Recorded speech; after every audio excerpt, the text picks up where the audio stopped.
Louis Bay, I am fully aware of my mistakes. What more do you desire? I was merely jesting with Ahuang. Those were not my sincere words. Ahuang's boyfriend gifted her a necklace worth 20,000. Are you saying I cannot comment on that? Within the confines of his rented room, Liu Yibi's phone emitted a voice that was almost a roar. The individual on the other end was Zhou Zhou, the ethereal light of Liu Yibei's life. Ahuang was Zhou Zhou's roommate, Huang Changcheng. Like Liu Yibei, they were all students at Jiangnan University in Hangzhou, soon to enter their sophomore year as the summer break concluded. However, Zhou Zhou and Ahuang were majoring in international trade, while Liu Yibei pursued further studies in computer science. Just yesterday was Ahuang's birthday. Zhou Zhou had been invited to celebrate at a karaoke venue. After a few bottles of beer, Huang Changcheng playfully wrapped her arm around her boyfriend and teased Zhou Zhou. Xiao Zhou, I have found my soulmate. When will you accept Liu Yibei's pursuit? Huang Changcheng had encountered Liu Yibei a few times, but was not particularly acquainted with him. Nonetheless, she firmly believed that one day, Zhou Zhou would be with Liu Yibei. This sentiment was shared by her boyfriend as well. Anyone who had crossed paths with Liu Yibei at the karaoke understood this notion. Liu Yibei treated Zhou Zhou with utmost kindness. They seemed well suited for one another. Yet, one person held a different perspective. That individual was Zhou Zhou. She had grown close to Liu Yibei, with only a single step standing between them and a formal relationship. Yet, Zhou Zhou expertly navigated that distance. She relished the tantalizing closeness, the ability to withdraw at any moment. She adored the myriad of small surprises Liu Yibei prepared while pursuing her, and the envious glances from friends who were aware of it. Liu Yibei was handsome and eager to indulge her. When he introduced himself to Zhou Zhou's friends as not her boyfriend, but still pursuing her, they would invariably feel a twinge of jealousy. The man they could never hope to attain in their lives was merely a suitor in her eyes. Zhou Zhou reveled in this sensation of being admired, perched high above. However, upon seeing the necklace worth over 20,000 adorning Ahuang's neck, a pang of bitterness welled in Zhou Zhou's heart. It felt as though Ahuang had risen above her. Zhou Zhou chuckled, reclaiming her pride. Liu Bei, he is merely a little lapdog of mine. Surely no one believes I harbor feelings for him? Undeniably, he is commendable, but I, Zhou Zhou, am not so easily won over. Ahuang's boyfriend was quite presentable, yet he paled in comparison to Liu Yibei. This fact was universally acknowledged within their dormitory. By belittling Liu Yibei, Zhou Zhou sought to elevate her own worth. After her remark, she lifted her glass and took a sip. Indeed, the women present wore expressions of envy. Though they were not well acquainted with Liu Yibei, they acknowledged his undeniable attractiveness. This pleased Zhou Zhou immensely. She bore no fear of anyone speaking ill of her before Liu Yibei. Without evidence, Liu Yibei would certainly believe her over anyone else. Even if there were evidence, as long as it was insufficient, a little act of charm from her would easily win his forgiveness. She was confident in her allure. However, a slight unexpected occurrence transpired. Outside the KTV room, her other roommate, Chun Dan, was heard speaking. She had drunk too much and had just stepped out to use the restroom. Liu Yibei, what are you doing here? Indeed, the unexpected was that Liu Yibei happened to be just outside the door. He had been pulled by friends to sing karaoke and had coincidentally heard Zhou Zhou's voice while passing by the room, intending to greet her. Reflecting on the events of the previous day, Liu Yibei took a deep breath and gently spoke into the phone. Are you finished? Once you are, I will hang up. I have a ranking match to attend. Ranking? Liu Yibei, what do you mean? Are you refusing to accept my apology? How can you be so petty? Zhou Zhou's voice, always sweet, now sounded grating to Liu Yibei. Liu Yibei chuckled lightly. What kind of man? I am merely a pure young boy of 20. Isn't it normal to be a little petty? What does it matter to you that I receive a necklace worth 20,000? You claim to understand your mistake, but you're not truly remorseful. You are simply frightened. Zhou Zhou's voice became sharper. Frightened? What I have to fear? Liu Yibei, don't think I need your forgiveness. I have more than one pursuer. All right then. I also have no intention of forgiving you. Let this end here. I'm hanging up. With that, Liu Yibei pressed the hang-up button, indifferent to Zhou Zhou's escalating outburst on the other end of the line. He set down his phone, calmly raised his gaze, and looked through the window at the sky, where the moon was smiling. Liu Yibei smiled and returned that he and Zhou Zhou were high school classmates, and after enduring the trials of their final year, They both achieved similar results and enrolled in the same university. Though they had never officially dated, their relationship had always been pleasant. Jojo had expressed that she had no intention of pursuing romantic relationships during her school years, and Liu Yibei had not pressured her. Jojo mentioned her high standards for a future boyfriend, prompting Liu Yibei to strive for improvement. Look at Xiao Li's boyfriend. He takes her to fancy restaurants every month. I can take you too. Xiao Zhang's man practices karate. So impressive. He looks so handsome. Why don't you learn? Learning is certainly an option. Xiao Wang's boyfriend is so skilled on the basketball court. That's nothing. I am far more capable. And then it came to pass that Huang's boyfriend gifted her a necklace worth over 20,000. While such a luxurious item was indeed extravagant, Liu Yibei could still manage to purchase it if he really tried. Yet, he was merely a naive young man, not a deity. Compared to all those boyfriends of others, how could he possibly measure up? Never having become someone else's child in childhood, and now being expected to transform into someone else's boyfriend in adulthood. Life is truly arduous. Liu Yibei shook his head in self-deprecation, realizing that he was not even a boyfriend. That it was clearly Jojo who had uttered such words, yet he found himself the recipient of an unrelenting tirade.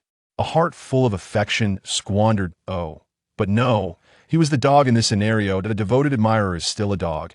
How absurd. He had anticipated that upon hearing such remarks, he would engage in a verbal spar with Jojo. To his surprise, his reaction was markedly tranquil.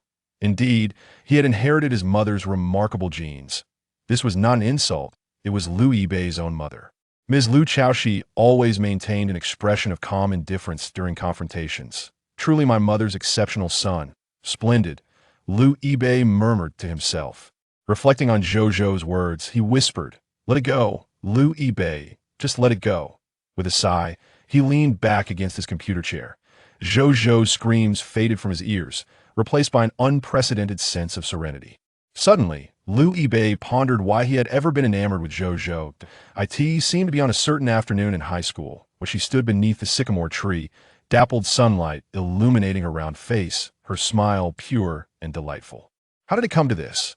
Liu Yibei questioned himself.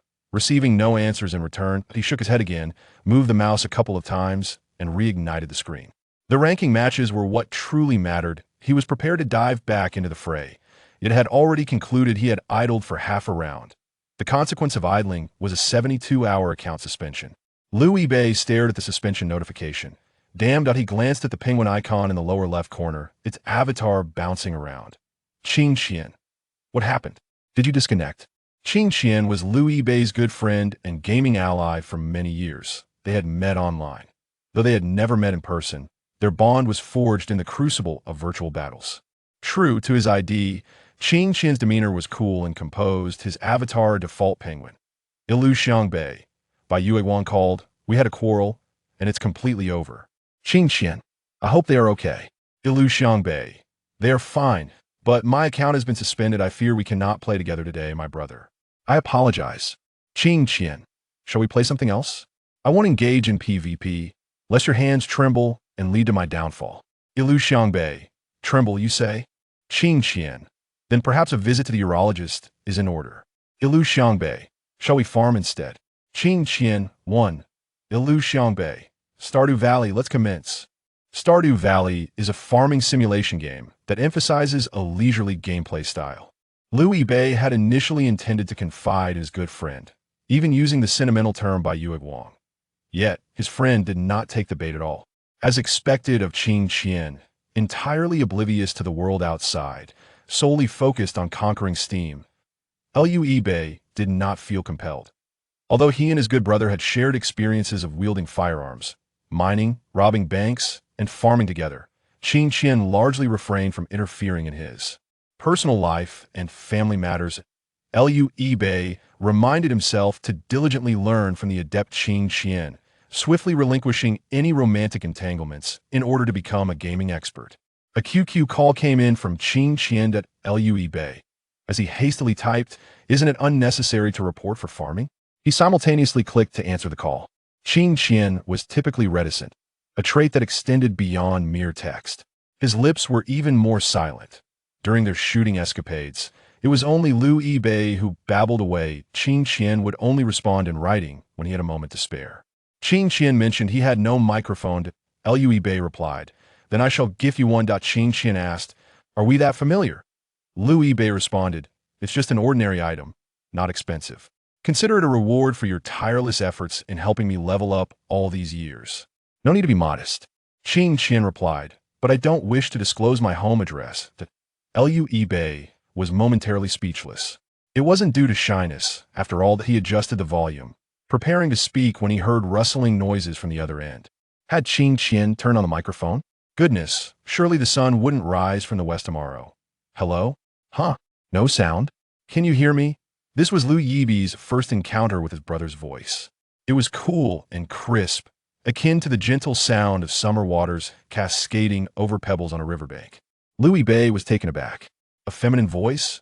Not receiving a response from Liu Yibei, Qin Qian playfully remarked, "I haven't used it since I bought it. It can't be broken, can it? How could it be so coincidental?" Liu Yibei, with a quivering smile, remained silent, opting instead to frantically type on the keyboard. "Qin Qian, do we have a sister?" Qin Qian fell silent, then coolly replied, "Didn't you hear? I'm a sister." Liu Yibei's mind was in utter disarray. His thoughts ricocheted from the origins of the cosmic Big Bang to the 22nd century, the era of the birth of Doraemon. If someone were to ask him at that moment, "Which province are you from?" he would surely respond, "Born from my mother." His fingers trembled, causing him to mistakenly press several keys in succession.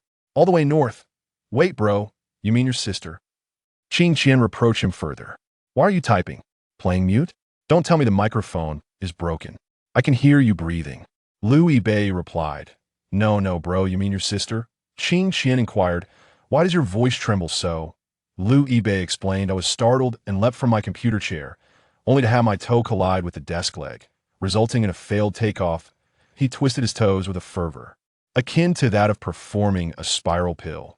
Yet, despite this peculiar behavior, his mind was far more occupied with Qin Qian. How could a longtime brother not bring a certain essence to their camaraderie? Qin Qian hastily inquired, "Are you all right?" "I'm fine, just enjoying some dried plums," Liu Yibei replied, incredulously reiterating, "Dude, how can you possibly be a girl?"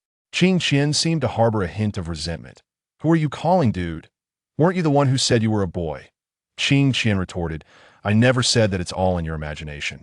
You didn't deny it. Denial or affirmation, does it matter? The inequality is resolved rather swiftly. Why don't you deny it?" Qin Qian replied coldly, "Guess." Liu Yibei pondered for a moment, coming to a reasonable conclusion.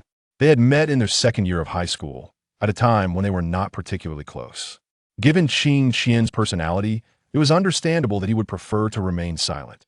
They had grown closer during the summer break of their second year, but by then, Liu Yibei had decided to pursue Zhou.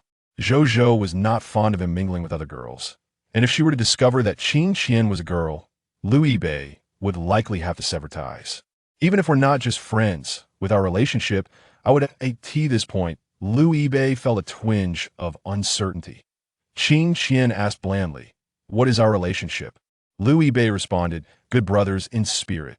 Qin Qian scoffed, "Is there a problem with calling if something arises?" Liu Yibei chuckled awkwardly, "Haha. I originally intended to keep a secret after all. My silence doesn't impede our gaming sessions," Qin Qian stated. "Then what made you suddenly willing to speak up?" Liu Yibei inquired. "You fool." Qin Qian seemed somewhat displeased. "Because my microphone just arrived? Is that not acceptable?" All right, Liu Yibei quickly agreed. "But didn't you just say it had been purchased long ago?" The abrupt revelation of their brotherhood's true nature left Liu Yibei's mind in a whirl, and he found himself at a loss for words. Qin Qian chuckled lightly and casually remarked, "So, tell me." Liu Yibei asked, "Tell you what? Has your infatuation with that white moonlight finally come to an end?" Uncertain if it was merely his imagination, Liu Yibei felt that Qin Qian's smile had grown even more pronounced with that question. "Ah, so you were paying attention." Initially intending to share his grievances with a brother, he now found himself confiding in a sister. Liu Yibei felt utterly at a loss for how to proceed, awkwardly chuckling, "There's really nothing much to say." Yet Qin Qian was insistent. "Speak. I wish to hear." Wasn't Qin Qian a bit too inquisitive? Liu Yibei recalled that in the past, When he shared his daily encounters with Zhou Zhou, he was met with nothing but Qing Qian's indifferent responses about whether it was worth pursuing. Had he changed his demeanor today? Liu Yibei summarized briefly, concluding with, to put it plainly, I am merely a pretty face in the eyes of others, a mere sycophant, bringing prestige when taken out. He truly did not wish to elaborate further. Firstly, the revelation of his true identity struck him like a thunderclap, leaving his mind in disarray. Secondly, it felt rather awkward for a boy to chatter about another girl with a group of girls. It seemed unnecessary. You often claim you are shattered, yet the moonlight is flawless. Look, the others are merely broken in a less conspicuous manner, Qing Qian remarked. You are right, he acknowledged. Shall I vent my frustrations on her for you? There's no need. Are you still reluctant? Not necessary. After a moment's contemplation, Qing Qian concurred, indeed. Liu Yibei sighed. I intended to establish a rank to lift my spirits, but now my account has been suspended. Truly, misfortunes come in droves. I'm so exasperated that I might as well skip dinner. Qing Qian remained unfazed. I'll help you recover it another day. Solid. I'm counting on you, my valiant heroine, Liu Yibei replied. By the way, Qing Qian inquired, have you not had dinner? I plan to eat after finishing this. It's already 8:30. Liu Yibei replied, just a bit longer, then I'll treat myself to something delightful. What do you have in mind? Spicy beef. With noodles? You truly understand me. Qing Qian replied with a hint of sarcasm. I recall you once boasted about being a wealthy heir who could study abroad. That was due to being expelled for not wanting to go. I'm just a poor soul.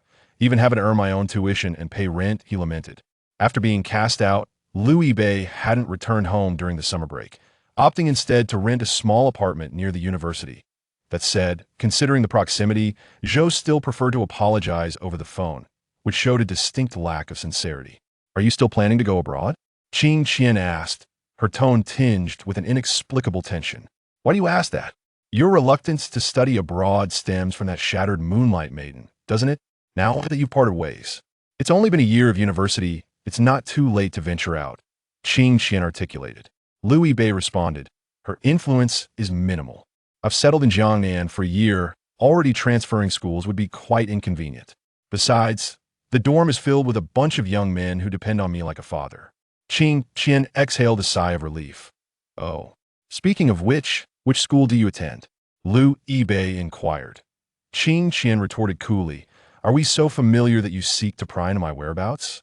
Liu Yibei responded, with your ability to keep secrets, I wouldn't be surprised if you turn out to be a virtual streamer one day. Qing Qian mumbled, I'll tell you in a few days. Really? Is it going to take that long? With all these questions, are you still tending to your fields? Starting up. Liu Yibei clicked on a chick icon, launching a farming game called Stardew Valley. The excruciatingly repetitive background music resumed. Even though they were connected via voice chat, Qing Qian still spoke sparingly while playing the game.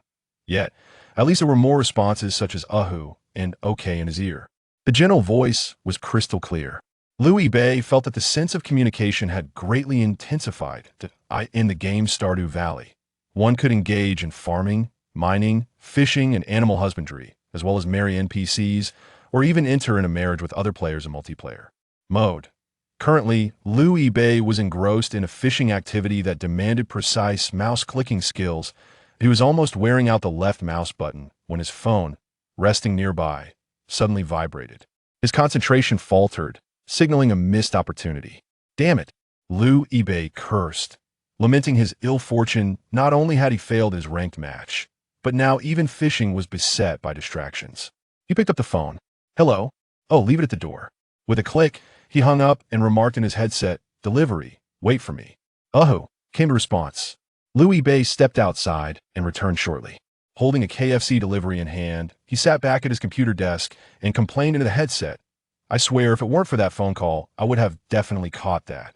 Octopus, just now. Impressive, came the reply from Qing Qian.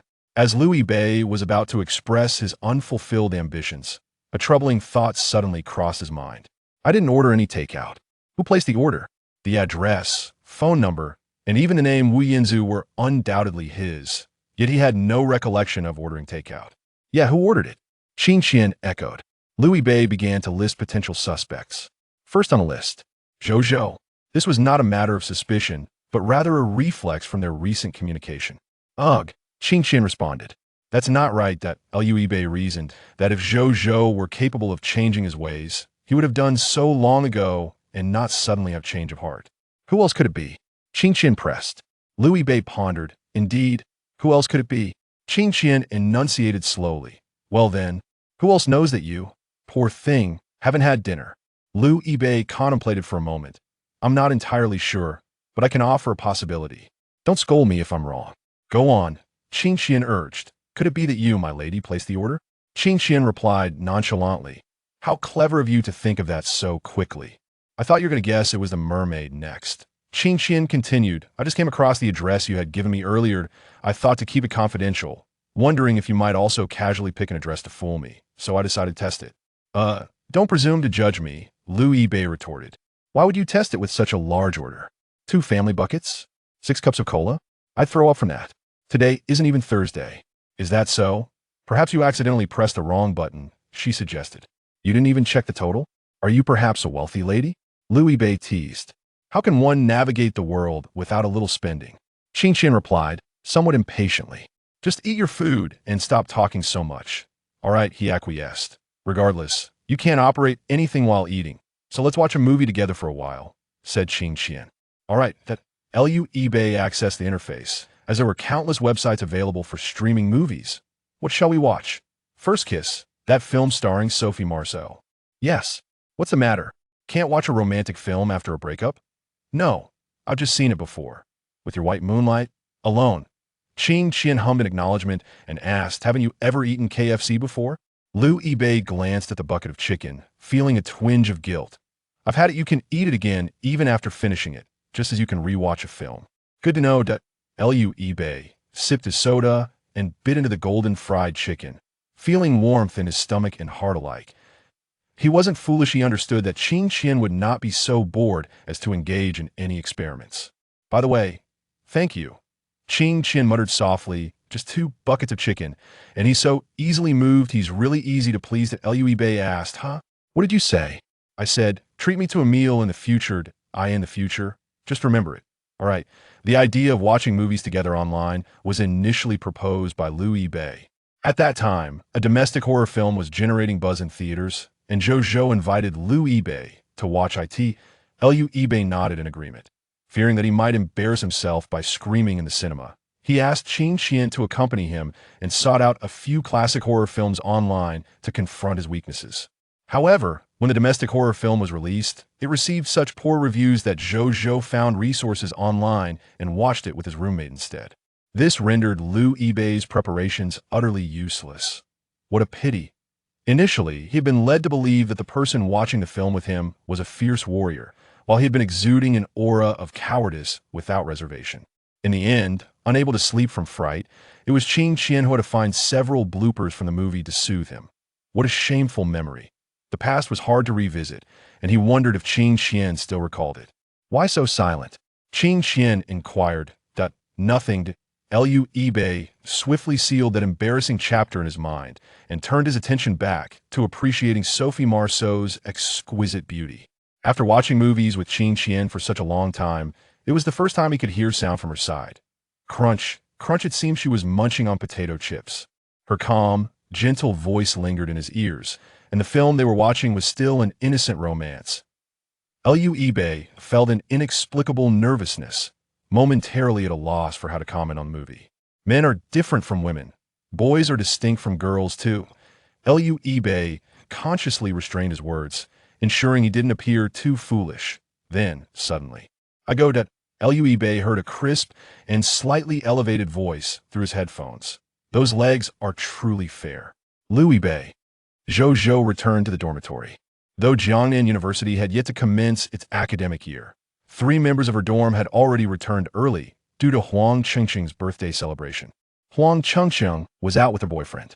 Another roommate, Chun Dan, was applying a facial mask in front of the mirror. Upon hearing the forceful sound of the door swinging open behind her, she turned around in astonishment. Zhou Zhou, didn't you go to find Liu Bei? Why are you? Zhou Zhou's anger flared further at the mention of this, and she rushed over to seize the bottle of bottled water that Chun Dan had yet to finish, smashing it onto the floor with a loud crash. After mustering the courage to apologize to that scoundrel Liu Bei, this was the outcome? Was he not planning to forgive her? On what grounds did he decide that it was over? The authority to declare an end to matters belonged to her, Zhou Zhou, not Liu Bei. Chen Dan recoiled slightly, startled. What was going on? However, seeing Zhou Zhou's sullen expression, she dared not inquire further. Suddenly, Zhou Zhou let out a cold laugh. Liu Bei was clearly in a foul mood, which was why he had spoken those words. If she continued to ignore him, he would undoubtedly be unable to sleep peacefully. How utterly infuriating. She opened her phone, blocked Liu Bei on WeChat, and climbed on her by the time Chun Dan glanced over again. The sounds of short video playing on Zhou Zhou's bed could be heard. My friends, I've encountered a troublesome man. That night, Liu Bei had a restless sleep. He dreamt of being at a tumultuous ancient battlefield one moment, and in the serene city of Los Santos the next, then in a chilling and eerie little house. No matter where he found himself, a steady and reliable bearded brother stood beside him, with strong arms and exaggerated chest muscles, exuding heroism. However, when his good brother spoke, "Would you accompany someone to watch a movie?" The voice was crisp and cool, with a slight tone of playful coaxing, and it belonged to a melodious female. Indeed, it was the voice of Qing Qian. Liu Bei opened his eyes to find it was already high noon. After a moment's pause, he rose and walked to the window, hands on his hips, gazing at the blazing sun in the sky, reflecting with trepidation. That was terrifying. The response came from the buzzing sound of the air conditioning above his head. Fortunately, dreams are ultimately just fanciful illusions. Moreover, even if Qing Qian had become a girl, it was unlikely she would speak to him in such a soft and endearing tone. Yet, this dream prompted Liu Bei to ponder a question. It was impossible for Qing Qian to be a masculine figure. What then did she truly look like? Liu Bei's appearance was known to Qing. He had photos in his space. However, her avatar was always the default, with a personal signature stating, "This person is very lazy," nothing written, indicating a rather unremarkable presence. She had not even posted any updates, let alone photos. Liu Bei picked up the phone from his bedside, intending to discuss this enigmatic issue with Qing Qian, or in simpler terms, to request a photograph from her. The screen displayed an unanswered WeChat call and 3 messages. Ajay, what's going on between you and Zhou Zhou? Ajay, Chun Dan said Zhou Zhou is extremely upset right now. Ajay, did you two have a fight? Ajay, whose full name is Liu Jie, can easily bear the title of Brother Jie that he is Liu Bei's university roommate and shares a good rapport with Zhou Zhou's roommate, Chun Dan, maintaining a private correspondence with her. Their conversations likely revolve around Liu Yibi's relationship with Zhou Zhou. Liu Bei stretched his sore shoulders despite having slept poorly. He felt surprisingly invigorated. He had anticipated that the fallout with Zhou Zhou would leave him in distress for some time, but instead, it felt akin to shedding a heavy shackle. There was no need to ponder what Zhou Zhou would eat today, nor to contemplate which boyfriend she would mention next, and he was free from the worry of her inexplicable mood. Swings he relinquished the mental strain and embraced a life of carefree abandon. The long-lost sensation of lightness enveloped him. He had been tending to crops with Qing Qian until the early hours, and once offline, he fell asleep the moment his head hit the pillow. Just as Liu Bei was about to respond to Liu Jie, a QQ message notification popped up on his screen. King Qian, im avaka. Liu Bei smiled, exited the WeChat interface, and switched over to QQ. Chapter 4. The world is frigid, yet some offer warmth. Liu Bei opened the message. A voice, calm to the point of indifference, emerged. He had forgotten to turn off his alarm, and a slight headache lingered. What kind soul sets an alarm for noon? Liu Bei mused. But considering Qingqian's recent erratic sleeping patterns, it was rather understandable. Are you capable of waking naturally? Sleeping so long, and still having a headache. Do take care not to fall ill, he texted. I merely slept for 4 hours, came Qingqian's voice message. I logged off before 3. You occupied yourself alone for quite some time afterward, he replied. I wasn't playing, Qingqian clarified. I simply couldn't sleep. Why on earth would you lose sleep? I suffered a heartbreak. Not you, Liu Bei remarked. Just because you are heartbroken doesn't mean I can't be sleepless, she retorted. Why would your sleeplessness stem from my heartbreak? He inquired. Because it amuses me, she replied, a hint of sweetness lacing her tone. Building your joy upon another's sorrow. How impressive. He teased. Are you still in pain? You are even more remarkable, she countered. Detecting a note of concern, Liu Yibei smiled as he typed. If I were truly suffering, I wouldn't have slept until dawn. That's good to hear. If you can't let go, I shall mock you for eternity, she jested. Have you been liberated from some seal? Planning to spill all the unspoken thoughts from the past few years today? Liu Yibei noted with curiosity, as Qin Xian had rarely shared such sentiments, let alone voice messages. Today, however, they were all voice notes. Why? Don't you wish to listen? She asked. That is utterly impossible. Who wouldn't want to hear such a delightful voice? He replied, I am willing. It's none of your concern. People inevitably change. I only speak more when I am happy. When that mood fades, see if I pay you any mind. What are your plans for today? My head aches. If I log in, it might be in the afternoon. Have you had lunch? She inquired. Is that a compliment on my voice, prompting you to speak more? He teased. Smile, she replied, followed by a playful message. Ha ha ha. I haven't eaten yet. But there's still plenty of KFC you ordered yesterday. I won't starve. Just remember to eat, he reminded her. Yes, I'll have a little something. I plan to order some milk tea, she responded. I will first complete my work. It's the end of the month, and I must secure my full attendance. If you wish to log in, I'll let you know, he said. All right, she agreed. Liu Yibei replayed her last message 3 times. The cool demeanor imbued with a hint of languid affection. Most notably, it was undeniably a girl's voice, quite enchanting. He settled into his wheeled chair, gliding smoothly towards the desk. Opening the webpage, a flurry of searches ensued. What should I do if a good online brother I have known for several years suddenly confesses that she is actually a sister? In a certain forum, someone happened to inquire about the same dilemma. Liu Yibei clicked on it. Comment 2. Did this good brother confess to you during a particularly disheartening time? Liu Yibei replied to comment 2. Yes, indeed. As he pondered, he realized the granularity aligned perfectly. Heartbreak is indeed a facet of disappointment. Comment 2. Is this good brother exceptionally kind to you and quite beautiful? Liu Yibei replied to comment 2. Yes, yes. Although he had no idea what Qin Xian looked like, her voice was undeniably enchanting. Liu Yibei slapped his thigh. The original poster was truly his long-lost brother, sharing an identical plight. Comment 2. This seems to be a case of consuming too many novels and anime. I suggest seeking solace in a blockbuster film. Liu Yibei replied to comment 2. How can you unjustly tarnish someone's reputation without basis? Liu Yibei replied to comment 2. Could you at least provide a website? Liu Yibei replied to comment 2. Huh? Why have you stopped responding? Liu Yibei thought to himself. Who exactly is this original poster? Not familiar at all. He scrolled down. Comment 3. Next. She will confess that she has an alcoholic father, ailing mother, a younger brother in school, and a grandfather St to help her shattered self. Go ahead. Buy her a few pounds of tea. Comment 4. Goodness, are people now directly posting outlines for web novels and forums? I might as well just copy it. After searching through several websites, the answers remained strikingly similar. It was either a dream or a scam. Liu Yibei felt slightly disoriented, beginning to question whether Qin Xian was merely a figment of his imagination.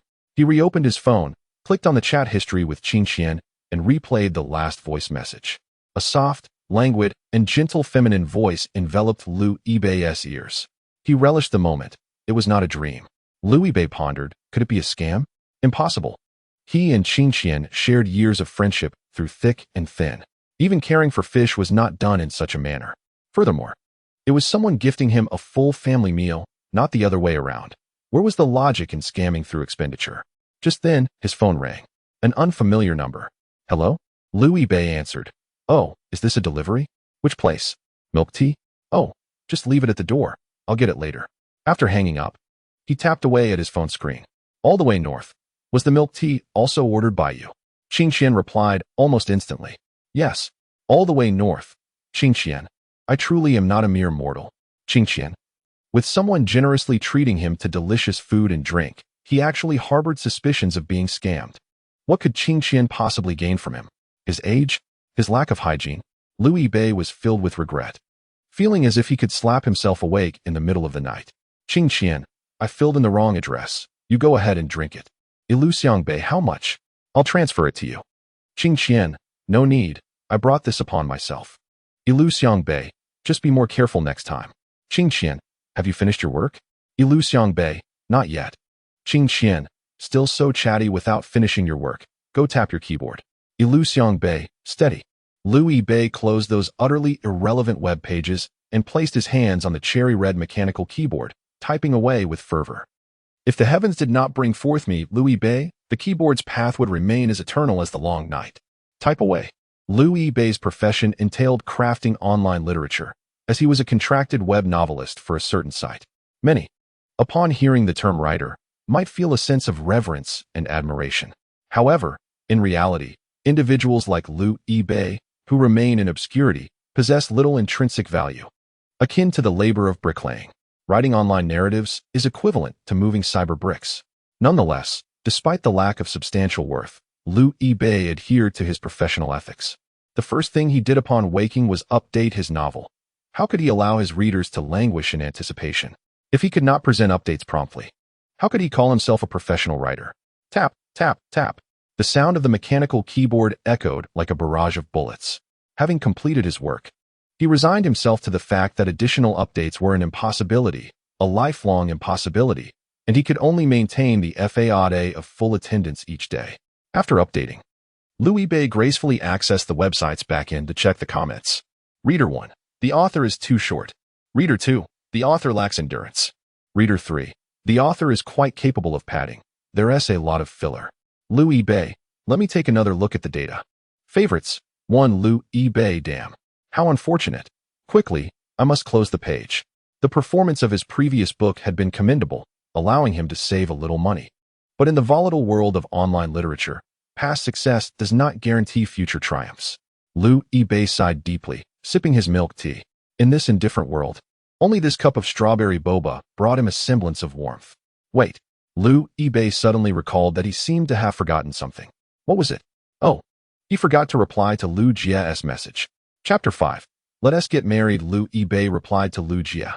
Yes, we argued, broke up, and I can no longer pursue it. Just as he clicked send, the notification chimed, and Lu Jia's WeChat call came through. Lu Bei, are you serious?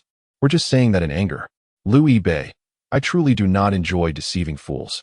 Lu Jia, why? Louis Bei, what do you think?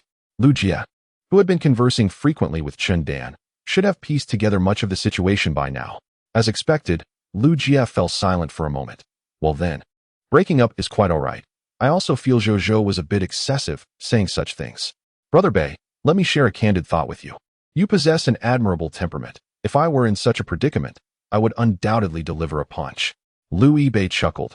Come on, with your physique. A mere left kick from Zhou would have you lying there. Lu Jia, standing at a mere 1.72 meters and weighing just over 90 pounds, was as slender as a reed. Of course, Zhou was not particularly skilled in combat either. Louis Bei's remark was merely a jest, in your defense. Even if I were to end up on the ground, I would still deliver a powerful blow. Perhaps I could launch a surprise attack. Lu Jia refrained from countering. As if to amuse Louis Bei, he continued the banter. Are you all right, then?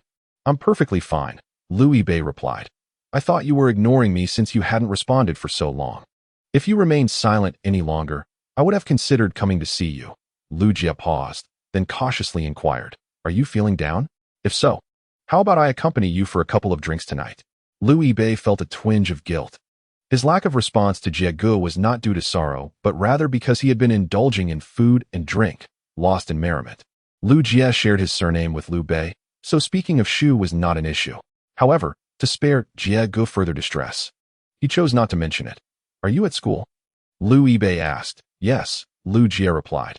Am I the only one in our dormitory? Lu Jia lamented. I've called out to Fatty and Sun Air several times in the group, but no one has responded. Damn it, I'm all alone in the dorm. Brother Bei, if you have nothing on, come over. I'm dreadfully bored. Sorry. I'm busy, Louis Bei replied. Busy with what? Lu Jia pressed. Louis Bei had already logged onto his computer and sent a message to Qing Qian. Are you farming? 1. Invites you to answer the call. Louis Bei clicked to hang up. Hang on. Louis Bei, let's leave it at that. Things are a bit hectic here, and I need to get some rest. Lu Jia. Louis Bei chuckled. Thank you for your meticulous concern. It keeps my spirit warm. But rest assured, Jiegu, I'm fine. Once school resumes, I shall treat you to a grand feast, Lu Jia replied. We are family.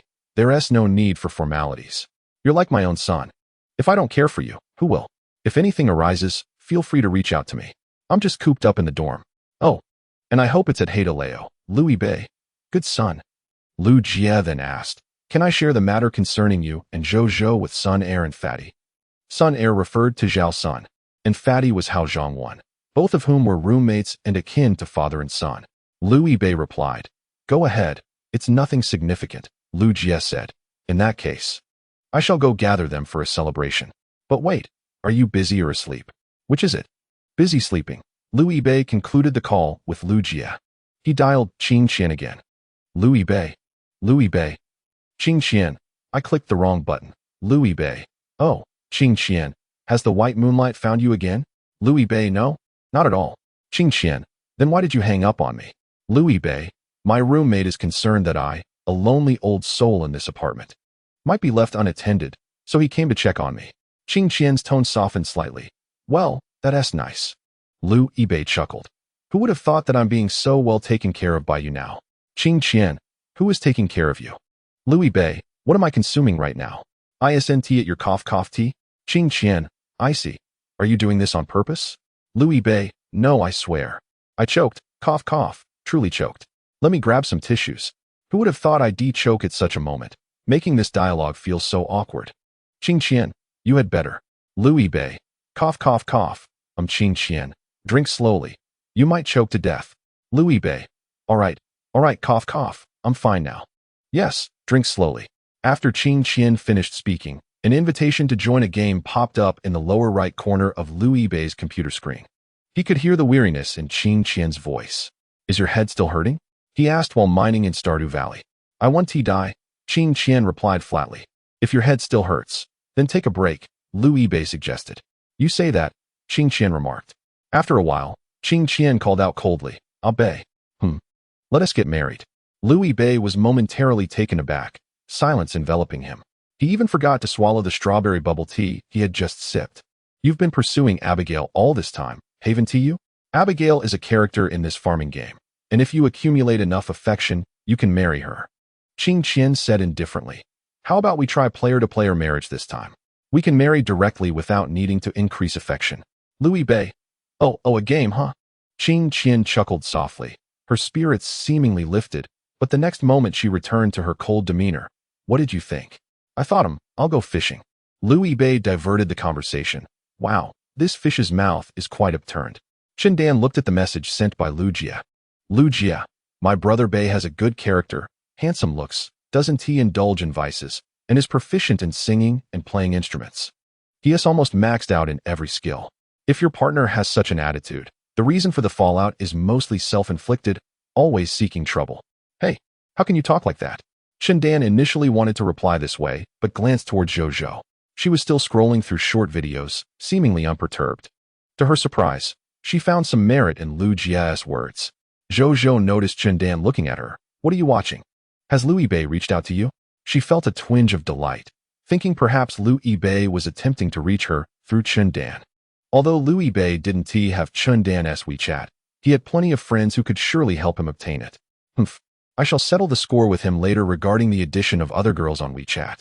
No, it's merely some tasks related to the freshman's enrollment. Chen Dan mentioned that she did not sell Lu Jie out. By the way, Zhou Zhou, are you going to the orientation? Not going, it's sweltering hot. Zhou Zhou huffed. She reclined once more and began scrolling through short videos. After a while, she gritted her teeth. Although she had blocked Louis Bei on WeChat, there must be a way to reach her, right? Text messages, Alipay, Weibo, private chats on Douyin. Did that fellow truly not consider these avenues? How foolish of him. Chapter 6. She is who she is after a while. Qing Qian's voice was laced with bitterness. I still have a headache. Louis Bei halted his frantic clicking of the mouse. Have you caught a cold? No, Qing Qian replied. Just a lack of sleep. Louis Bei silently suppressed the urge to advise her to drink more hot water. Then, shall we rest? It's still early. The sun hasn't set yet. Qing Qian declined. No, I want to play games anymore. Stay with me to watch a movie. All right, what shall we watch? Resident Evil, Degeneration, that animated film. Qing Qian said, taking a moment before continuing. Don't worry, it's not scary. Louis Bei immediately raised his voice. What do you mean it's not scary? As if I can't handle frightening films. Qing Qian chuckled softly, clearly reminiscing about the time they first watched a horror movie together, when Louis Bei appeared so pitiable. Shall we find some horror films to invigorate us? I admit I was a bit loud just now. Resident Evil: Degeneration is an animated film, and its storyline does not closely align with the classic live-action film of the same name. Rather, it bears no relation at all. It is, however, connected to the original game. This film features two male protagonists. The one currently introduced is Chris Redfield. He is a robust man, nearly 6 feet tall and close to 200 pounds. Liu Bei felt an inexplicable resonance with the image in his dreams. Before you spoke, you were probably this kind of figure in my mind, he remarked to Qing Qian. But now, Qing Qian's cool and clear voice shattered that fantasy, and her soft, adorable tone, tinged with the effects of insomnia and a headache, added to the moment. This male lead is notorious for causing the demise of his teammates. No wonder you always die early when we shoot. Liu Bei replied. Thank you for describing my lack of skill so delicately. After a character with a ponytail made her entrance, Liu Bei added, Now, this is the image I have of you. Claire, she is Chris's sister. Qing Qian noted. She is not the one who causes teammates to perish. It seems I might survive longer in the future, Liu Bei said. She does cause her boyfriends to meet unfortunate ends, Qing Qian remarked nonchalantly.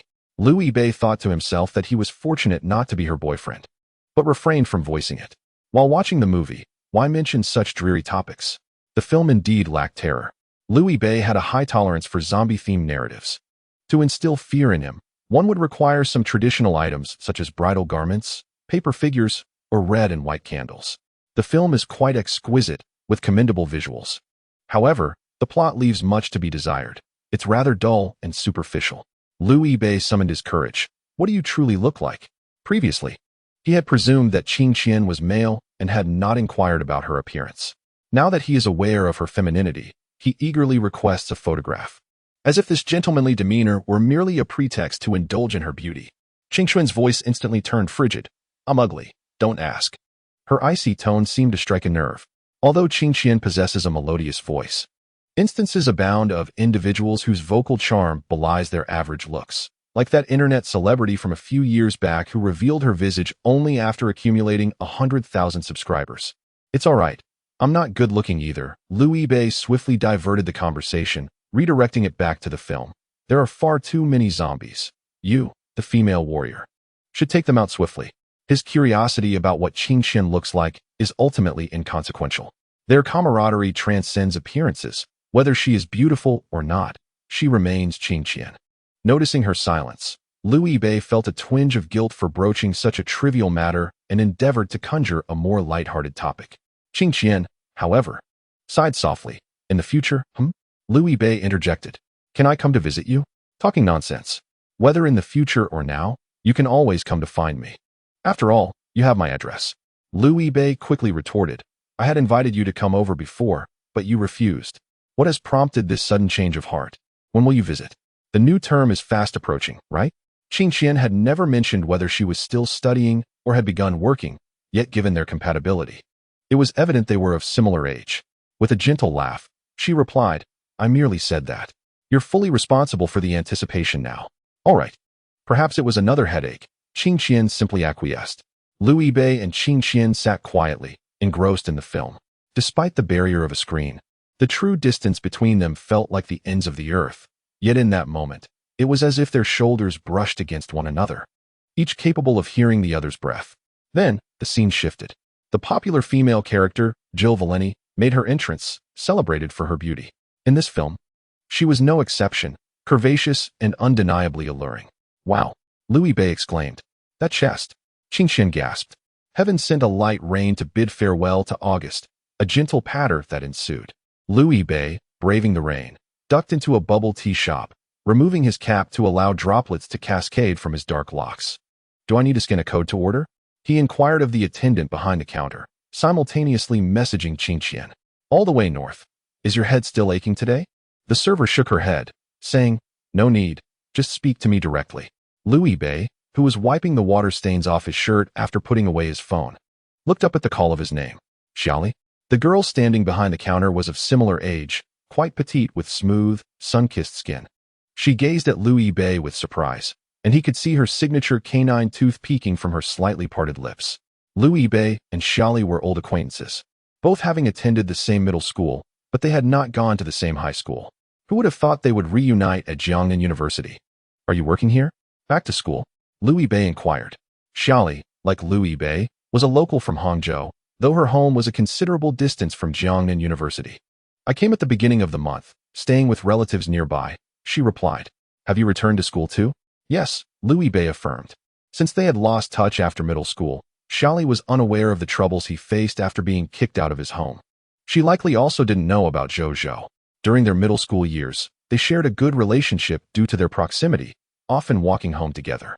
However, once they entered university, they drifted apart because of Zhou Zhou, only crossing paths occasionally.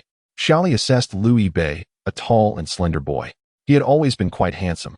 And even now at university, he retained that charm. In contrast, Liu Bei thought Xiaoli had been shorter back then.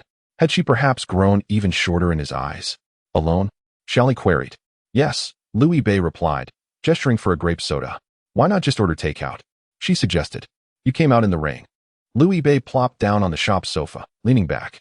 It's a gamble. A gamble on what? She asked. On the rain not coming down too soon, Liu Bei responded.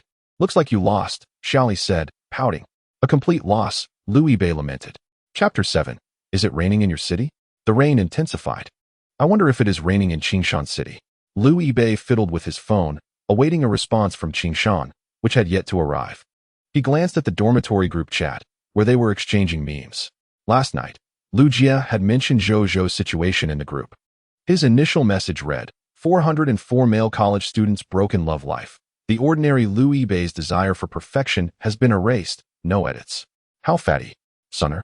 One way to the north. You clickbait artist. You just threw me into the deep end. Fortunately, Lu Jia's subsequent comments were devoid of exaggeration, simply recounting the events as they unfolded. How fatty sighed, advising Liu Bei not to be too heartbroken. Zhao Sun was more direct, offering congratulations. Sunner, the 3 fundamental conditions for a healthy relationship are fairness. Fairness. And for heaven's sake, fairness. What is Zhou Zhou? How dare he take advantage of kindness and act ungratefully? Is he just fishing here? As I journey northward, let the past remain in the past. Liu Bei, after sharing 2 images in the group, observed Xiaoli skillfully operating the bubble tea machines. Perhaps we should order takeout next time, she advised. Be careful not to catch a cold in the rain. But ordering takeout costs money. The packaging fee is 2 yuan, the delivery fee 3. And that 13 yuan bubble tea quickly adds up to nearly 20, Liu Bei replied. And there's a minimum order price of 20, right? Just let me know, and I can have someone deliver it to you for free. Xiaoli had been performing exceptionally well at the bubble tea shop this past month, mastering her craft with remarkable ease. In no time, she punctured the seal of the bubble tea with a straw and handed it to Liu Bei. It's been a while, let this be my treat. How can I accept such generosity? Liu Bei responded. After taking a sip of the bubble tea, Xiaoli's face lit up with a smile. If you feel uncomfortable about it, could you do me a favor? What is it, North brother? You seem so energetic, tall, and handsome. You'd be a perfect fit for our orientation team. We could use more members. How about joining us? Xiaoli playfully raised her charming eyebrows. It would allow the freshmen to appreciate their senior's good looks and inspire hope for their future university life. Plus, you can earn credits. It's a win-win situation. Liu Bei glanced at the bubble tea he had just tasted, and then at Xiaoli's radiant, sun-kissed face. Am I still in time to pay you back? With a playful hum, Xiaoli teased, what do you think, North brother? The rain outside is intensifying. Are you in a hurry to return? You can use my umbrella. Just bring it back later after orientation, she offered sweetly. Liu Bei looked out through the glass wall. The summer rains of Hangzhou were always accompanied by strong winds, but fortunately, it seemed it wouldn't last long. He decided to linger for a while before heading back. Xiaoli was busy with several takeout orders, leaving her no time to chat. Just then, Qing Qian replied to his message. Qing Qian, 5, late concern. Even worse than wild grass. Liu Bei, I thought it was just past noon. Don't you usually wake up around this time? Qing Qian, you know I went to bed early last night. Liu Bei, is the heroine in good health? Qing Qian, all negativity has been cleared. I'm out shopping now. Liu Bei, what a coincidence, I'm also out. Liu Bei, I wanted to ask if it's raining in your city, but I held back because I feared you'd say yes, and I wouldn't be able to bring you an umbrella. A long silence ensued from Qing Qian's end. Qing Qian, in the world of Pokemon, you would be a ground-type master. In the realm of armored warriors, you would be the Earth Tiger hero. Just let the earth swallow you. Liu Bei lamented, as a novelist. To have my literary talent questioned, my heart aches. Qing Qian, image, Qing Qian, image, help me decide which one looks better. Liu Bei opened the message, revealing a desire to purchase clothing. Though unfamiliar with the visage of the fair and valiant Qing Qian, one could ascertain her discerning taste. The first ensemble, a floral dress, exuded a woodland charm, showcasing an artistic flair. The second outfit, a sheer jacket paired with a pleated skirt, radiated an aura of innocence and cuteness. Liu Bei sent a message to Qing Qian. I was just deceived. Qing Qian responded with curiosity. Someone treated me to a cup of milk tea, only to coax me into attending a welcome event. Qing Qian retorted, I told you, you're easily swayed. A mere cup of tea has ensnared you? Perhaps I should treat you to several more cups to initiate a desensitization regimen. It's an old classmate, Liu Bei clarified. Qing Qian, with a hint of indifference, queried, Is it a female classmate? Even if it were a male, I would still attend, he replied. When are you going? She inquired. Fortunately, I needn't rise early. I'll just wait by the east gate of the school around 10.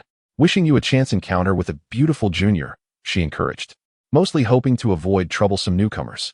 Liu Bei responded. Qing Qian fell silent for a moment before sending another message. The first outfit, right? I'll go try it on. Remember to adjust your schedule, stay alert, and dress handsomely. Are you eagerly anticipating my nuptials? He teased. Following that, Qing Qian ceased her replies. Liu Bei had initially intended to ask for a photo after her fitting, but considering her apparent concern regarding appearance, he refrained from mentioning it. Xiaoli, I'll take the umbrella for now, Liu Bei called out. Take care, Brother Bei. Xiaoli responded. After a series of rainfalls, the following days promised clear skies. The good news was that he wouldn't need an umbrella during the welcome event, alleviating worries of stepping into puddles. The downside, however, was the oppressive heat. Even in the morning, temperatures soared, and as Liu Bei entered the school through the north gate, traversing the internal pathways towards the east gate, the cicadas sang from the camphor trees lining the route. He adjusted the brim of his cap and glanced at his overheated phone. At 9 o'clock, having just awakened and brushed his teeth, he received a message from Qing Qian. Are you on your way to the welcome event? With a mouth full of foam, he replied, I'm currently galloping towards it. At 9:20, after hastily munching on some biscuits, he prepared to step out. Qing Qian followed up. So, have you arrived at the welcome event? I'm still on my way, he reiterated. Now, at 9:50, he estimated he would require another 10 minutes to reach the east gate. Are you going to the welcome event? She inquired once more. I'm still on my way, he confirmed. After sending his response, he popped a mint candy into his mouth, savoring its refreshing coolness and invigorating flavor. What could possibly pique Qing Qian's interest in his attendance at the welcome event? Liu Bei was just about to inquire when a vibrant voice, accompanied by an equally lively figure, swiftly turned towards him, instantly invigorating his spirits. What a peculiar individual, he thought, only to realize it was his roommate, Liu Jie, who had also been conscripted for this task. Chapter 8. I feel like I've seen you somewhere before. I spotted you from afar, Liu Jie exclaimed, playfully attempting to drape his arm over Liu Bei's shoulder. However, Liu Bei disdainfully brushed him off, unwilling to engage with a man in such sweltering heat. Liu Jie, assessing the situation, swiftly grasped the essential matter at hand. What delectable treats do you have? Liu Bei retrieved a piece from his pocket, displaying it with a flourish before flicking it towards Liu Jie. With a charming grin, Liu Jie responded, Thanks. Could I have another? Liu Bei raised an eyebrow, glancing in the direction Liu Jie had come from. There stood a girl he recognized, Chen Dan, Zhou Zhou's roommate. Their acquaintance was tenuous at best, and given the recent events concerning Zhou Zhou, she seemed uncertain about how to initiate a greeting. However, upon making eye contact with Liu Bei, she offered a nod of acknowledgement. Liu Bei flicked another piece of candy her way, which Liu Jie deftly caught. Chen Dan, are you here for the orientation as well? He inquired. Yes, you too? She replied. Conscripted for labor, Liu Bei replied with a wry smile. Chen Dan nodded quietly, not wishing to prolong the conversation. Liu Jie returned to them, having slipped the mint candy to Chen Dan, and exchanged a few hushed words before bounding back to Liu Bei's side. Leaving Chen Dan to depart alone, Liu Bei raised an eyebrow. Oh, I thought you would accompany her. Why would I? I am a child of the School of Computer Science. I would not venture into the territory of those from the School of Economics and Management. Liu Jie declared with righteous conviction. I was curious why you returned to school so early, but after seeing Chen Dan, It all makes sense, Liu Yibei chuckled. What nonsense? Lu Jie retorted. You make it sound as if I were merely her attendant. I am simply passionate about my studies. You failed 5 courses last semester. Liu Yibei shot back, casting a sidelong glance. Let's not discuss that. Lu Jie gasped dramatically, clutching his chest, as if in distress. I can hardly breathe. Liu Yibei scoffed. All right, enough with the theatrics. Lu Jie chuckled. He initially intended to ask about Zhou, but noticing Liu Yibei's good spirits and his calm demeanor in front of Qindan, he opted to steer clear of that unfortunate topic and instead share some lighthearted news. Liu Yibei, I received word that this year's freshmen include many beautiful girls. Is that true? Liu Yibei inquired, intrigued. Absolutely, Lu Jie affirmed, showing Liu Yibei his phone.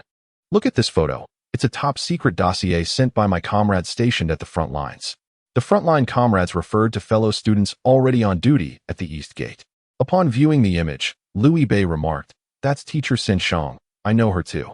Lu Jie replied, If you wish for her to attend our school, that might pose a bit of a challenge. Lu Jie, I clicked the wrong one, my apologies, it's this. Liu Yibei took another look. In the photograph, the girl appears only in profile, slender and delicate, adorned in a floral dress and a large sun hat that harmonizes with her attire, exuding a refreshing aura. The dress is quite lengthy, nearly concealing her legs, revealing only a glimpse of her alabaster ankle, glistening in the light, while her feet are encased in classic black low-top Converse sneakers from the 1970s. Her raven hair cascades down to her waist. Beside her are 2 suitcases, atop which rests a white backpack. It is said that she arrived alone, quite early, yet she seems to be waiting for someone. Numerous passers-by have approached her, offering assistance with her luggage, all of which she declined. Perhaps she is awaiting her boyfriend, Liu Yibei speculated. The girl in the photograph gazes towards the East Gate, seemingly anticipating something. Lu Jie, feeling indignant, exclaimed, How frustrating. Why do all the beautiful girls already have boyfriends? Qindan doesn't, Liu Yibei replied. But she isn't even pretty. Lu Jie countered. I recorded that, Liu Yibei said. Don't, please, Lu Jie pleaded. By the time they reached the East Gate, they could already see it. Beige brother. Xia Li, her face flushed from the sun, stood on her tiptoes, vigorously waving at Liu Yibei. Above her head hung a red banner, several meters long, proclaiming, Welcome to all new students. Xia Li, radiating joy, exclaimed, You really came. Liu Yibei replied, Should I leave then? Don't go. Would you like some water? Xia Li fetched a bottle of Yibao from a box beneath the table and tossed it to Liu Yibei, skillfully receiving the folding umbrella he offered. Although a table shielded them from the sun, the bottle had still warmed in the heat. Lu Jie pointed to his own nose. What about me? Although they were in different classes, both being elite students in the computer science program, Lu Jie had failed 5 courses while Xia Li had failed 3. They were acquainted. Xia Li, I forgot, here you go. Lu Jie, in anger, forgot. Is that reasonable? A bespectacled boy approached Liu Yibei, saying, You must be Liu Yibei. As mentioned by Xia Li, thank you for coming to help. I'm Li Si, a third-year student. Hello, senior, Liu Yibei replied. Li Si handed Liu Yibei a red volunteer armband. Just call me Li Si. Beige brother, I'll help you put it on. Xia Li rushed over. No need. I can manage, Liu Yibei replied as he affixed the armband to his arm. Is there anything you need me to do? It was his first time assisting with orientation, as he himself had been a newcomer just the previous year. It's nothing too complex, just directing new students and their parents, answering their queries. However, since you're a guy, you might need to help the new female students with their larger luggage. Is that all right? Li Si inquired. Liu Yibei raised his arm, flexing his bicep. Absolutely. Lao Bei, the pretty girl, is still around, Lu Jie chimed in. Surrounding them, many were engaged in discussion. Wow, she is stunning. Must be the campus Belle, right? Go ask for her WeChat. Hadn't I seen others fail at approaching her? Surely, she must already belong to someone else. Such an ethereal and striking beauty, not only in our Jiangnan University, but across the entirety of Hangzhou, is indeed a rare gem.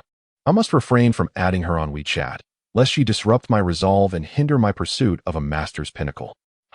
Perhaps I've indulged too much in fantastical tales. Liu Yibei soon discovered that this girl was considerably taller than she appeared in her photographs, easily standing at least 173 meters. This only confirmed the criticism of male university students' photography skills was not without merit. Although he could only see her silhouette, The comments from those nearby indicated she was unlikely to be merely a shadowy figure. His phone vibrated. Qing Qian, did you attend the orientation? Yulexiang Bai, I've arrived. After replying, the girl in the floral dress turned her head just then. Not a shadowy figure at all, but a genuine beauty. Her skin was as white as snow, and her dark, luminous eyes, along with her delicate, pointed face, exuded an air of aloofness. She regarded Lu Yibei with an expressionless gaze. Lu Yibei, I think she is looking at me. Lu Jia exclaimed, though somewhat disappointed. Wait, is she looking at you? The girl in the floral dress raised her pale hand, removed her Bluetooth earphones, and tucked them back into their case, seemingly inviting conversation. Xiaoli nudged Lu Yibei from behind. Bei, go for it. Lu Yibei approached her, stammering slightly. Classmate, do you need assistance? Yes, thank you, senior, came her crisp voice, reminiscent of a frozen watermelon being sliced. As she spoke, a slight smile graced her lips, her arching brows and bright eyes striking straight at Lu Yibei's heart. Chapter 9. Bei and Qingqian. Lu Yibei took hold of the handles of her two suitcases while the girl in the floral dress slung her backpack over her shoulder. The whispers of disbelief from those around them crescendoed. Why her? Is he handsome? Being handsome is something to boast about? How infuriating. Someone's gotten lucky. That's not just luck, it's a complete domination. Huh, I told you, my Bei is on a different level. Xiaoli laughed heartily at their departing figures. Lisi looked on helplessly at the little girl with her hands on her hips.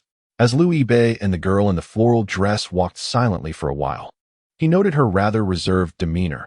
Apart from her earlier thanks, she had said nothing further. After a moment's contemplation, he slowed his pace and inquired, Junior, you're not a local from Hangzhou, are you? The cool junior replied with a soft I thought as much. Where are you from? From the northeast. She said with a hint of indifference. That's quite a distance. It must take a fair bit of time to fly here. About 4.5 hours. Not too bad, she replied. Lu Yibei continued. Are you in the computer science department? Although it is often said that most who enter from that side are computer science majors, there are still some who stray, prompting Lu Yibei to inquire further. The cool and composed junior simply replied, offering no inquiry about Lu Yibei's department. All right, we're in the same field, he said.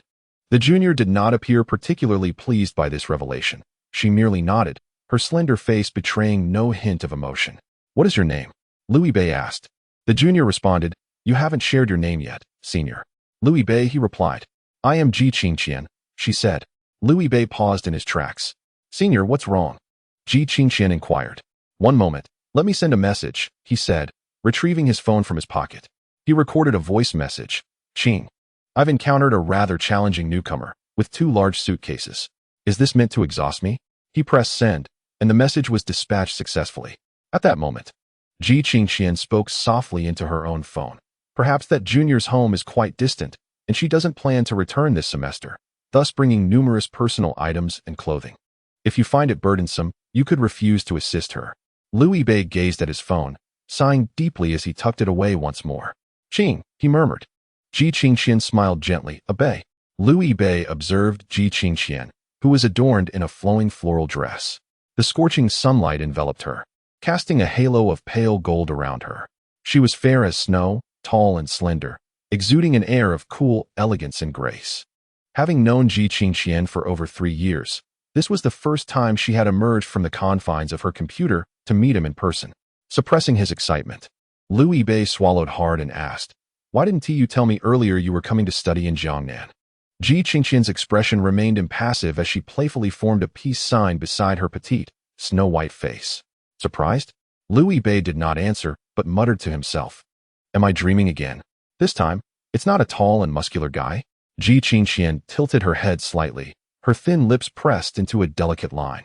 Do you want me to pinch you? She asked. In fact, the moment she uttered the question, Lu Yibei was already pinching his own cheek with considerable force. Ouch! He winced, not only feeling pain but also a sense of soreness. Ji Qingqian regarded him as if he were foolish.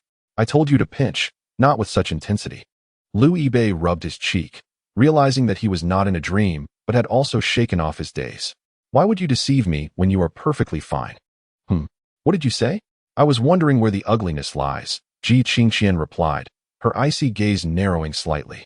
Not ugly, Lu Yibei retorted. If your home lacks a mirror, I could provide you with one.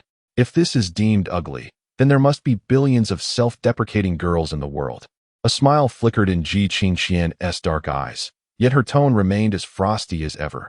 Your sense of aesthetics is questionable. A subtle hint of cunning from Ji Qingqian. At that moment, when she responded positively, Liu Bei would elevate his expectations. Should his expectations rise too high? Even if Ji Qingqian were to appear stunning, it would fail to evoke a sense of awe. Conversely, the same principle applies. The plan was a resounding success. Liu Bei continued to scrutinize the tall, slender, beautiful girl before him. No, could this truly be his brother? Is this reasonable? Previously, through mere voice, he could never have envisioned what Qingqian looked like. Yet upon seeing her today, he felt an uncanny affirmation. Such a voice deserved such a visage. It was a marvelous sensation to imagine Qingqian in this manner. Ji Qingqian had initially accepted Liu Bei's gaze with composure, but after being stared at for too long, a hint of pink blossomed on her fair face. What are you staring at? Are we that familiar? Liu Bei promptly averted his impolite gaze. Qingqian, why don't you ever share a selfie with your stunning looks? I thought you were merely modest. It seems you're afraid of making others feel inferior. Aren't you? You're quite a nice person. Ji Qingqian retorted coldly. Only now do you recognize me? It appears that electronic sports truly do not require keen eyesight. Liu Bei was left speechless. I was under the impression that you, a female hero, provided misleading information while expecting me to answer correctly? You don't lead someone astray like that before an exam. You bear full responsibility for this, all right? Initially, after replying to Qingqian's message, the floral-dressed junior had turned around, causing Liu Bei to harbor some suspicion. However, the coincidence was too significant. Later, upon hearing her voice, he realized that there exists a slight disparity between voice messages processed through electronic devices and those heard face-to-face. Hence, Liu Bei remained uncertain. He intentionally engaged in several rounds of conversation, recognizing her through the tone and manner of her speech. This was further aided by the countless hours spent gaming and watching movies with Qingqian over the past few days. Ji Qingqian pointed delicately at her chest. Look, Liu Bei. Perplexed, what do you see? Big? He bit his tongue. No, the question posed by the heroic Qingqian was certainly not about that. Ji Qingqian frowned. Indeed, electronic sports do not require vision. How blind. As she spoke, she snatched a suitcase from Liu Bei's hands, stepped in front of him, and strode forward with long, graceful strides. Heroine. Although Liu Bei pointed in an entirely different direction, the girls' dormitory is over there. Ji Qingqian lowered her head, her footsteps returning with a rhythmic tap as she circled back around Liu Bei, once again striding past him. An astonishingly similar scene unfolded. Liu Bei chased after her, pulling another suitcase, his gaze fixed on Ji Qingqian's delicate and elegant silhouette, with her floral skirt fluttering. Suddenly, he recalled, is that the dress I chose? Ji Qingqian halted, turning to Liu Bei with a gentle smile. Have you finally realized? Liu Bei nodded vigorously. Ji Qingqian's expression darkened. Too late. The image you sent is rather ordinary. Yet I was pleasantly surprised by how stunning the outfit appears when worn, something I initially failed to recognize. Liu Bei chuckled. Ji Qingqian turned to look at Liu Bei, slowing her pace slightly. Never mind, she thought. Although your reactions may be somewhat dull, your sincere and genuine nature compensates for that flaw perfectly. Chapter 10. Transforming imagination into reality during the return to school over the past 2 days. The boys have had the opportunity to enter the girls' dormitory under the pretense of offering assistance. The dormitory supervisor was already in place, comfortably seated in her designated chair, casually cracking sunflower seeds while keeping a half-hearted eye on the university students entering. Upon spotting Ji Qingqian, her eyes immediately lit up. It is not only boys who appreciate beautiful girls. In the kind eyes of an elderly lady, a pretty girl is indeed a rarity, especially one like Ji Qingqian, who wore only light makeup, exuding a fresh and refined beauty. Not to mention, throughout the morning, she had seen many newcomers adorned in heavy makeup, looking rather garish. However, this young lady was different. She appeared pristine. Of course, students can wear makeup, but overly flamboyant styles are not particularly suitable. The young man assisting her with her luggage was tall and handsome, and the two seemed quite compatible together. The supervisor greeted her. Are you new here? Ji Qingqian, engaged in conversation with Liu Bei, was taken by surprise when someone called out to her.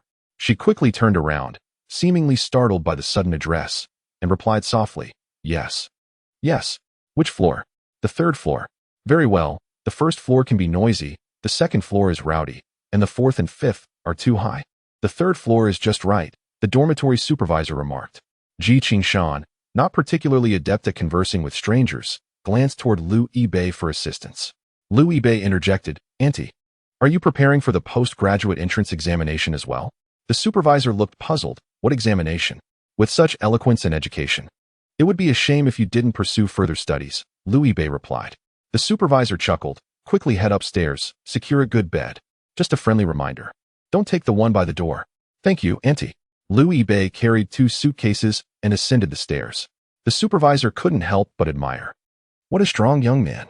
Ji Qingshan nodded her head slightly in farewell to the supervisor before hastening to catch up with Lu Yibei. Did you stay in the dorms during high school? Lu Yibei asked. Ji Qingshan countered. What do you think? Given our years of camaraderie, it should be assumed that I did not. Lu Yibei replied, for our friendship was forged through gaming, allowing us to log in together at night. In high school, dormitories prohibited computers. Glad you understand, Ji Qingshan remarked. As your senior, I advise you that in university dormitories, accommodations are allocated on a first-come, first-served basis. If your bed is near the door, you might find yourself shouldering the responsibility of opening and closing it during the harsh winter months. Thank you sincerely for your guidance. Senior, Ji Qingshan said to Lu Yibei as they pushed open the dormitory door. Upon entering, they found it quite agreeable. They were the first to arrive. For beds await your selection. Following Lu Yibei's suggestion, Ji Qingshan chose the one farthest from the door. She tossed her backpack onto the bed, only to be led down by Lu Yibei to collect supplies for new students. The weather was sweltering, and after their back and forth, both returned to the dormitory with flushed faces. Lu Yibei casually pulled up a chair and sat down. Ji Qingshan retrieved a half-finished bottle of Bai Sui Shan from her backpack and tossed an unopened one to Lu Yibei. In such heat, the bottled water given by Xia Li had evaporated into sweat. Lu Yibei twisted off the cap, while Ji Qingshan perched on the edge of the upper bunk. Looking down at him, the two shared an uncommon silence. After sipping from the bottle, Lu Yibei finally spoke, traveling all the way from northeast China to Hangzhou for university. You certainly have ventured quite far, haven't you? And alone at that. Are your family members truly so at ease with your independence? Ji Qingshan raised her fair chin slightly. My family adopts a free-range strategy. No wonder you could stay up all night gaming in high school, Lu Yibei remarked with admiration. Even so, you managed to get into Jiangnan University. Our school's admission scores are no joke. You must possess some talent. Ji Qingshan lightly scoffed. It goes both ways. Some people not only excel at gaming, but also find time to pursue a goddess. Lu Yibei's smile faltered. My lady, must you bring up every sore spot? Which sore spot are you referring to? Please enlighten me. None at all. Let us leave that subject untouched. Lu Yibei's vexed expression elicited a faint smile from Ji Qingshan. Why did you choose Jiangnan University? Lu Yibei inquired. Are you implying I shouldn't have applied? Ji Qingshan replied with mild discontent. Jiangnan University is indeed one of the top institutions in the region, yet Northeast China has its fair share of comparable or even superior universities. If Lu Yibei were from the Northeast, he certainly wouldn't have traveled such a distance for his studies. Could it be that my constant bragging about our university has piqued your interest? Shouldn't the admissions office reward me for my efforts? Lu Yibei joked. Ji Qingshan retorted, Ha! I feel like I've already been duped. What's wrong? Is it hot in here? Upon hearing this, Lu Yibei stood up, expertly rummaged through the drawers and cabinets, and retrieved a remote control, giving the air conditioner a quick tap. Fortunately, it's still operational. Seated high above, Ji Qingshan was perfectly positioned near the air conditioner's vent and eagerly leaned out to bask in the cool breeze. The cold air brushed against her hair, finally alleviating some of the heat. Don't let the summer heat fool you. Winters here can be just as frigid, Lu Yibei remarked with a self-deprecating pride. I'll let you experience what true cold feels like. I wonder if your resilient kind can withstand it. Ji Qingshan replied coolly. I fear no cold. I possess the perfect antidote for icy air. What is that? Ji Qingshan turned her gaze towards Lu Yibei, arching an eyebrow, a spirit of righteousness. Lu Yibei noticed that this spirited young lady had long, thick eyelashes, resembling delicate little brushes. The corridor began to fill with more new students, their footsteps creating a raucous ambience. Lu Yibei tightened the cap on the Bai Sui Shan and stood up. I'm off to continue my volunteer work. If you're feeling hot, best to stay put. Ji Qingshan nodded slightly, a gesture that rendered the icy girl surprisingly docile. Then, Goodbye, Louis Bei said. Bye. Ji Qiqian waved her small hand in front of her chest. Louis Bei did not leave. He stood at the door, gazing at her, and suddenly broke into laughter. Ji Qiqian found it peculiar. What are you laughing at? Normally, after saying this, we would log off. Louis Bei replied, it's strange. This is the first time our farewell feels so genuine. Ji Qiqian paused, pressed her lips together, and said, you'll get used to it. Well then, take good care of your roommate, and call me if you need anything, Louis Bei advised. As Louis Bei departed, Ji Qiqian let her hands drop. Inexplicably chuckling to herself. She had envisioned countless scenarios of her first encounter with the boy, yet today it unfolded so simply and unremarkably. Ji Qiqian took a deep breath, gently patted the top of her head, and whispered, you are truly remarkable, Ji Qiqian. You have turned the imagined into reality. As Louis Bei left, a girl of similar age appeared at the door, also a freshman. What's wrong, Jueju? A voice from behind, presumably a parent, urged, isn't this your dorm? Hurry inside. Wang Ju looked uncertainly at the cool goddess in the dormitory, then glanced up at the doorplate. Ji Qiqian had resumed her expressionless demeanor. Hello, my name is Wang Ju. I'm a freshman. Are you also in this dorm? Wang Ju inquired, astonished by Ji Qiqian's beauty, inadvertently using a respectful address. Ji Qiqian. Ji Qiqian introduced herself. Once inside, Wang Ju's parents, burdened with bags, followed her into the dormitory. They appeared to be Wang Ju's parents, both with sun-kissed complexions and humble demeanors. Seeing Ji Qiqian already there, they deemed her reliable and rubbed their hands together to speak. Classmate, you must be Jueju's roommate. Please take good care of her. Thank you. Ji Qiqian furrowed her brow. It wasn't reluctance. She simply didn't know how to respond at that moment. Just 3 minutes after parting, she began to miss Louis Bei. Oh, after making her bed, Ji Qiqian climbed into it. She inserted 2 Bluetooth earphones into her ears and retrieved a book titled Points and Lines from her backpack to read. This was a detective novel by Saicho Matsumoto. She held no particular preference for books, but since Louis Bei often watched the films she recommended, she occasionally explored the books he suggested as well.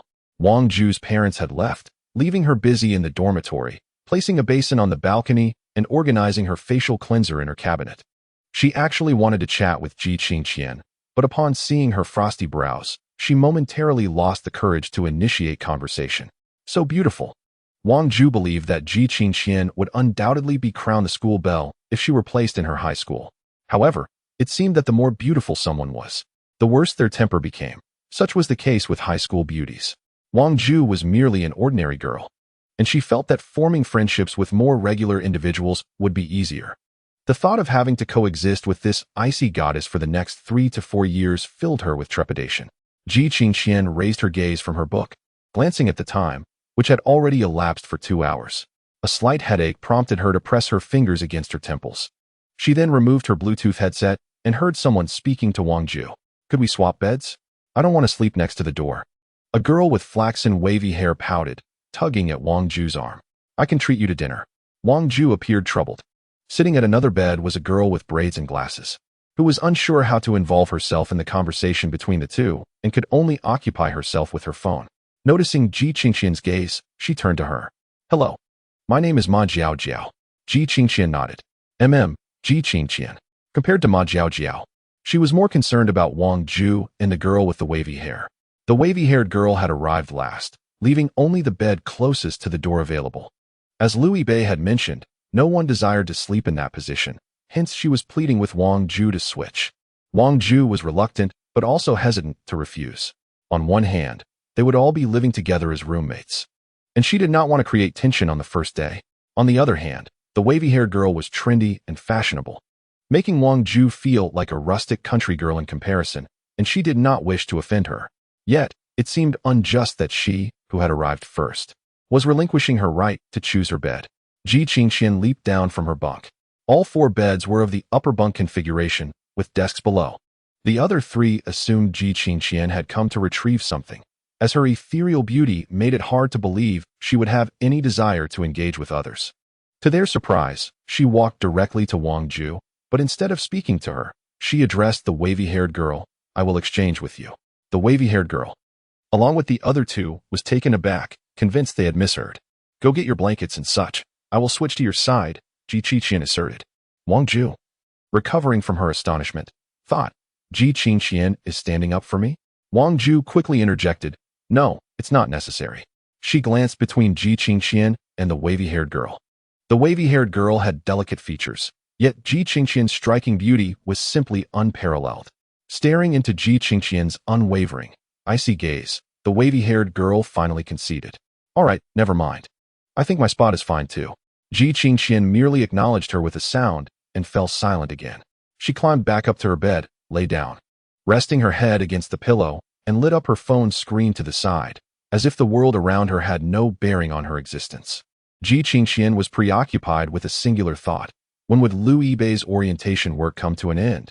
Hey, I'm Chu Chu. She called out as the waves of conversation reached Ji Qingqian. Ji Qingqian, she replied, if you wish to change beds, come to me. Wang Ju isn't interested in swapping. Wow, Ji Qingqian remembers my name, Wang Ju remarked, taken aback. Chu Chu scratched the back of her head and apologized to Wang Ju. Yes, I'm sorry. If you don't want to switch, just tell me directly. No, it's fine, Wang Ju shook her head. Noticing the awkward atmosphere in the dormitory, Chu Chu quickly acknowledged her misstep. How about this? I'll treat you all to dinner today, as a first gathering for our dorm. Ji Qingqian displayed little interest, engrossed in her chat history with Liu Yibei. Wang Ju was unsure if Chu Chu was merely being polite or genuinely wanted to treat them, leaving her momentarily at a loss for words. The tension thickened. Ma Jiao broke the uncomfortable silence with a jest. You can invite us anytime, but not today, it's too hot. And after sitting on the train for so long, I'm utterly exhausted. Yes, indeed, let us discuss it another time, Wang Ju quickly agreed. Chu Chu expressed her gratitude towards Ma Jiao for alleviating her predicament. Where are you from? Huizhou, Ma Jiao replied. That's not too bad. I'm from Chaozhou, now that's truly far. Chu Chu exclaimed. Chaozhou indeed far. I've heard that everything with 4 legs there, except for stools, is edible? Ma Jiao inquired. Nonsense. Chu Chu interjected, hands on her hips, a mysterious smile on her face. Tables don't count either.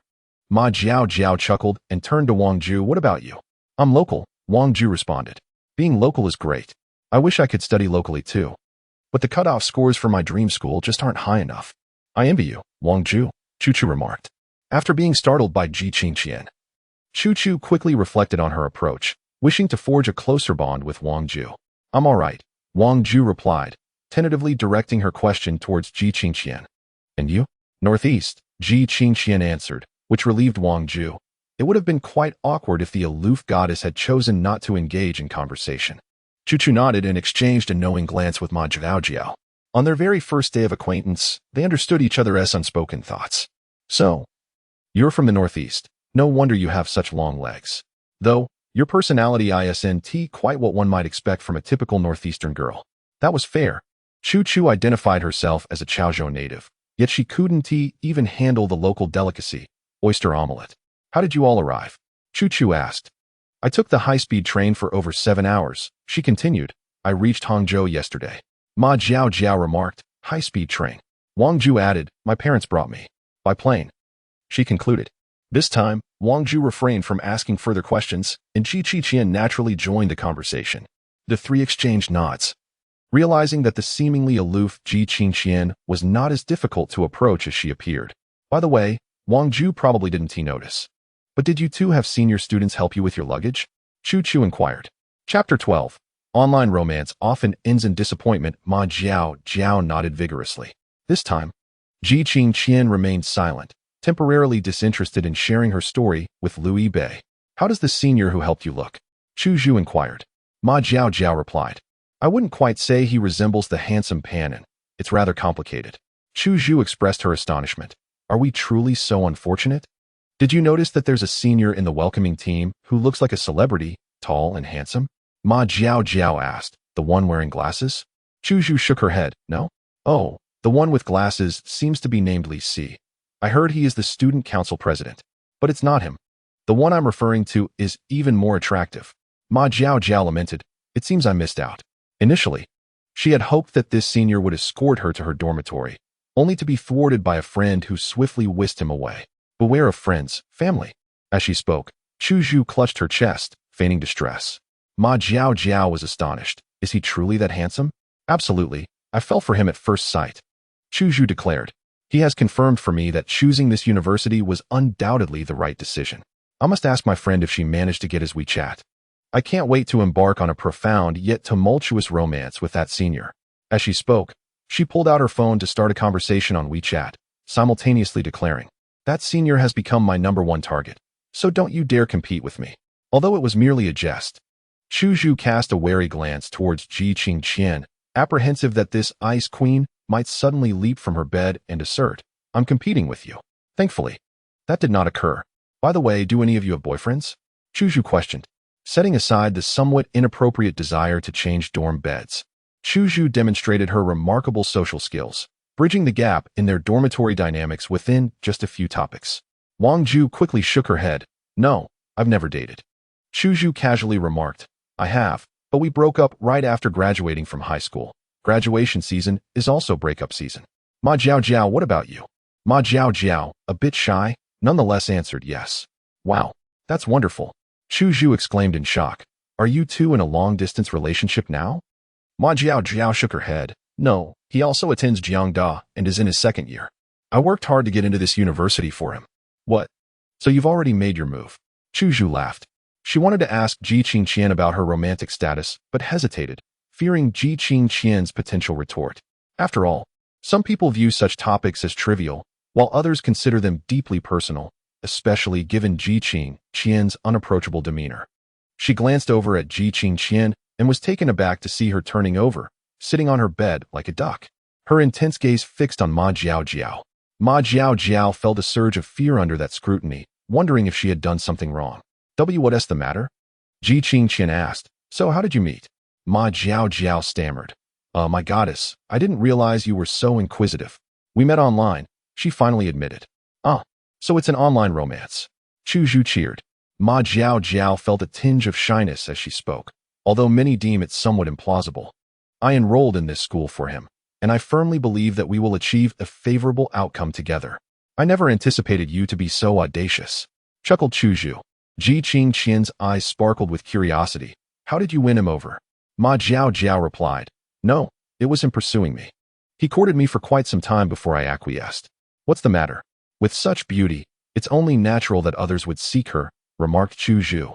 Ma Jiao Jiao's cheeks flushed. In truth, she was eclipsed by both Ji Qingqian and Chu Zhu in terms of looks.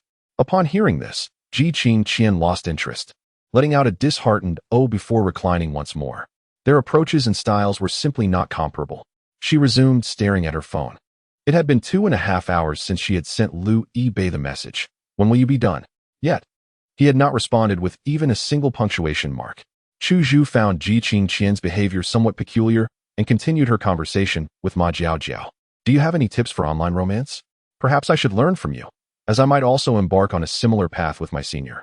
Ma Jiao Jiao's face turned crimson as she shook her head. "There's nothing particularly special about it. The true test lies in the feeling during the first meeting." "Oh, I believe you've all heard of the term seeing the light of day, right? Many couples online seem to communicate wonderfully, yet their enthusiasm wanes upon meeting," Ma Jiao Jiao explained. Ji Qingqian swiftly turned over, her icy gaze fixed on Ma Jiao Jiao. "Why does this happen?" I know. Chu Zhu chimed in eagerly, raising her hand like a schoolgirl eager to answer, "Because they are unattractive." Ma Jiao Jiao chuckled awkwardly. "While it may not be polite to say, it is indeed the case that most seeing the light of day incidents stem from a lack of physical appeal. A gentler way to express it would be to suggest reconnecting later. But often, the other person simply stops responding, subtly indicating a lack of interest. The more direct approach is to unfriend you outright." Chu Zhu grinned mischievously.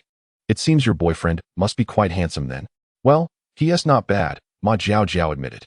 Ji Qingqian turned back, her cold eyes widening as she stared at the white wall. Could it be that she was unattractive? Surely not. Even if she wasn't conventionally beautiful. She was certainly not ugly, was she? Hadn't Lu Yibei praised her looks? Or had he? It seemed he only complimented her attire. How petty of Lu Yibei to praise her clothes while neglecting to commend her directly. Ji Qingqian seethed inwardly, using the dimmed screen as a mirror to scrutinize her reflection for a while. Not ugly at all. Yet, Lu Yibei's silence seemed to echo Ma Jiao Jiao's notion of seeing the light of day. She recalled the photos of Zhou Zhou she had seen before. Zhou Zhou had a round face, while she had an oval one. Zhou was 162 meters tall, whereas she was 174 meters. Zhou had short legs, while she possessed long ones. Zhou had a rosy complexion, while her skin was as pale as snow. Zhou exuded cuteness, while she was cold and aloof. Ji Qingqian pressed her lips tightly together, a straight line of contemplation. At the tender age of 20, on the very day of her university admission, she experienced for the first time the pangs of appearance anxiety. A reply has come, with images to substantiate it. The one speaking was Chu Chu, and Ji Qingqian felt even more that the joys and sorrows of the world could not be shared. Wow, he is truly handsome, marveled Ma Jiao. And quite tall too. Chu Chu chimed in, humming, you'll have to stand on your toes for a kiss in the future. Have you already thought that far ahead? Ma Jiao responded. The moment I laid eyes on him, I had already decided on a name for our child. Chu Chu boasted. Who would have thought that scoundrel not only got the senior's WeChat ID, but also managed to take a sneaky photo of him? It seems I must devise a strategy to procure that WeChat ID. Would your friend be willing to share it? Ma Jiao inquired. With such a senior, the competition must be fierce. There is no problem that a hearty beef hot pot can't resolve. If there is, then it requires two. Chu Chu declared with unwavering confidence, then tentatively asked, Ji Qingqian, would you like to see it? Ji Qingqian, feeling flustered and devoid of interest, nonetheless glanced back at the crowd, compelled by Chu Chu's inquiry. He was indeed quite handsome. Even Ji Qingqian had to concede that he was a good-looking fellow, comparable to the charming boy who had escorted her to the dormitory. Without a doubt, the person in the photograph was Liu Yibei. Chapter 13. The setting sun is inexpressibly beautiful.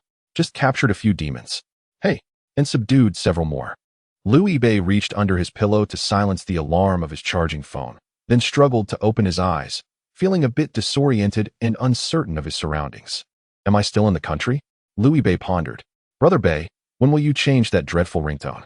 Came the voice of Hao Pengzi. This somewhat roused Liu Yibei from his stupor. Having returned from orientation, he briefly laid down on Liu Jia's bed since he hadn't yet made his own. After frequently staying up late during the summer, his biological clock was quite erratic. Today, having barely slept for 4 hours before rushing to school, he was utterly exhausted and fell into a deep slumber the moment he laid down. That ringtone was a real nuisance. When did you return to campus? Liu Yibei groggily inquired as he sat up, shaking off the remnants of sleep. Hao Zhongwan, standing at a height of 179 meters and weighing over 230 pounds, lay on the upper bunk, and Liu Yibei couldn't help but worry if the bed frame would hold up. He was busy tapping on his screen, engrossed in a mobile game. Were you here to play with Kelly? Liu Yibei heard the words. You were asleep just now, so I didn't call you. Hao Pengzi replied. Where's my son? Liu Yibei asked about Liu Jia's whereabouts. My grandson went to find Chen Dan, Hao Pengzi said without missing a beat. Damn. Liu Yibei chuckled in jest, reaching into his pocket to find only 2 peppermint candies left.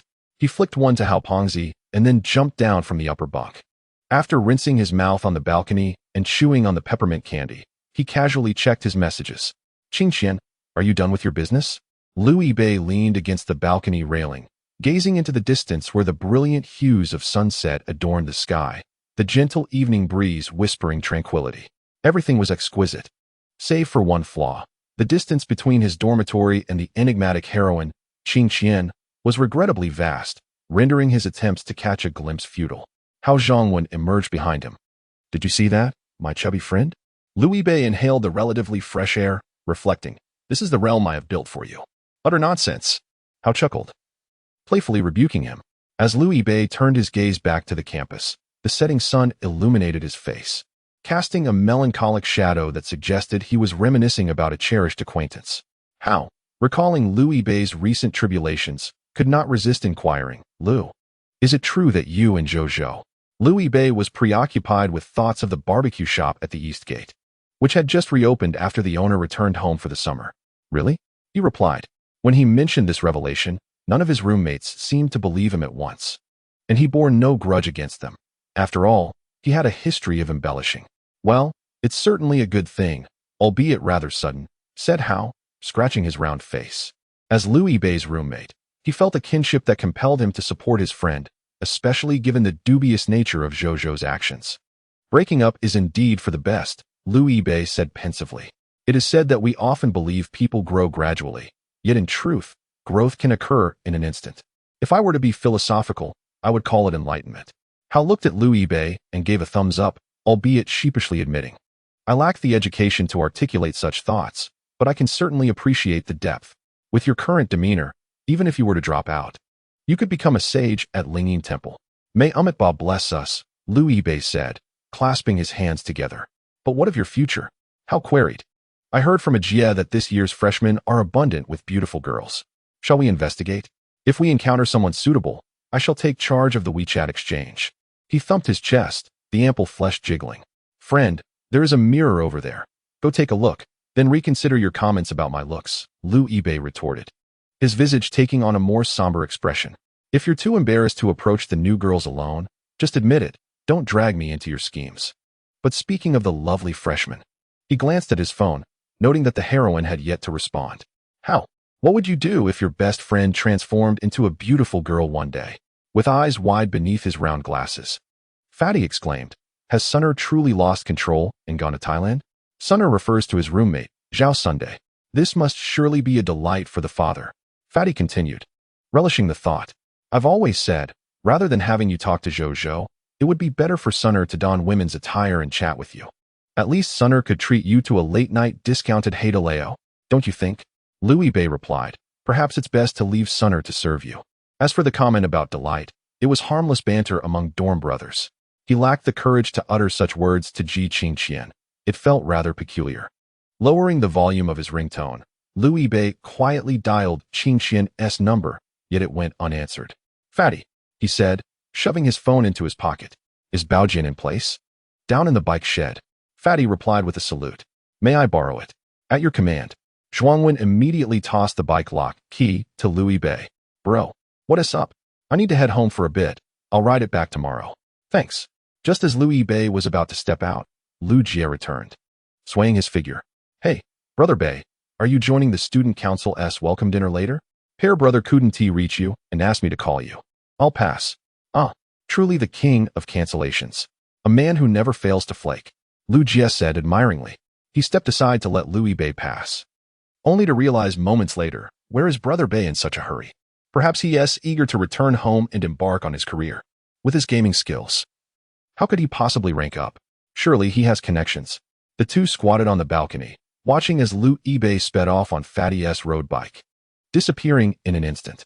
It was reassuring that he was not heading towards Zhou's dormitory. Splendid. They both sighed in relief. Fatty inquired, what are we having for dinner tonight? Liu Jie replied with a smug grin, I have a date. Oh, the welcome dinner? You didn't come back early when I told you to, so now you're all alone. Huh? Liu Jie raised an eyebrow. Fatty shot him a sidelong glance. Is the welcome dinner held in our School of Computer Science or in Chundan's School of Economics?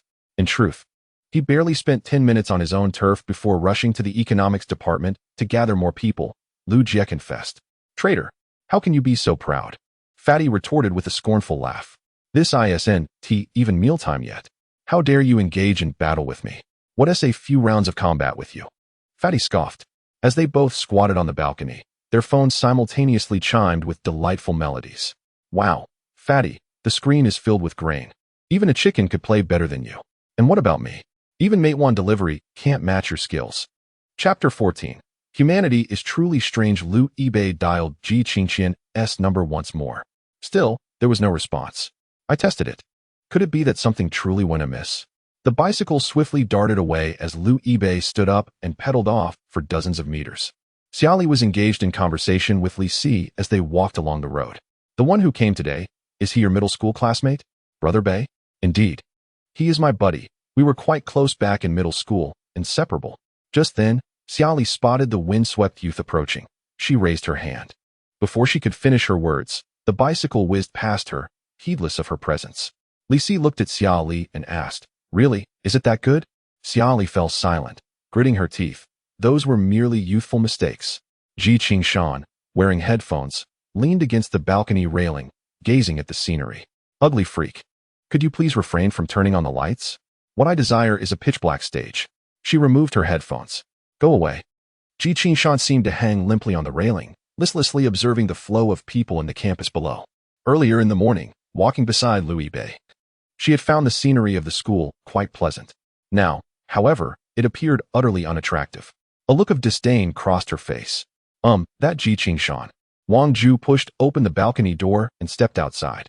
Ji Qingshan straightened up, concealing her displeasure. Wang Ju, looking down, spoke timidly. Chu Chu has already formally apologized to me. I should also thank you for speaking up for me. Ji Qingshan replied with a faint "Oh, your parents asked me to take care of you, and I agreed." Wang Ju responded, "My parents were merely saying it casually. You don't have to take it to heart." At that moment, Ji Qingshan was not in the mood to ponder Wang Ju's matters, merely nodding. "I shall assist you this once, but not again next time." Wang Ju opened her mouth, uncertain of how to respond. She looked at Ji Qingshan, the cool goddess gazing at the evening glow, her frosty eyes veiled in a layer of frost. Wang Ju summoned her courage. "Are you feeling down?" "No." Ji Qingshan replied immediately. What reason could she have to feel down? It had merely been 4 whole hours, and Liu Yibei had yet to reply to her message. It was nothing of great consequence. Could it be that she had truly suffered a social demise? Yet, she and Liu Yibei were merely online acquaintances, not in a relationship. Even if he held no interest in her, was it necessary to ignore her entirely? The evening glow reflected in Ji Qingshan's eyes, a vivid red. She was like a child forsaken by the divine. Wang Ju sensed that Ji Qingshan was indeed feeling low, yet she dared not inquire further. Different people exude different auras. Sometimes, the disparity in aura between individuals is greater than that between humans and dogs. Take her, Wang Ju, for instance, who epitomized the ordinary. Chu Chu, on the other hand, was willful, and Ji Qingshan, her forehead seemed to bear the mark of disdain. Ji Qingshan lowered her head, her indifferent gaze sweeping across the dormitory building below. Suddenly, she tensed up entirely. Her height, already considerable, seemed even more imposing as her spine straightened. Wang Ju found himself looking up at her. "What's wrong?" he inquired. "Nothing," Ji Qingshan replied, pursing her lips. Wang Ju felt as if he were hallucinating, for the typically aloof goddess had the corners of her mouth slightly curled in a smile. He blinked, hoping to catch a clearer glimpse. However, Ji Qingshan had already turned, pulling open the balcony door and stepping inside. Chu Zhu was currently fuming. "Ji Qingshan," she shouted with authority. To her surprise, as soon as she called out, Ji Qingshan entered. Chu Zhu immediately lowered her voice. Your phone has been vibrating for a while. Perhaps someone is trying to reach you." Ji Qingshan had tossed her phone onto the bed, choosing to ignore it due to someone's lack of response. She retrieved her phone from beneath her pillow, a subtle smile gracing her lips. "Ji Qingshan, what are you doing on the balcony?" Ma Jiao Jiao, lounging on the bed to escape the heat, inquired. "Nothing." Ji Qingshan shook her head, about to step outside again. She recalled Ma Jiao Jiao's words. Indeed, it was sweltering. She touched her bag resting on the table, which felt quite empty. "Does anyone have water?" Ji Qingshan asked. "Pure water?" Chu Zhu replied. "Yes. Here." Chu Zhu retrieved an unopened bottle of water from the cupboard. "Thank you," Ji Qingshan said. "It's just a bottle of water. There's no need for thanks." Ji Qingshan, I admit I was wrong earlier with Wang Ju. How about I treat you both to milk tea?" Ma Jiao Jiao suggested, attempting to break the tension. "What do you want to drink, Ma Jiao Jiao?" Chu Zhu asked, looking to her for a response. "Anything is fine, but she's already left," Ma Jiao Jiao replied. "Huh." Chu Zhu turned around just in time to see Ji Qingshan closing the door. She is furious. "Wang Ju," she yelled, "don't linger outside. Come in before you get heat stroke." "Oh," Ji Qingshan answered, picking up the phone. Upon hearing that familiar voice, she quietly sighed in relief. No awkward confrontation awaited her. Just then, she caught sight of Liu Yibei racing towards her on his bicycle. "Heroine, why did it take you so long to answer?" he asked. "You're asking me?" "I was about to ask you the same," Ji Qingshan intended to say, but upon hearing his slightly breathless tone, she couldn't bear to scold him. "I'll come down to talk," she said. "When did you recharge your telepathic plan? I hadn't even mentioned my arrival. And you already knew I was at your dormitory." Ji Qingshan smiled faintly, playfully retorting, "Because I'm clever. Just wait, I'll be right down." "Okay." After hanging up, Ji Qingshan strode down the stairs, her footsteps echoing rhythmically. As she passed through a corridor, she noticed the full-length mirror hanging on the wall. Ji Qingshan paused, meticulously arranging her hair that had become disheveled from tossing in bed. "Not charming," she mused to herself. She puffed out her cheeks as if to stifle her irritation and continued down the stairs. Ji Qingshan remained oblivious to her presence. Behind her stood a female classmate, gazing at her with a look of utter confusion as she descended. Subsequently, she followed suit to examine her own reflection. The memory of Ji Qingqian's striking profile and her somewhat hesitant remark, "Isn't it unappealing?" replayed in her mind. With determination, she bit her lip, stamped her foot, and pulled out her phone. "Darling, I want to buy cosmetics." "What do you mean I just bought some?" Women should hold themselves to higher standards. "Water." Ji Qingqian twisted off the cap of her bottle and offered it to the diligent Liu Bei. She hadn't even posed a question yet. "My phone died," he explained. "We've been sleeping together these days, so you must be aware of our rather tumultuous sleeping patterns. To ensure I could wake up in the morning, I resorted to playing Gui D Gang's crosstalk for some hypnotic assistance, but I forgot to plug it in, and by the time we met, the battery was nearly drained." Liu Bei continued, "I took advantage of the time while my phone was charging to rest in the dormitory and missed your messages." Ji Qingqian observed him panting and felt a pang of sympathy. "Drink some water." "Who asked you?" Liu Bei gulped down the water and then inquired, "Heroin? In your neck of the woods, is it customary for men to drink like this?" Ji Qingqian wrinkled her nose as she took the water bottle back and secured the cap. "How would I know? I don't drink with men." Humanity is indeed peculiar. Ji Qingqian mused. She had felt utterly despondent before, finding even the gentle evening breeze and the vibrant sunset bothersome. Yet, Liu Bei's casual remarks made her perceive the world anew, filled with exquisite beauty. Chapter 15. "Wait, are you seriously wealthy? Why are you cycling so fast?" Ji Qingqian asked. Having spotted Liu Bei on the balcony, pedaling furiously, "I noticed you hadn't replied, and I thought," he began. Ji Qingqian was about to respond, "I'm not angry." This was a falsehood. Resentment often accompanies anger, yet at that moment, all such feelings had dissipated. Ji Qingqian even felt a twinge of guilt. After all, it was merely 4 hours without a message. Was it necessary to act as if the sky were falling? At 20, she chided herself for her immaturity. Ji Qingqian contemplated defending her own pettiness. "I was worried something had happened to you," Liu Bei remarked. The words she had prepared were caught in her throat. So he was concerned for her. Her palm brushed against her chest, where warmth blossomed. She reached out, lightly punching Liu Bei's arm, murmuring softly, "You silly boy. What could possibly happen at school?" Liu Bei pondered this. Indeed, perhaps he had simply been drowsy and overly tense.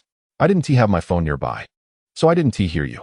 I'll carry it with me from now on. Don't fret unnecessarily." Ji Qingqian whispered softly, shifting her punch into a gentle grasp. She tugged at Liu Bei's white short-sleeved shirt, her voice soft and gentle. "I'm hungry. Take me out for a meal. Today. You shouldn't just stay in your rented apartment eating instant noodles." "All right, what do you wish to eat?" "Anything." This response made Liu Bei's heart tremble. While anything seemed to imply a plethora of choices, his experience suggested that it actually meant nothing at all would suffice. If he mentioned Sichuan hot pot, he would inevitably receive a response about not wanting anything spicy. Should he suggest something else, he would be met with complaints about it not being Thursday and the question of what to eat. "How about sour fish?" "I don't like bones." "You tell me what you want. I'll follow your lead." "Did you not hear me? I said anything." "Are there any local delicacies here?" The valiant Q Chi inquired. "Before I came here, I researched online. Is the Westlake vinegar fish good?" "Oh, it's absolutely delicious," Liu Bei replied swiftly. "The secret to enjoying Westlake vinegar fish is to sit by the window. As soon as you take a bite of the fish, you can elegantly toss both the fish and the plate out of the window, creating a beautiful spectacle." "Is that how it looks appetizing?" Q Chi retorted. "Unfortunately, the greatest characteristic of Hangzhou's cuisine is that there is none." Liu Bei pondered for a moment. "How about barbecue?" "There's a pretty good barbecue place on Shuyuan Street in the East Gate." "You mentioned barbecue?" "A Northeasterner like me ate barbecue all the time before coming to Jiangnan. And now, I'm still eating barbecue? What a waste of a trip to Jiangnan. Don't like it? Let me think again." Luckily, Liu Bei had ample experience and backup plans. "I do like it. Let us go," Q Chi declared. "You actually agreed?" Liu Bei was astonished. His past experiences seemed to have failed him. "Have you been craving that place for a long time?" Q Chi asked. "Huh, how did you know?" "I saw you drooling." Liu Bei wiped his lips. "Don't slander me. That's clearly sweat." "Let us hurry. It's scorching outside," Q Chi urged, glancing at Liu Bei's vehicle. "Why doesn't your car have a back seat?" "What kind of road bike has a back seat?" "Garbage," Q Chi critiqued mercilessly. "It's my roommate's bike, a giant, a brand-name product. It costs several thousand." Liu Bei defended. Q Chi nodded but remained adamant. "Still garbage." She was still thinking about how Louis Bay would speed through the campus with her. Louis Bay chuckled, patting the handlebars. When the chubby guy first rode it back from the specialty store, we were all so envious. This bike is the most essential mode of transport for our dorm. Only those with urgent matters can request to use it. Did everyone in your dorm ride it? Of course, Louis Bay replied. Usually, it's the chubby guy riding, but in emergencies, just a word to him is enough. Huing Chi-n's gaze turned frosty as she fixed her eyes on the bike between her and Louis Bay, coldly remarking, ridden by thousands, a burned good. Come on, heroine, be reasonable. Huing Chi-n asked, why don't you buy one? You often stay off campus. Having a bike for commuting would be much more convenient. Isn't it several thousand yuan? Are you going to gift it to me? Sure, Ji Qingshan nodded. Then added a condition after a moment's thought. But you must choose one with a back seat. Louis Bay chuckled at her jest, dismissing it lightly. However, Ji Qingshan tapped on her phone screen for a while, then angled it toward him. What do you think of this one? Louis Bay glanced at the screen. Where the valiant Ji Qingshan was searching for road bicycles on Taobao, she declared confidently, this one is definitely better than your roommate's. That's obvious. Don't you think the price has an extra zero? Louis Bay retorted. A slightly higher price is acceptable, but the key is quality and the back seat, primarily the back seat. You're talking about a significant increase. That's 10 times more. Ji Qingshan shoved her phone into Louis Bay's hands. Can you please ask the customer service if they can add a back seat? I don't know how to inquire. Are you serious, Qingshan? He questioned, astonished. Why not? Ji Qingshan pondered, emphasizing, it's a gift from me, so you can't let anyone else ride it. Louis Bay hesitated, then countered, that's not quite fair. Your roommate borrows your bike. If you refuse him, he'll think you're stingy. Well, you can lend it, but when you ride it, the back seat can't carry anyone else. Louis Bay observed the calmness in Ji Qingshan's eyes, realizing she was not jesting. Are you truly wealthy, my lady? He inquired. This enigmatic heroine had always maintained a reserved demeanor, rarely divulging personal details. It was only a few days prior that Louis Bay discovered her true gender. In other words, he had unwittingly exposed himself. However, Ji Qingshan remained shrouded in mystery, particularly concerning her family background. My hometown is in the northeast, but my parents raise cattle in the northern province, Ji Qingshan explained. Louis Bay nodded, acknowledging that the northern province is replete with grasslands, specializing in livestock. There had been jests online about students in the northern province riding horses to school. My mother mentioned that the tuition and airfare amount to the price of 2 cattle. Louis Bay continued to nod. It is quite common for families to sell agricultural products to fund their children's education. We have tens of thousands of such cattle at home. Ji Qingshan stated. Not you and me this. Louis Bay attempted to articulate something, but gazing into Ji Qingshan's clear eyes, all his thoughts condensed into a single word. Does that sound appropriate to you? So hurry and ask customer service. I want a back seat, Ji Qingshan urged. Yet, Louis Bay returned the phone to her. My lady, carrying passengers on a bicycle is illegal. In our school, if caught, just wait for the security guards to issue their pursuit orders. I doubt they could catch up to you, Ji Qingshan remarked seriously. You're quite fast. Indeed, Louis Bay conceded. Generally speaking, that is true. The security guards' old legs would indeed find it somewhat challenging to catch me. But they have advanced technology. What advanced technology?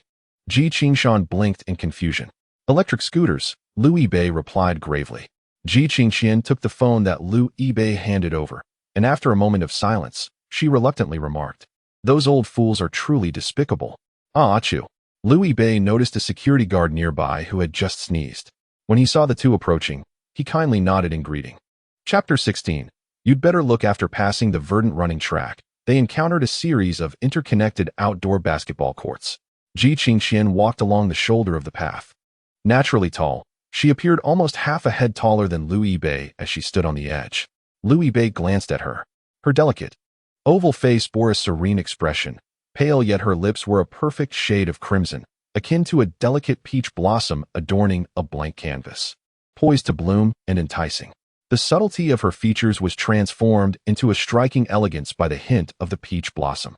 With her hands clasped behind her back, Ji Qingshan, despite her cool demeanor, exhibited a playful bounce in her steps. Louis Bay pondered to himself, who is this? The answer, Ji Qingshan. He inquired further. What is our relationship? The answer, good friends. Louis Bay mused, my friend. Beautiful. Beige brother. Someone called from behind. Louis Bay turned around to see the lively Xia Xiaoli. Xiaoli was considerably smaller. Even when she leapt, she did not surpass Lu Yibei's height. As if fearing he might overlook her, she waved her arms energetically. Upon noticing Lu Yibei stop, Xiaoli hurriedly sprinted towards him, coming to an abrupt halt, her sneakers skidding across the ground, leaving a trail. Beige brother, I called you earlier. Why didn't you respond? Xiaoli complained. When was that? Lu Yibei asked. Forget it. It seemed that Lu Yibei merely hadn't noticed her, rather than intentionally ignoring her. So Xiaoli decided not to press the matter further. Beige brother, are you alone? How could that be? Lu Yibei thought. Didn't I just see a heroine standing beside me? But when he turned around, he exclaimed, wait, where did my Qingqian go? It turned out that when Lu Yibei had stopped, Ji Qingqian continued walking ahead and was now a good 10 steps away, with her back to them. She gazed at the outdoor basketball courts enclosed by barbed wire. Students continuously passed by on the path, and since Ji Qingqian hadn't halted with Lu Yibei, Xiaoli had not realized they had just been walking together. Without her large sun hat, Xiaoli did not recognize her. Lu Yibei chuckled. Ah, right, if not by herself. Could it be a dog? Xiaoli continued. We from the welcome committee are going for a meal. Are you really not coming? I have something to attend to. What a pity. I called you here to work for free, and now you're skipping the feast. Perhaps another time. That works. Let us plan again. Xiaoli said as she pulled out her phone. Come on, beige brother, let's exchange contacts. I lost my number and can't retrieve it. During their middle school years, they still used it, but by high school, everyone had transitioned to WeChat, and Xiaoli and Lu Yibei had nearly lost contact. With a sly glint in her eyes, Xiaoli remarked, I'll scan your code. No taking advantage of me, all right? Although Lu Yibei said this, he still complied and revealed his QR code. A beep resonated as they connected. While others referred to her as Bing Tang Shueli, Xiaoli was aptly known as Jiao Tang Haley. Glancing at Xiaoli's complexion, Lu Yibei marveled at how thoroughly she embraced her self-deprecating humor. Well then, I must dash to my event. We'll reconnect later, Xiaoli said. Moving swiftly. By the time Lu Yibei uttered his goodbye, Xiaoli had already brushed past Ji Qingqian, who stood several meters away. She was remarkably swift. As Lu Yibei approached Ji Qingqian, he teased, Gone already? Still looking, I see. Admiring the handsome guys? Despite the sweltering heat, the basketball court was bustling with activity. It seemed that the summer heat could not extinguish the youthful fervor for basketball. Lu Yibei felt a twinge of admiration before observing a spirited young man take a shot. With a swish, not only did the ball miss the hoop, but it also failed to graze the net. Lu Yibei's admiration waned. This level of skill certainly warrants more practice. After the young man had thrown a complete air ball, his face visibly flushed. He then furtively cast a couple of glances toward Ji Qingqian. You're affecting her performance, Lu Yibei remarked. What does that have to do with me? Ji Qingqian retorted disdainfully. If you're lacking, just practice more, don't shift the blame. With that, she departed alongside Lu Yibei. He glanced back at the despondent young man, who appeared utterly defeated. Perhaps believing his poor performance had cost him the favor of the goddess. What a pity, Lu Yibei mused, shaking his head. Is she your friend? Ji Qingqian inquired. Pointing at Xiaoli, I saw you two conversing earlier at Dong Demon. Yes, she's the old classmate I mentioned. Xiaoli, a sophomore, and technically your senior, Lu Yibei replied. She's quite a nice person. I intended to introduce you, but why did you run off so far? Ji Qingqian remained silent. Feeling somewhat petty for having only met Xiaoli twice and already harboring a sense of wariness toward the petite senior, Lu Yibei's phone vibrated. It was a voice message from the newly added Jiao Tang Haley. He opened it. Xiaoli spoke breathlessly as she ran. Hey, Bei Gu, speaking of which. That girl who asked you to help carry her luggage, she's stunning. Do you think there's potential for something between you two? I believe you two would make a perfect match. Cherish this connection, don't let it slip away. Lu Yibei abruptly cut off the voice message, his expression impassive as he turned to Ji Qingqian. Don't mind her, she's not thinking straight. Ji Qingqian nodded slightly, conceding, you're right. She is indeed quite lovely. Lu Yibei responded to Xiaoli with a sweating emoji. Ji Qingqian suddenly recalled something. You've been photographed without your knowledge. Lu Yibei questioned, huh? While assisting a junior with her luggage, you were inadvertently photographed. She is acquainted with my roommate, and now your picture has circulated throughout our dormitory. Lu Yibei, taken aback, paused momentarily before posing a rather critical question. Did you use a beauty filter? No, came the reply. This generation of juniors truly lacks finesse. Even when my senior clandestinely captures a photo, it is typically enhanced with a filter, Lu Yibei remarked. Ji Qingqian, puzzled, responded with a simple, Liu Yibei retrieved the snapshot that Liu Jia had sent him, showcasing the junior's silhouette, and presented it to Ji Qingshan. See? Although a mere profile, it hardly required enhancement. Ji Qingshan refrained from commenting on the invasion of privacy and instead regarded Liu Yibei with curiosity. Why do you have this picture saved? Indeed, why would I save it? Liu Yibei replied, a hint of embarrassment creeping in. It just happened to be saved, I suppose. Now that it's saved, how do you expect me to respond? Oh, valiant Qingshan. He was perspiring profusely, hastily concocting excuses. Fortunately, Ji Qingshan did not press further. She simply acknowledged with a soft "oh." After a few more steps, she inquired again, did you give her your WeChat ID? I heard about it. No, someone asked, but I turned them down, Liu Yibei clarified. Ji Qingshan replied. Her tone remained straightforward, making it difficult for Liu Yibei to discern her emotions. He could not tell whether she believed him or not. After I dropped you off, my phone automatically shut down, even if I had given out my WeChat ID. Liu Yibei opened his WeChat to check the new contacts. Shall I search? Ji Qingshan shot him a side glance. Why would you even search? Given their long acquaintance, and with Chu Zhu being a mere day old in their circle, it was improbable that she would suspect Liu Yibei in favor of a friend she hardly knew. Nonetheless, Liu Yibei's explanation brought her some amusement. Let me see that photo again. She leaned closer to Liu Yibei's phone screen. It seems I am indeed more photogenic than you. Liu Yibei could only shake his head in resignation. Yes, you are the most beautiful. Chapter 17. An indirect kiss. Ji Qingshan lifted her gaze to the sign of the barbecue restaurant, Brothers Barbecue City. Her expression was as frigid as ice. Liu Yibei parked his energy-efficient convertible, which consumed an astonishing amount of buns per 100 kilometers, and approached her. Shall we go in? Oh. The barbecue establishment was sizable and nearly full. Numerous male university students donned tank tops or short sleeves, leisurely enjoying chilled beer while grilling skewers. There were females as well, but they were primarily seated opposite one another. No wonder it was named Brothers Barbecue City. Ji Qingshan harbored some reservations about the establishment's name. Is there any seating available? Just two. Liu Yibei gestured to a busy staff member. Yes. Perfect timing. We have a table. The staff member responded cheerfully, turning around to exclaim, Oh, Abe. You're back on campus? The proprietor and staff of this establishment are acquainted with Liu Yibei, though their familiarity is not particularly deep. Those who know him well are aware that he has not actually returned to school. Liu Yibei offered a slight nod without further elaboration. Come this way, the attendant said, leading the pair to a corner while casting an admiring glance at Ji Qingshan. What a lovely young lady.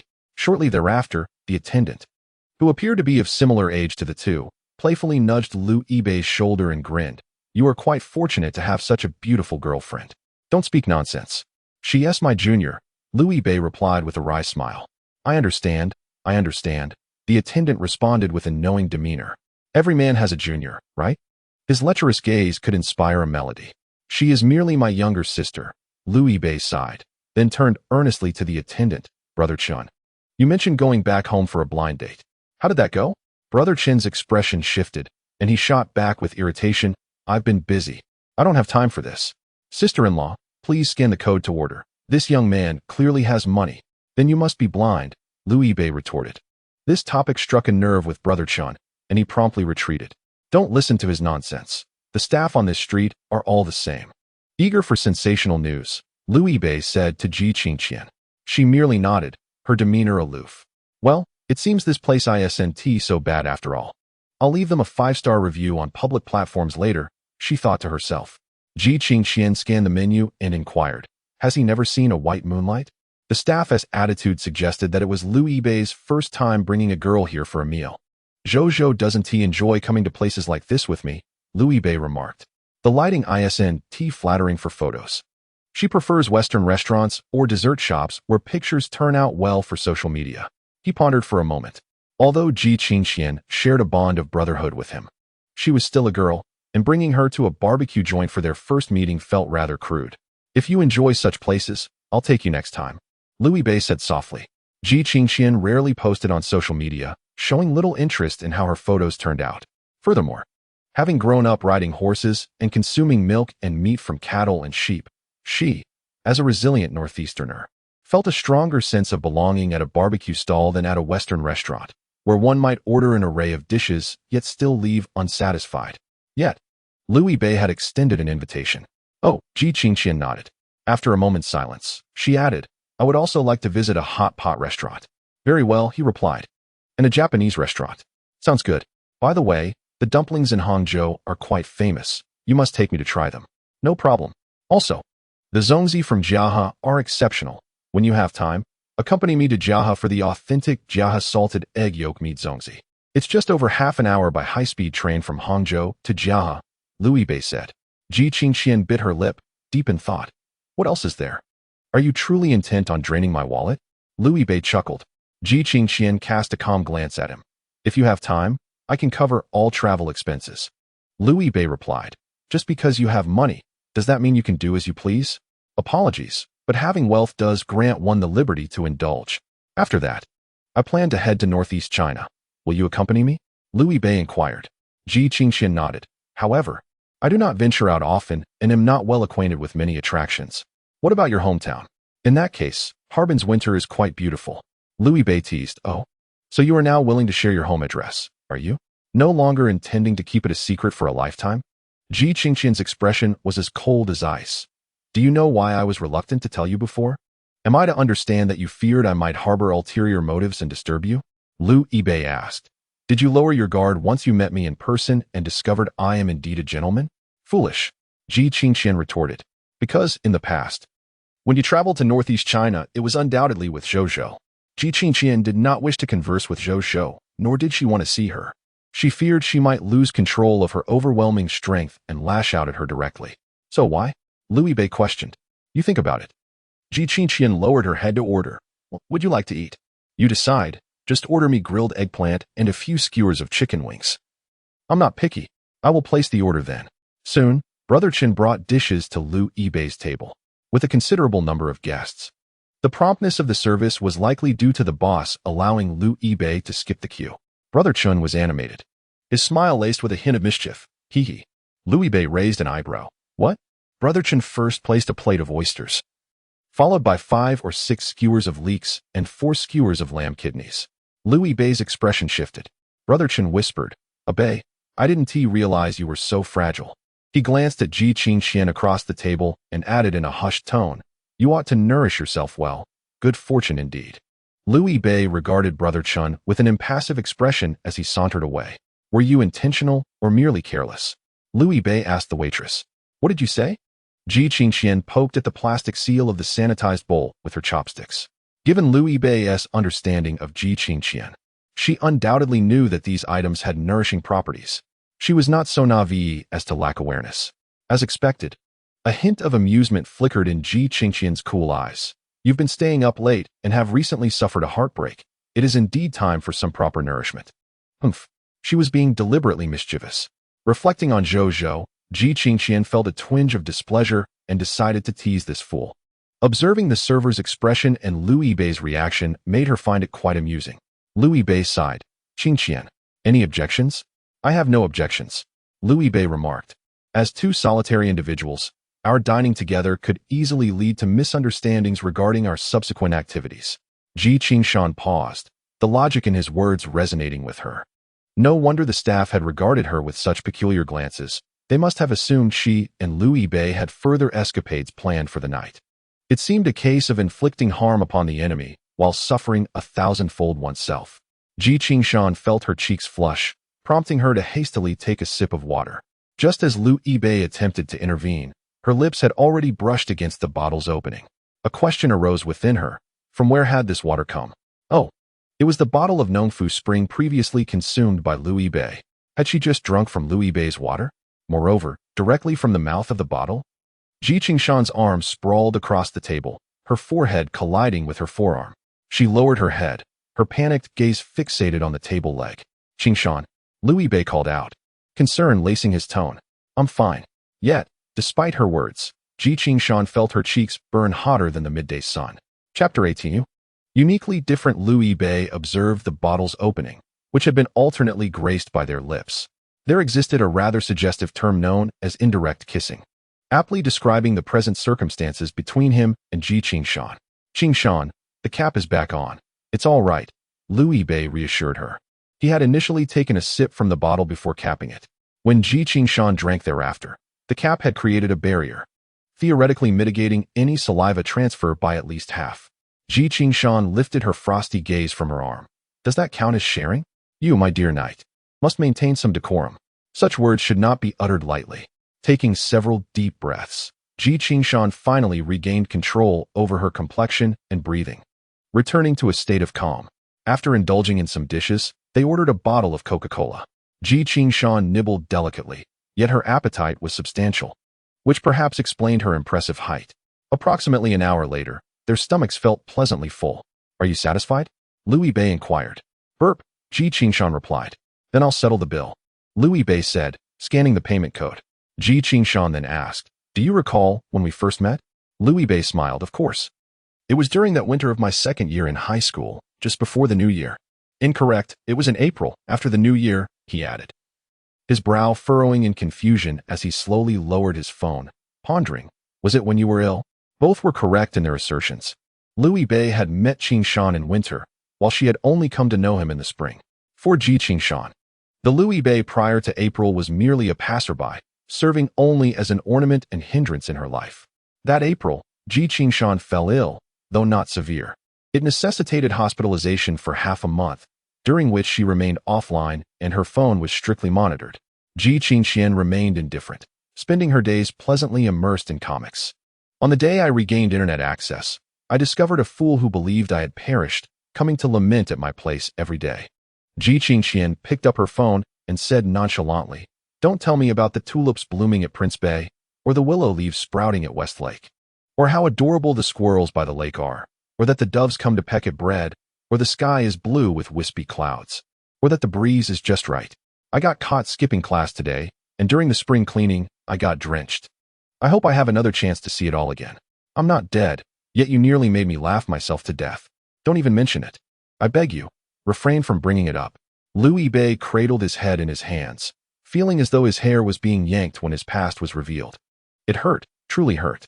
Ji Qingshan offered a calm smile. Indeed, she had laughed heartily at that moment, but it was not mockery, it was genuine amusement. Ji Qingshan never imagined that a fool so far away would think of her so often. In truth, Louis Bei, gripping his hair, revealed a gaze as innocent as a fawn's. Initially, I thought you had run away because I upset you, but then I considered your high game level. If you wanted to avoid me, you could simply block me without logging off. I couldn't ascertain if something unfortunate had happened to you, so I hoped that sharing my experiences might bring you a little joy, never imagining you would care so much about me. Ji Qingshan replied coolly.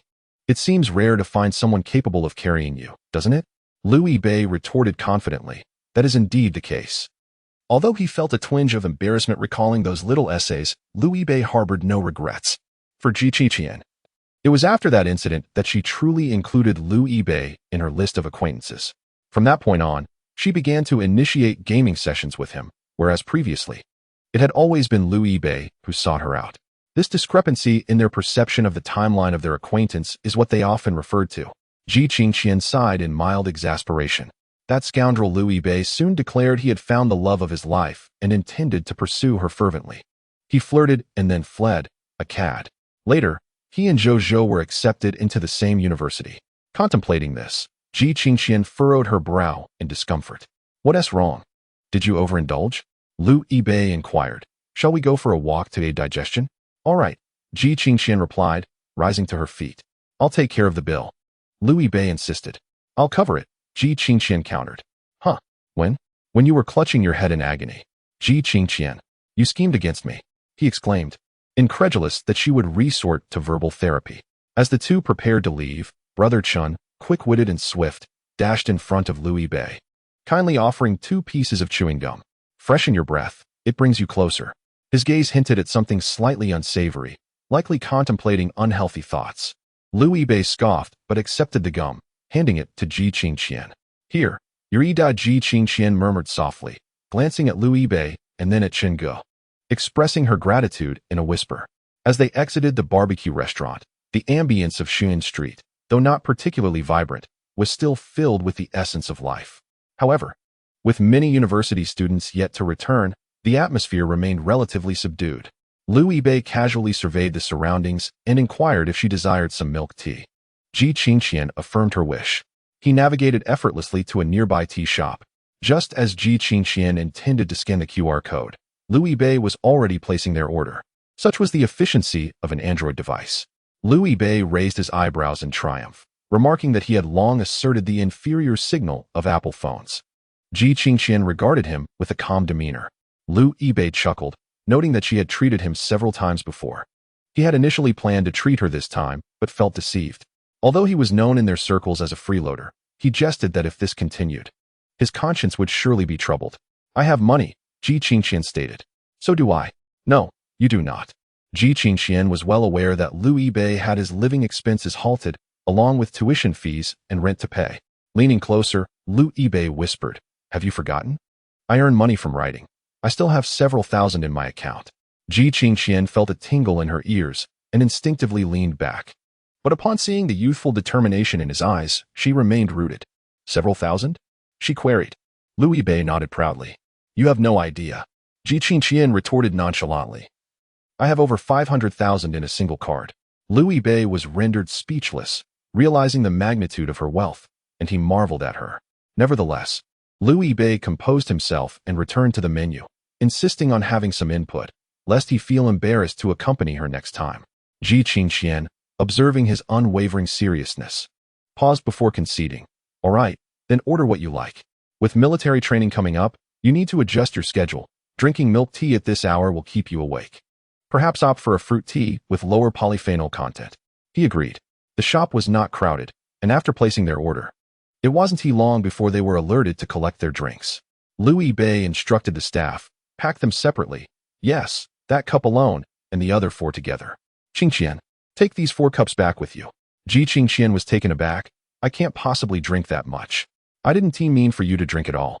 Share the other 3 cups with your roommates, Liu Yibei clarified. Ji Qingqian raised an eyebrow in confusion. You want to respond to the dormitory aunt, will you? Not long after I left your dorm, she messaged me. Upon seeing Xiaoli, I knew to avoid her. You don't even ask for a ride home. At the barbecue, you didn't utter a word when Chungu spoke. You seem to struggle with engaging strangers. Liu Yibei smiled. Just take them back and say you bought them. Your roommates will likely be kind and willing to look after you, while there may be unkind individuals among them. Most university students are genuine. If you treat them well, they will reciprocate. At least that's how it is in my dorm. Ji Qingqian found herself at a loss for words. Before she could even mention her own shortcomings, he had already discerned them. Esports indeed necessitate keen eyesight. I am not visually impaired.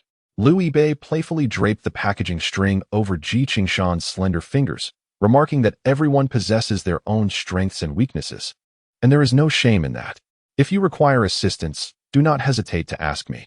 I am a good child, and I will remember your kindness. So there is no need for formality. Ji Qingqian lowered her gaze and softly acknowledged him. By the way, do remember to drink that passion fruit beverage, Liu Yibei said. Why? Because it costs 2 yuan more, he replied with a smile, highlighting its uniqueness. Chapter 19. A Good Brother.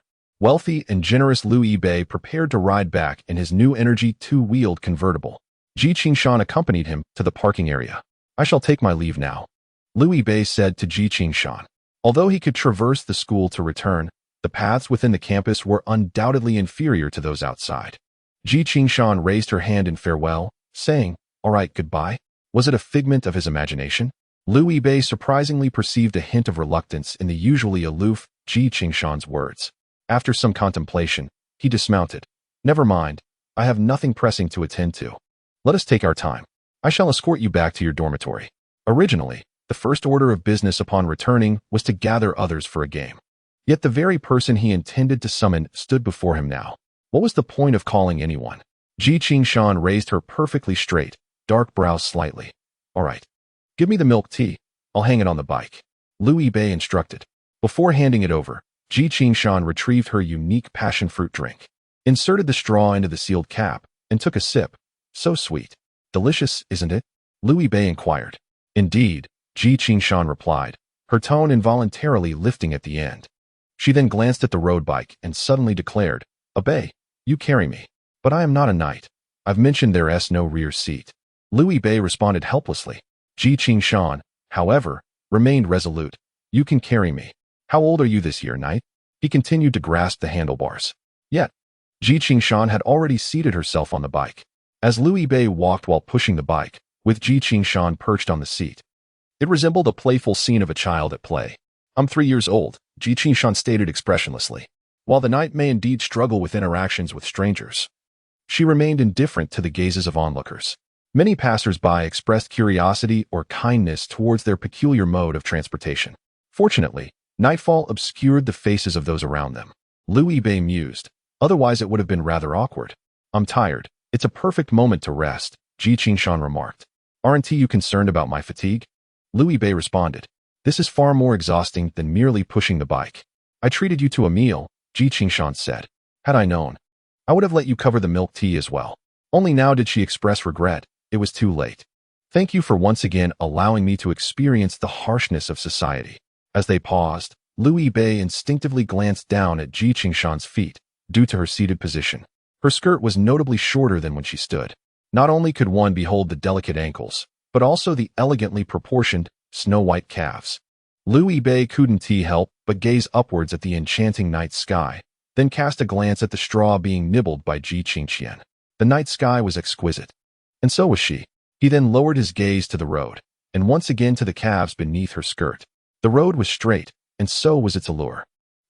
Liu Bei pondered. Why has the hem of her skirt risen a bit? Initially, it revealed only her calves, but now it almost unveiled her knees. He turned his attention to Ji Qingshan, who, with her right hand clasping a passion fruit tea, deliberately lifted her skirt with her left hand. Isn't it lovely? I've always known you had a penchant for legs.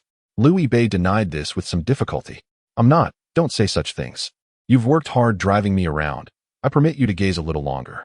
Ji Qingshan, biting the straw, spoke with a somewhat muffled voice, her eyes wandering elsewhere, avoiding Liu Bei's gaze. Thus, he could not see the faint blush rising on her cool cheeks. Although he wished to look away, his eyes betrayed him. His good friend was indeed wealthy and generous. How is it? Ji Qingshan inquired gently. Liu Bei thought. Does she expect him to write a 500-word reflection at this moment? Gritting his teeth, he managed to comment, such beautiful legs, surely they must be powerful for pedaling a tricycle, right? Almost immediately, Ji Qingshan nearly kicked him away in jest. As Liu Bei escorted Ji Qingshan to the dormitory matron happened to be peering outside. Oh, you're back. She remembered Ji Qingshan and Liu Bei. Look at that, such a well-matched couple. Hello, Auntie, Liu Bei greeted her. Ji Qingshan nodded to the matron, softly murmuring a greeting. Go on in, Liu Bei urged. All right. Goodbye, call me if you need anything. This time I want to run out of battery. Okay, bye. Goodbye. Ji Qingshan waved at Liu Bei, who swiftly mounted his bicycle and rode off into the night. She stood at the dormitory entrance until the young man vanished into the shadows. Don't just stand there. Come in quickly, the matron chuckled. You'll see him again tomorrow. Yes, Ji Qingshan echoed in her mind. Tomorrow they would meet again.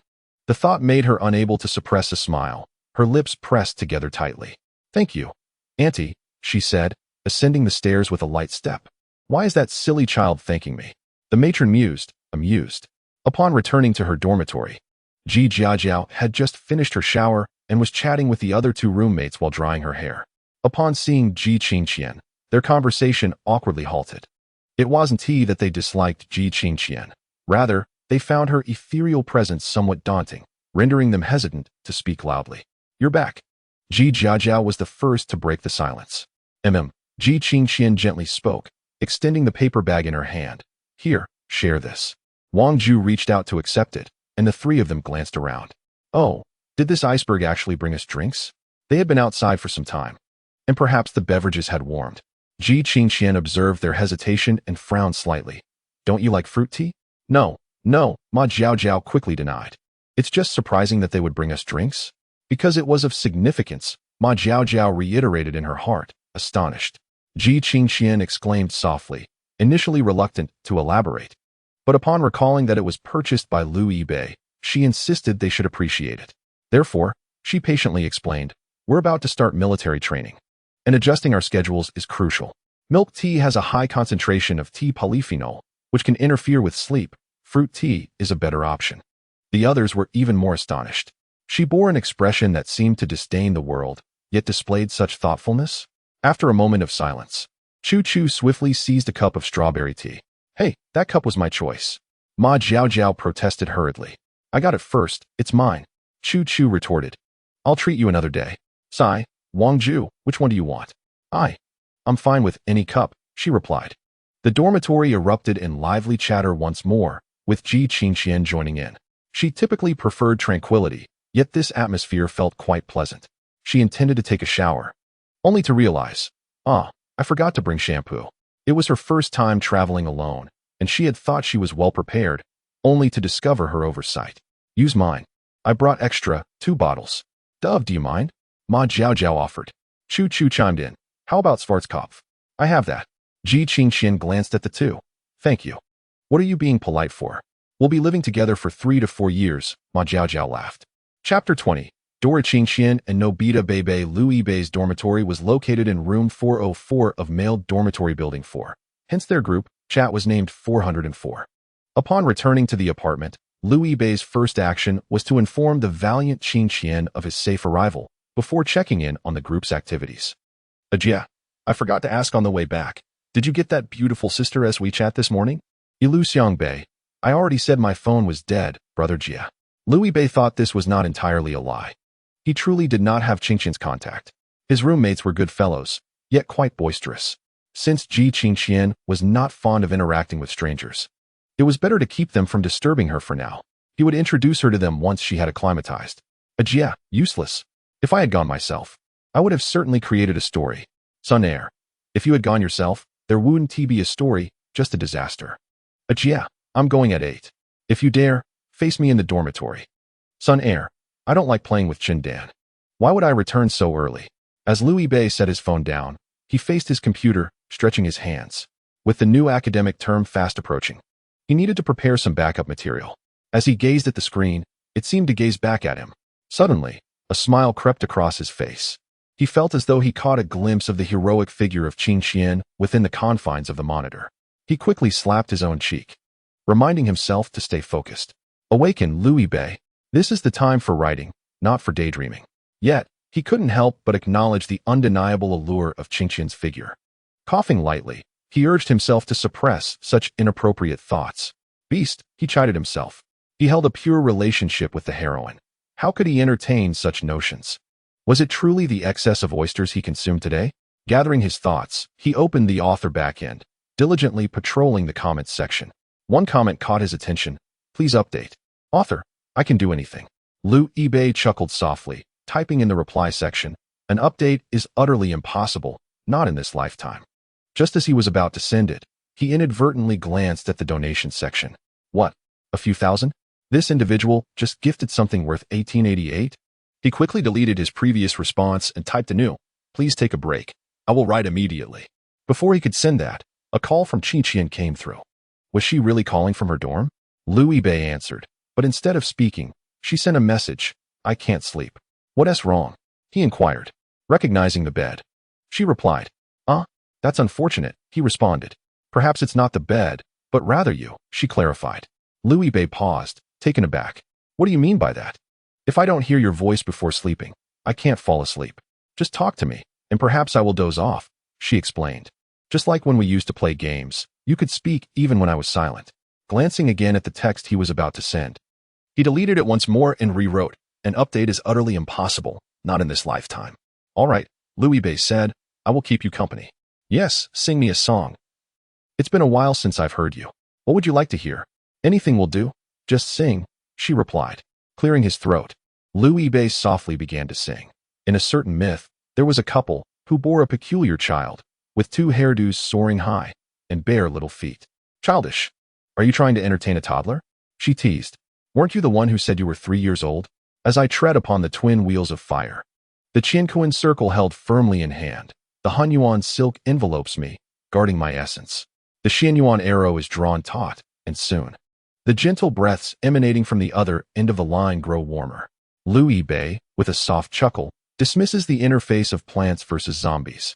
Leaning back against his chair, he ceases his melodic musings, and Qingqian remains silent, as if truly succumbed to slumber. The silence envelopes the air. Liu Yibei exhales. unsure whether his words are meant for himself or for the gentle voice on the line. Thank you. The matter concerning Zhou is more distressing than I had anticipated.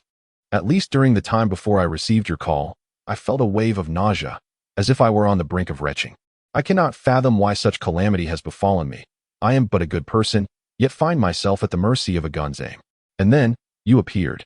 In my childhood fantasies, I envisioned a day when, amidst my tears and helplessness, a figure like Doraemon would emerge from my desk to rescue me. Now, at the age of 20, I have finally encountered that savior. Dora Qingxian has come to rescue the forlorn Bei. Thank you. Thank you. He murmurs, momentarily taken aback, sensing a stir from Qingxian's side, prompting him to stifle his trembling voice. Ah, Bei. Yet Qingxian seems still ensnared in slumber, her words resembling the murmurs of a dream. I am here. You ask why I ventured to Jiangnan. Well, he muses, it is because I wish to see you. On her end, Ji Qingxian falls silent once more. Liu Yibei gazes vacantly at the ceiling, his intellect not dulled. He discerns her sentiments. Yet upon hearing such an admission, he is compelled to contemplate a grave matter, the timeline. The college application process concludes at the end of June, indicating that Qingxian had resolved to attend Jiangnan University long before. However, his quarrel with Zhou had not reached its peak until nearly September. If one were to assume that he had not clashed with Zhou, what would transpire once Qingxian arrived at this institution? Prior to their discord, her proud nature had rendered her unwilling to even utter a word to him. Yet, she came to Jiangnan with the express purpose of seeking him out. Each step she took felt precarious, laden with the potential for disappointment. Yet she persevered. Why are you so kind? Liu Yibei softly murmurs, uncertain to whom the question is directed. Wang Ju has just stepped away for a moment. The remainder of the roommates have succumbed to slumber, rendering the dormitory particularly tranquil. As she prepares to ascend to her bed, she hears a gentle voice from the icy goddess Ji Qingxian's bunk. Ah, Bei, is this a dream, or mere sleep talk? Wang Ju finds eavesdropping on such reveries somewhat inappropriate. Yet instinctively, she strains to listen. I came to Jiangnan to see you. Wang Ju gasps, her lips pressed tightly together. What earth-shattering gossip has she just uncovered? Who is this Ah Bei? It seems rather astonishing that this goddess, who appears to be a boy, actually has a crush on a boy. Liu Yibei composed himself, casting a glance at the 1888 gift and the grandiose claims of impossibly frequent updates, revealing a derisive smile. Subsequently, with a flurry of keystrokes as swift as the wind and thunderous as a storm, he began typing furiously. Over an hour later, he tossed out a chapter update. In the author's notes section, he inscribed, Humph, this is not for the sake of rewards. I simply felt inspired today and decided to write an extra chapter, which has nothing to do with donations. Ah, Liu Yibei nodded. Indeed, I am remarkable. Chapter 21. An unparalleled beauty the following day. Liu Yibei returned to campus with minimal luggage. Classes had yet to commence, and the three generations were idling in the dormitory. Hao Zhongwen and Lu Jie were engaged in battle within the realms of the King's Canyon, while Liu Yibei indulged in reading Lemon by Kaji AI. Lu Jie, his screen dimmed, cursed the mid-lane player for their incompetence, and in a moment of leisure, turned to Liu Yibei. Lao Bei, what is your book about? Liu Yibei leisurely flipped a page. You wouldn't understand. Lu Jie, feeling indignant. Do you look down upon my literary prowess? I was well-read in my youth. I know precisely who is the angler of eternity and who is the emperor of smoke. I refuse to believe I cannot comprehend it. Just tell me. I shan't. Is this how you treat others? Because I do not understand it either. Liu Yibei grimaced in agony, flinging the book onto the bed. Damn it. I will never again buy a book based on its cover recommendation. What is this nonsense? Lu Jie laughed heartily. Oh, is that so? Ha ha. Just as their banter concluded, the dormitory door swung open with a bang. Following that, a suitcase rolled in with a clatter. The old man has returned, boomed the voice at the entrance. It was Zhao Sun, the last to return to campus. Clad in all black, Zhao Sun possessed delicate features. Rather than simply handsome, he could be described as beautiful. With a wolf-tail hairstyle tied into a small braid, he bore a hint of androgyny, yet not in an innocent way. His naturally lined eyes, devoid of makeup, bore a slightly alluring quality. At 1.64 meters, he was not particularly tall among girls. In a word, he was the quintessential South Liang Saint body. Damn it, son. You've only just returned now. Lu Jie exclaimed in anger. Zhao Sun ignored him, carelessly tossing his suitcase aside and walking directly toward Liu Yibei. Lao Bei, what is up? Have you truly broken up with Zhou? Damn. Lu Yibei sighed in resignation. Clearly, Jiegu had already informed the dormitory group. Yet he found himself explaining anew to each person. Indeed. Zhao Sun scrutinized Lu Yibei, naturally needing to look up at him due to his height. What year did you reincarnate? Is there a system involved? What nonsense is this? Usually, those who suddenly stop fawning are the ones who have been reborn, right? The next phase should be the pure school beauty chasing after you, while Zhou is left in despair. Oh, isn't there a saying about not underestimating the youth in poverty? Zhao Sun inquired. You ought to reduce your consumption of web literature. It is entirely nonsensical. How can a web author suggest that one should read less web literature? Zhao Sun inquired. How was your life upon your return in the year of your rebirth? Lu Yibei replied, it appears so. Zhao Sun, unperturbed, patted Lu Yibei's shoulder, saying, you must take good care of me in this lifetime. When one ascends, even the chickens and dogs thrive. You cannot allow me to experience such a fate again. Lu Yibei responded, your words beg the question, are you a chicken or a dog? Lu Jie, as if responding instinctively, stood up, casually interjecting, you are simply too beautiful. Truly, you are exceedingly beautiful. Zhao Sun scoffed disdainfully, fool. He then tossed his shoulder bag onto the nearby cabinet, exclaiming, your posture is all wrong. Come on. How Fatty pressed the play button on his phone, and the entire dormitory began to sway in unison. Lu Yibei shook his head in helplessness. His unwavering mental state often left him feeling out of sync with this eccentric group. I told you couldn't do it. Zhao Sun berated Lu Jie. Look how naturally Lu Yibei dances. He could easily become an idle trainee. In the female dormitory, Ji Qingxian turned over, having finished reading the book points and lines. What is Bei doing now? She obscured the lower half of her face with the book, pondering if he might be thinking of her as well. Lu Yibei sang, you are too beautiful. Indeed, you are exceedingly beautiful. Time passed swiftly, and as the new semester commenced, returning students gradually filled the campus. The cafeteria became crowded. Even in the morning, why must we squeeze into the third cafeteria? Zhao Sun grumbled, placing his tomato sauce noodles onto the long table before taking a seat. Jiangnan University has 3 cafeterias in total. The first is closest to the male dormitory, while the second is the quietest, yet they found themselves in the third, which is near the female dormitory. Lu Jie whispered, don't you want to see the beautiful new female students? How tiresome. Zhao Sun began to slurp his noodles. Keep pretending. Lu Jie remarked. Lu Yibei ordered scallion oil noodles without scallions, mixing them as he said. Even the few pretty ones I've seen are not as charming as our Sunner. How could he possibly find it interesting? Lu Jie thought for a moment. True enough. Zhao Sun, slurping his noodles, raised his middle finger at Lu Yibei. If it weren't for the fact that I can't defeat you, I'd certainly pin you down right here. Fatty, you surely understand me. Lu Jie saw camaraderie. Hao Zhongwan, with a serious expression, remarked, this one is good looking, and this one is too. Ha! This one, I adore. Unfortunately, he was engrossed in mobile game card draws. Lu Jie called softly, Jiegu, look to your 5 o'clock, an unparalleled beauty. Lu Jie's gaze sharpened, as if preparing to unleash a powerful force. What the hell? How could it be Chen Dan? Whether she was beautiful or not was of little concern to the group. But upon hearing Chen Dan's name, Zhao Sun and Hao Zhongwen turned their attention towards the prospective daughter-in-law. The relationship between Chen Dan and Lu Jie is akin to a secret known to the entire world. Lu Jie harbors feelings for Chen Dan. Yet neither of the two admits it. Look at Chen Dan. Your eyes are filled with her, and yet you have Zhou and Huang Chengqing beside you. Zhao Sun muttered under his breath. Ah, Lu Jie is no longer gazing at Chen Dan. His attention is now on Lu Yibei. Be brother. Ah, Lu Yibei was enjoying his meal with great relish. I truly did not intend for this to happen. I had not anticipated that they would have classes this morning. Lu Jie lamented. You are the fool, not I. I thought of it while you did not. Lu Yibei remarked calmly, casting a glance at the remnants of his meal. The fact that I could follow you here indicates that I have not taken this matter to heart. It is of no concern. Very well, Lu Jie replied softly. Lu Yibei glanced towards Zhou's direction, where they had also noticed the group of boys known as the 404 boy band. After their eyes met, Lu Yibei withdrew his gaze. Aren't you going to greet them? Lu Jie appeared embarrassed, then declared gallantly, for the sake of my brother, I shall not go. You look as though you wish to. Lu Yibei teased. Why is Chen Dan eating so little this morning? He observed the 2 small sesame balls in Chen Dan's possession, deeming it insufficient. She never eats much for breakfast, Lu Jie expressed his concern. She lacks an appetite, yet she is prone to low blood sugar. Perhaps she has a large class later. Low blood sugar would be detrimental.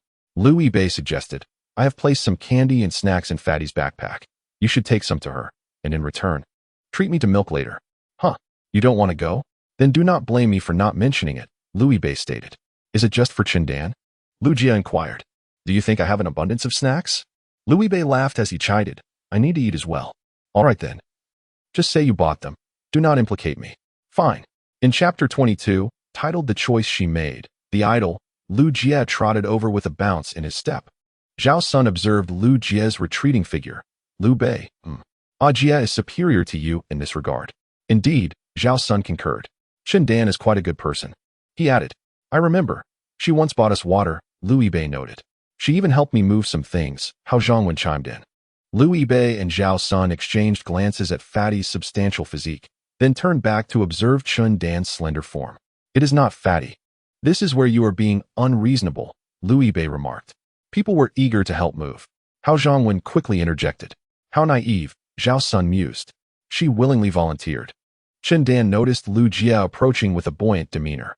She furrowed her brows and stole a glance at Zhou Zhou, who was meticulously peeling a boiled egg, leaving it in a disheveled state akin to the surface of the moon, while simultaneously casting a sidelong glance at Lu Yibei's direction.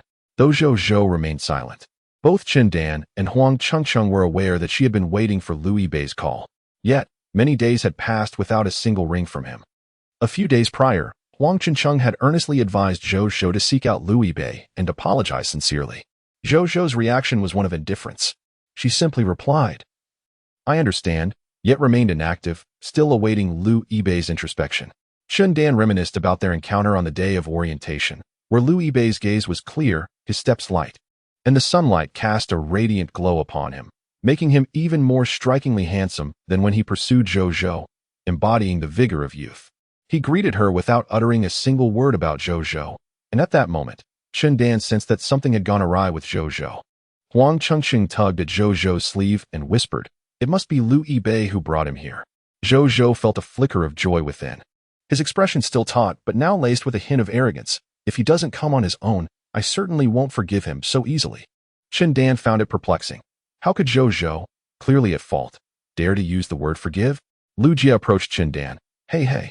Chindan thought of retorting with an unkind remark, but restrained herself, mindful of her roommate's presence and wanting to spare this wretched creature some dignity. What do you want? She replied curtly. She had privately warned Lu Jia not to meddle in the affairs between Lu Yibei and Zhou Zhou, for it was a matter too complex for even a fair judge to adjudicate. Though she knew it was improper to speak ill behind someone's back, she subtly hinted that if possible, Lu Jia should persuade Lu Yibei to let go, as he and Zhou Zhou were indeed ill-suited. Did this fool not grasp her insinuation and disregard her warning entirely? He was in for a reckoning. Lu Jia extended his hands, tossing out 2 or 3 small packs of rainbow candies, a bag of chips, and a box of Oreos. Here, take these. Chindan blinked in confusion. For me? Oh, I didn't want you to faint from low blood sugar, Lu Jia said, mysteriously taking credit. I bought them, so save them for later. Chindan didn't believe this fool would actually buy such snacks. She glanced back at Lu Yibei, who seemed perpetually ready to pull out some candy, akin to a mechanical cat. Oh, thank you, Chindan murmured. All right by then. Lu Jia, before Chindan's other 2 roommates, found himself at a loss for words and promptly bid farewell. Chindan was momentarily stunned. Is that it? Yes, class is about to start. Remember to eat quickly. Don't be late, Lu Jia replied. What about Lu Yibei? Chindan pondered. Huang Chengxing shared her sentiments. Zhou Zhou, meanwhile, bit down on his lip, his face a mask of indignation and grievance. Huang Chengxing took a deep breath and finally stood up, following Lu Jia. What a nuisance, Zhao Sun remarked upon witnessing it. And you brought a tail back with you. Huang Chengxing took Lu Jia's former seat, which left Lu Jia to sit innocently beside Zhao Sunday. What an idiot. Zhao Sun rolled his eyes at Lu Jia. Lu Yibei had nearly finished his meal and was now sipping sweet soy milk. Lu Yibei. Was that intentional? What do you mean? The snacks. Were you deliberately trying to provoke Zhou Zhou? Huang Chengxing inquired. Jia was concerned that Chindan might feel unwell during class, so he exchanged some snacks with me for milk tea. Lu Yibei found it amusing. Am I supposed to use Chindan to provoke Zhou Zhou? What do you take me for? Huang Chengcheng remained silent, although she wanted to scold a bit more. She realized that Lu Yibei was not the type to engage in such behavior. Huang Chengcheng, the leader of Zhou Zhou's dormitory, had always been addressed by Lu Yibei in this manner. Not everything I do is related to Zhou Zhou. I'm sorry, I misunderstood you, Huang Chengcheng admitted. But what about you and Zhou Zhou? She approached to discuss the two of them, genuinely feeling it was a pity. Huang Chengcheng had a good relationship with Zhou Zhou and didn't want her to miss out on such a wonderful guy like Lu Yibei. After contemplating for a moment, she added, Zhou Zhou already knows she was wrong. I've spoken to her about it. Please don't blame her. She was just joking, so please forgive her. Bang. Zhao Sun slammed his bowl onto the table. I disagree. Huang Chengcheng felt a surge of anger. What is it to you? She had never spoken to Zhao Sun, but was aware he was Lu Yibei's roommate. If you can apologize on behalf of Zhou Zhou, why can't I express my disagreement on behalf of Bei Go? Zhao Sun retorted. You're friends, and I'm Bei Go's buddy. What is the difference? Is my relationship with him worse than yours? Huang Chengxing wanted to counter his argument, but he made a valid point, leaving her momentarily speechless, suppressing her frustration. Lu Yibei, since you care for Zhou Zhou so much, surely you can forgive her? Zhao Sun interrupted. The Lu Yibei who liked her is long gone. She made her choice. You. Huang Chengxing stood up, visibly upset, as Zhao Sun smirked provocatively. All right, son, let us keep it down, Lu Yibei interjected with a smile. I'll speak with Huang Jie. Zhao Sun, though displeased, complied, crossing his arms and leaning back. Seeing Lu Yibei maintaining his composure, Huang Chengxing felt somewhat reassured. Then Lu Yibei softly remarked. The Lu Yibei who liked her is long gone. She made her choice. Huang Chengcheng replied, You say Zhou Zhou was joking. But my mother always taught me that jokes depend on whether the person being joked about finds it funny. If they feel disgusted, it's no longer a joke, but rather bullying. Lu Yibei chuckled. Ironically, I feel disgusted. But, Bei, you pursued Zhou Zhou for over 2 years, and now it's just like this? Huang Chengxing questioned. Yes, you think that is quite a long time, don't you? Lu Yibei responded. Huang Chengxing understood his implication. After all this time, Zhou Zhou showed no signs of cherishing their connection. I'm sorry, Huang Jie, but I'm a good person and I just don't think we're compatible. Lu Yibei stated. Rest assured, I'm no longer angry with her, and I won't seek to upset or disgust her. I simply don't like her anymore. Do you understand? Huang Chengcheng instinctively nodded. I understand. That is good. Class is about to start. We should be on our way. If you don't want to be late, you should hurry as well. I noticed you hardly had breakfast. If you're hungry, you might want to ask Qindan for some biscuits to tide you over. Farewell. Chapter 23. Take me away from Earth. Huang Chengcheng returned to her original seat. Zhou Zhou, unable to contain her curiosity, inquired, What happened? And why did Lu Yibei leave? Huang Chengcheng did not respond but countered, Zhou Zhou, having known Lu Yibei for so long, have you ever seen him lose his temper? Does he always speak so amiably? Zhou Zhou reflected. It seems so. It appeared Zhou Zhou's words left her speechless. Now I understand the meaning of the saying that those who never get angry are more formidable than those who are always enraged, Huang Chengxing thought, placing her hand on her forehead.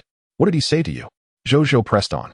Huang Chengxing gazed seriously at Zhou Zhou and replied, Zhou, please don't take offense to my words. Well, you should know that you two are over. Don't harbor any illusions. Qindan, who was delicately nibbling on sesame balls, watched in astonishment as Zhou Zhou's spoon fell to the ground in a daze. Why? Qindan remained silent, continuing to enjoy her sesame balls. Impressive, Brother Bei, Hao Zhongwen remarked while distractedly staring at his phone. He told Lu Yibei, make that Huang person speechless. From now on, the title of Canyon Piano Knight belongs to you.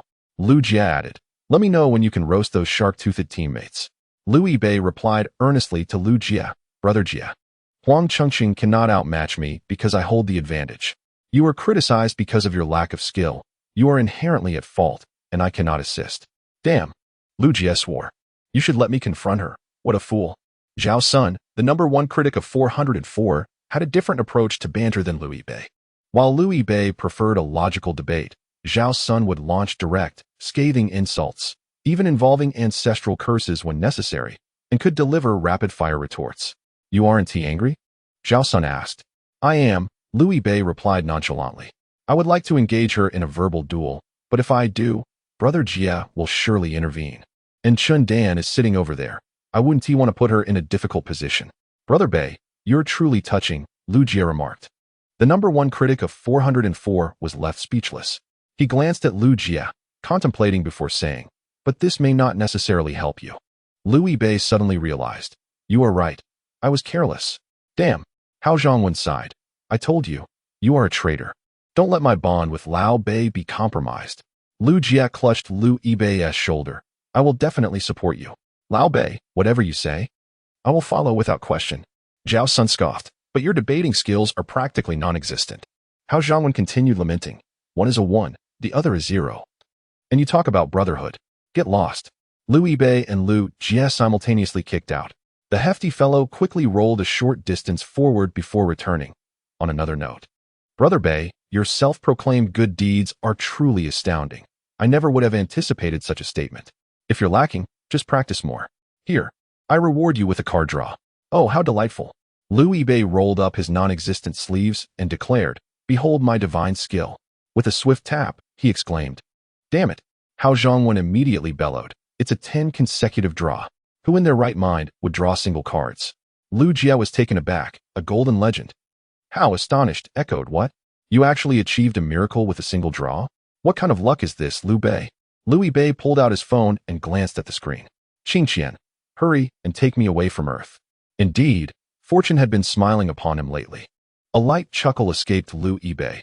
He wondered why he felt that Qingqian had become increasingly adept at charming him. All the way north, what's up? Qingqian, we have military training coming up. Military training is an inescapable topic for freshmen. Qingqian was led by her roommates to collect her camouflage training uniform.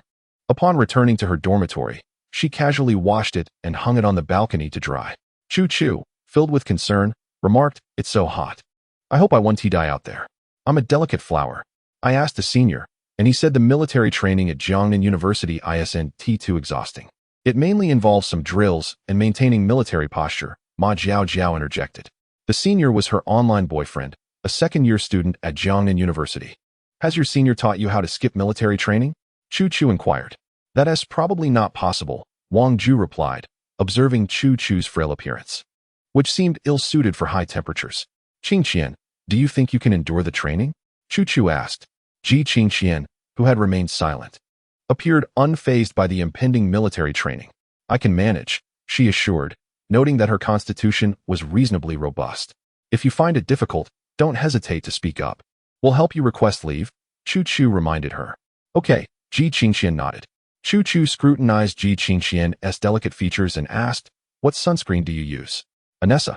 Qingqian replied. Oh, me too. I use Anessa as well. So you shouldn't turn into a little black person, Chu said with relief. The senior suggested we buy a case of water to keep in the dorm. Ma Jiao continued her conversation with her senior. Qingqian felt a sudden impulse and picked up her phone. Although she was not afraid of military training, she still sent a message. Qingqian, hurry and take me away from Earth. As she watched the message sent successfully, she felt a hint of playful charm. Before she could decide whether to retract it, Lu Yibei had already replied, asking what was wrong. Qingqian shared the news of her military training with him. Senior, you only know about your senior, Chu teased playfully. Will your senior come to see you during training? Ma Jiao blushed slightly and mumbled, He is quite busy. Busy my foot. Can't he spare a moment for his girlfriend during military training? Chu retorted, What a scoundrel, don't you agree? Qingqian's phone vibrated. All the way north. Military training, huh? All the way north. It's nothing to worry about. It's just 2 weeks. It's not that daunting. I'll come to check on you every day. Qingqian, are you really that free? I happen to have a class, and it's on the way. Just a quick glance won't take much time. Where is your military training ground? Smiled softly. Clearly unaware of the training ground's location, yet casually mentioning it was on the way. It's right by the playground. That's south the same place our class trained last year. MHM. I'm asking you, inquired, what are you thinking? Quickly snapped back to reality. What? She had been observing this ethereal goddess, who seemed to be chatting with someone, even displaying a hint of laughter, clearly quite elated. Could it be that? Could never forget the fragmented murmurs she overheard that night. Who exactly is? Her curiosity was piqued. By the way, continued to message, I encountered in the cafeteria today. In truth, was uncertain whether he should share this with. It didn't really concern her, and mentioning it seemed rather pointless. Yet, he felt that withholding it might lead to a sense of deception, which also felt rather tedious. Thus, he decided to share. Chapter 24, The Quest for Treasure, I ran into in the cafeteria today. Was confident. Her hands were usually steady, even when she was pressing randomly. However, upon seeing this message, her fingertips involuntarily trembled. It's fine, reassured herself. Would not deceive her. If he stated he had moved on, it must surely be true. Yet, what if truly did not wish to entertain the what-if? She could not bear the weight of that possibility. So, is your heart in disarray? She gazed at the text she had sent, seemingly questioning, yet also probing her own feelings.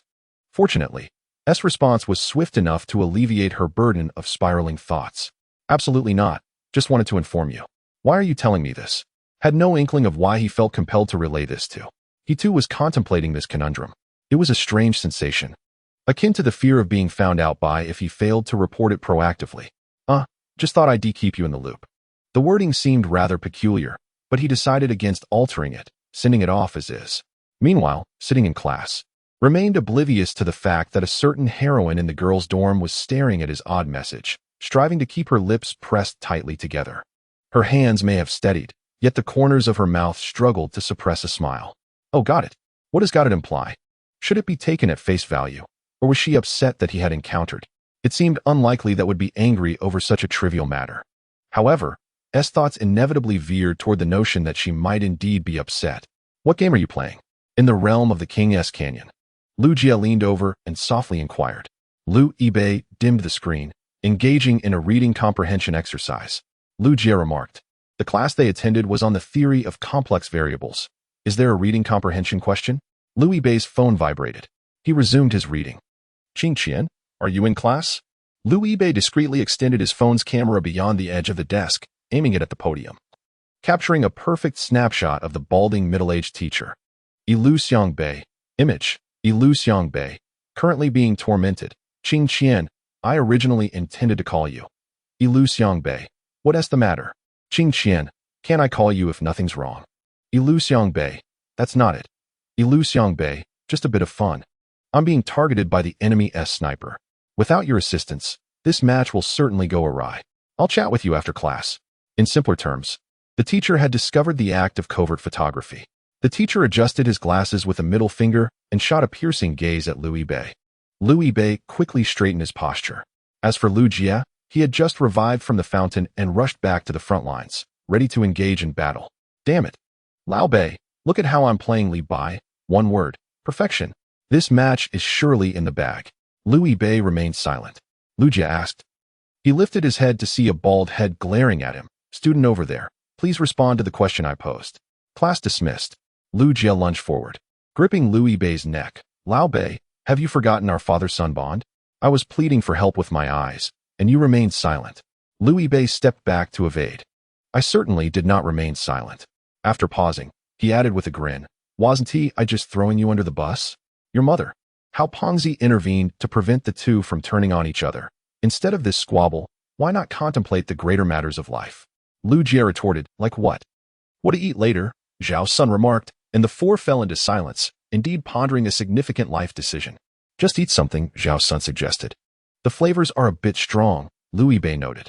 Zhao Sun replied, it's just post-class. The cafeteria will be overrun, and it'll be sweltering. I refuse to squeeze into that crowd, and will head back to the dormitory. Fair point. How Pongzi concurred. Let us return first, then head to the cafeteria later. Lu Bei? The three made their way out of the classroom, leaving Lu Yibei behind. Lu Yibei chuckled. I'm about to starve. Go ahead. I'll grab some food from the cafeteria and bring it back. Send me a message on WeChat with your orders. Lu Jie instantly felt a surge of goodwill towards him, almost slipping in his gratitude. My benefactor. Lu Yibei, diverging from the trio, took out his phone, intending to ask Qing Qian if she would join him in navigating the crowded cafeteria when he noticed her message. Qing Qian, class is over? Lu Xiangbei. Qing Qian, here's a treasure map for you. Lu Xiangbei. Lu Yibei tilted his head to glance at the abstract characters. He stood outside the classroom, the rightward arrow indicating the staircase to his immediate right. Was it suggesting an ascent? Lu Yibei stepped onto the stairs, ascending. It was midday, and the students, ravenous as wolves, had already surged toward the cafeteria, leaving the teaching building nearly deserted, with the sounds of footsteps predominantly echoing from the ground floor. He rounded the corner and looked up. A girl in a crisp white outfit stood at the top of the stairs, her hands clasped behind her back, her indifferent gaze directed downward, her delicate oval face revealing no discernible expression. Qing Shan. Louis Bei was taken aback. What brings you here? Ji Qingqian replied coolly. Just checking to see if you've been taken down. Thought I'd come to inspect the aftermath. Louis Bei hurried up the steps, exclaiming. I didn't expect the treasure at the end of the map to be a treasure girl. Ji Qingqian listened calmly to Louis Bei's words, poised to speak, yet hesitating. Finally muttering, you really are quite naive. But didn't you say it was a treasure map?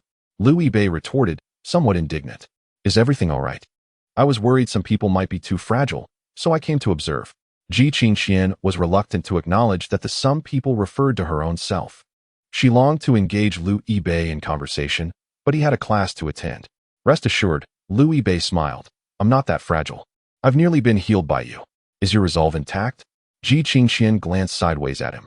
Louis Bei wanted to assert that it was indeed unshaken. However, when he raised his eyes to meet the gaze of the heroic girl, he faltered, his heart fluttering momentarily. Now, he found himself at a loss for words. Really not? Ji Qingqian pressed her lips together, a hint of amusement in her eyes. Are you hungry? Yes. Me too. Treat me to a meal. I want to argue with you today. What do you want to eat? Braised chicken. How considerate of you to save me money. In the world of wanderers, one cannot indulge in lavish feasts every day. All right, let us head downstairs. Ji Qingqian, hands behind her back, walked ahead, her raven hair gently swaying. She wore an oversized casual shirt paired with sporty shorts, creating a relaxed ensemble. Ji Qingqian glanced back, arching an eyebrow. You're sneaking glances at my legs again. I am not. Don't slander me. Louis Bei protested, defending himself. Chapter 25. Clear skies during military training. The sun blazed fiercely. Left face. Right face. Young soldiers, clad in military uniforms and with sun-kissed skin, were training the freshmen. About face. Forward march. All units, stand by. Right face. Attention. At ease. Attention. The sound of synchronized footsteps resonated. The students were drenched in sweat, beads trickling from their foreheads to their chins. The young soldiers are similarly composed, exhibiting a calmness that contrasts sharply with the labored breaths of the newcomers. Ji Qingqian, being of considerable height, occupies the rear of the female lineup, where she can hear her classmates beside her beginning to pant heavily. She, however, feels relatively unaffected, merely uncomfortable due to the heat and the slight chafing of her shoes. The military training is rather tedious, currently consisting of monotonous standing poses. Yet, she has her unique means of diversion, allowing her thoughts to wander, pondering what a Bei might be doing at that moment. This contemplation serves as a catalyst for her mind to drift, making time pass swiftly. Oh my, a beauty! A boy in the front row exclaims, drawing the attention of all. At this moment, the temperature is stifling, and the campus is sparsely populated, with most passerby hurrying along. This beauty is, in fact, two individuals sharing the same sunshade. However, their appearances differ. The one deemed a beauty possesses a delicate round face, sporting twin ponytails, dressed in a cropped pink top and a pleated skirt. She is not tall, exuding a charm that is both adorable and somewhat alluring. The soft murmurs among the crowd begin to swell. The instructor, still youthful, does not intervene, seemingly enjoying the casual banter among his students. No military training for her. She must be a senior, someone remarks. She is quite cute. I wonder if she has a boyfriend? Ji Qingqian, instinctively drawn to glance in that direction, notices that the two figures do not linger, their presence quickly fading into the distance. She squints, recognizing Zhou immediately from a photograph she has seen before. Ji Qingqian had anticipated encountering Zhou at Jiangnan University, but had not envisioned their first meeting occurring in such a manner. She is indeed quite adorable. Ji Qingqian muses inwardly. What is so cute about her? She hears Choo-Choo muttering from the front. A boy, playfully stirring the pot, quips, oh, it seems Choo-Choo is feeling competitive? Choo-Choo, possessing her own charm, had already attracted attention from several boys in just a few days of school. Yet when compared to the senior, she falls slightly short. With a hint of disdain, Choo-Choo retorts, Isn't my Ji Qingqian superior to her? The boy is momentarily silenced, casting a furtive glance toward Ji Qingqian, hesitant to speak too loudly. Well, of course, Ji Qingqian is still the one. Unlike Choo-Choo, who is approachable and has already established a rapport with their classmates, Ji Qingqian maintains an aloof demeanor, as if even a slight whisper against her could provoke a fierce response. Nonetheless, Ji Qingqian remains the acknowledged goddess among the boys. And though they have yet to explore the entirety of Jiangnan University, They are certain that even the campus belle pales in comparison. The boy, realizing Ji Qingshan is looking his way, straightens his posture and instinctively silences himself, silently marveling at her beauty. If only she would smile, he thinks wistfully. Ji Qingshan, however, pays little mind to the boy, choosing instead to observe Choo Choo a moment longer. Choo Choo has a penchant for a particular flavor of ice cream. I shall procure some for her later to satiate her cravings. The senior has departed, yet military training persists. With a sharp command, the instructor admonishes the students to silence, prompting them to once again immerse themselves in the rigorous discipline of military posture. Stand at attention. At ease. Rest in place. Choo Choo felt utterly drained, trembling, parched, yet reluctant to retrieve the bottled water she had previously purchased. Just then, Ji Qingshan approached her, extending a water bottle. Startled, Choo Choo expressed her gratitude. Thank you. Are you not tired? Not at all, Ji Qingshan replied. Choo Choo mused, pondering the extraordinary resilience of this northeastern superwoman. Beside her, a fellow female student grumbled. Military training is exhausting enough, but why are all the attractive ones seniors? Have all the handsome boys at our school vanished? What are you saying? The instructor interjected sternly. Am I not handsome enough? You should consider yourself fortunate to encounter me. With that, he flashed a bright smile, eliciting a chorus of laughter from the students.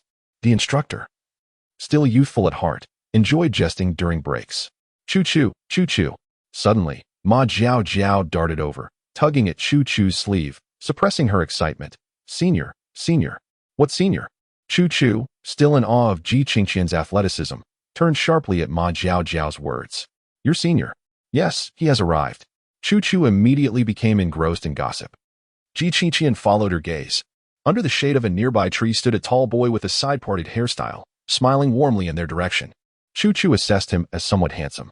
She wished to inquire Ji Qingshan's opinion, but hesitated, feeling it odd to solicit feedback from this stoic figure. Instead, she turned to Wang Ju. What do you think? I think, Wang Ju whispered. He suits Jiao Jiao quite well. Ma Jiao Jiao was overjoyed, grinning like a fool.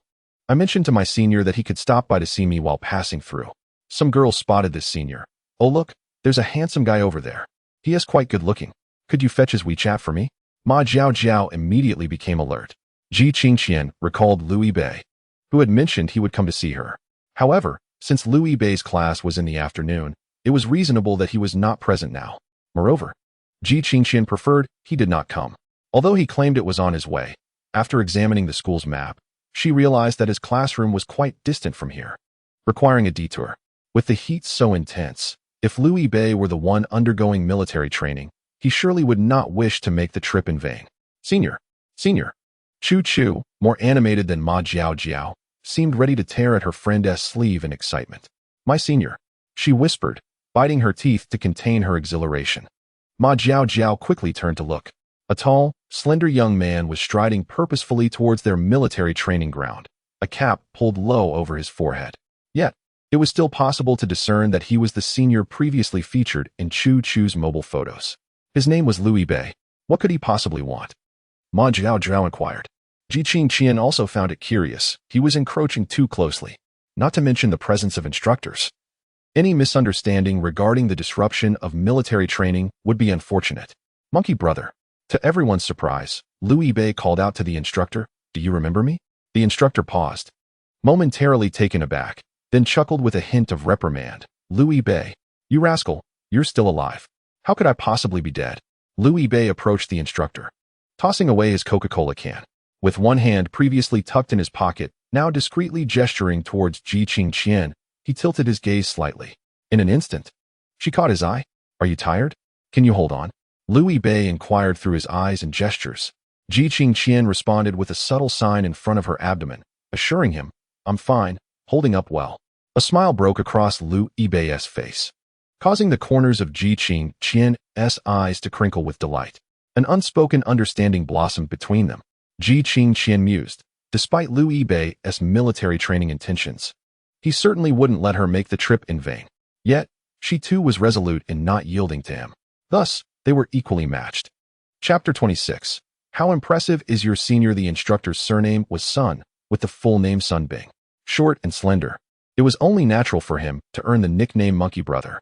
Last year, during Louis Bei's military training, he was their instructor. Surprisingly, a year had passed, and he was still the one training Liu Yibei's juniors. Indeed, the legacy of instructors continued through generations, and he remained steadfast. Liu Yibei had not intended to intrude so closely. He meant to observe the female students from a distance and then depart without causing disruption. However, recognizing the instructor, he retreated to purchase a bottle of Coke before approaching to greet him. "You rascal." Monkey Brother affectionately patted Liu Yibei on the shoulder, his dark face breaking into a brilliant smile. "You haven't changed much. Monkey Brother, neither have you. Aren't you even more handsome now?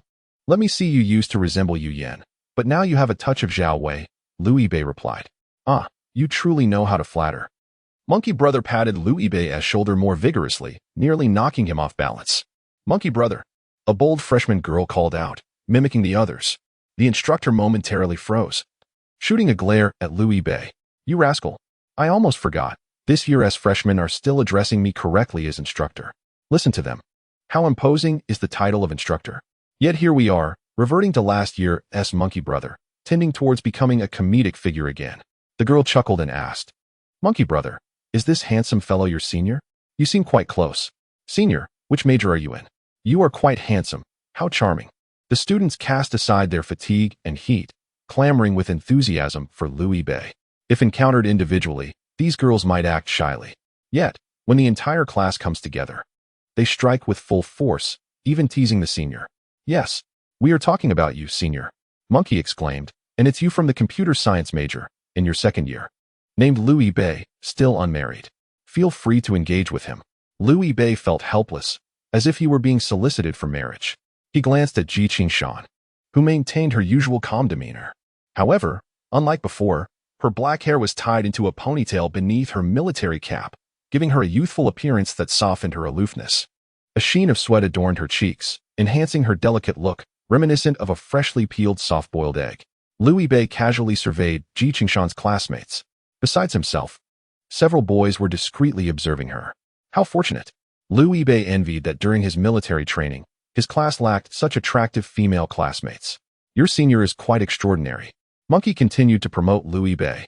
Reflecting on last year, during his military training, Liu Yibei quickly interrupted, "A true hero does not dwell on past achievements. Besides, it wouldn't be beneficial for you to share that, Monkey." Monkey fell silent, seemingly pondering something. "What's the matter?" a boy inquired. Monkey, unreserved with males, retorted, "Mind your own business, or I'll make you run laps." The boy fell silent. In this weather, running laps would be torturous. Liu Yibei draped his arm over Monkey's shoulder, turning their backs together. "Monkey, how are the freshmen this year?" Liu Yibei whispered. "What else?" "I must tell them you're the worst batch I've ever had," Monkey replied in a hushed tone. "But in truth, aside from a few like you, the physical fitness of these university students is passable. Only one has fainted after a morning without breakfast due to anemia. They'll adapt by tomorrow." Liu Yibei nodded in agreement. Monkey scrutinized Liu Yibei. "Tell me the truth. Did you come here just to see me? What else could it be?" Liu Yibei retorted. "Don't act coy. I noticed you exchanging glances with the girls. Do you think I'm oblivious?" Liu Yibei gasped. "Is this the perceptiveness of an active duty police officer? You caught that?" Monkey scoffed. "Huh? You think so? Confess honestly, which one?" Liu Yibei replied. "No, it seems you haven't pinpointed the right person. I thought my vision was lacking." Monkey added, "The sun is too bright. It's blinding. Be candid." Liu Yibei confessed, "The prettiest one." Monkey immediately turned his gaze toward Ji Qingshan, demonstrating that her beauty could unify the aesthetic appreciation of most men. Monkey grabbed Liu Yibei's collar, exclaiming, "Wow, you rascal. How did you manage to find such a beautiful girlfriend?" Liu Yibei replied with a wry smile. "First of all, she's not my girlfriend." Monkey nodded knowingly. "I see. Being a freshman, you haven't had the chance to make a move yet. Still pursuing her, right?" As he released Liu Yibei's collar, he gently smoothed it out, adding, "But let me give you a heads up.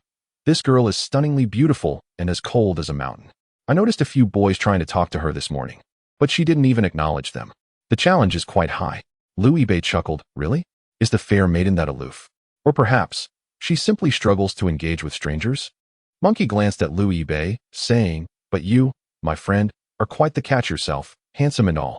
"These two phrases shouldn't be used together," Liu Yibei retorted. "Who cares? I like it, and that's what matters." Monkey shot back with a glare.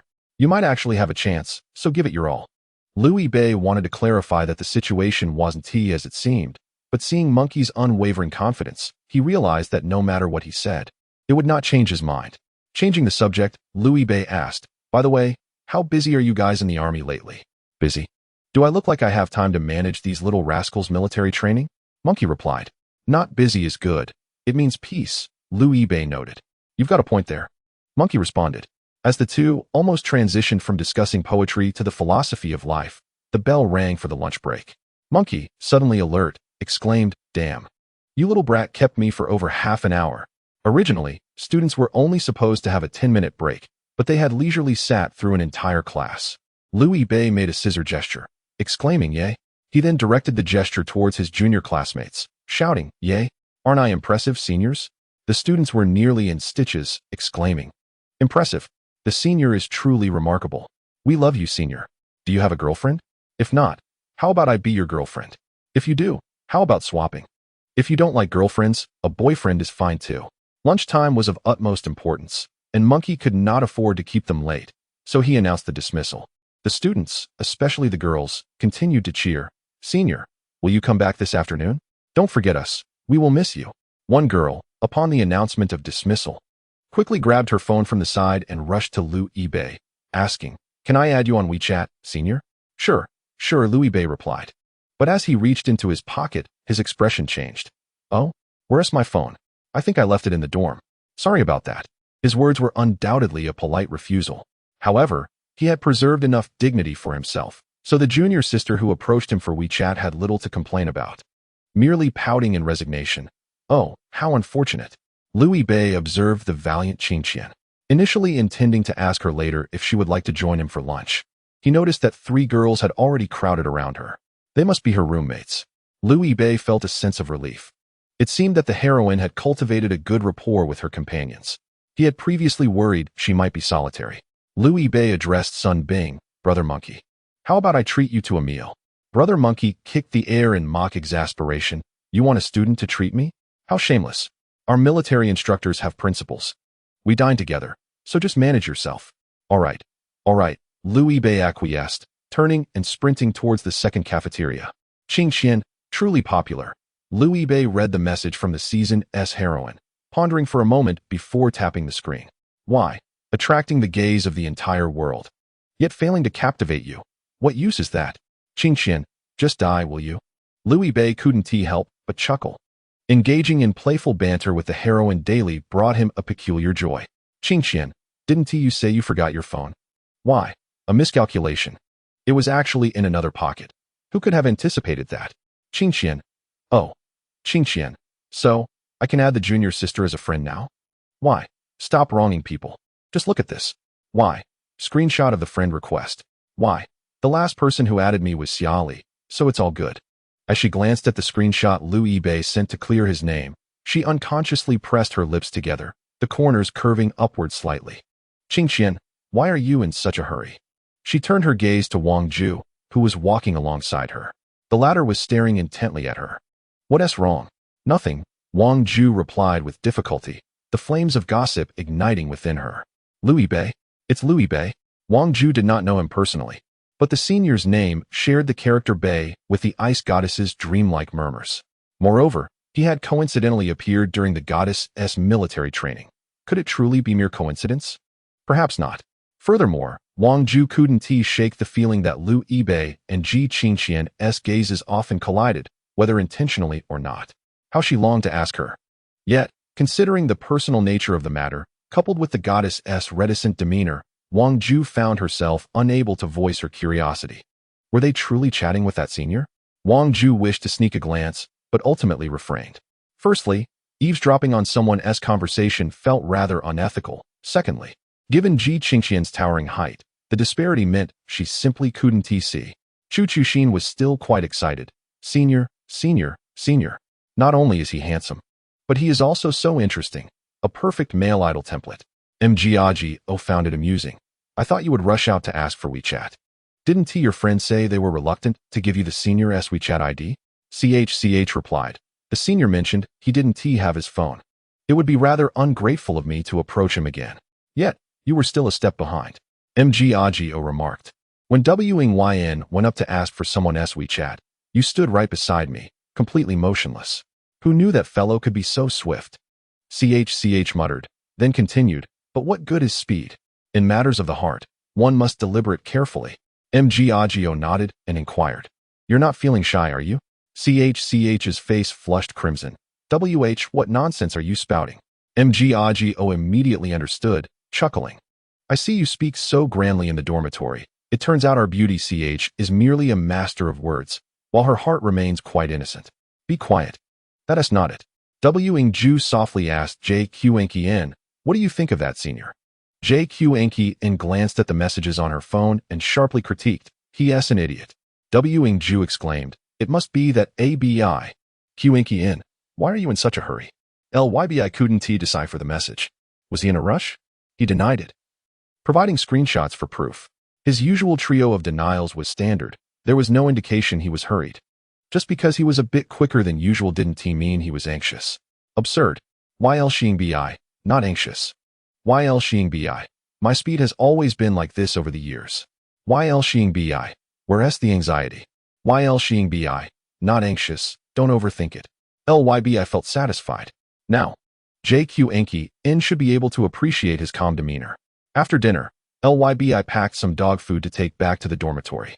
Upon entering, the three dogs enthusiastically greeted him as their adoptive father. Li Ji, while snatching a chicken leg from Hop Angzi, asked LYBI, why have you been so fond of dining alone at the cafeteria lately? The three exchanged glances, silently questioning if there was something more. LYBI succinctly explained. There's a new military training instructor for the freshman class from the School of Management, and I just stopped by to say hello. It coincided with mealtime, so I brought back food for you. Li Ji recalled their military training instructor. Is Monkey coming again? A fresh batch of students with the same old monkey. Hop Angzi suggested, let us go greet him later. LYBI shamelessly replied, the military training has just commenced, the freshmen need to acclimate. And the supervision is strict. It wouldn't be appropriate to disturb him. Let us wait a couple of days. Li Ji nodded in agreement. LBI. You're quite observant. After a satisfying meal, Li Ji took a couple of swigs of Ibao, sighed contentedly, and then said to Hop Angzi and ZHOSN, let us continue gaming. Keep the game going. Although the 404 boys had their share of geekiness, each of the four was uniquely different in their own way. Liu Bei is a sharpshooter, often engaging in fierce battles alongside the heroic Qing Qian in the game. He frequently indulges in cooperative minigames akin to Overcooked and Stardew Valley. Liu Jie is a valiant player in the King's Canyon. Hao, the portly one, is an enthusiast of two-dimensional card-drawing mobile games, both relentless and sweet. Zhao Sun, a devoted anime fan, also participates in games similar to Mahjong Soul. Although their gaming preferences diverge, they still gather to delight in a few rounds of Chicken Elite on their mobile screens. Count me in, Liu Bei declared, pulling out his phone with enthusiasm. Liu Jie scoffed. Lao Bei, it makes no difference whether you join or not. The portly one echoed, without your esteemed protector, we can't carry you along. Zhao Sun added, I can relish the parachuting simulator alone. With two players landing as casualties, what is the point of playing? After a moment of contemplation, Liu Bei acknowledged the truth in their words. He casually flipped through a book on advanced mathematics. Then I shall read for a while. Liu Jie's gaze sharpened. The portly one's eyes glimmered with determination. Zhao Sun's expression turned resolute. The trio promptly insisted on bringing Liu Bei back into the fold. How can we play without you? Such divisive sentiments should not be uttered. What book are you reading? Let us game together. In the absence of your esteemed protector, I shall take on that role. As the blue axis clattered, Liu Bei fell into a deep slumber, his dreams enveloping him, while the pages of the book fluttered anxiously in his hands. The four friends huddled together. Suddenly, Liu Bei's screen chimed with a message. Jojo, are you there? Chapter 28. Qing Qian's energy severely depleted. Liu Bei was taken aback. In the past, he often inquired if Jojo was available. Naturally, Jojo had reciprocated with similar queries, typically followed by discussions about her boyfriend or her cravings for snacks or plans for outings. Lao Bei, what's wrong? Liu Jie lifted his gaze from the screen. Nothing, Liu Bei replied, switching to the WeChat interface. He sensed that Jojo intended to convey something to him.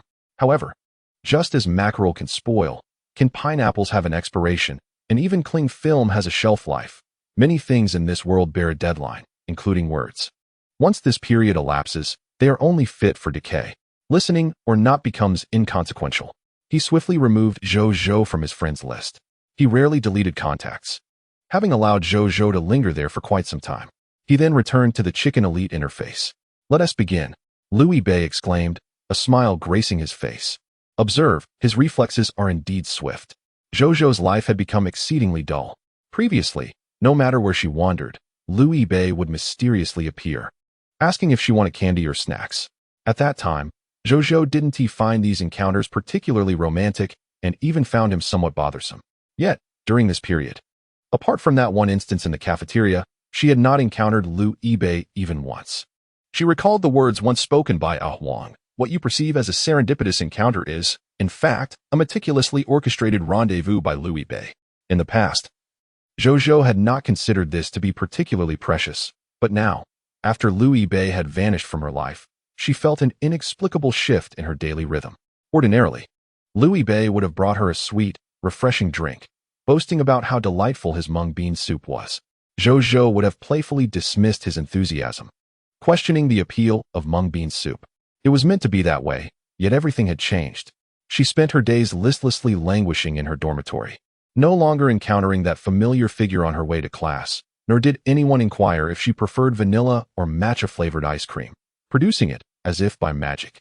With clenched teeth, Zhou removed Louis Bei from her WeChat blacklist. To her astonishment, or perhaps not, Louis Bei had yet to send her any messages. Instinctively, she opened his moments. Louis Bei rarely posted updates. When he did, they were typically photos of their outings together. His cover photo was of her silhouette. Now, however, all traces of her presence had vanished, now only showing 3 days of invisibility, devoid of any content. His cover photo had been replaced by an animated character with curly silver hair, casting a lewd grin over his shoulder. Zhou took a deep breath and finally sent him a message. "Are you there?" It was imperative that she have a serious conversation with him. Perhaps invite him out for a cold drink. If only they could meet face to face, she believed that Louis Bei would reconsider. For when he gazed at her, there was a spark in his eyes. His joy surpassed hers whenever she smiled. If they could meet just once, she was confident that their relationship could be restored to its former state. She refused to believe Huang's assertion that she and Louis Bei were entirely doomed. Huang had no idea how deeply Louis Bei cherished her. Yet, after a prolonged silence, Louis Bei did not respond. Did he not see her message? Or was he still upset? Zhou decided to take a bolder step. She continued typing. "Shall we go to that ice cream shop we frequent? I find myself craving their mung bean soup." After sending, she intended to add, "I have something to tell you." However, it was unnecessary. Zhou's gaze fell upon the glaring exclamation mark. Louis Bei had already deleted her. A wave of shock washed over her. Then, with a resounding thud, her fist struck the bed frame, causing it to shake. Chen Dan, who was reading below, looked up in surprise. What happened? However, upon seeing Zhou's ashen expression, she refrained from asking further. She had long known that Zhou's situation with Louis Bei was irreparably damaged. With Huang absent, Chen Dan found herself at a loss for words. She returned to her e-book, preferring to immerse herself in literature, particularly in the realm of the written word. The book I am currently reading comes highly recommended by Lu Jia. It is titled Lemon. How could that fellow possibly comprehend such a profound work? The 404 boy band schedule today is utterly packed, from 8 in the morning until after 10, and after a brief lunch break. They have been engaged in classes nonstop until now. By the time they return to the dormitory, it is nearly 9 o'clock. Lu Jia, exasperated, flops onto his bed, lamenting why, despite being in university, there are still evening classes. After enduring the first year, just as evening study sessions concluded, they have now introduced yet another round of late classes. Is this truly university, or merely a continuation of high school? Zhao Sun expresses his frustration. Fat Hao tries to offer some comforting words. Don't worry, the school is making efforts to improve the situation. Improvement? What a joke, Zhao Sun retorts. This year's freshmen have abolished evening study sessions, Fat Hao adds.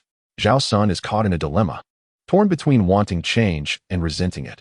Perhaps it would have been better had nothing changed. The juniors bask in comfort while I suffer. He decides to craft a few more paper dolls to ensure the younger students thoroughly experience military training. Louis Bei, typically a rare sight in such a despondent state, collapses onto his bed much like Lu Jia. What is wrong? Did you overindulge last night? Fat Hao inquires hastily.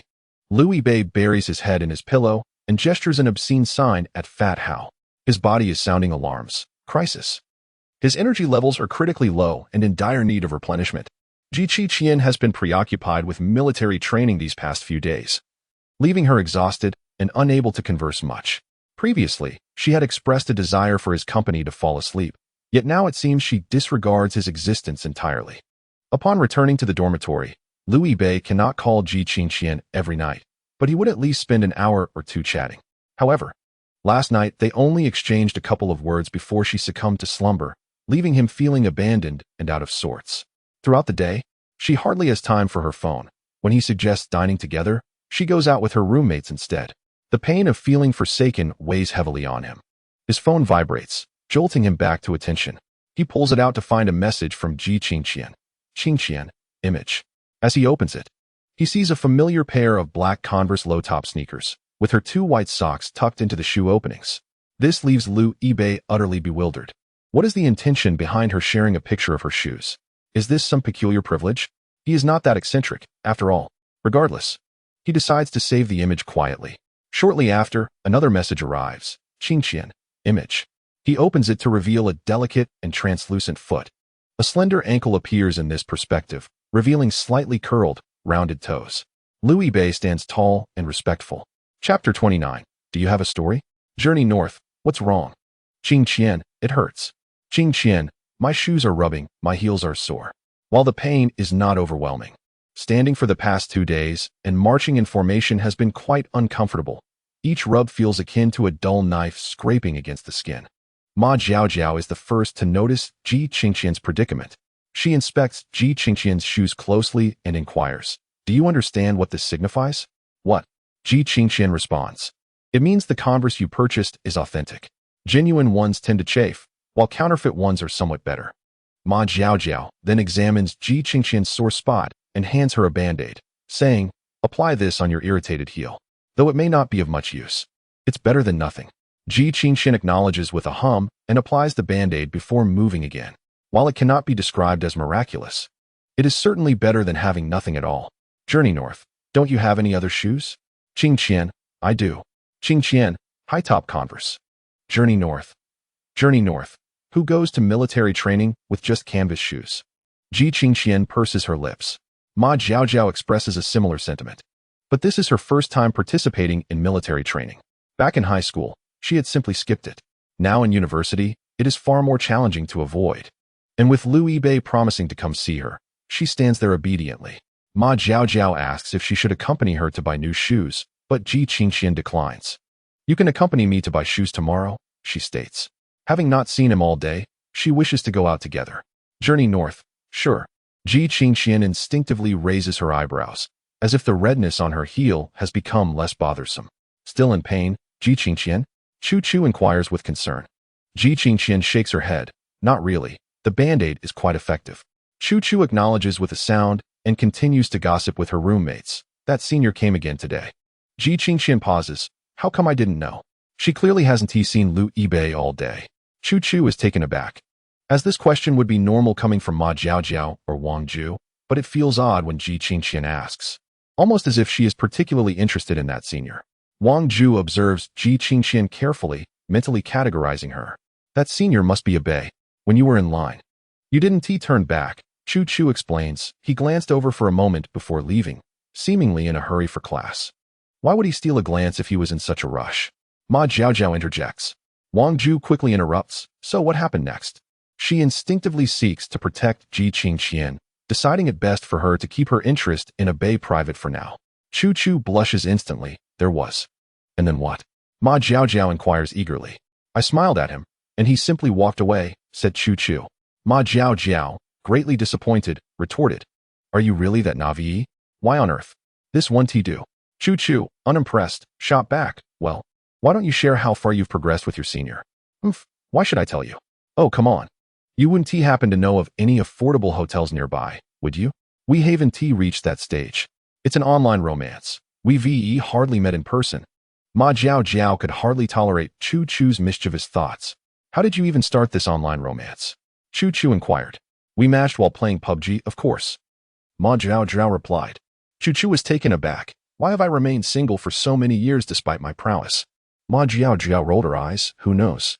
Besides, didn't you have a boyfriend in high school? Let us not speak of that. Chu Chu waved her hand dismissively. Why not? How far did you get with your ex? Ma Jiao Jiao shot back with a teasing grin. Which hotel near your high school is affordable? High school, Ma Jiao Jiao. How could we possibly engage in such activities? Chu Chu remarked. She could call others skilled, yet when it came to her own life, she felt timid. Her face reddening like a monkey's behind. Why did you break up? Ma Jiao Jiao asked. He scored better than I did and went to Yanqing. Hangzhou is over 1,000 kilometers away from Yanqing, so even if we hadn't broken up then, it would have happened eventually. I made a decisive choice. Chu Chu shrugged, narrowing her eyes with a mischievous grin. Sister is a wicked woman. But Ma Jiao Jiao sensed a hint of pain in Chu Chu's eyes. Regarding long-distance relationships, a close senior had once confided in her tearfully. Wang Ju joined the conversation.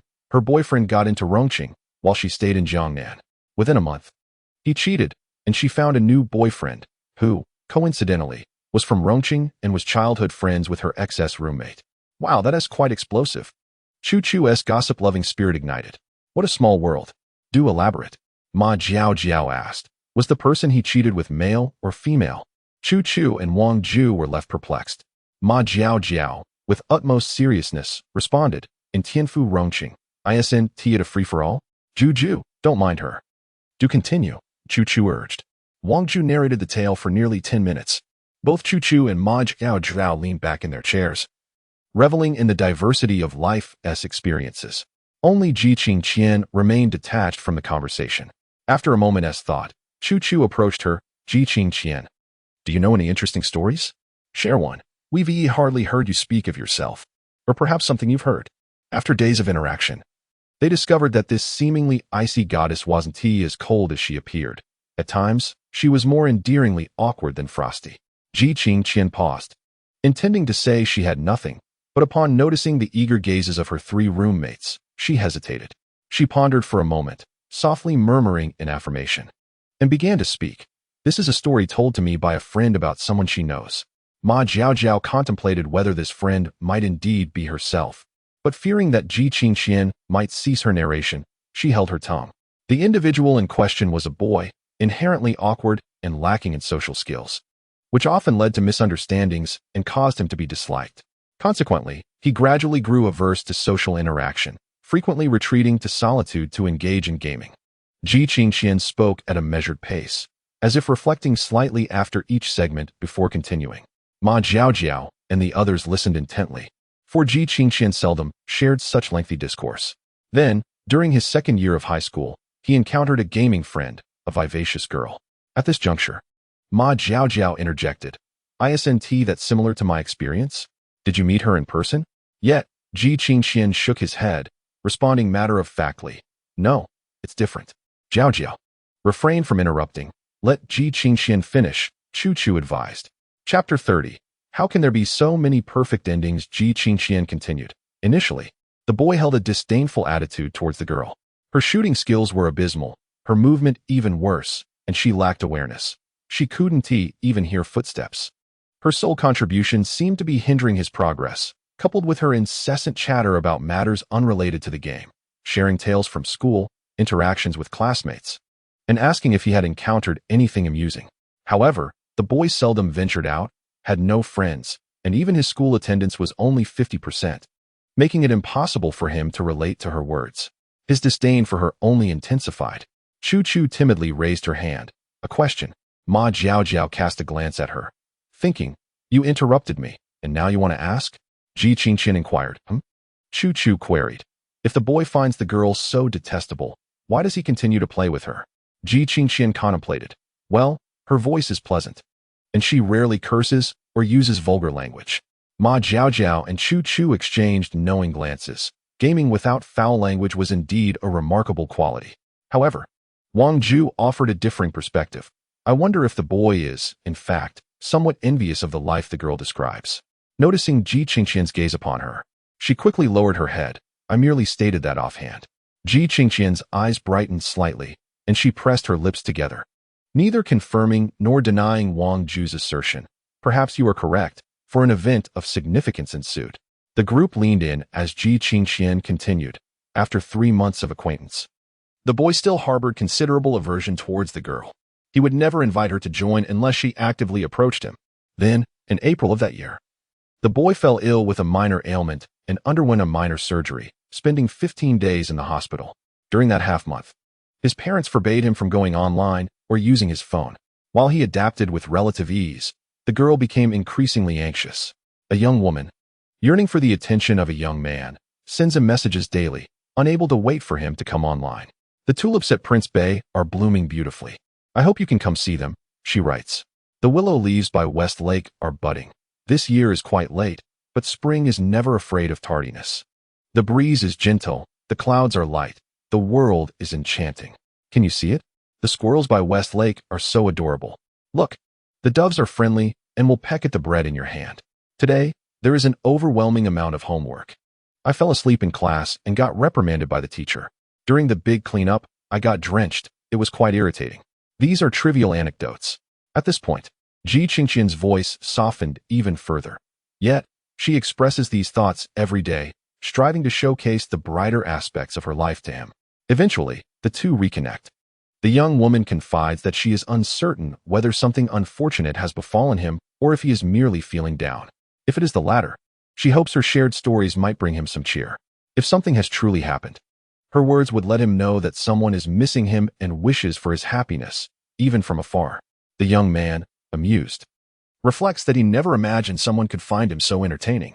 After being missing for only half a month, he chuckled at the thought that someone might have believed he had perished.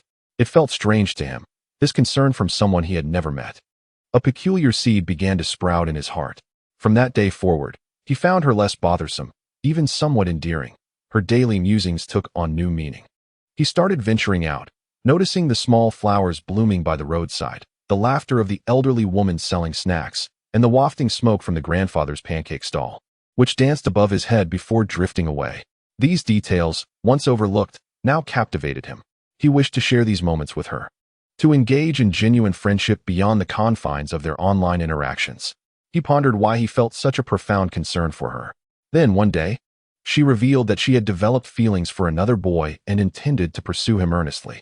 Ji Qingqian's usually indifferent demeanor darkened slightly, and after a pause, he responded, "At that moment, I realized I had never truly understood what it meant to like someone until I found myself enamored with you." Yet, he felt it was too late. Not at all, Chu Chu reassured. She merely has a crush. Liking someone does not guarantee a relationship. She and the boy she likes have yet to date, and you still have opportunities. Ji Qingqian replied softly, "I understand, but I am afraid." Afraid? He questioned, uncertain of what type of boy she might prefer or where he stood in her eyes. To put it plainly, they were merely online acquaintances, having never met or spoken in person, and he feared that revealing his feelings might jeopardize their friendship. Chu Chu fell silent, acknowledging that Ji Qingqian's thoughts were indeed those of an ordinary person. The young man experiences profound discomfort, yet he is reluctant to entirely relinquish hope. Time and again, he counsels himself that once the girl he admires begins a relationship with the boy she fancies, he will withdraw completely. However, curiously, months roll into a year, and despite the girl's close rapport with her beloved, where she brings him breakfast daily and plans their outings, they remain uncommitted. She confides in the boy, explaining that her crush is uninterested in romance during their academic pursuits. "What a cad!" exclaims Ma Jiao Jiao. "I've encountered many like him. Presenting one faade while concealing another, claiming disinterest in love, yet reveling in the thrill of being pursued. How despicable!" The young man perceives the girl's actions as unworthy. Yet he refrains from offering counsel or criticizing her crush, for he understands that, regardless of the circumstances, her affection for that boy supersedes his own importance in her eyes. Nonetheless, a flicker of determination ignites within him. As university approaches, he resolves to enroll in the same institution as her. He dreams that one day, should she find disappointment in her crush, he will seize the opportunity to win her heart. Bravo! Ma Jiao Jiao rises to applaud the young man in the story now. That is what it means to be a true gentleman.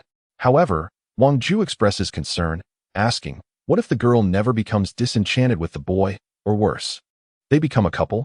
That young man would be left utterly forlorn, and the outcome appears bleak. Ji Qingqian acknowledges, indeed, the boy is mindful of this possibility. Yet he remains resolute in his intentions. And the outcome? What then? Chu Chu inquires anxiously. Did the boy and girl ever meet? Ji Qingqian replies calmly. The girl achieved exceptional academic success, while the boy consistently skipped classes. Consequently, their scores on the college entrance examination differed by over 80 points, rendering him incapable of gaining admission to her school. Ironically, she ended up attending university with the boy she adores. Chu Chu's expression falls. Is it truly that harsh? How disheartening.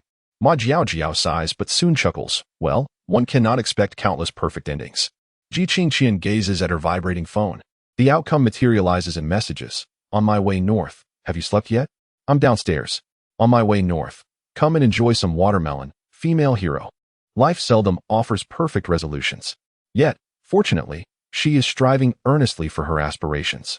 Chapter 31. I am a northeastern superwoman. Ji Qingqian arrives at the building's base. The young man messaging her is engaged in conversation with a lovely woman. Come, auntie, have some watermelon. The vendor at the north gate is selling it cheap. And I bought extra. The woman referred to is the dormitory supervisor, whom Ji Qingqian finds remarkably kind and thus beautiful. As the aunt receives a slice of watermelon from Louis Bei, she playfully remarks, Oh, young man, even if you attempt to bribe me, I cannot allow you inside. I have no intention of entering. Louis Bei replies with a smile. I'm waiting for someone to come down. Bringing watermelon for your girlfriend, perhaps?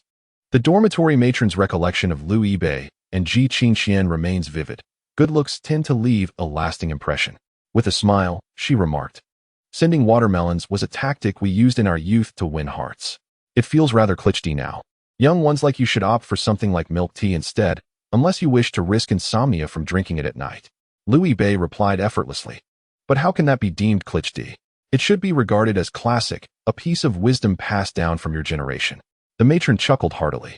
Ji Qingqian admired Louis Bei's eloquence. She could never engage in such a lively conversation with the matron. Casually, she tucked her loose hair behind her ear and approached. What brings you here so late? By now, it was well past 9:30, and most students taking strolls around campus had returned to their dorms. Fortunately, there were few passers-by at the dormitory entrance. The matron, being somewhat biased, quickly praised Louis Bei. Look how thoughtful your boyfriend is, bringing you sweet watermelon. Louis Bei's expression bore a hint of exasperation. Ji Qingqian understood his sentiment. She had explained their relationship, yet the matron firmly believed he was her boyfriend. She pressed her lips together, not only unbothered but also showing a glimmer of amusement in her eyes. Louis Bei shook a paper bag from his other hand. Here, try these on for size. Ji Qingqian inquired. What? Louis Bei revealed a shoe box from the bag.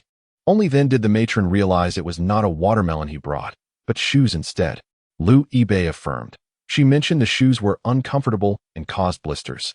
So I bought a pair similar to those I wore during military training. Thankfully, they are unisex and still in production. Let's see if they fit. He looked at Ji Qingqian. The matron quickly fetched her small classroom chair. Here, sit and try them on. My dear, your boyfriend is so considerate. He is far better than those boys from my youth who only brought watermelons. She demonstrated her keen perception, and after speaking, she retreated to the hallway and entered her designated dormitory. Complaining about the oppressive heat, she afforded the young couple some privacy. Ji Qingqian accepted the shoe box and lifted her gaze to Louis Bei. You went out of your way to buy these? Louis Bei nodded. If we go tomorrow. The only time available is after school, and you'd still have to endure discomfort from those shoes for another day. Ji Qingqian gazed at the shoe box, her previously neutral expression softening significantly. I can't believe there's a store still open at this hour. It was already past 9 when I mentioned it to you.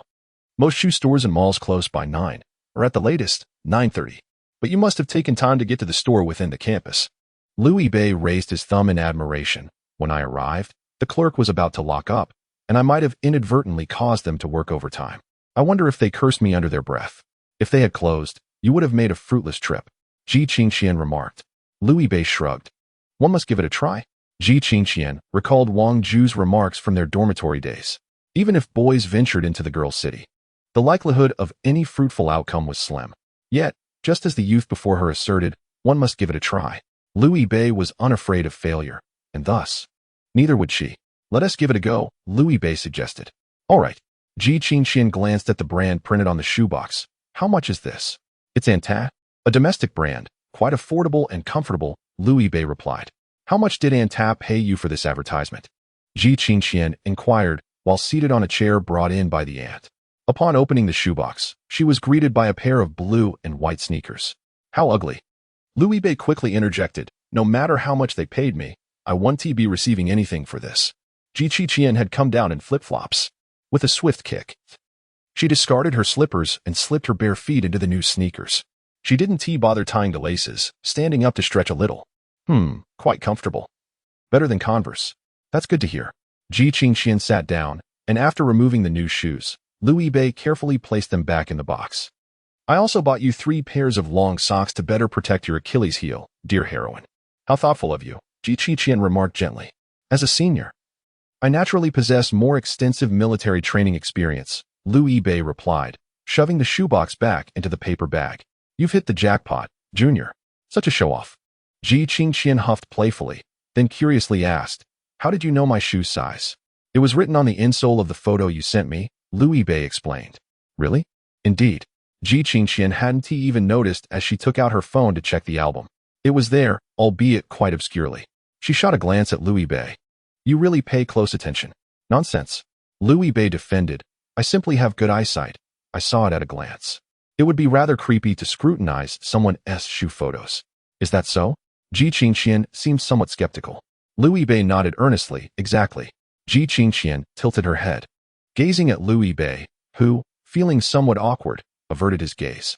Then, I shall head up, Ji Qingqian said. Goodbye. All right. As Louis Bei fell silent, Ji Qingqian clasped the paper bag behind her and turned to leave. By the way, it's almost 10 o'clock, Louis Bei called out. Ji Qingqian halted, responding softly. The phrase 10 o'clock at night carried a certain late-night aura. Indeed, in just 2 hours, it will be tomorrow, Ji Qingqian noted. However, for those of us who have long engaged in the pursuit of immortality, it hardly necessitates sleeping early, does it? Louis Bei raised the plastic bag in his hand and smiled. Come share a melon with me, heroine.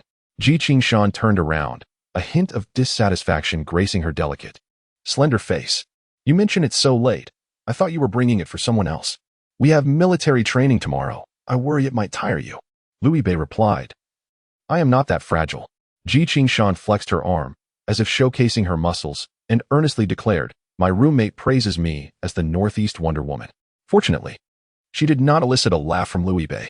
Chapter 32. The mole. Louis Bei left his shoes with the landlady, who was not only willing but also concerned. Going for a stroll? Yes, don't worry, I'll be back by 11, Louis Bei assured. The dormitory closes at 11. The landlady smiled mysteriously. I'll keep the door open for you until 11:30. No later, though, sleeping too late is bad for your health. Thank you, Auntie. See, the purpose of the melon is evident, the landlady remarked cheerfully.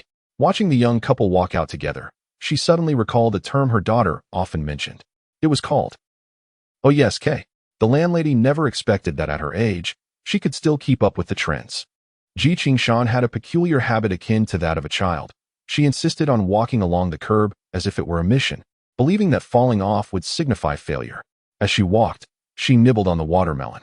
Louis Bei strolled beside her, occasionally stealing glances in her direction. Ji Qingqian had just bathed. Her hair was still slightly damp, exuding a refreshing citrus fragrance. Dressed in a simple spaghetti strap dress, the streetlight illuminated her snow-white neckline and particularly exquisite collarbones. Louis Bei recalled that in ancient times, someone had initiated a challenge online to showcase one's collarbones by balancing coins on them. She would undoubtedly excel. Initially, Louis Bei hesitated to invite her for a walk, fearing the burden of military training would weigh her down. Observing her relaxed demeanor now, however, he felt reassured. In truth, walking alongside Louis Bei was not tiresome for Ji Qingqian. Rather, it was his lack of invitation that would leave her feeling fatigued, emotionally drained.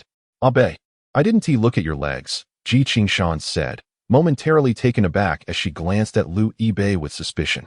Louis Bei fell silent, his roughness instinctively reacting. Yet he stubbornly retorted, I anticipated your comment. Ji Qingqian narrowed her watery eyes. Well, look then, I didn't tell you not to. Louis Bei instinctively glanced at Ji Qingqian's fair and delicate calves, smooth and slender without being overly thin, with a hint of softness that made them far from mundane. Now you've looked, Ji Qingqian remarked. Louis Bei, how rude, you've set me up. Ji Qingshan glanced around, seemingly searching for something. Liu Bei understood implicitly as he extended his palm towards Ji Qingshan. Spit it out here. Some individuals can swallow watermelon seeds effortlessly, much like Liu Bei himself. Yet, there are those who struggle to do so, possibly due to childhood fears instilled by their mothers, warning them that swallowing seeds would lead to little watermelons growing in their bellies. Ji Qingshan glanced at Liu Bei's open hand. Standing on the curb, she slightly lowered her head, her peach lips pouting as she expelled several black seeds, naturally coated in saliva. Liu Bei appeared unperturbed, his palm still outstretched towards Ji Qingshan, ready to assist her. So what did you call me for? He inquired. Indeed, Auntie is a seasoned veteran. Ji Qingshan's eyes twinkled with a mild smile, honest and true. This watermelon is indeed sweet. Well, one should consider who chose it, Liu Bei retorted. The pair had not wandered far. The summer breeze in Hangzhou was warm and humid, rustling the hair of the youth while causing the nearby grove to whisper softly. A bench was situated at the edge of the grove, where a street lamp attracted swarms of illuminated insects. Beneath the lamplight, a young couple disregarded the sweltering heat, embracing one another and playfully biting each other. Occasionally, their voices floated over. Girl, don't do that. Someone is coming. Boy, relax. No one will come at this hour. Ji Qingshan glanced at Liu Bei. You certainly chose an interesting route. Liu Bei returned her gaze. Shall we perhaps change our course? Before they could decide, the girl from the couple noticed them. She forcefully slapped the boy's shoulder, prompting him to turn around. Ji Qingshan immediately looked up at the moon, while Liu Bei feigned interest in his hometown. Pretending not to notice the couple, the boy, startled, grasped his girlfriend's hand, urging, let's go, hurry. And with that, they dashed away. How perilous, Ji Qingshan exclaimed sincerely. Indeed, Liu Bei replied, they truly do not fear being seen. They nearly caused a scene, Ji Qingshan added. You ought to listen to what you're saying, heroine. Liu Bei thought about suggesting they rest here, but recalling the passionate couple, he deemed it inappropriate. Previously, he had heard Liu Jie mention that this area was a free hotel, a sanctuary for couples, and had dismissed it as mere rumor. Yet, it seemed Liu Jie was indeed a man of integrity. They continued walking for a while longer. By 10 o'clock, the playground was deserted. The rubber track was empty, and the spectator stands were no exception. Liu Bei led Ji Qingshan to a spacious area with an excellent view. Come, give it to me. Liu Bei took the leftover watermelon rind from Ji Qingshan, casually tossing the handful of seeds into the plastic bag that had originally held the fruit. He unfolded a napkin, and they simultaneously wiped their mouths and hands. The playground was expansive, yet dimly lit, casting a shadowy outlook. Perhaps it is due to the ethereal fairness of Ji Qingshan that, even after several days of military training, the ultraviolet rays have made no impression on her complexion. Liu Bei immediately noticed a small dark spot at her neck, a remnant of watermelon consumption. He gestured towards his own neck to indicate this. Ji Qingshan responded with a soft hum, as her hand brushed against her neck. However, the mark, akin to a black seed, eluded her grasp. Liu Bei, with a sense of helplessness, gently reached out to remove it for her. The moment his fingertips made contact with Ji Qingshan's skin, he experienced a fleeting pause. As her skin was soft and imbued with a remarkable elasticity, the sensation traveled from his fingers to his mind. Quickly regaining his composure, he flicked the seed into a plastic bag, relieved to have removed it. He hoped that Ji Qingshan had not noticed his momentary lapse. In fact, she had not perceived it. She merely touched the area that had been grazed and murmured softly, all right. It felt as if she had been lightly prodded, a twinge of itchiness accompanying the sensation. Liu Bei took a couple of deep breaths to steady his emotions before looking at Ji Qingshan again. Indeed, she had gotten watermelon juice on her neck. To his dismay, there was still one more seed. He hesitated, recalling the previous experience, and resolved not to act impulsively. Ji Qingshan queried, perplexed, as she thought her eating habits were not that untidy. Liu Bei watched as she carelessly rubbed her alabaster neck, yet the seed remained steadfast. Ji Qingshan swept her hair to the other shoulder, presenting the side of her neck closer to Liu Bei. Help me again, she requested, her demeanor reminiscent of one awaiting a vampire's caress. All right. Since it was her active request this time, Liu Bei extended his hand once more. He steadied his fingers, reminding himself to refrain from any unintended provocations, though Ji Qingshan's skin was so soft it was difficult to resist the temptation to tease. Yet this time, he was unable to extract the black seed. He even attempted to scrape it with the tip of his finger twice, but to no avail. The seed seemed to be imprinted on Ji Qingshan's neck. Ji Qingshan realized. "Oh, it's a mole," she said. Lu Yibei, feeling embarrassed, thought to himself, "How humiliating, I could die." Chapter 33. I insist on being reluctant, I did not mean to. Lu Yibei awkwardly raised both hands, performing a mock salute. Is this considered teasing? It should be, right? To put it more seriously, this is a form of intimate contact. In the olden days, such an act could lead to dire consequences. Yet he truly had not realized it was merely a small mole. It turned out that Ji Qingshan had a mole on her neck as well. Drawing Lu Yibei's gaze once more, Ji Qingshan gently stroked the area of her neck that Lu Yibei had touched, her cheeks slightly flushed. Observing Lu Yibei's stiff stance of submission was somewhat amusing to her. She pursed her lips and paused before asking, "Do you know what this implies?" You consistently cast glances at my legs, neglecting other areas entirely." Lu Yibei hastily emphasized in a trio of denials. "I did not, truly did not, absolutely did not." "Then you must be doing it intentionally." "Not at all. Is there not a reasonable explanation for this?" Lu Yibei fell silent. Ji Qingqian coolly proclaimed, "You shall be punished." Although he believed his actions were unintentional, Lu Yibei's admission of fault was exceedingly sincere. "I beseech your grace to impose a penalty." "Look at me." Lu Yibei replied. "What?" "Look," Ji Qingqian reiterated. Lu Yibei lifted his gaze to meet hers, yet Ji Qingqian did not return his look. Instead, she fixed her eyes ahead. Her profile serene and elegant, her eyes aloof, as if to allow Lu Yibei a clearer view. She lifted a hand to tuck a loose strand of hair behind her ear. Heeding Ji Qingqian's words, Lu Yibei focused on her cheek, entirely oblivious to the flush creeping to the roots of her ears. After a moment, Ji Qingqian spoke coldly. "Remember me." Have you remembered?" "I have." "Good." Ji Qingqian slightly elevated her legs, swaying them back and forth, her eyes alight with a hint of joy, yet she fell silent once more. Her naturally reticent disposition rendered her silence entirely reasonable. However, Lu Yibei was not so inclined. He felt that if he remained silent at this moment, it would appear as though he were merely staring at her in a daze. Although he was indeed captivated, he hastily sought a new topic. "The weather has been quite warm these past few days." A rather mundane conversation starter, yet fortunately, the classic approach proved effective, as Ji Qingqian did not detect the awkwardness of the topic shift. "The sun is quite strong." "Indeed. You haven't tanned much." "Is that so?" Ji Qingqian, oblivious to the changes in her complexion, extended her arm. Lu Yibei mirrored her action. Their arms pressed together for comparison. Lu Yibei's skin was not particularly dark. Yet compared to the time spent indoors during the summer, he had certainly absorbed more sunlight since returning to school, resulting in a somewhat deeper hue. "Good. It proves I am not superficial," Lu Yibei mused. Yet Ji Qingqian's skin remained exceptionally fair and translucent, akin to finely polished jade. The delicate blue veins beneath her wrist visible. "So very fair," Lu Yibei remarked in awe. In contrast, he seemed just another participant in military training.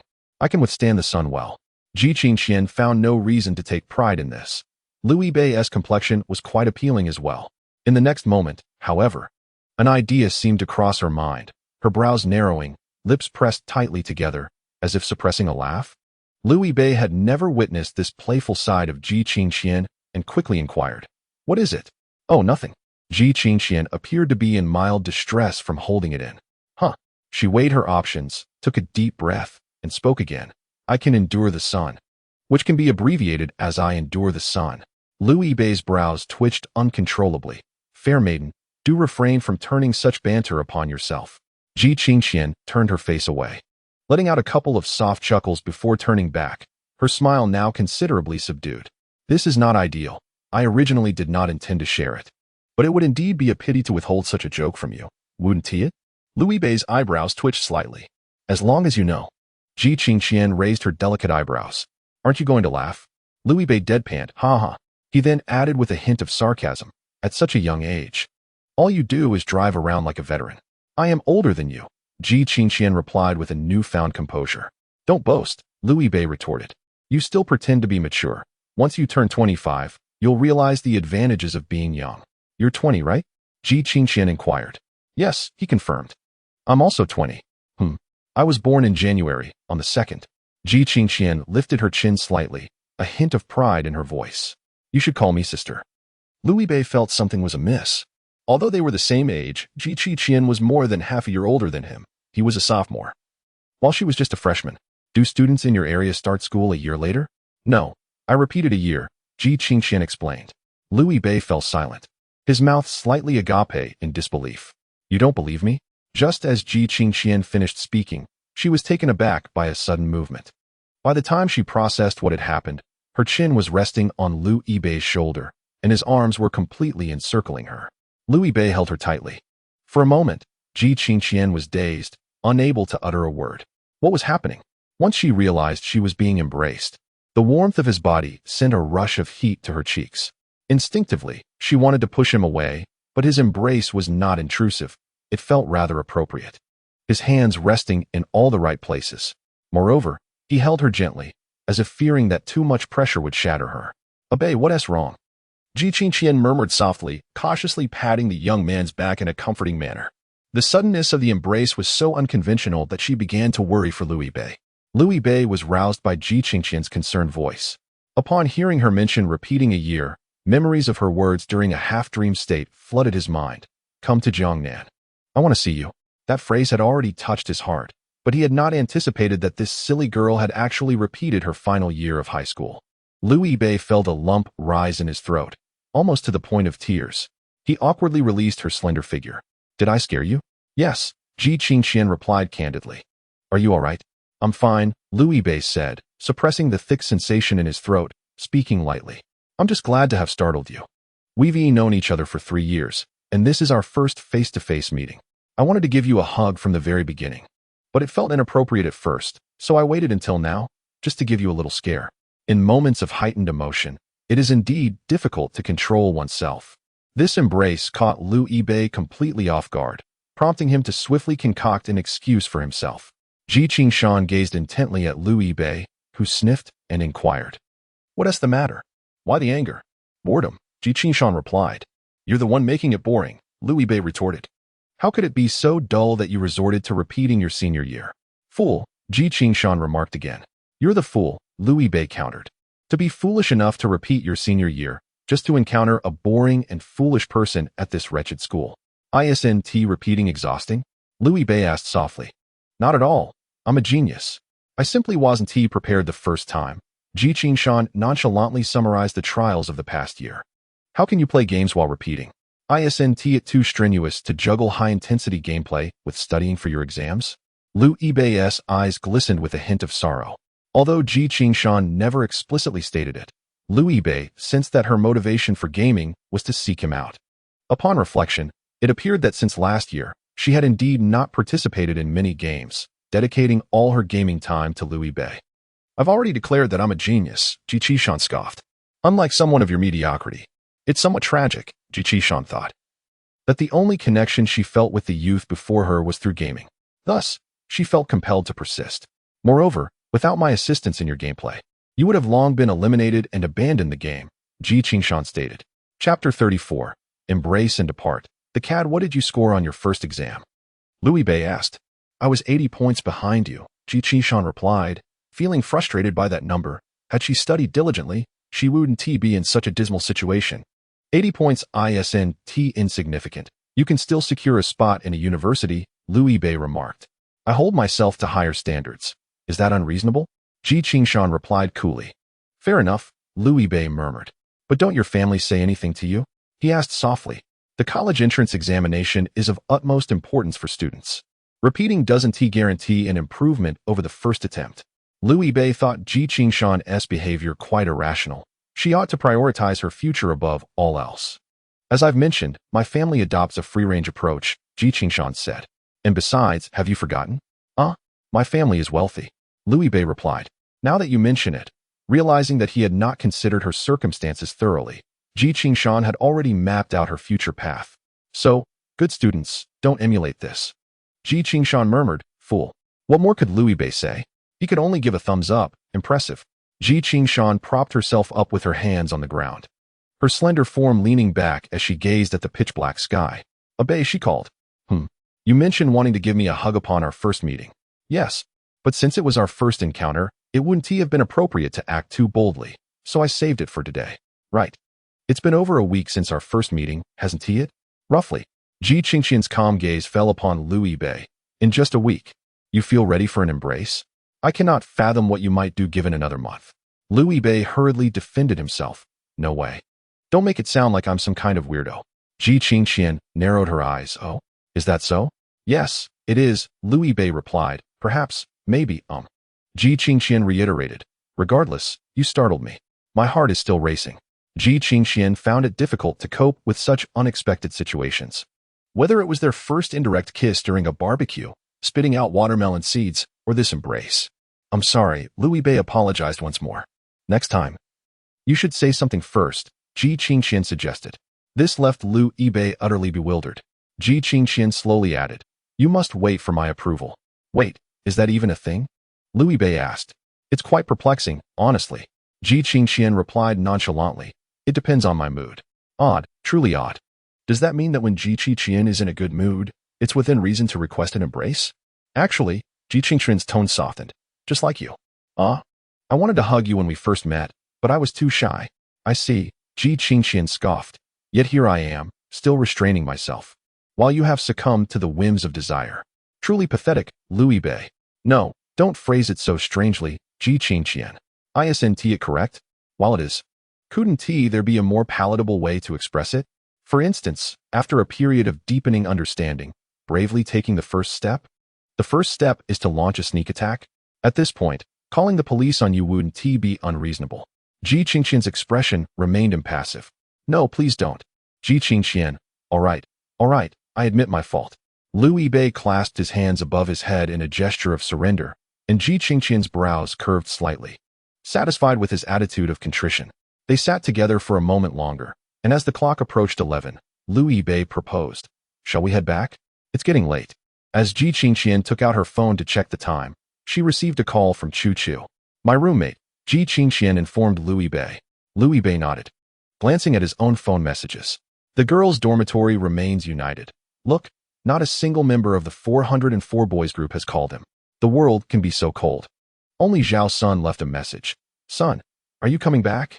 Liu Yibei's single apartment, rented for 3 months, fell under the category of short-term rentals, which are quite costly on a monthly basis. A 6-month lease is long-term and more economical. The overall difference in rent amounted to just over a month.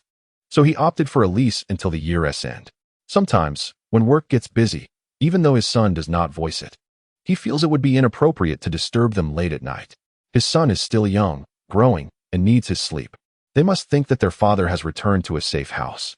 After Ji Qingqian hurriedly descended the stairs, her roommates commenced a discussion regarding the tale she had recounted. The focal point of their discourse revolved around whether the friend of her friend was, in fact, herself.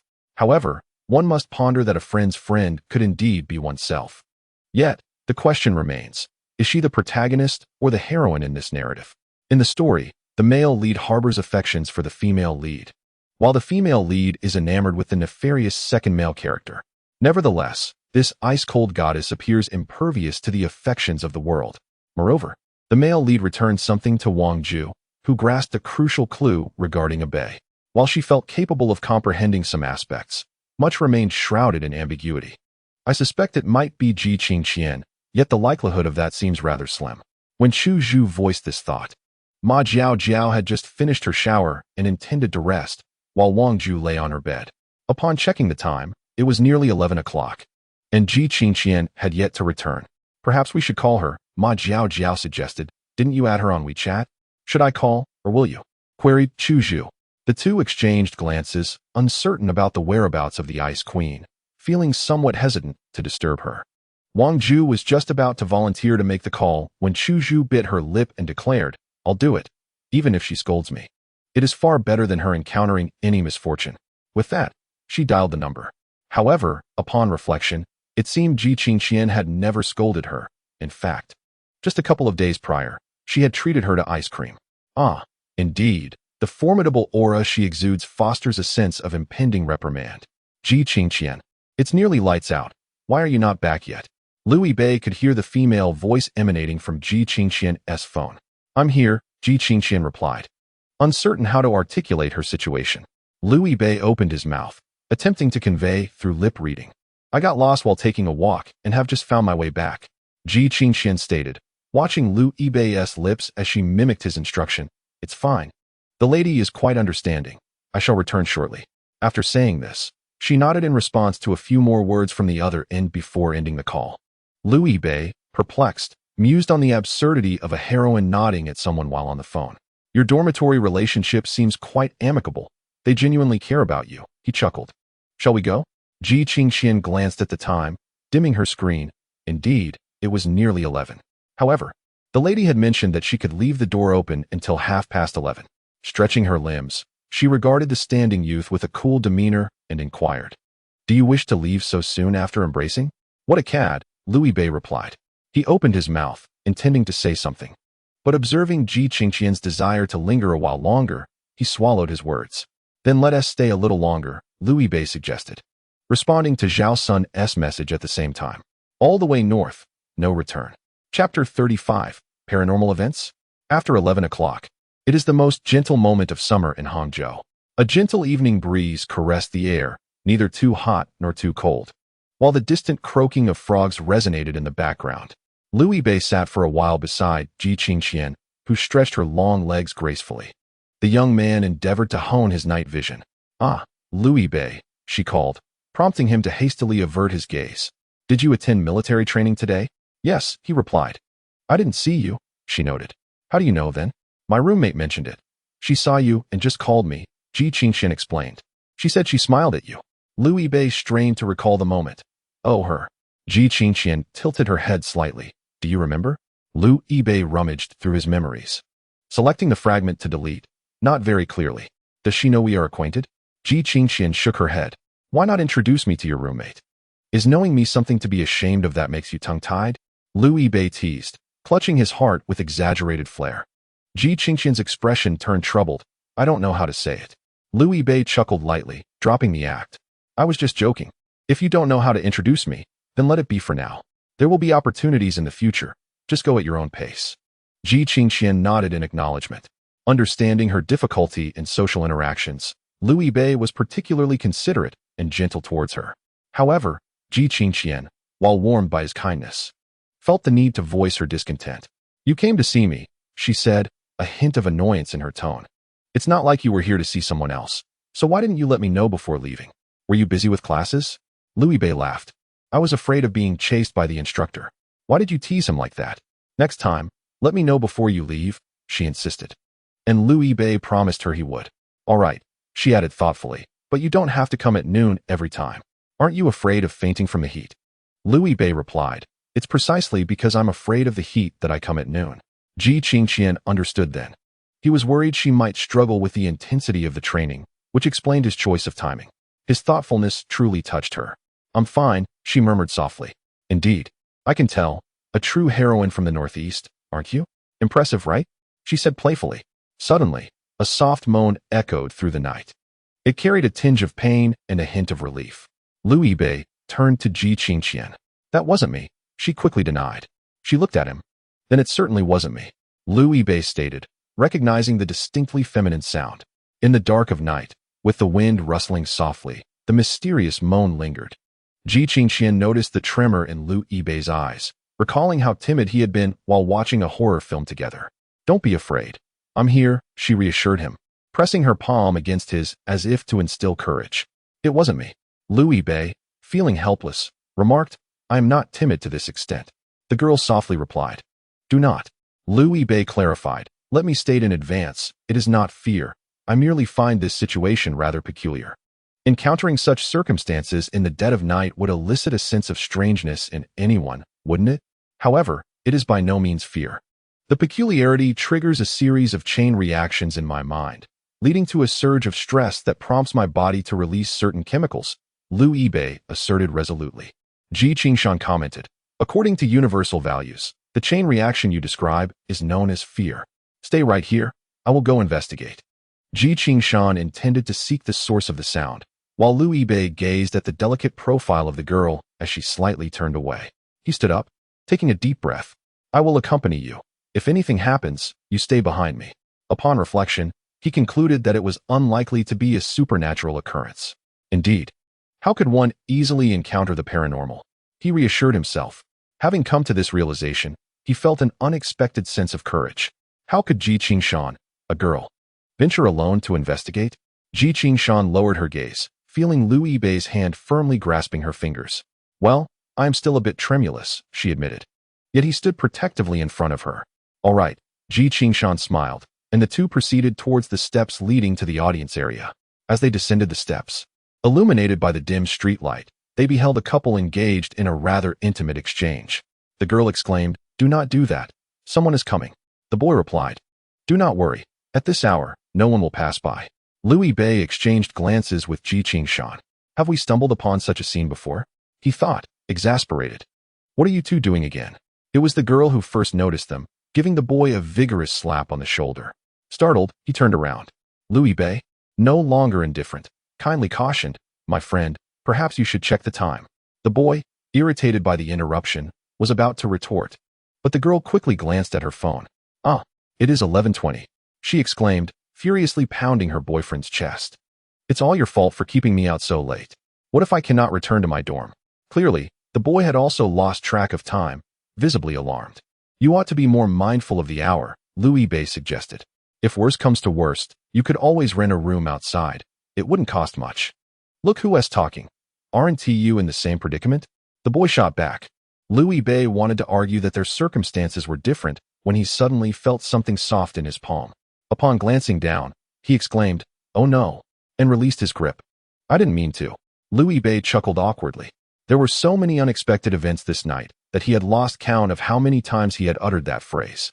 Ji Qingshan looked at him with a teasing gaze. "You are truly cowardly." Lu Yibei replied, "I have two choices. Admit that I was too frightened to notice, or confess that I intentionally held the hand of the valiant girl." In the midst of their conversation, Lu Yibei decisively chose to ignore Ji Qingshan and continued speaking with the boy.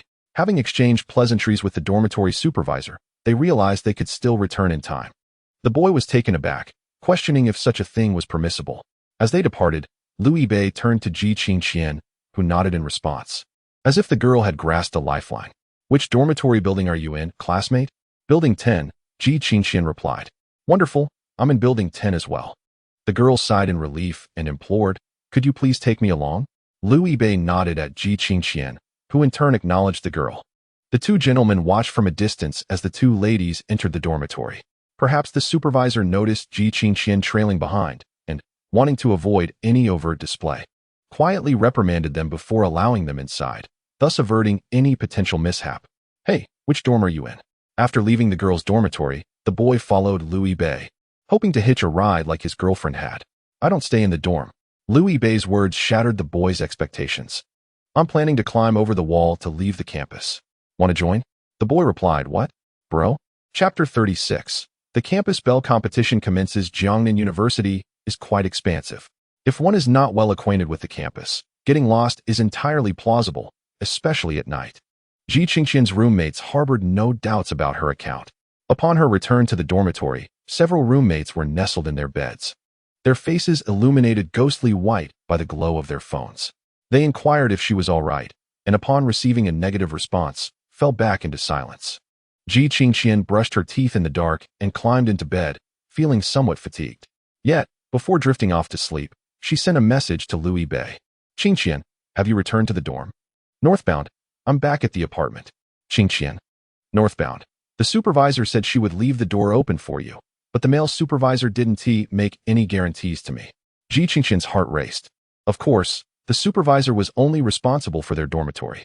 The male dormitory had nothing to do with her female dormitory supervisor. This was a rather obvious point. Yet Ji Qingshan had forgotten it. No wonder he mentioned leaving at 11. "Ji Qingshan, you selfish creature." "Qingshan, I forgot, I'm sorry." "Northbound, it's not your fault." "Northbound, actually, I wanted to spend a bit more time with you." Ji Qingshan stared at this message, then hugged her phone to her chest, rolling to the left and bumping against the wall, then to the right and colliding with the railing, and back to the left again, hitting the wall once more. After several such rotations, she finally managed to quell her racing emotions. "Qingshan, have you reached the apartment?" As the conversation unfolded, Ji Qingshan intended to respond affirmatively but hesitated, her fingers hovering over the keyboard. Then, she overheard Ma Jiao Jiao whispering a tender goodnight. seemingly a customary farewell to her boyfriend. Following this, Chu Chu chimed in with a playful remark. Repetitive words, how nauseating. Ma Jiao Jiao, feeling a mix of annoyance and embarrassment, contemplated kicking her across the aisle that separated their beds. Haven't you ever seen someone in love? Chu Chu continued to jest. Good night. I'm off to sleep now. Ma Jiao Jiao retorted. You. At that moment, Wang Ju discreetly dimmed his phone screen and added, good night. I'm heading to bed as well. Ma Jiao Jiao replied, you too. How infuriating. Ji Qingqian interjected with a simple good night. Ma Jiao Jiao exclaimed. Why is Ji Qingqian joining in on the fun? Meanwhile, on the road, Lu Yibei opened a voice message. Good night. A youthful, melodious voice resonated. He chuckled softly, replying, yes, good night to you as well. Good night to the entire world. Lu Yibei, what are you up to? Hao Zhongwen inquired. In the 404 dormitory, Hao Zhongwen was busy completing daily tasks in a mobile game, while Lu Jie scrolled through his phone, seemingly engrossed in something. Zhao Sun, on the other hand, was curled up in his chair, catching up on the latest episodes. Lu Yibei, glancing at his dimmed screen, was inspecting his own reflection. Stop taking pictures. You're already handsome enough, Hao Zhongwen commented. Fatty, Lu Yibei retorted, placing his phone down, uncertainly asking, do you think young girls would be attracted to someone like me? Before Hao Zhongwen could respond, Zhao Sun, removing his headphones, shouted from his bed, Lu Yibei, have you lost your mind? No, he replied. Then why ask such an absurd question? Just step outside, find any living girl, ask for her WeChat. I wouldn't say it's a guarantee, but you'd have at least an 80% success rate, right? Zhao Sun pondered for a moment before adding, unless you met her through gaming, otherwise, even if she doesn't like you, she should at least have some fondness. Lu Yibei sighed, damn. Hao Zhongwen assumed Lu Yibei's exclamation was directed at Zhao Sun, who took the opportunity to mock his gaming skills. In reality, Lu Yibei was reflecting on the fact that he and Qi Qian had indeed met through gaming. Suddenly, Lu Jie, who had been scrolling on his phone, shouted, breaking news. Zhao Sun asked, is your wife about to give birth? Get lost. Your wife is the one who's due. Lu Jie shot back. Calm down. Your mother hasn't given birth yet. Zhao Sun replied nonchalantly. Lu Yibei inquired, what's going on?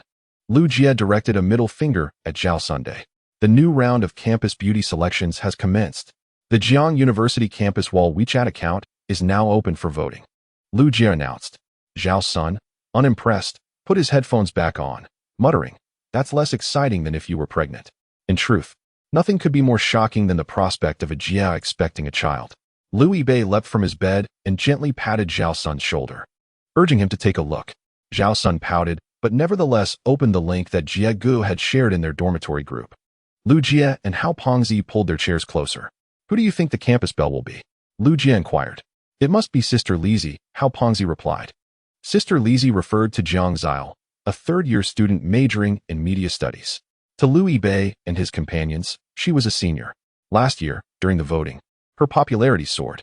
Sister Lizzie is likely to secure her position this year, but the second-year and freshman competitors remain uncertain, Lu Jie remarked. Each grade at Jiangnan University would select a campus belle. Typically, fourth-year seniors were engrossed in internships, often missing school for extended periods, thus being automatically excluded from consideration. The webpage refreshed, revealing the first page filled with images of the third-year seniors. Although the voting had only recently commenced, Jiang Zile had already amassed an overwhelming lead, garnering over 85% of the votes. Sister Lizzie teaches you how to play the exploding fish game, Lu Jie critiqued. The photos are all from last year and unedited. Jiang Zile possessed a delicate oval face, her features both dignified and graceful. A small beauty mark beneath her right eye added a touch of charm to her striking demeanor, while her slightly upturned lips seemed to convey a playful challenge, as if asking if they had come merely to contest for second place. There's nothing exciting about crushing competition. Let us take a look at the second year, Hao Zhongwen suggested. In stark contrast to the unbalanced dynamics of the third year, the second-year competition flourished with a multitude of contenders. Dozens had already entered the fray, yet the top seeds remained closely matched. The third year is merely for amusement. Genuine competition lies within the second year. The eyes of Lu Yibei, Hao Zhongwen, and Zhao Sun swiftly and accurately scanned each candidate's photograph. Their disinterest stemmed not from a preference for mingling within their own year, but rather from the absence of Chen Dan. They sighed in unison, disappointment evident in their expressions. Come on. With Chen Dan's character, she would never participate. Lu Jie exclaimed. Hao Zhongwen shot him a sidelong glance. What kind of character does Chen Dan have? Lu Jie stammered. Just, that kind of oh dear. He emitted a sound reminiscent of an old man losing his composure. I thought her friends might help her sign up. Lu Bei chuckled. No need for her to be present. Just a photograph, along with her name and class. And once approved, she can enter the competition. People like Jiang Zile are usually put forward by well-meaning friends. Although Chen Dan was absent, Zhou Zhou was present. Lu Bei found this unsurprising, as Zhou Zhou had also participated last year. While she might not unify as Jiang Zile did, her vote count was certainly among the top in their year, making her a notable contender. However, Lu Bei refrained from mentioning this, and the others followed suit. Even if Chen Dan had entered, she would have faced overwhelming defeat, Lu Jie muttered. Though he had yet to see his daughter-in-law, he was still greeted by the familiar figure of pair brother. Lu Jie exclaimed.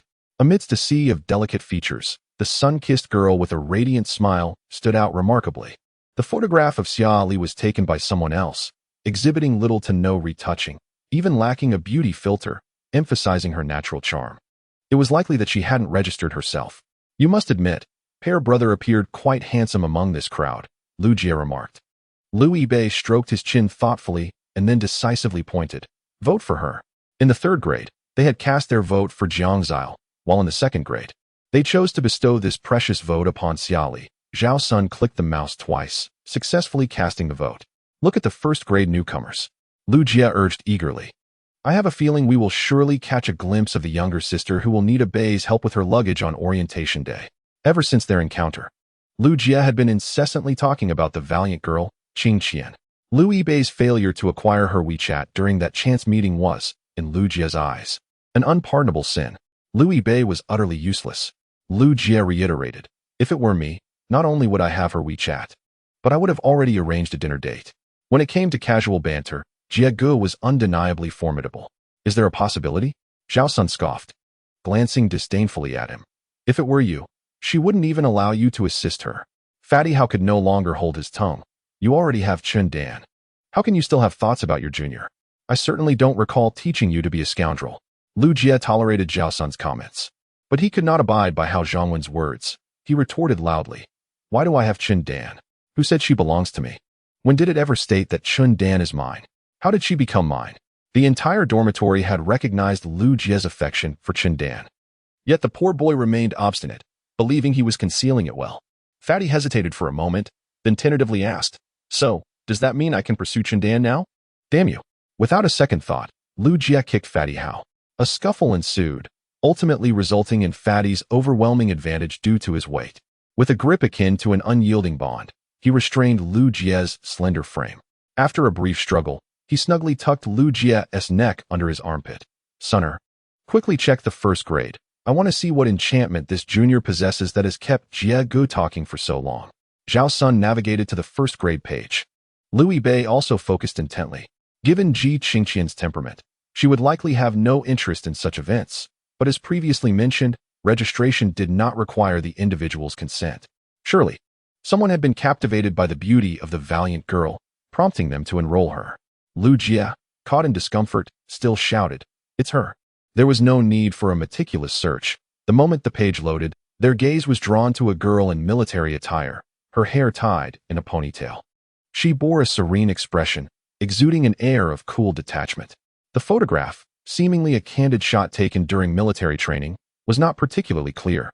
Yet even a fleeting glimpse was sufficient to capture everyone's attention. The slightly blurred focus added an element of ethereal beauty to her presence. Ji Qingqian. Zhao Sun read her name aloud, scrutinizing her slender, sweat-dappled face, which strikingly matched her name in an almost supernatural harmony. Lu Bei nodded in acknowledgement. Goodness.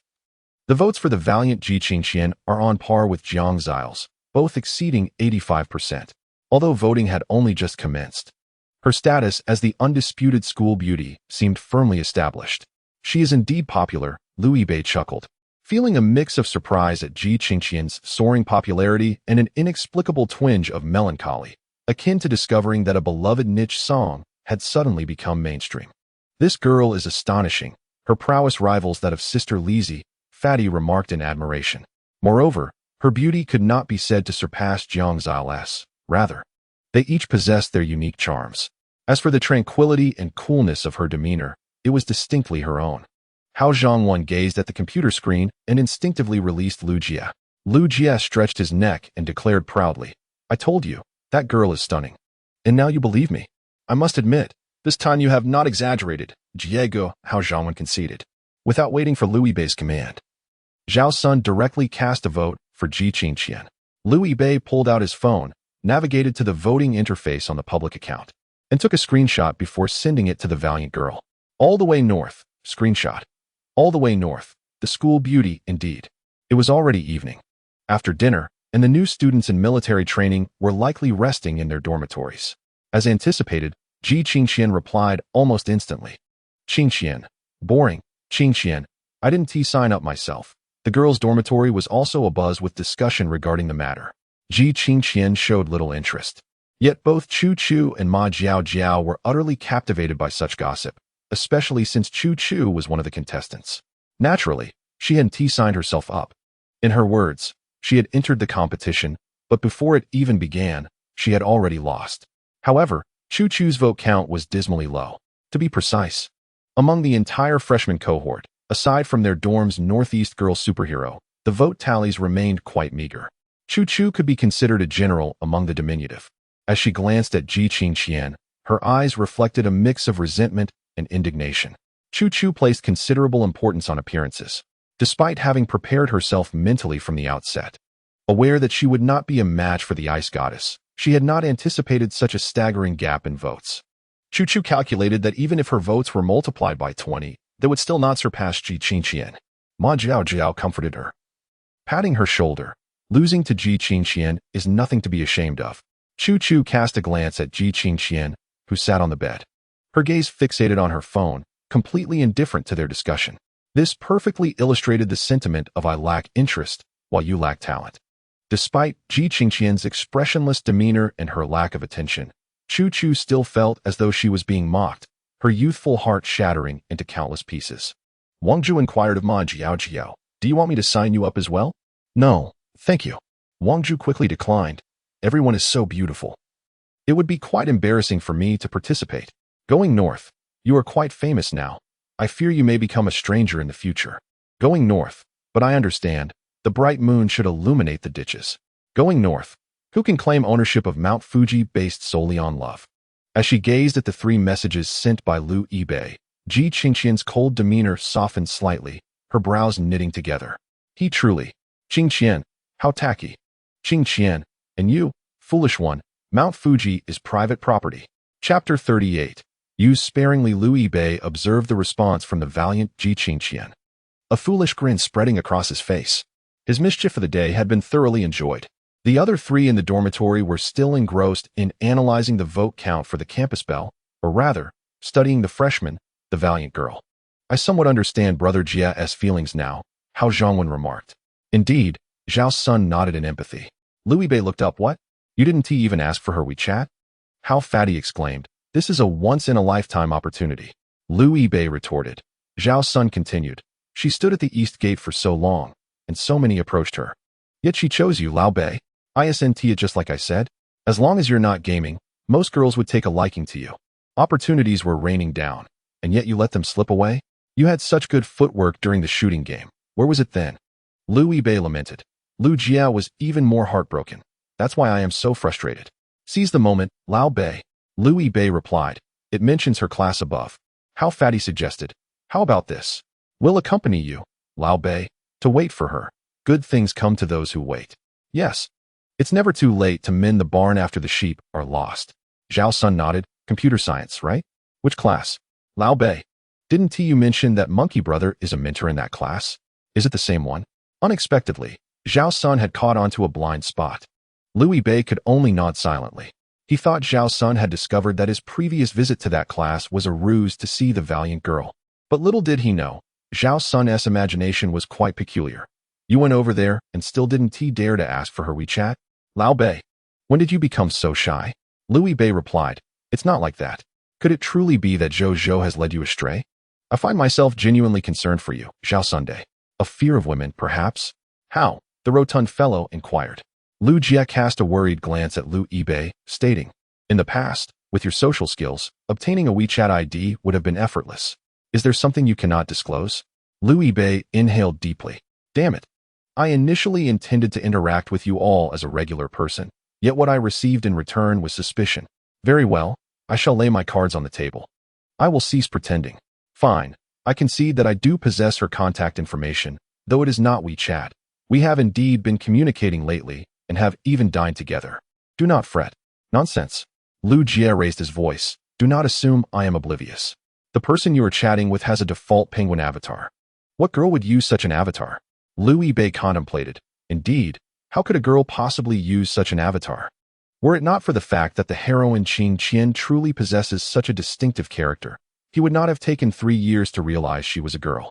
May I request a photo from her for verification? Liu Yibei said helplessly, simultaneously sending a message to Ji Qingqian. Heroine, could you send me a selfie? It's urgent.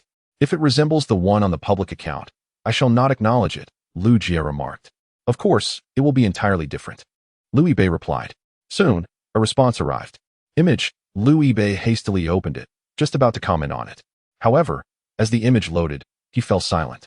The picture of the heroine Qing Qian did not reveal her face. Instead, she sent a shot of her long, beautiful legs, showcasing everything from her straight, elastic thighs to her snow-white, delicate feet. Based on Liu Yibei's observations over the past few days, there was no doubt that these legs belonged to the heroine Qing Qian.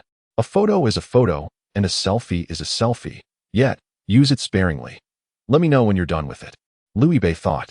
Why does the phrasing seem so peculiar when it comes from Ji Qingqian? Liu Jie observed the remarkable changes in Liu Yibei's expression, asking, what happened? Did she send it over? Let me see. What nonsense. Go play elsewhere, kid. Liu Yibei quickly dimmed the screen. Is this something you can view? Ignoring the curious expressions of the 3 boys behind him, he pulled open the balcony door. He then illuminated his phone screen once more, his eyelids twitching as he gazed at those 2 long, snow-white legs. Should I long press the image to save it? Liu Yibei felt as though 2 little voices were arguing in his ear. One was saying, you lust after the heroine's legs. You are despicable. The other replied, indeed. I am despicable. Ultimately, he made a decision. Save. Well, at least I am honest, Liu Yibei praised himself. He glanced at the distant scenery from the balcony before messaging Ji Qingqian again. Would you like to take a walk together? How quickly have you adapted? Climb. You may wonder why I invited you for a stroll. It is merely to vindicate myself. Of course, there is a minuscule desire to see her, but just a smidgen. Liu Yibei reassured himself. If you're tired, we can postpone it, he suggested. I am tired, Qing Qian admitted. Yet, I shall reluctantly accompany you for a brief outing. Will you come to me, or shall I come to you? I shall come, Liu Yibei replied. With your current popularity, I fear that should you venture to the boys' dormitory, you would be inundated with requests for your contact information. Would nobody seek you out at the girls' dormitory? Some would, but my indifference serves as a cold-hearted rejection mechanism. You had better be sincere, Qing Qian warned. Come downstairs, sister, Liu Yibei urged. Are you already here? She inquired. Indeed. You are remarkably swift, she remarked. Liu Yibei adjusted the brim of his cap. Although he was indeed not slow, the context suggested that this swift was not entirely a compliment in the eyes of the heroine. After arranging the meeting with her, Liu Yibei dismissed the raucous chatter of Jiego. He recalled the words of his mother, Ms. Liu Chaoshi, who advised against falling into a self-justification crisis. He then cleared his mind. A crisp voice drew Liu Yibei's attention, and a bottle of pure water was tossed his way. He caught it, noticing Ji Qingqian standing with her hands behind her back, looking at him. Shall we go? He suggested. Ji Qingqian cheerfully hopped down the steps. And as she reached his side, he playfully pulled his cap over her head. You are quite renowned now. Perhaps it would be wise to maintain a low profile. Lest rumors tarnish your reputation, Liu Yibei remarked. What reputation do I possess? Ji Qingqian pouted. In plain terms, the sun has not fully set. I worry you might find it too bright, Liu Yibei explained. That is more acceptable, she replied, adjusting the strap of the cap, which was slightly large for her. Suddenly, she remembered. Oh, I haven't washed my hair today, and it's sweaty. It might smell. Then return it to me. I refuse. Chapter 39. This campus belle is a bit cold goodness. Ji Qingqian is astonishingly formidable, creating such a vast disparity with others. This is true prowess. Even a candid shot of the campus goddess surpasses the meticulously edited photos of others. Her popularity is overwhelming. During a break in military training, the boys, who shared a close bond, gathered to whisper amongst themselves, discussing the results of the campus Belle competition. On the voting leaderboard, Ji Qingxian from their class stood out, leading by a remarkable margin. They discreetly glanced in the direction of their well-deserved campus Belle. The latter sipped quietly on purified water, her face adorned with beads of perspiration. Devoid of makeup, yet naturally beautiful, the subtle elegance of her features was always appropriate. Ji Qingxian, your votes are surging, her roommate, Ma Jiao, remarked. Ji Qingxian responded with a disinterested hum. Chu Chuyu gazed at her with palpable resentment. Chu Chulo's initial vote count had faltered, and her momentum was waning, leaving her hopelessly trailing behind the radiant Ji Qingxian. As for this so-called campus beauty contest, Ji Qingxian found it not only uninteresting but rather tedious. Her icy gaze caught sight of an unfamiliar boy approaching, holding a cup of milk tea. Judging by his attire, he was not a fellow freshman but an upperclassman. The boy greeted her with open arms. Junior, Ji Qingxian. Ji Qingxian responded with a hint of surprise. Wow, how many is this now? Ma Jiao exclaimed. Indeed. How many is this? Ji Qingxian frowned slightly. In recent days, the number of individuals attempting to strike up a conversation with her had noticeably increased. Moreover, many had taken to observing her during military training, whispering amongst themselves. While mere whispers were somewhat bearable, Ji Qingxian could easily ignore them. However, the continued delivery of milk tea and drinks left her feeling somewhat overwhelmed. The boy, appearing quite familiar, approached Ji Qingxian and handed her the milk tea with ease. Unbothered by the classmates watching them, he smiled warmly. It's still cold. You should drink it. Ji Qingxian thought of Liu Bei. Previously, she had feigned complaint, questioning him as to why he only brought water for the instructor and not for her. Liu Bei had replied that, given her disposition, she would not wish to be the center of attention, and his gestures would only invite speculation from their peers. Of course, he added, if she desired, he could bring her something next time. You see, Liu Bei is far more considerate, never causing even the slightest inconvenience. Yet the young man before her, who prided himself on his concern, was utterly oblivious to her feelings. Reflecting on this, Ji Qingxian chastised herself for comparing a random person to Liu Bei. Her gaze turned frosty, devoid of any warmth. Are we that familiar? She often used similar language with Liu Bei, laced with playful teasing. However, directed at this individual, her words were stripped of emotion, reduced to a single imperative: leave. Ji Qingxian recognized that she did not possess Liu Bei's finesse. He would undoubtedly have crafted a response that maintained respect while still declining, much like when a junior had requested his WeChat contact. But she dismissed the thought, feeling too apathetic to ponder further. Rudeness was simply rudeness. Not familiar now, but perhaps familiarity would come with time. The boy, undeterred by her dismissal, continued to smile like a spring breeze. Could you share a contact method, Junior? Ji Qingxian replied without hesitation. No. Resolute, decisive, with no room for compromise. The boy's smile appeared somewhat stiff. Hey, Sun Bing bellowed as he returned from the restroom, directing his voice at the boy. What do you think you're doing during military training? Ji Qingxian breathed a sigh of relief. The instructor, Monkey Brother, was indeed reliable, ready to chase away those who disrupted the training. Sun Bing was equally astonished. The allure of his future sister-in-law was undeniably potent, with more than 10 bold individuals attempting to strike up conversations over the past 2 days.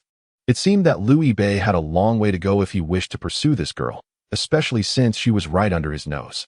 Although he might not be able to offer substantial help, driving away these pesky suitors was certainly within his capabilities. Students generally harbored a certain fear of the instructor. Upon hearing his words, one quickly abandoned his bubble tea on the ground and fled, turning back to Ji Qingxian with a smile, saying, "Don't forget to drink it." Ji Qingxian wished to call him back, but he was already running too swiftly. Not wanting to raise her voice or engage further, she allowed the drink to remain untouched. Do you want some? Ji Qingxian inquired of Ma Jiao. Ma Jiao promptly shook her head, aware that accepting such a gesture would be akin to inviting divine retribution. It raised the question of whether this ice-cold goddess simply did not care for the world or had merely seen it all, despite the numerous suitors, many of whom were quite handsome. She had neither shared her WeChat information nor even smiled in acknowledgement. Chu Chu felt increasingly melancholic. If only she had a handkerchief, she would surely be biting its corner while shedding tears. The crowd lamented the goddess's immense popularity and her aloof demeanor. Sun Bing clapped his hands twice, redirecting everyone's attention towards him. Standing in military posture is rather dull, I isn't it? If you don't enjoy it, neither do I. How about we engage in something more entertaining? Interest peaked among the freshmen. Standing still was indeed tedious, not to mention exhausting, leading to mental fatigue. Is it a new game? Someone asked. More thrilling than a game. Sun Bing replied with a mysterious smile, pointing to his side. Let us have a wrestling match. If anyone can pin me down, I'll reward them by excusing them from training for the rest of the day. As an active military officer, challenging him to a test of strength and wrestling would undoubtedly be an act of self-degradation. However, being young and spirited, many boys were eager to try their luck. The girls, however, were not pleased. Monkey brother, how can we possibly defeat you? That would leave us feeling completely excluded. You can have the boys compete on your behalf.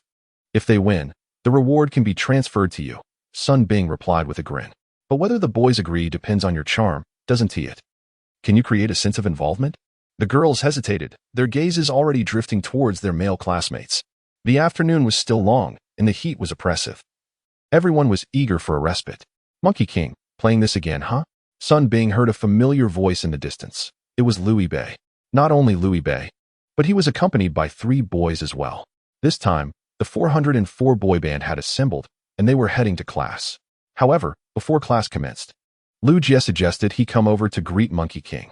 Louis Bei understood that this fellow was not merely there to say hello. He was evidently intrigued by the heroic figure, Qing Qian. Remarkably, even Zhao Sun did not object this time, allowing the 4 of them to gather together. Louis Bei gazed at the cup of iced milk tea that seemed abandoned. They lingered at a distance for a while, observing, as Lu Jie put it, the enemy's situation.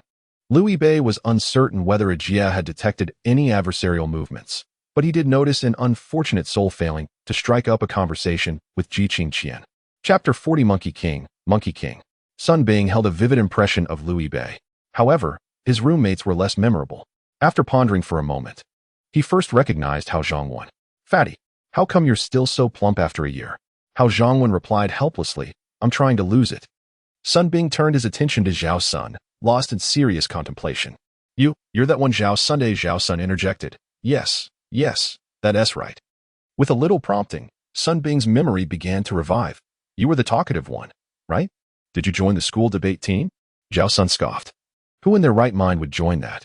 Then there was the last one, Lu Jie, who gazed at Sun Bing's perplexed expression with eager anticipation. After a moment of thought, Sun Bing asked, who was it again? Lu Jie. Monkey King, how could you forget me? Lu Jie cried out in despair. Is there someone by that name in your class? Sun Bing inquired. Zhao Sun calmly replied. Jie Ge missed military training due to a hemorrhoid surgery. So it's normal for Monkey King not to recognize him. He was there. Damn it. Son, don't rewrite history. I stood right next to you, and I never had hemorrhoids. Stop talking nonsense. Lu Jie exclaimed amidst the sharp retorts. The junior students burst into laughter. After the last encounter, they all found Louis Bei to be quite an amusing senior, and they were pleasantly surprised that his friends were equally entertaining. Although one of them, the boy with braids, was not as handsome as Senior Lu, he was quite delicate. If judged solely by his face, he was not inferior to Senior Lu, though a bit shorter than many girls in their class.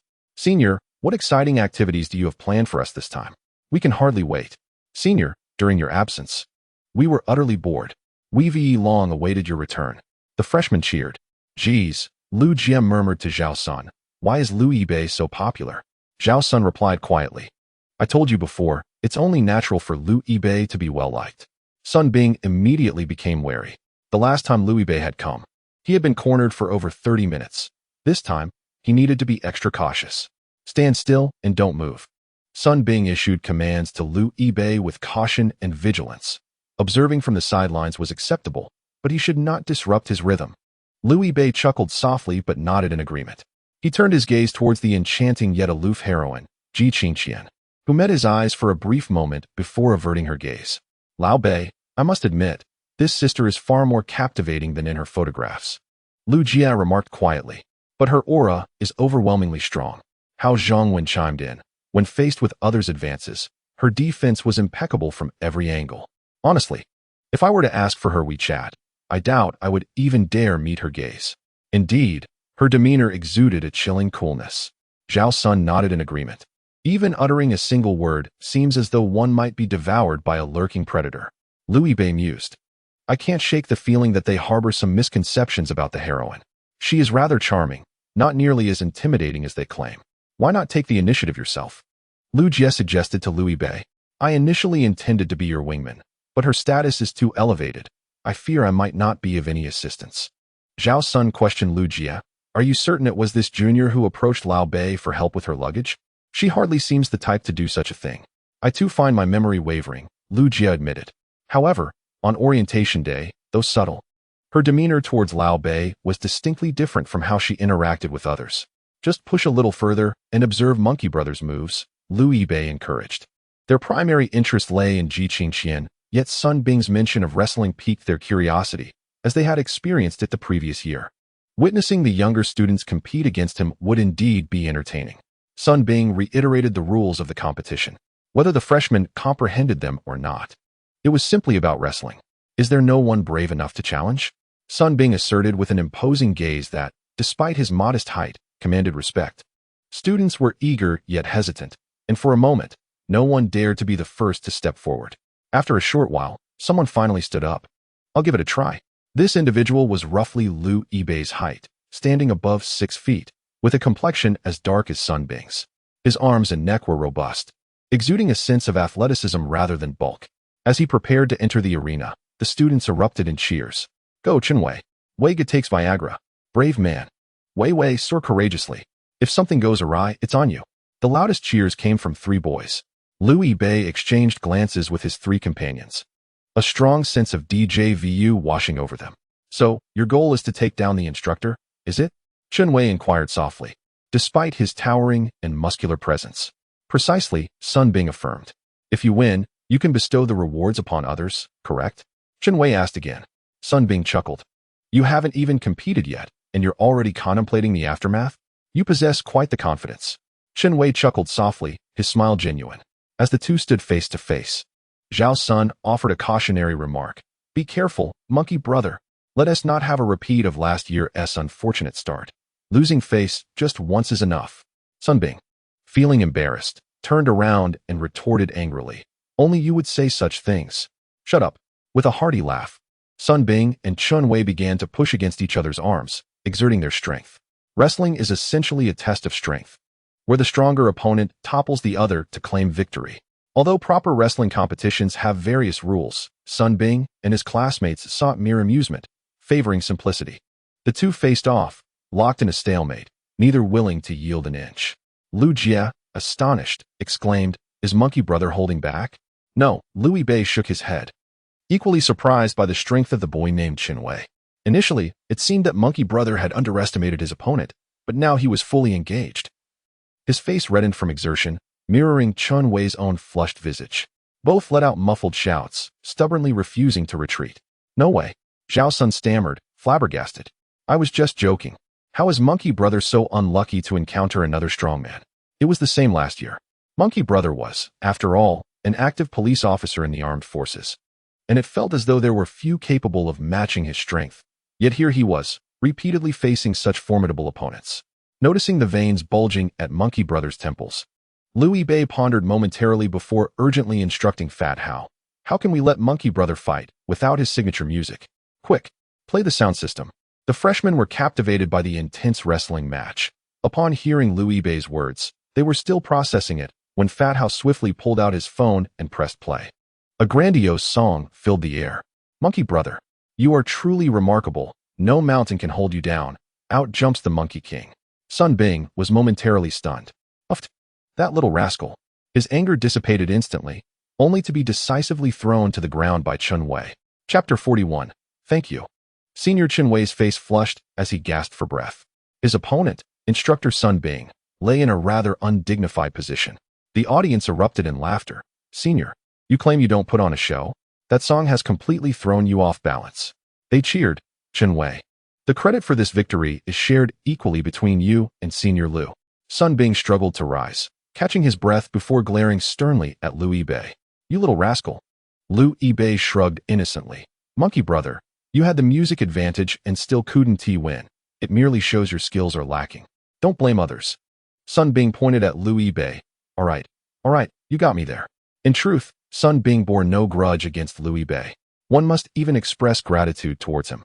For before the song played, Sun Bing had already sensed his impending defeat.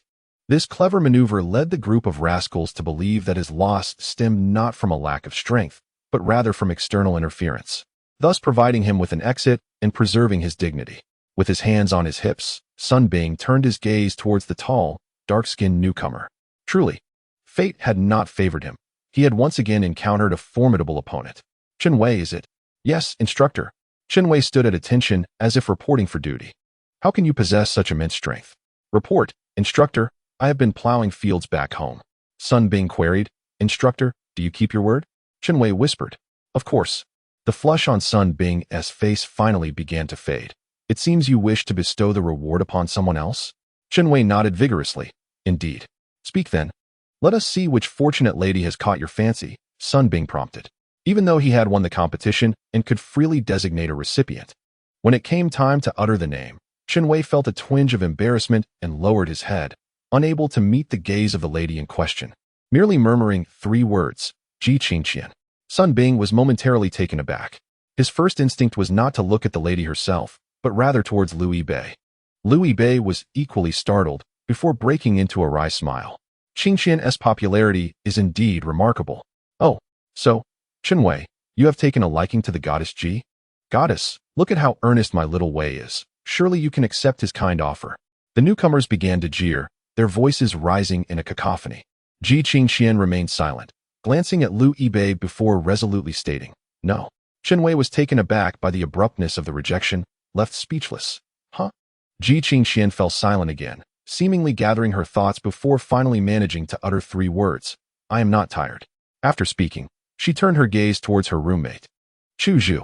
Chu Zhu had been endlessly lamenting the rigors of military training, and among the 4 in their dormitory, she was indeed the most physically unfit, having been consuming herbal medicines for the past few days. Ji Qingqian pondered for a moment and suggested, why not give it to Chu Zhu? She is feeling unwell. Chu Zhu exclaimed in surprise, not expecting that this matter concerned her as well. Tears streamed down her face as she had dreamed of a prince defeating the instructor. Then whispering sweetly, my princess, more than myself, I wish for you to rest well. Such a narrative could have unfolded. Yet she never imagined that this prince would be Ji Qingqian. Chen Wei's dark complexion flushed crimson. Whether from the embarrassment of rejection or the residual adrenaline from his earlier exertion, it was unclear. After a moment's contemplation, he nodded. Very well. Chu Zhu, you may take a rest. Sun Bing waved his hand grandly. Chu Zhu turned to Chen Wei. Thank you. She truly felt she had reached her limit. Then glanced at Ji Qingqian, who stood tall and straight, showing not a hint of fatigue. Truly, she was a superwoman. Sun Bing believed that anyone associated with Liu Yibei bore some significance. Last year, Liu Yibei declined his reward, stating he wished to bestow it upon Zhao Sun, who, in turn, declared that as a true man, he could easily forego such a trivial military training opportunity, thereby sweating profusely as he passed this chance on to Liu Jie. Sun Bing finally recalled Liu Jie's identity. However, Liu Jie also declined the offer. Brother Monkey, it seems you've stumbled, someone among the freshmen chuckled, inquiring if this was his first defeat against a student. Second, Sun Bing held up 2 fingers. He valued loyalty. The lad had just endeavored to preserve his dignity. So he felt compelled to elevate the young man's standing in front of his crush. Thus, he recounted his past misfortune. The first time I lost to that little rascal over there. Otherwise, why do you think I still remember it so vividly? The freshmen were taken aback, as was Liu Yibei. While they may be shocked, why are you surprised? Sun Bing retorted. Surely you haven't forgotten how you bested me last year. No, I thought you remembered me so well solely because of my striking appearance, Liu Yibei jested. Indeed, Liu Yibei had triumphed over Brother Monkey once, owing to the unique nature of his father's profession, which had afforded him early training in physical conditioning and combat. Added to this was Brother Monkey's underestimation of the freshman, who proved unexpectedly formidable and swiftly bested him. Wait, senior, you're quite fierce, aren't you? I never would have guessed, given your slender frame. Surely, you must have some muscle hidden beneath those clothes. Let me feel your abs. What impertinent remarks. Liu Yibei looked at the eager freshmen, particularly the girls, with a pained expression. It was one thing for the girls to be enthusiastic. But a few boys were also stretching their arms and flexing their fingers. What were they planning? He discreetly glanced at Qingqian, the female knight, whose dark brows were slightly furrowed, indicating her displeasure. Seizing the moment, Sun Bing suggested. Bei, since the junior girls are so enthusiastic, why not show them a little something? Perhaps even the icy goddess might be captivated by your physique. Sun Bing recalled that, at least last year, Liu Bei had indeed been quite impressive. Liu Bei was not keen on the idea. Surely, one cannot undress in public. The female knight would surely have my head. He sensed that Qing Qian's gaze was now sending a clear message. Dare you reveal a glimpse? A man must uphold his honor. If the knight were interested, such matters could be discussed privately. Liu Bei hastily shifted the conversation. Brother Monkey, speaking of which, I still have last year's reward unused, correct? Indeed, Sun Bing replied. After which he comprehended Liu Bei's intent. As he had surmised, Liu Bei's next statement was, then it would be perfectly fine for us to gift it to the younger students now, wouldn't he it? As long as someone is willing to accept, it matters not. However, to be candid, Sun Bing felt that hope was rather dim. The young lady surnamed Ji was as frigid as ice. Having rejected numerous suitors over the past few days, and not a single one had managed to exchange more than 3 words with her. Liu Bei extended his hand towards Ji Qingshan, exclaiming, heroine, truly honorable.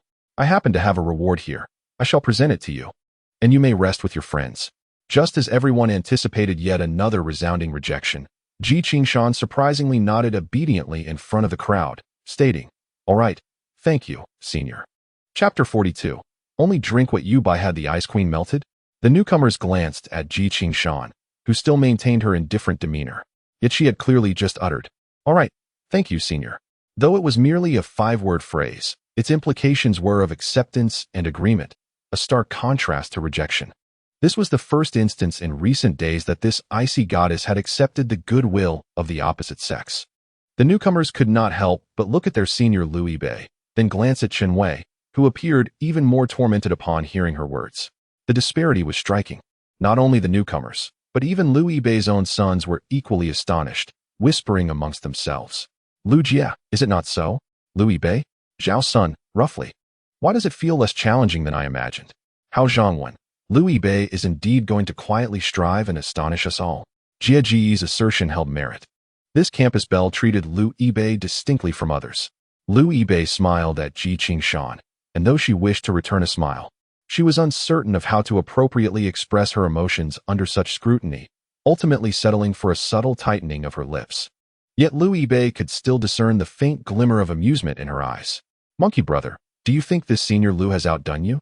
Inquired Chen Wei's roommate, seemingly attempting to restore Chen Wei's dignity.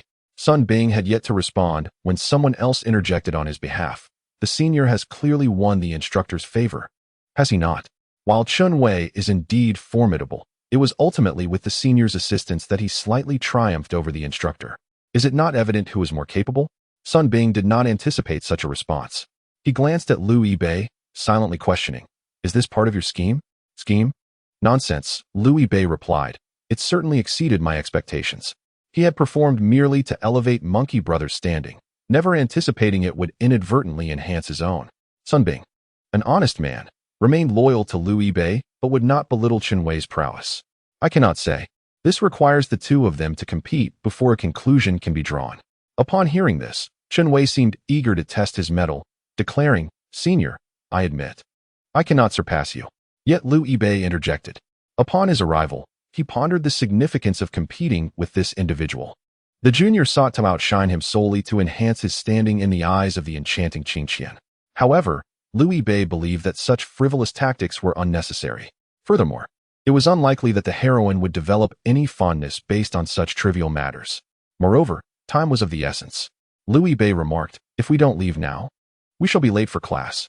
Hao Zhongwen glanced at the time displayed on his fitness tracker and exclaimed, ah, indeed. Monkey brother, we must take our leave. Sun Bing interjected without mercy, hurry up and scram. I thought you two intended to linger here for eternity. I'll visit you again, Zhao Sun added. Don't come here. Whenever you show up, it's never anything good, Sun Bing retorted. Goodbye, monkey brother, Liu Jie called out. Sun Bing remained silent, dismissing Liu Jie entirely, causing Liu Jie's heart to ache. Before departing, Liu Bei retrieved the cup of tea that had long lost its significance. He gestured to Ji Qiqian, saying, I'll take this with me. Ji Qiqian remained silent, tacitly agreeing, amidst the bittersweet farewells from the juniors. Liu Bei pierced the seal of the milk tea with a straw. After taking a sip, He tilted his head in contemplation. Lao Bei, why haven't you yet asked the campus beauty for her WeChat? As they distanced themselves, Lu Jie resumed his role as the instigator. If you don't go now, I truly won't allow you to. If I obtain her WeChat, don't come begging me to share it. Zhao Sun laughed. What is so funny? Lu Jie inquired. I was reminded of something delightful, Zhao Sun replied. The chubby one chimed in. Brother Jie, just now you saw her, and your legs were trembling. I feared that if you approached her for her WeChat, you might inadvertently stumble and bow before her. Lu Jie protested. Nonsense. How could I be so cowardly? If you know nothing, refrain from chattering. Zhao Sun began to analyze. We can all see that the campus beauty has a special interest in Lao Bei. And Lao Bei should have noticed too. Yet he remains patient and refrains from excessive interaction. Do you know what that signifies? Lu Jie asked. What? Fool. It's called the art of seduction, Zhao Sun declared. The first to speak loses. He is waiting for the campus beauty to take the initiative. Lao Bei has truly matured and learned to employ strategy. Incredible. He is a master of tactics. Lu Jie looked toward Louis Bei. Is that so, Lao Bei? Louis Bei replied, huh? He was entirely oblivious to the conversation among the three, as he was simultaneously sipping his milk tea and tapping on his screen to message Ji Qingqian.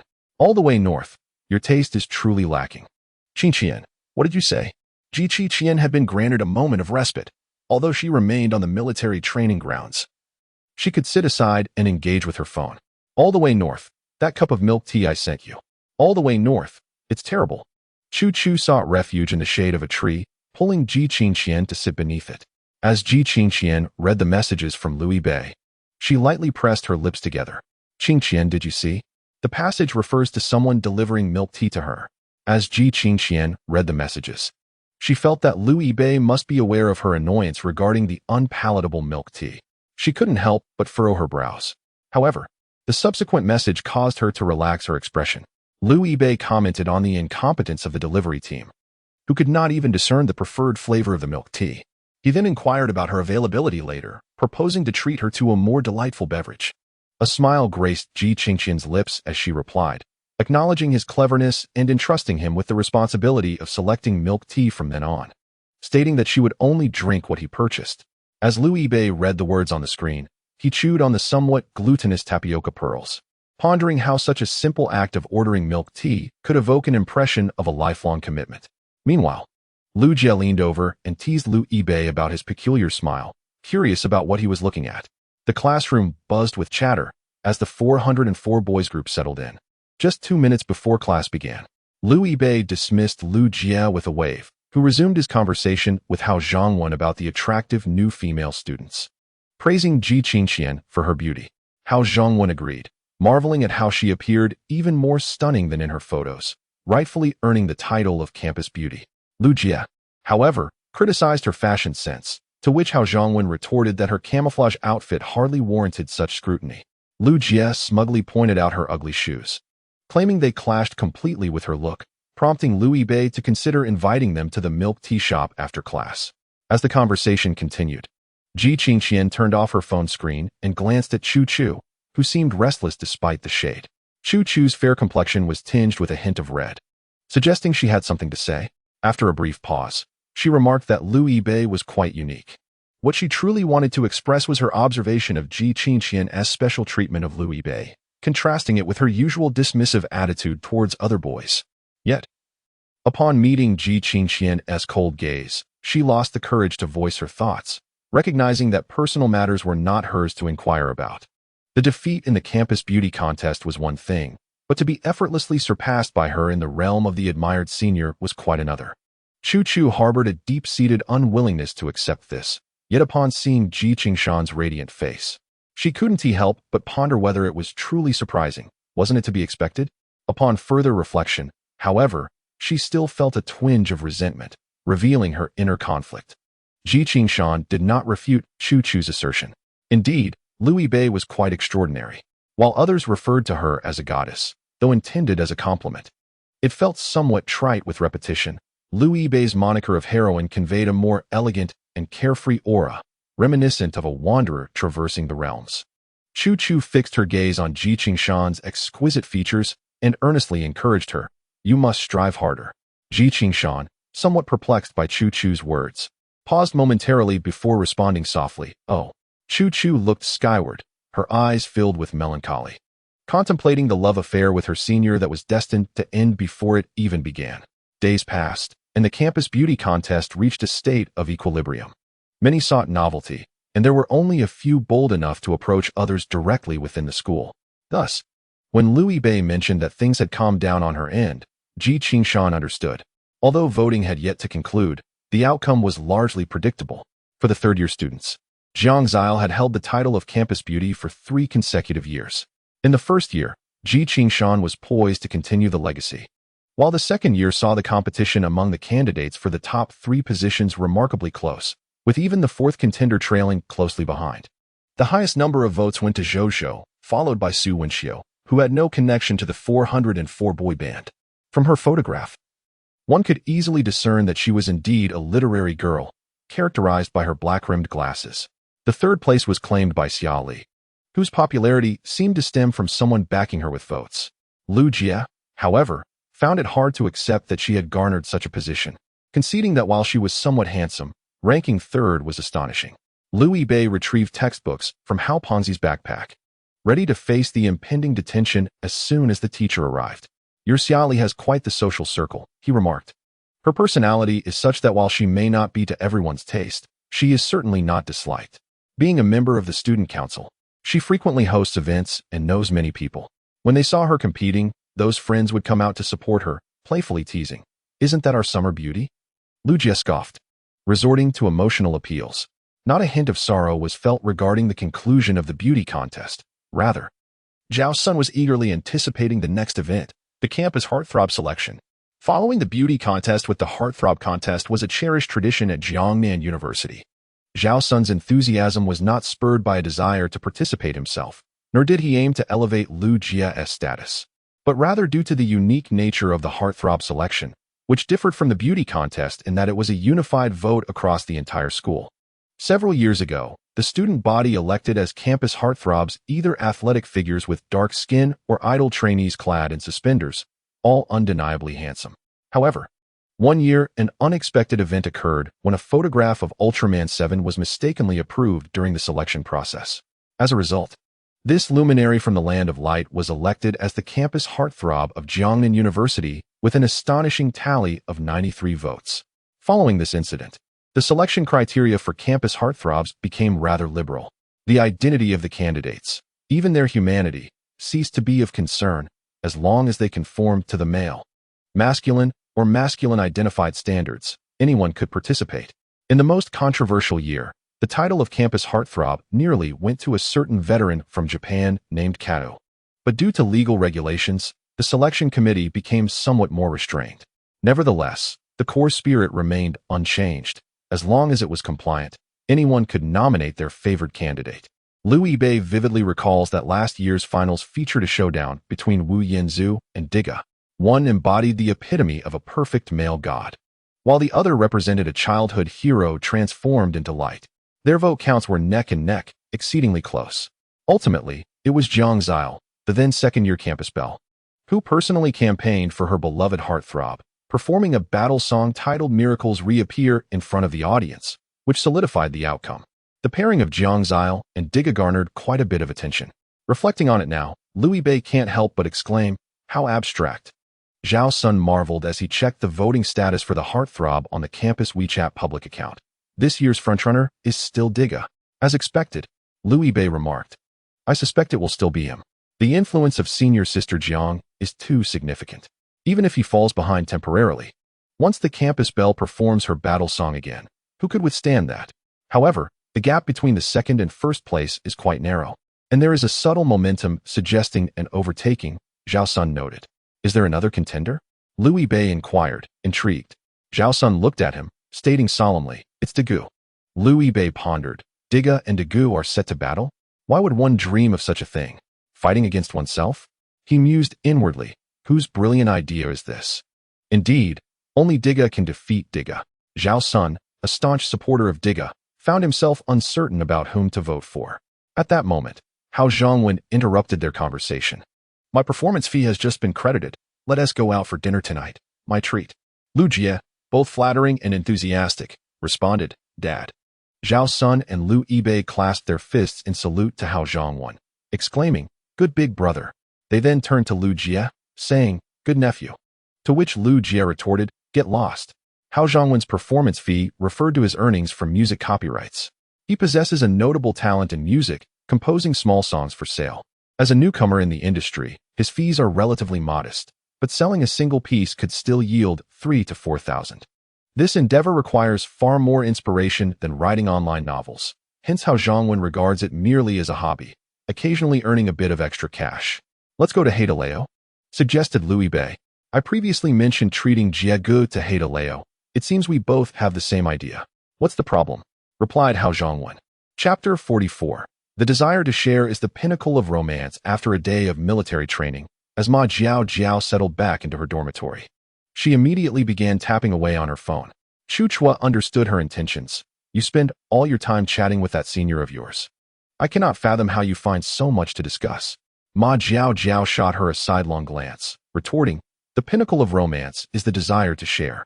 If you don't even know this phrase, how can you claim to have been in love?" Chu Chua turned her face away in disdain. "Oh, the pinnacle of romance. Is it?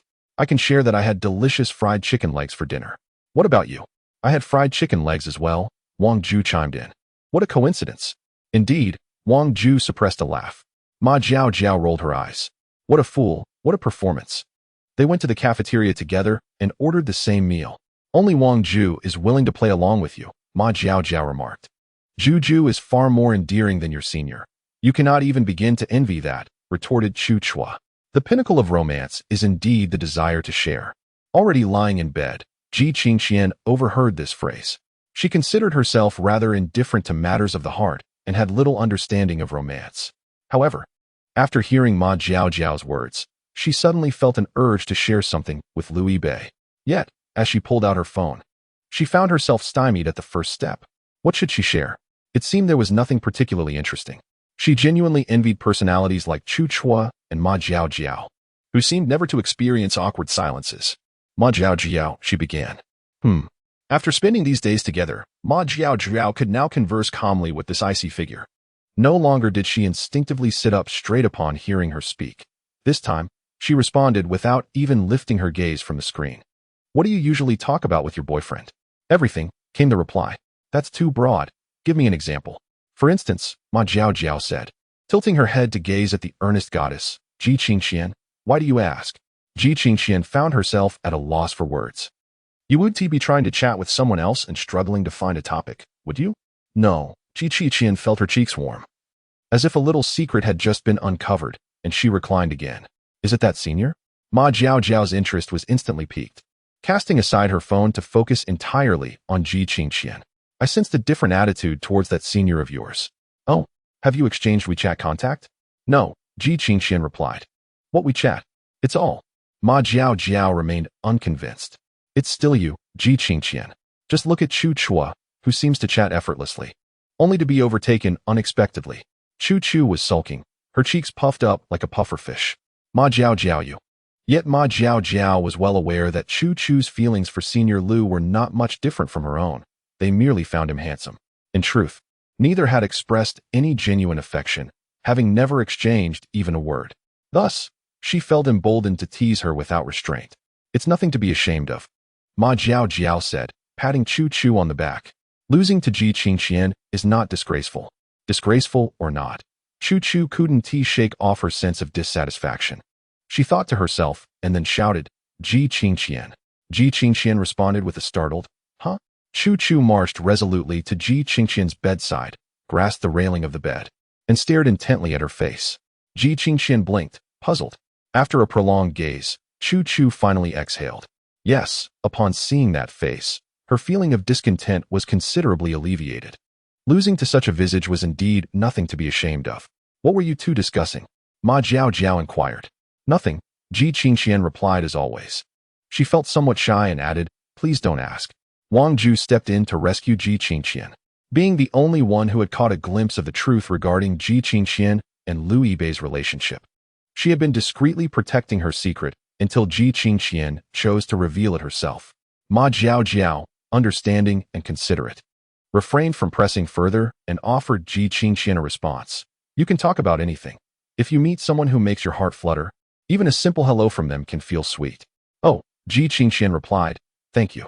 She followed suit, saying hello. However, after sending it, she looked back at those two words and found them utterly foolish. They had known each other for quite some time. Even if she was unsure of what to share, there was no need to be so silly. Ji Qingxian contemplated retracting her message, but Liu Yibei had already responded with a flurry of 3 messages. I'm good. Hello, everyone. Being good is what truly matters. Ji Qingxian suppressed the corners of her mouth that threatened to curve into a sweet smile. She felt foolish. Yet it seemed he was just as silly. Have you eaten yet, brave warrior? He asked. I have, Ji Qingxian replied. Even if I hadn't tea, I wouldn't punch you. Did you eat with your roommates? Yes. What did you have? Fried chicken legs and scrambled eggs with tomatoes. Next time, send me a photo so I can enjoy it vicariously, he said. Okay, she replied.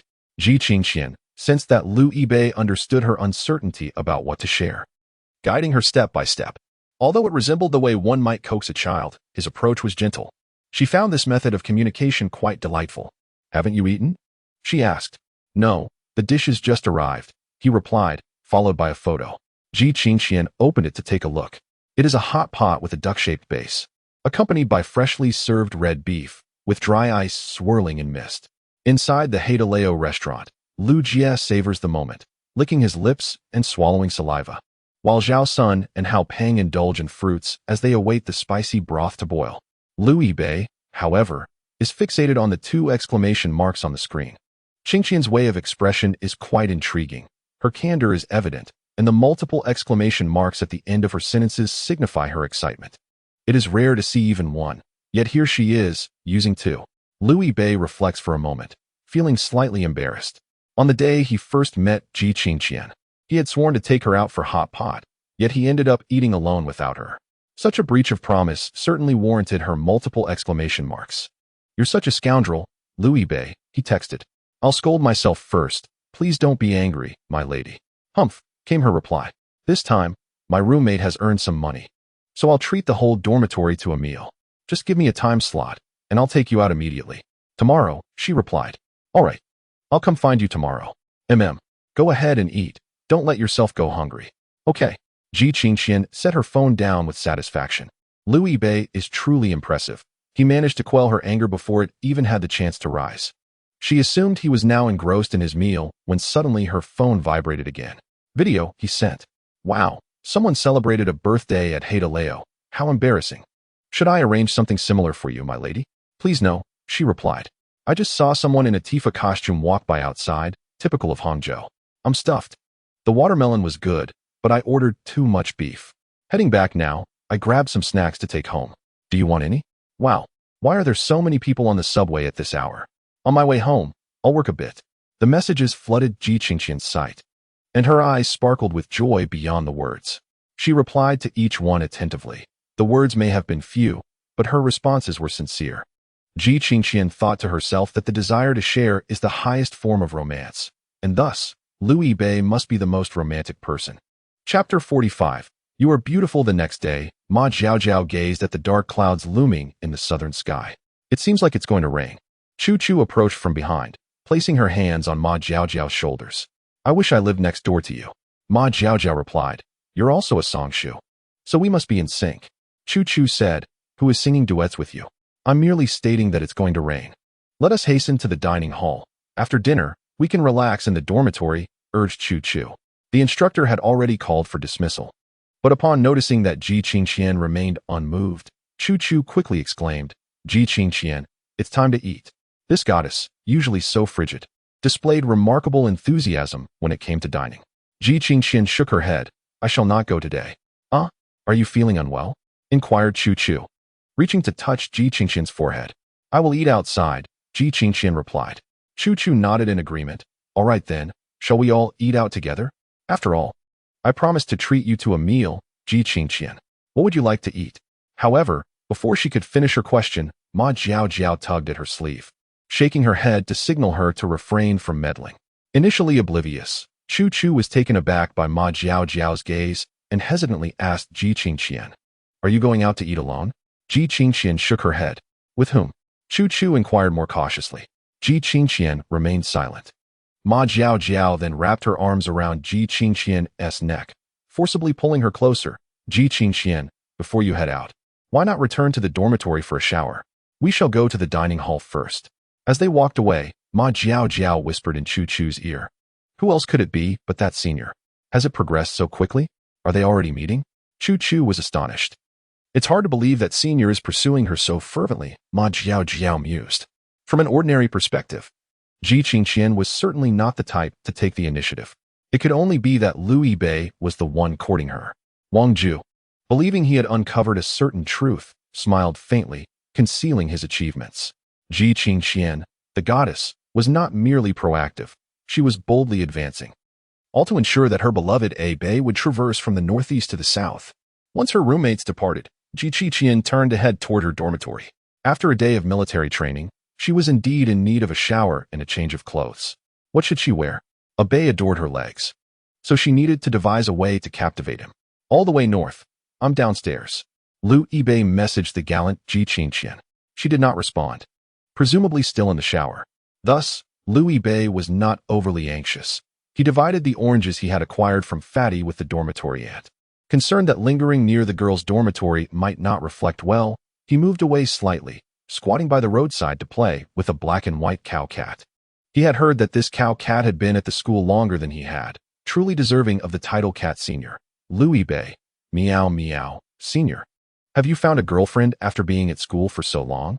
Cat Senior, meow meow, not yet. What about you, kid? Liu Yibei, meow meow. I'm waiting to have dinner with a beautiful junior. Impressive, right? The above dialogue was entirely a figment of Liu Yibei's imagination. Just as he was about to cease these fanciful thoughts, the Cat Senior suddenly let out a piercing meow and dashed toward him, landing a playful paw on Liu Yibei's face. He leapt onto the brim of the duckbill cap he wore, using it as a springboard for another bound. Senior Cat, with an air of exuberance, swayed his ample rear as he departed, seemingly scoffing at Liu Yibei's ostentatious display. Liu Yibei felt a pang of jealousy, unmistakably evident. He brushed off the cat fur from his hat before replacing it atop his head. Meanwhile, his phone vibrated. Qingqian, I'm done washing up, coming downstairs now. Yiluxiang bai. Okay, no rush. This phrase, no rush, was more a reassurance to himself. The girl's immediacy differed vastly from that of a boy's. When a boy says immediate, if it exceeds 3 minutes, it might warrant a United Nations report for capital punishment. Yet, a girl's immediate could very well mean a half hour at the least. Liu Yibei surveyed his surroundings, noting that Senior Cat could no longer tolerate his showiness and had vanished. He needed to find another source of amusement. His phone vibrated once more. Qingqian, I've arrived. Where are you? Yiluxiang bai. So soon? Had his theory been flawed? He turned his gaze towards the girl's dormitory, and there she was, a tall, slender figure emerging from the entrance, approaching him. As she drew nearer, Ji Qingqian quietly complained, What are you doing squatting here? If it weren't for the aunt reminding me, I wouldn't have found you. Liu Yibei half squatted while Ji Qingqian stood, and he looked up at her. The ends of her raven black hair danced lightly in the breeze, still damp from washing, emitting a delightful citrus fragrance.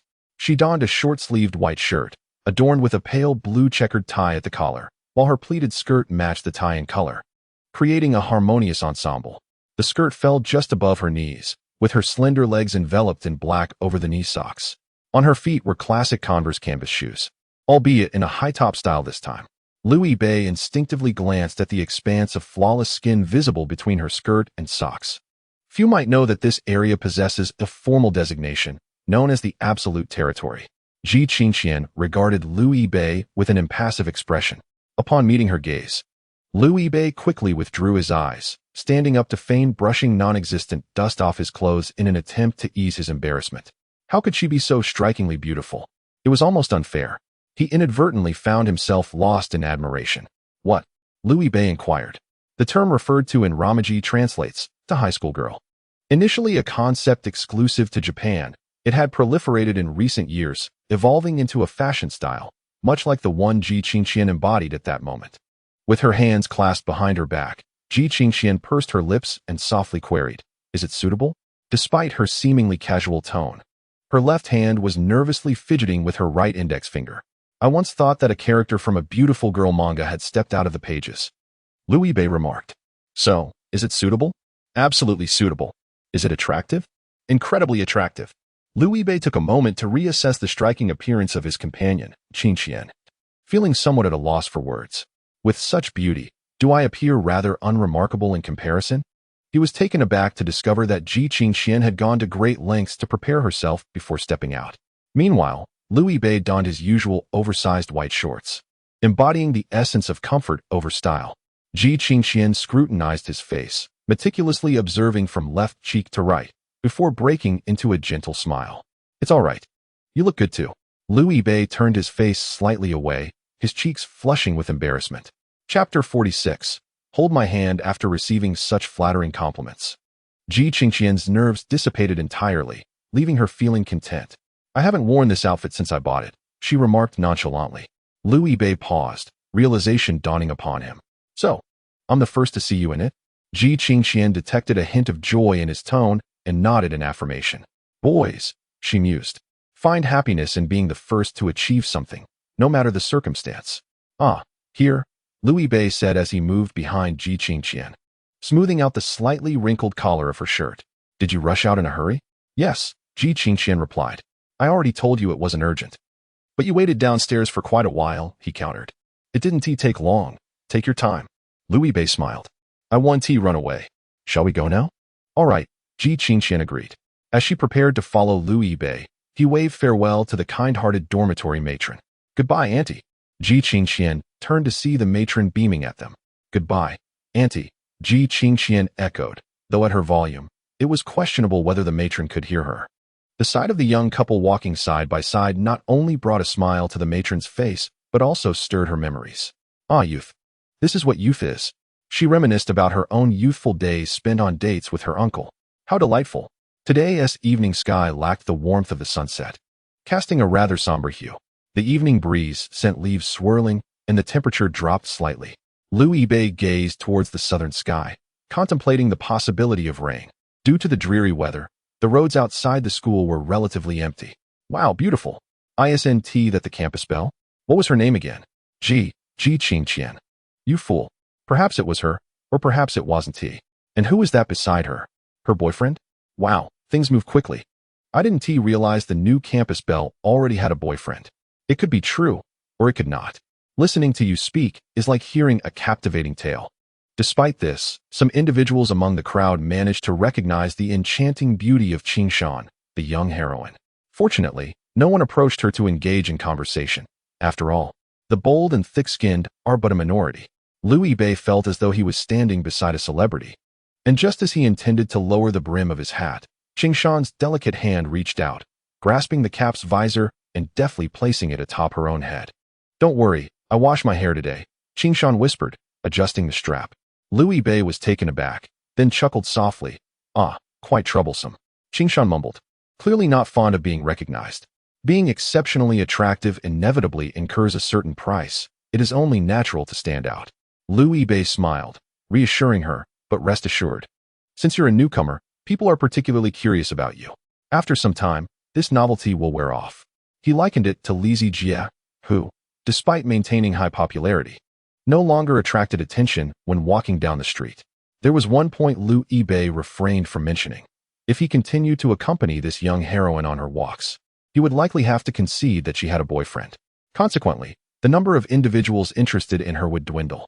Although this might seem to hinder Qin Shan's romantic prospects, she likely wouldn't mind. Liu Yibei felt confident in this assumption. After adjusting her hat, Qin Shan hopped onto the curb, extending her soft hand to gently pat Liu Yibei's head, causing his hair to tousle. It's all tangled now, she remarked lightly, just like having two. While she smoothed his hair, her gaze drifted elsewhere. You resemble those cat-like men, don't you? Cat-like? Liu Yibei followed her line of sight and was astonished to find it was the senior, the cow-patterned cat. The feline appeared startled, its fur bristling as it arched its back, glaring at Liu Yibei. From its slitted pupils, he discerned a silent message. Are you for real, buddy? Liu Yibei squinted, silently cheering for the senior. Patting someone's head is an intimate gesture, yet Qin Shan performed it naturally, suggesting that he indeed held a special place in her heart. Liu Yibei felt an inexplicable sense of pride. In the next moment, Qin Shan smoothed his hair but did not withdraw her hand. Instead, she rested her soft palm atop his head, reciting, The immortal caresses your crown, a moment of divine blessing. Liu Yibei interjected, that is a bit over the top. Heroine. Let us not get too dramatic.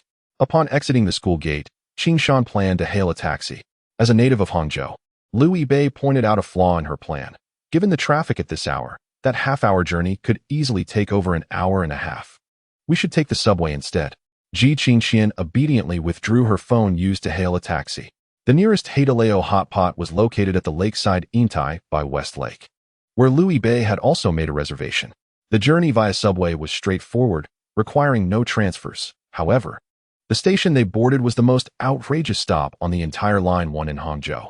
Moreover, they disembarked at Longxiankyo, the most absurd station on that line. Upon entering the subway station, the throngs of people flowed like a school of fish, dense and overwhelming. Liu Yibei and Ji Qingqian first passed through security. Since Liu Yibei carried a shoulder bag, it needed to be placed on the conveyor belt for inspection. Subsequently, the two used Alipay to scan their tickets and descended the escalator to wait for the train. The crowd was quite dense, causing Ji Qingqian, who seldom ventured out, to feel slightly dizzy. She gently tugged at Liu Yibei's clothing. Liu Yibei glanced back. Ji Qingqian murmured her complaint. So many people. It's peak hour, that's how it is. Liu Yibei replied, stay close, don't get lost. Okay. Ji Qingqian stood nearly pressed against him. Liu Yibei could feel the chill of her arm. While her fingers tightly clutched at his clothing, he instinctively considered whether to offer his hand, but thought better of it. Despite their good rapport, holding hands might feel somewhat odd. Yet, he felt a peculiar confidence that she would not refuse if he proposed it. Before he could voice his thoughts, the subway arrived. The passengers disembarking surged forth like fish escaping a net, while those boarding jostled and pushed, drawn by the bait of the approaching train. Ji Qingqian followed closely behind Liu Yibei, who sensed the weight of her grip on his clothing. After a moment's deliberation, he turned and grasped her delicate wrist. Follow me, Liu Yibei instructed. Ji Qingqian's hand trembled briefly before settling into calm acceptance. She nodded Just as Liu Yibei anticipated, she did not withdraw her hand, allowing him to hold it firmly. Chapter 47. The delicate waist of a young girl at this hour. Line 1 was packed to an alarming degree. Liu Yibei led Ji Qingqian to a spot by the door where there was slightly more breathing room. He braced himself against the door, attempting to create a modest space for her to stand.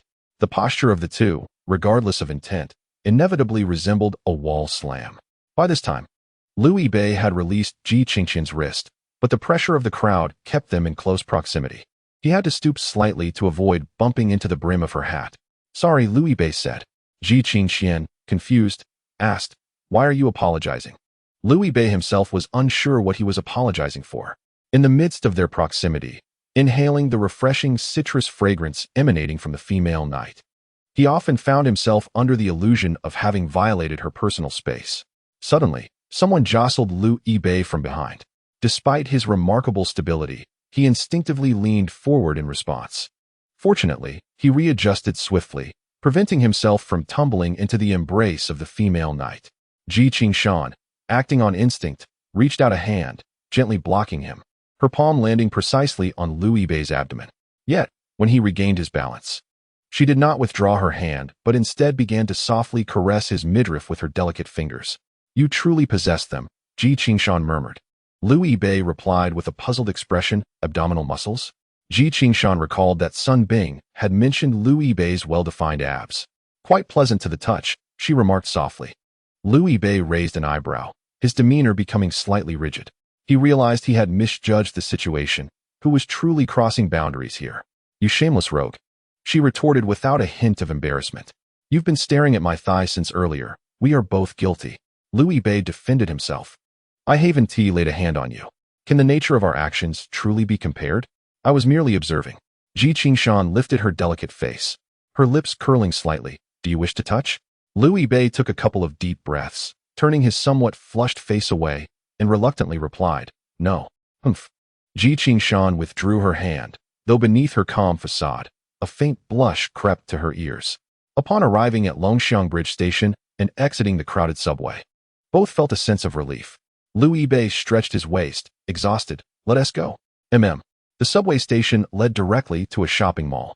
After exiting, Liu Yibei and Ji Qingqian boarded the elevator heading to their destination, the Haidaleo restaurant on the 5th floor of Intai.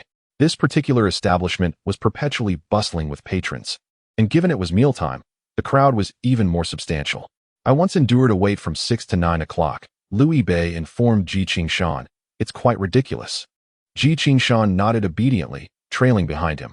Fortunately, having learned from past experiences, Louis Bei had already reserved a table online.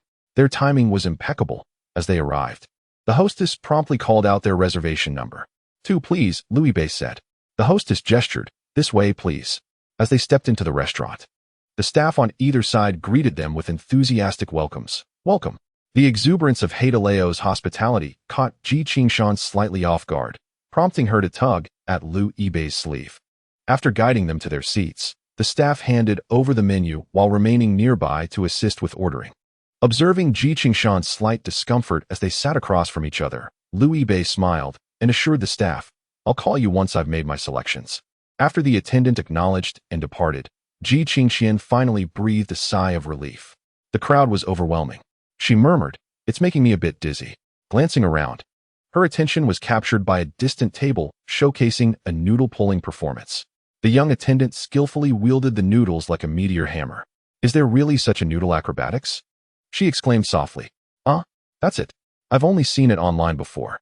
Louis Bei turned to glance, recognizing that noodle performances and birthday celebrations were regular features at Hadaleo. He was accustomed to them. However, the fresh excitement displayed by the young heroine piqued his curiosity. Is this your first visit? Ji Qingshan shot him a cold glance. Is that a problem? She asked flatly. No, it's not, Louis Bei thought. Hadaleo is considered relatively expensive in the hot pot realm, so it was reasonable that most university students would hesitate to dine here. Yet, you, young heroine, surely do not regard such trifles as significant, do you? Ji Qingshan saw through Louis Bei's thoughts. It's not just Hadaleo. I've hardly eaten hot pot more than a few times, she replied. Different customs? Louis Bei mused. In the Northeast, barbecues are indeed more renowned, right? I'm not like you. I have no friends, Ji Qingshan replied coolly. Louis Bei responded. Eating hot pot alone must feel quite lonely, doesn't it? Ji Qingshan remarked. The few times I've been, it's with family. But my parents usually aren't in the Northeast, so the last time I ate was, 5 years. Or was it 6? Louis Bei glanced up at the glaring white fluorescent light. He often had to slap himself awake in the middle of the night. Well, now it's great, Ji Qingshan said cheerily. You can take me here. Louis Bei looked at the girl, her eyes twinkling with a faint smile, and nodded earnestly. Let us indulge. Ji Qingshan responded. Yes, let us indulge. I'll order a yin-yang pot, with beef tallow and tomato base. Just go ahead and decide. Do you have any dietary restrictions? Anything you don't eat? Ji Qingshan pondered seriously. I don't eat. Louis Bei preempted her response. Young heroine, please stop. We still need to eat. Don't get distracted. With a swift motion, Louis Bei ordered several dishes he frequently enjoyed.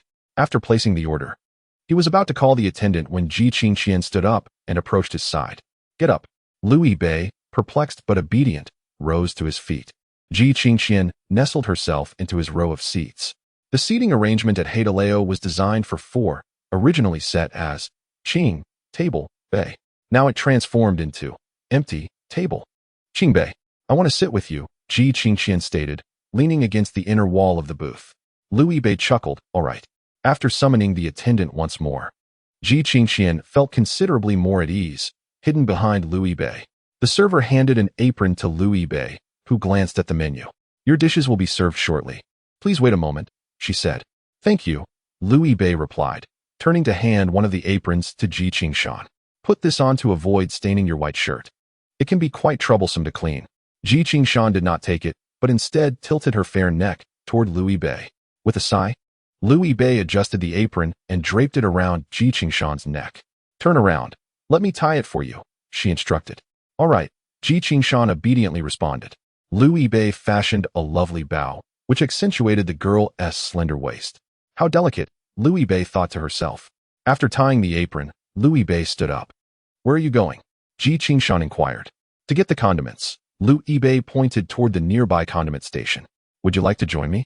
Ji Qingshan had indeed never visited Hadaleo or had much experience with hot pot. She mimicked Louis Bei's actions. Approaching the condiment station, Louis Bei retrieved a sauce bowl, and Ji Qingshan squatted down to do the same. Louis Bei began adding beef sauce, oyster sauce, cilantro, and sesame oil to her bowl, with Ji Qingshan following suit. Aren't you going to add green onions? Liu Yibei observed as Ji Qingshan began to experiment with her concoction. She scooped a spoonful of mushroom sauce, inhaled its aroma, and then poured it into her bowl. She repeated this process with peanut sauce and several other variations until she felt satisfied. This looks absolutely delicious, Ji Qingshan declared, lifting her pristine chin with a hint of pride. Oh, you don't like green onions? Liu Yibei remarked, noticing the absence of them in Ji Qingshan's bowl. I can eat them, but I don't particularly enjoy them, Ji Qingshan replied. Those who eat green onions are generally sharper. After all, they are quite clever. Liu Yibei teased. What a terrible pun, Ji Qingshan scoffed. And you didn't add any either. Does that make you foolish? As Liu Yibei and Ji Qingshan returned to their seats, the spicy beef broth was already bubbling. Liu Yibei first lowered the sliced beef into the pot. After tying her hair into a ponytail, Ji Qingshan fixated on the boiling bubbles. When can we eat? She asked. Follow my lead. We will start as soon as I say so, Liu Yibei instructed. All right, Ji Qingshan nodded. The sniper is set, ready to fire at any moment. Before they could commence, a small interlude occurred. Since they had ordered the tomato broth, a staff member cheerfully approached with a bowl of diced beef, inquiring if they would like to enjoy some soup. After all, the allure of Haidaleo's tomato broth lies in its remarkably fresh flavor. The service at Haidaleo is distinguished by its warmth, as the staff seem eager to attend to every need. Typically, Liu Yibei would leave everything to the staff during such moments. However, this time accompanied by a charming young lady, her demeanor towards outsiders transformed entirely, becoming that of a delicate darling. It's quite all right, I'll manage on my own, Liu Yibei remarked. Very well. The establishment was bustling, and the server did not press the issue. Before departing, she glanced at Ji Qingshan and then at Liu Yibei, thinking they resembled a sweet couple, inseparable in their affection. They even sat in a row. No wonder they were reluctant to let others intrude. Speaking of which, the girl was undeniably beautiful, and the boy was not lacking either. Truly deserving of the title of handsome. Alas, is it only the strikingly attractive who are entitled to the sweetness of love? When will the nation bestow such ordinary mortals with delightful romances? Liu Yibei remained blissfully unaware that his simple utterance had cast a shadow of melancholy over an otherwise cheerful server. He was focused on ladling tomato soup for the almost famished young lady. Blow on it to cool it down, he suggested. Ji Qingshan, with her delicate hands cradling the small bowl, pouted her rosy lips, sending forth a fragrant breeze. With her hair braided, her swan-like neck appeared even more elongated, and a small blemish, previously touched by Liu Yibei, graced her fair skin. The sensation from that night flooded his thoughts, prompting him to quickly redirect his focus. He scolded himself for letting his mind wander during dinner, deeming his thoughts inappropriate. The tender beef cooked swiftly once submerged in the pot, ready to be retrieved shortly. Shall I place it here? Liu Yibei inquired, eyeing the bowl of condiments before Ji Qingshan, resembling a mosaic of unformed substances, with a frown. Is it ready to eat? Ji Qingshan, lacking experience with hot pot, entrusted the judgment of the meat's doneness to Liu Yibei. He nodded, and she took a bite, her previously calm expression contorting slightly. This is terrible. Is it truly cooked? Yibei, you're deceiving me. Liu Yibei pointed with his chopsticks towards the mosaic in her bowl, then dipped a piece into his secret sauce before saying, try this. Skeptical yet curious, Ji Qingshan picked it up with her chopsticks and tasted it. This time, her expression remained untroubled, her eyes gleaming even brighter. Liu Yibei took her bowl of condiments, placed it beside his own, and then pushed his bowl towards her. Now do you understand why I didn't add scallions? It's all for your enjoyment. Perhaps the unique flavor of his concoction was so extraordinary that Ji Qingshan thought it divine. Feeling a bit embarrassed, she conceded, I must admit, you excel in the realm of sauces. You are simply lacking, he replied. But I must criticize you. You should have warned me while preparing the sauce. Would you believe me? Ji Qingshan retorted. You are quite stubborn, Liu Yibei remarked. You are right. Ji Qingshan wrinkled her nose and let out a soft huff. Although slightly embarrassed, she felt a surge of happiness. After all this time, Yibei truly understood her. Perhaps the afternoon of military training had indeed left her quite hungry. The delicate and ethereal young lady savored her food, lightly swaying her shoulders from side to side, a gentle smile gracing her lips, radiating pure happiness. Liu Yibei recalled the comments from his classmates during the campus Belle selection, where they described her as tall and aloof, akin to a block of ice. Yet, How could she be considered cold? Louis Bei felt compelled to refute their assertions. She was simply delightful. The young lady, as always, exhibited an impressive appetite. Louis Bei placed beef, followed by dumplings, into the pot. Remarkably, her rate of consumption matched the speed at which he prepared the food, creating a subtle balance. Such an impressive appetite paired with a slender waist. It was evident that the nutrition was being directed precisely where it was needed. As Louis Bei indulged in these frivolous thoughts, Ji Qingqian suddenly widened her eyes and gazed at him. What is it? Louis Bei felt a twinge of anxiety. Given that he had already been caught sneaking glances at her legs, he feared being discovered for peeking further. Ji Qingqian elongated her tone, reminiscent of teaching the first syllable of a pinyin word. Certain human reflexes are quite amusing. Seeing someone yawn often triggers an involuntary yawn in return. When someone leads, one cannot help but follow. Louis Bei responded with a simple ah. Ji Qingqian deftly picked up a shrimp dumpling from the sauce bowl and swiftly fed it to Louis Bei, who had his mouth open. You should eat too. Don't just keep feeding me, she remarked lightly. Oh, he replied. I've let you eat. Why are you still watching me? Ji Qingqian questioned. Louis Bei diverted his gaze. To be precise, he was not looking at Ji Qingqian, but rather at the chopsticks she held delicately between her fair fingers. Those chopsticks belonged to the young lady, yet she had just placed them in his mouth, although they had previously shared a bottle of water by accident. There had been a cap providing a semblance of safety. He discreetly glanced towards Ji Qingqian, who seemed oblivious and even pressed her chopsticks together with determination. Silly, eat up, she urged him. Louis Bei thought it best to pretend nothing had happened, reasoning that as long as no one spoke of it, there would be no awkwardness. Ji Qingqian, however, was fully aware of what had transpired. Her previous fluster had been due to the unexpected nature of that incident. But today, it was all within her design. Thus it mattered little. She actually did not mind having such contact with Louis Bei at all. Are you full? Louis Bei inquired. Full, she replied. Was it delicious? Delicious, Ji Qingqian said, patting her slightly rounded belly, as if pondering something. Louis Bei sensed trouble brewing. Please, don't. But Ji Qingqian had already spoken. You've made my stomach bigger. Huh, you thought of that too? You're so perceptive. I truly wish you could be this perceptive in calculus class, Louis Bei lamented. Stop with the innuendos, he added with exasperation. Oh, Ji Qingqian replied, appearing indifferent. Who said she was aloof? Come out. Louis Bei is about to issue a challenge. It has been quite some time since I last savored hot pot, and it feels even more delightful than I recalled. Ji Qingqian chuckled lightly, expressing, this is the finest hot pot I have ever tasted. This is merely the beginning, Louis Bei remarked. Though Haidaleo is renowned, its flavor can only be described as decent, lacking any remarkable distinction. For truly exquisite hot pot, one must venture to Chaos Han or the Mountain City. Then you must take me there, Ji Qingqian replied nonchalantly. My lady, with just 2 sentences. You've transported me 2,000 kilometers away, Louis Bei teased. Are you not pleased? Ji Qingqian inquired, her dissatisfaction evident as she retorted, tempting me without taking action, you scoundrel. Off with you, Louis Bei responded. We shall go when we have the opportunity. Indeed, there is plenty of time ahead. There will always be opportunities, Ji Qingqian affirmed. The future stretches far. It is unclear when exactly Ji Qingqian began to cherish this phrase. She gazed at Louis Bei, yearning for a prolonged companionship with him. Wherever they may go, they indulged in some complimentary fruit before resting for a moment, after which Louis Bei called for the bill. However, it was the lady who would pay, as he had previously accepted 100 yuan from her as a token for the shoes he bought her. Ji Qingqian surmised that even the cheapest pair of Antash shoes could not possibly cost only 100, yet she did not contest it. Thus, if Louis Bei were to insist on paying this time, the valiant Ji Qingqian would likely show him her displeasure. The two of them munched on mint candies as they exited the Haidaleo establishment. Ji Qingqian casually untied her ponytail.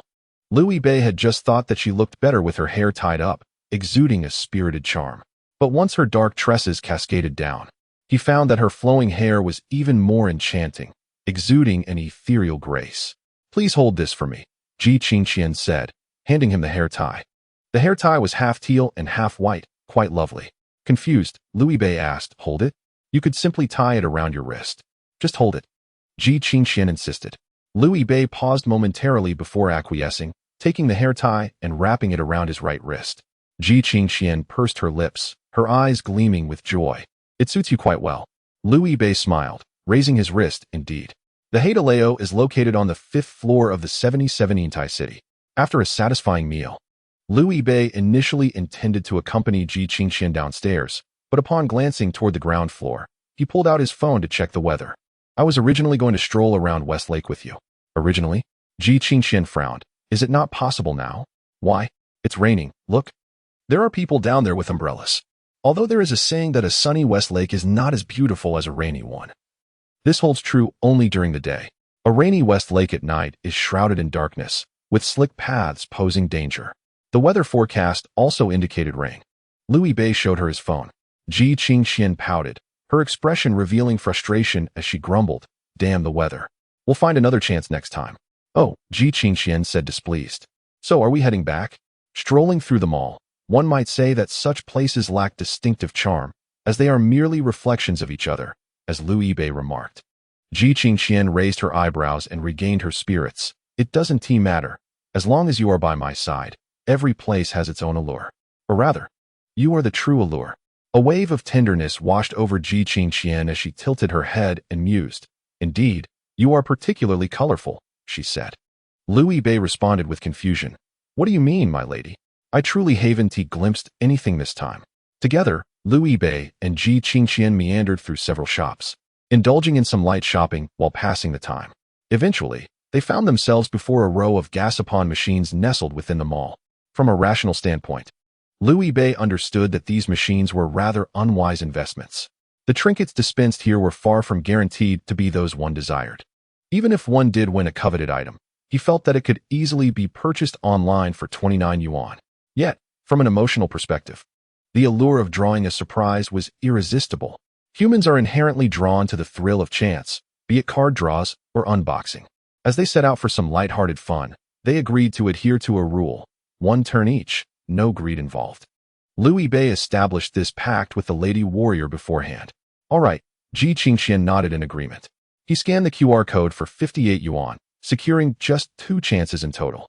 Liu Bei took the lead, followed closely by Ji Qingxian. Together, they twisted the spheres reminiscent of Pokeballs. After the gas-upon mechanism worked its magic, they finally glimpsed the treasures hidden within. Ji Qingxian unveiled a plush keychain resembling the sun. Upon closer inspection, the sun's visage bore the endearing face of Winnie the Pooh. In contrast, Liu Bei discovered a metallic pendant, a wolf's head, akin to the mark of Geralt from the game The Witcher 3. How could such disparate items, a bear and a wolf, emerge from the same machine? Liu Bei thought to himself. Bemused. "I want this," Ji Qingxian declared, seizing the metallic pendant. With a cool demeanor, she stated, "I am the lone wolf in the wind. This suits me." She then affixed the Winnie the Pooh sun to Liu Bei's canvas shoulder bag. After securing it, she gazed into Liu Bei's eyes, softly yet earnestly proclaiming, "Bei, you are the sun."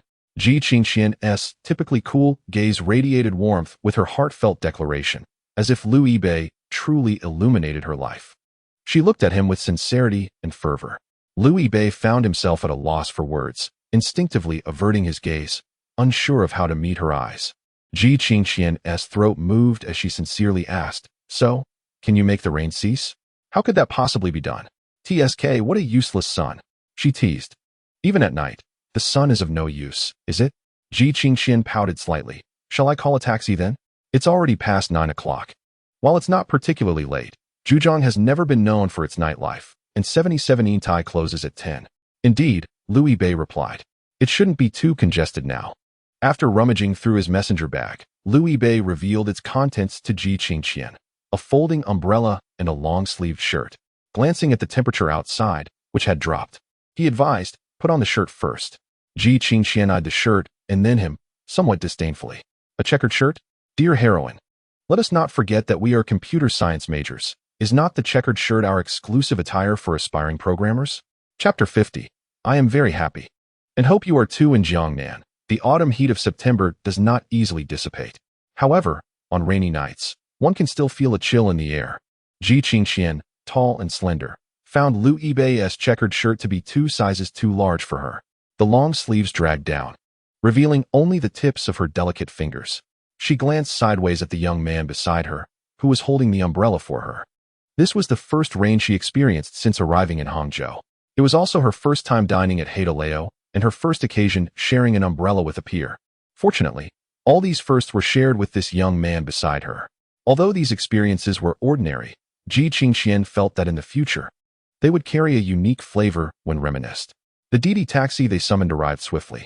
After verifying the license plate, they both slid into the back seat. Liu Yibei confirmed the driver's phone number, and the driver started the car. Ji Qingxian, though not particularly outgoing, was not entirely isolated from the world. She occasionally took taxis. However, previously, upon entering a cab, she would don her Bluetooth headset to avoid conversations with strangers, which was an excellent strategy. Taxi drivers are often quite talkative, and Ji Qingxian found herself ill-equipped to handle such interactions. Today, however, she listened intently as the driver engaged Liu Yibei in conversation. The driver, a middle-aged man in his 40s, inquired about their destination, which was set for the north gate of Jiangnan University. "Young man, are you students at Jiangnan University?" "Yes," Liu Yibei replied with a smile. The driver expressed a tone of envy. "That's wonderful. Jiangnan University is a prestigious institution in Jiangsu and Zhejiang. If only my son could gain admission there." "How old is your son?" Liu Yibei asked. Ji Qingxian thought to herself that Liu Yibei was unlike her. He could easily converse with anyone. "He's just entered high school." The driver lamented, echoing the common grievances of many parents of high school students. "He just spends all day playing games, and he doesn't take his homework seriously." Sigh. "If only my son could work as diligently as you two." Liu Yibei exchanged a glance with Ji Qingxian. During their high school years, they were truly the epitome of video game enthusiasts, rather unworthy of the driver's commendation. They were still quite young, and perhaps in a couple of months, they would find the motivation to strive harder, Liu Yibei mused. Suddenly, he thought that the very motivation that might inspire Qingxian to exert herself should be him. Upon this realization, the hair tie that had previously felt inconspicuous on his right wrist seemed to tighten slightly, causing his heart to constrict in tandem. It was no easy feat. This courageous young lady. The driver was reluctant to express too many grievances in front of the two youngsters. With a smile, he remarked, "Indeed." Then, with a teasing tone, he added, "I shall tell him when I return that gaining admission to Jiangnan University could lead to finding a beautiful girlfriend like you. Perhaps that will spark his enthusiasm." "No," the previously silent Ji Qingxian suddenly interjected, interrupting. Liu Yibei was momentarily taken aback. Although it was indeed not the case, even without the heroine's prompting, he should have offered an explanation. However, her initiative to speak first left him feeling somewhat anxious, particularly given her unwavering tone. Ji Qingxian continued, "She is not very beautiful." After a sigh of relief, Liu Yibei inwardly chastised himself. How absurd to feel so apprehensive. Ji Qingxian noticed Liu Yibei's gaze upon her and turned her face away. Her eyes sparkled brightly. "Ha ha ha. Young lady, you are far too modest." The driver laughed heartily. "Just ask your boyfriend. I reckon you must be the most beautiful girl he has ever encountered." Ji Qingxian would not dare to ask. Yet, Liu Yibei, in agreement with the driver's words, responded with a smile, "Yes, she is indeed the most beautiful." Ji Qingxian's hands resting on her knees balled into fists. She muttered softly, "Nonsense." Thankfully, the dim light within the car concealed the blush creeping upon her cheeks, as her hair fell loosely about her, preventing Liu Yibei from noticing her fluster. It was truly challenging for her to navigate such unexpected advances. How despicable! How wicked! Cursed Liu Yibei. She scolded him several times in her heart. Yet she could not suppress her smile. The north gate was the closest entrance to the dormitory building. They first passed the male dormitory. Ji Qingxian wished to retrieve the umbrella handle and urged Liu Yibei to return to his dormitory first. However, Liu Yibei stood firm. "I will escort you back. It's not far. I'm not a fool. I want to get lost," she retorted. "I want to spend a little more time with you." Liu Yibei insisted. "If we stop somewhere else for a while, it will take too long and affect your rest. Accompanying you to the female dormitory is just the right amount of time." Ji Qingxian bit her lip gently, her gaze lowered as she released her hands. The raindrops pattered rhythmically onto the puddles below. The warmth of her ears, which had only recently returned to normal, flared up once more. "It's not as if we want to see each other again," Ji Qingxian said. "He surprisingly cares about just a few minutes. Future matters can be addressed later." Liu Yibei proclaimed with conviction, "Today is today. I shall not suffer any loss. I am simply a meticulous man." It was evident that he was being overly calculative, as Ji Qingxian remarked. Just a few minutes, merely a handful of moments. Yet, Liu Yibei's words instilled within Ji Qingshan a sense of anticipation during their brief walk together. Despite the gentle patter of rain, she wished that the distance from the boys' dormitory to the girls' dormitory could be just a tad longer, if only by a few moments more. The time they shared under the same umbrella could stretch out just a bit longer. With the downpour intensifying and the hour growing late, the area around the dormitory was nearly devoid of students, leaving only the tranquil sound of raindrops cascading upon the leaves nearby. I'll head back now. Ji Qingshan bid farewell at the dormitory entrance. Under the glow of the hallway's fluorescent light, she noticed Liu Yibei's left shoulder was damp, having stood to his right. Her own shoulder was virtually untouched by the rain. All right, get some rest, Liu Yibei said with a smile. In Jiangnan, the weather can change from a drizzle to sunshine in an instant. Perhaps it will clear up by tomorrow morning, and we'll have to continue with military training. Ji Qingshan nodded, unable to ignore the dampness on Liu Yibei's shoulder.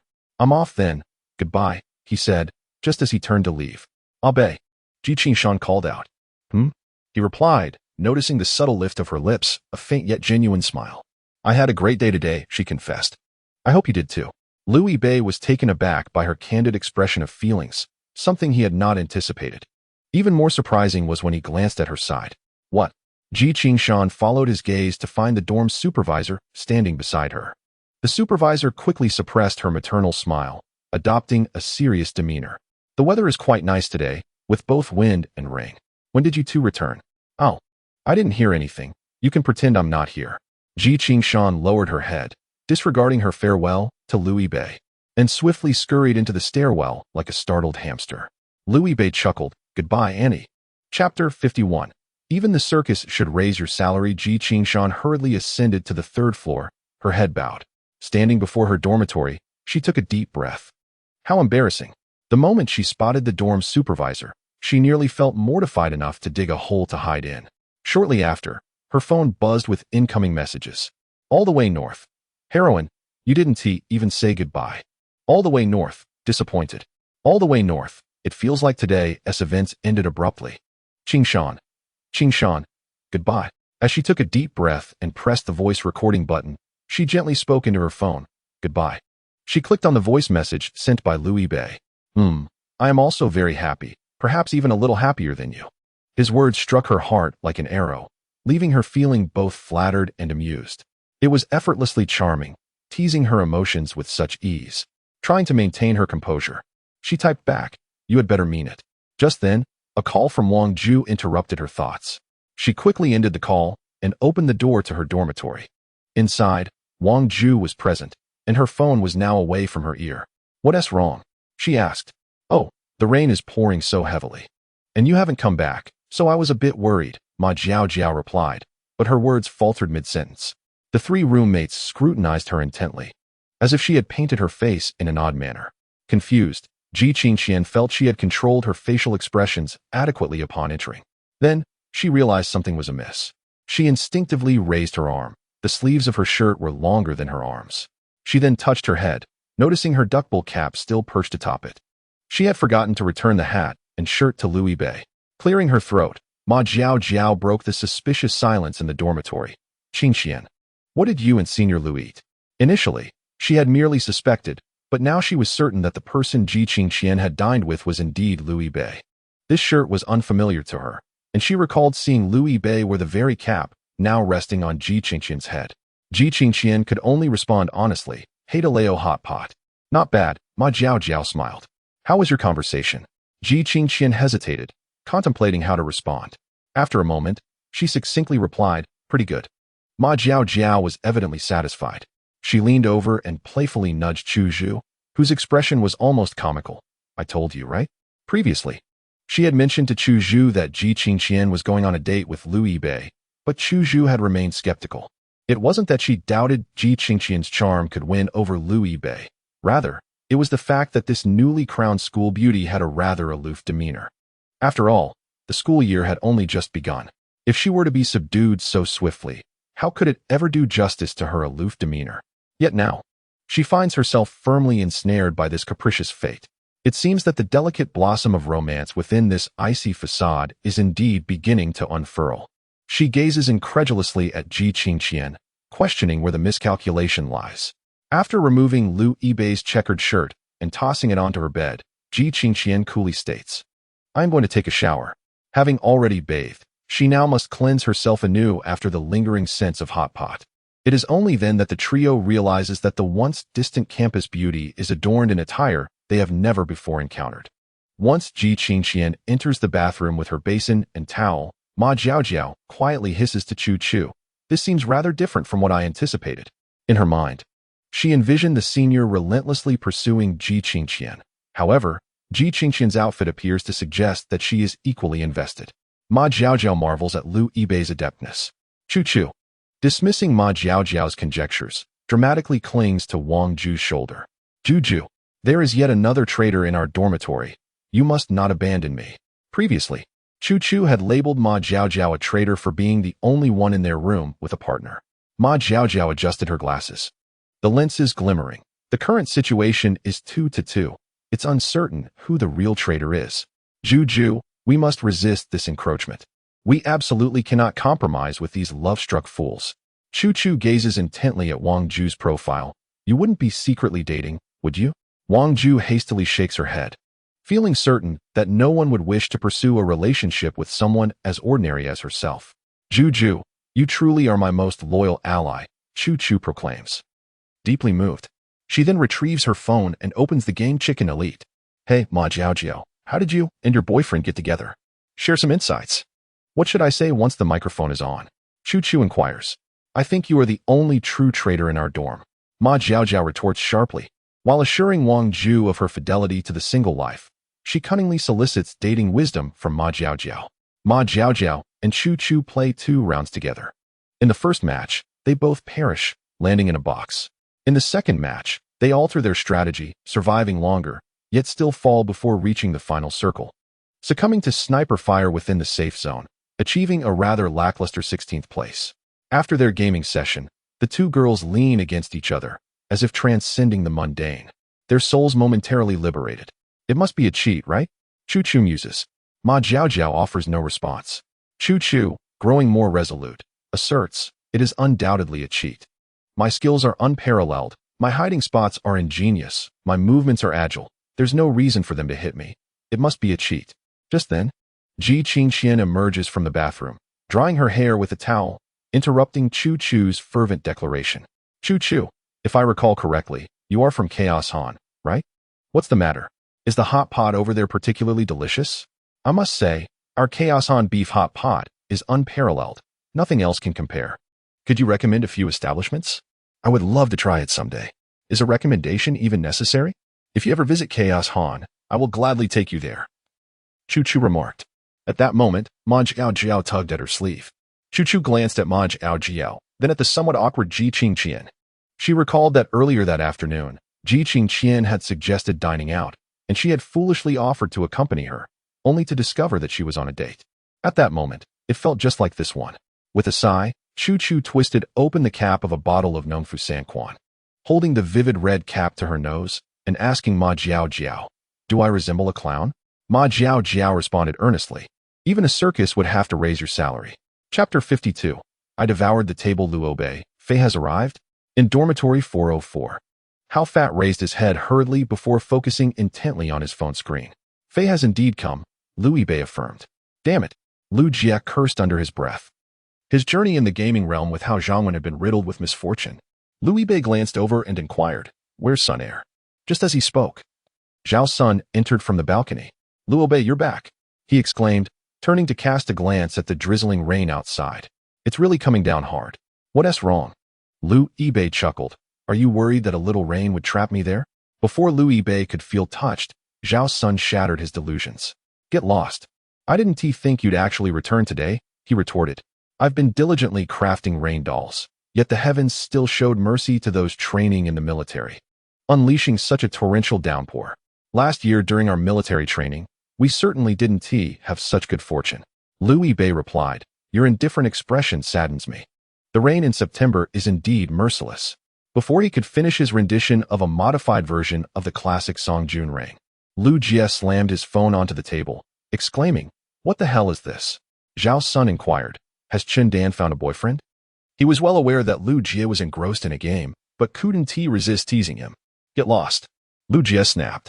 I suspect that upon landing, equipped with level 2 armor and level 3 helmets, yet being shattered by a 6-time scope, it's quite the joke, Lu Yibei mused, noticing Lu Jie's disgruntled demeanor, which seemed to confirm his suspicion.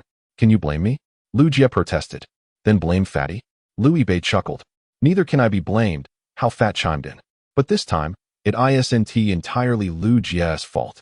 We were playing in a squad of 4, yet one of our teammates was utterly incompetent. Out of 10 matches, they knelt in 9, fired 8 shots, and missed 7, demonstrating a complete lack of sportsmanship. Only 3 out of 4 contributed meaningfully. Zhao Sun gazed in astonishment at Hao Zhang won, exclaiming, how meticulously crafted.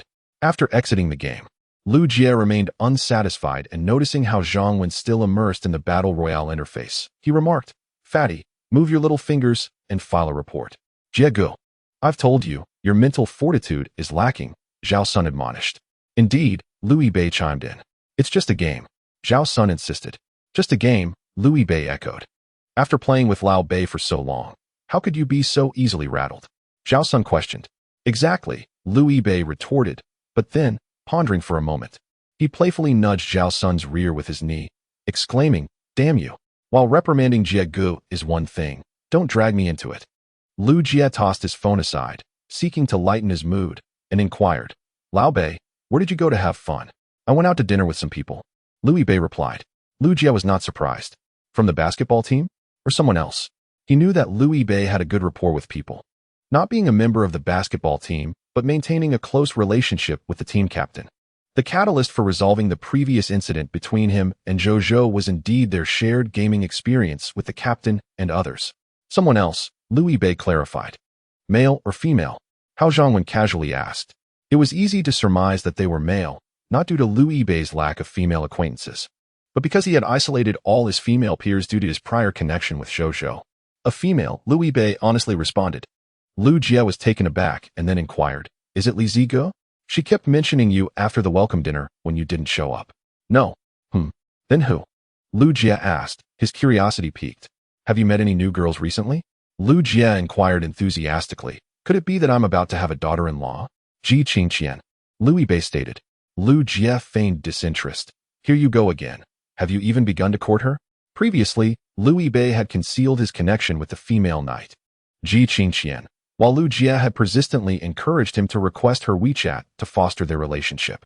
However, upon Lu Yibei acknowledging that there was indeed some history between them, Lu Jie adopted a skeptical demeanor.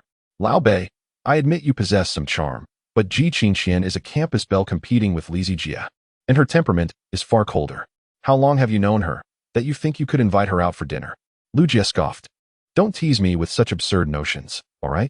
Lu Yibei pondered. Well, why not? Lu Jie let out a cold laugh. If you truly manage to arrange a dinner with Ji Xuemei today, I shall eat this right here. He gestured towards the table before him. Alas, Lu Yibei sighed internally, feeling unjustly questioned as an honest and trustworthy young man. You truly have a good set of teeth, he retorted. Lu Yibei chose not to elaborate further. Their essay saying, let the bullets fly for a while longer. Sooner or later, it will blind your dog eyes. I'm going to take a shower, said Lu Yibei. Hao Zhangwen suddenly noticed Lu Yibei's right wrist and glanced at his hair. Sunner. He quietly inquired of the only person in the dormitory with braids. Is Lu Yibei's hair long enough to tie up? Zhao Sun nodded. Lu Yibei's hairstyle was quite common, neither long nor short, making it somewhat challenging to tie up. In terms of hairstyle alone, it did not stand out as particularly attractive. Lu Yibei's true advantage lay in his face. Why do you ask that? Lu Jie questioned Hao Zhangwen. The stout fellow ignored him and began to gently tap the table, observing intently. What are you looking at? Lu Jie asked again. I'm researching for you. This thing tastes better with cumin or sweet chili sauce, Hao Zhangwen replied. Lu Jie exclaimed, you're being ridiculous. After a brief pause, he felt ready to continue, picking up his phone again. While Lu Yibei is showering, let's quickly start another round. Fatty Sunner. Lu Yibei's voice echoed from the bathroom. Walls have ears. I can hear you. Don't speak ill of me behind my back. Lu Jie laughed. Don't worry, Lu Yibei. Once you call your big brother, we can kick Sunner out. Big brother referred to the skilled female player, Qingqian. She was a master in the game, seldom partaking in PUBG. Last year, Lu Yibei had forcibly dragged her into a few rounds. During that time, It was a squad of 4, with Lu Yibei and Ji Qingqian as the fixed duo, while the other 2 spots were filled by the 3 boys in the dormitory drawing lots. Lu Jie had the worst luck, only managing to team up with Ji Qingqian for 1 match. Nevertheless, he could not forget the spectacle of the female warrior achieving 13 kills and bestowed upon her the highest accolades. In the game PUBG, she was known as Big Brother, not Qingqian, which meant Lu Jie and the others were utterly oblivious to the relationship between her and Ji Qingqian. Just like Lu Yibei back then, they all assumed this Big Brother was a guy, the purest kind. Big Brother doesn't want to play with you, Lu Yibei stated. Why not? Lu Jie asked. Because you're too weak, Lu Yibei replied. Lu Jie retorted, how could anyone be weaker than you? We are different, Lu Yibei said. In what way? She enjoys playing with me, Lu Yibei remarked, thinking to himself that this was her own declaration. Chapter 53, Watching Scary Videos After Showering. Lu Yibei saw a message from the female warrior. Qingqian, I have your clothes and hat here. Lu Yibei, I just remembered. Lu Yibei, then I'll leave them with you for now. Qingqian, you're not in a hurry to use them, right? Lu Yibei, not at all. Lu Yibei pondered why there was any urgency regarding the clothes. It was not the only piece he possessed. Qingqian, oh, just leave them with me. If it gets colder, I can wear them. Lu Yibei responded. Isn't it unbecoming for a big shot like you to hoard a piece of clothing? Journey north. All right. Qingqian, what about that hat? Journey north. There's no rush. I bought 2 of the same hat. Qingqian, then leave one here. I can wear it when the sun is strong. Lu Yibei. Journey north. All right. After typing, he glanced at the azure rubber band on his wrist. You've truly expended quite a bit, haven't you? The heroine is indeed a genius at bartering. Lao Bei. Lu Jie called from beneath the bed. We're one short. Are you coming? The food may be met with disdain. Yet, one must still partake in the fun together. This is the purest form of camaraderie among the boys in the dormitory. Let us go, Lu Yibei replied. As the lights went out in the dormitory, Ji Qingqian spread her shirt over the thin, air-conditioned blanket. She nestled into the covers, closing her eyes. Outside, the rain continued its gentle patter, accompanied by the distant croaking of frogs, rendering the atmosphere anything but tranquil. However, the pleasant scent emanating from the shirt brought an unusual sense of calm to Ji Qingqian's heart. In no time, she succumbed to a deep slumber. She dreamt of sitting side by side with the boy on a public wooden bench. Before them lay a crystal-clear lotus pond. A tiny frog emerged from the water, leaping from one lily pad to another. Ripples danced across the surface of the pond. She gazed at the gradually dispersing ripples, her head growing heavier and heavier, until she finally rested it upon the boy's shoulder. At that moment, she inhaled a refreshing and reassuring fragrance. The rain persisted throughout the night, showing no signs of abating by the following morning. The droplets fell in a steady rhythm. The 404 boy band faced a full schedule in the morning, struggling with umbrellas as they dashed to the classroom building. By the time they returned to the dormitory, it was already past lunch. Zhao Sun looked at the heavy downpour. A frown etched on his face. What is the point of making a sunshine doll in such weather? With conditions like this, military training could only be postponed. Lu Yibei heard from the heroine Qingqian that their class's military training had been moved indoors. Naturally, one could not stand at attention indoors. So they spent the entire morning engaged in patriotic education and watching a revolutionary film. In the afternoon, they were to report back to class. Though it seemed it would be more relaxed, as the instructor would prepare some entertaining commercial films. Lu Yibei had no such experience last year, so he was unaware of the preferences of the instructor. I'm exhausted. Lu Yibei lay on his bed in a sprawled position. Last night's endeavors had not gone smoothly. The 4-man team had toiled until 2 a.m. to manage a meager meal of chicken, and with an early 8 a.m. class today, especially a specialized one, they dared not slack off. Me too, Lu Jie replied. 1. Fat Hao said. 10086, Zhao Sun added. Rain can indeed be bothersome for those needing to venture out. However, if one simply wishes to snuggle in bed and sleep, there is no weather more fitting than a continuous rainy day. The dormitory fell into a sudden silence, soon replaced by the soft sounds of each person's breathing. When Lu Yibei finally opened his eyes again, over 2 hours had passed without him even realizing it. Was this not a form of time travel?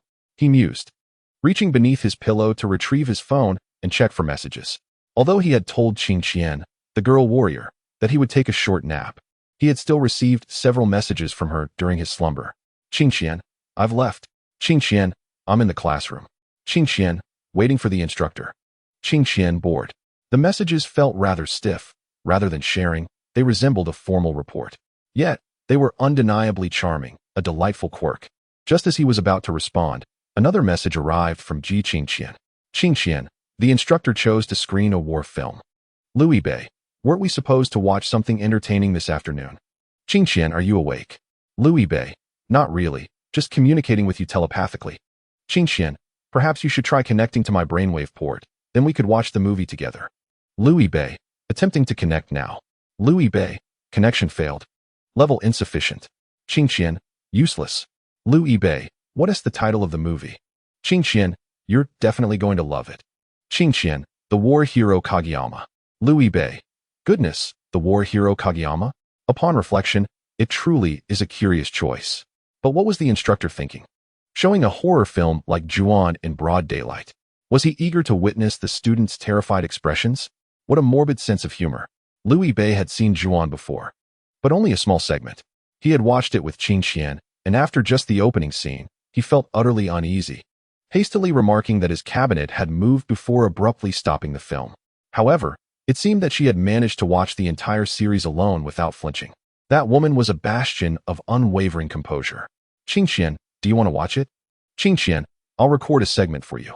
Louis Bei, no thank you. Qingxian, you must watch it anyway.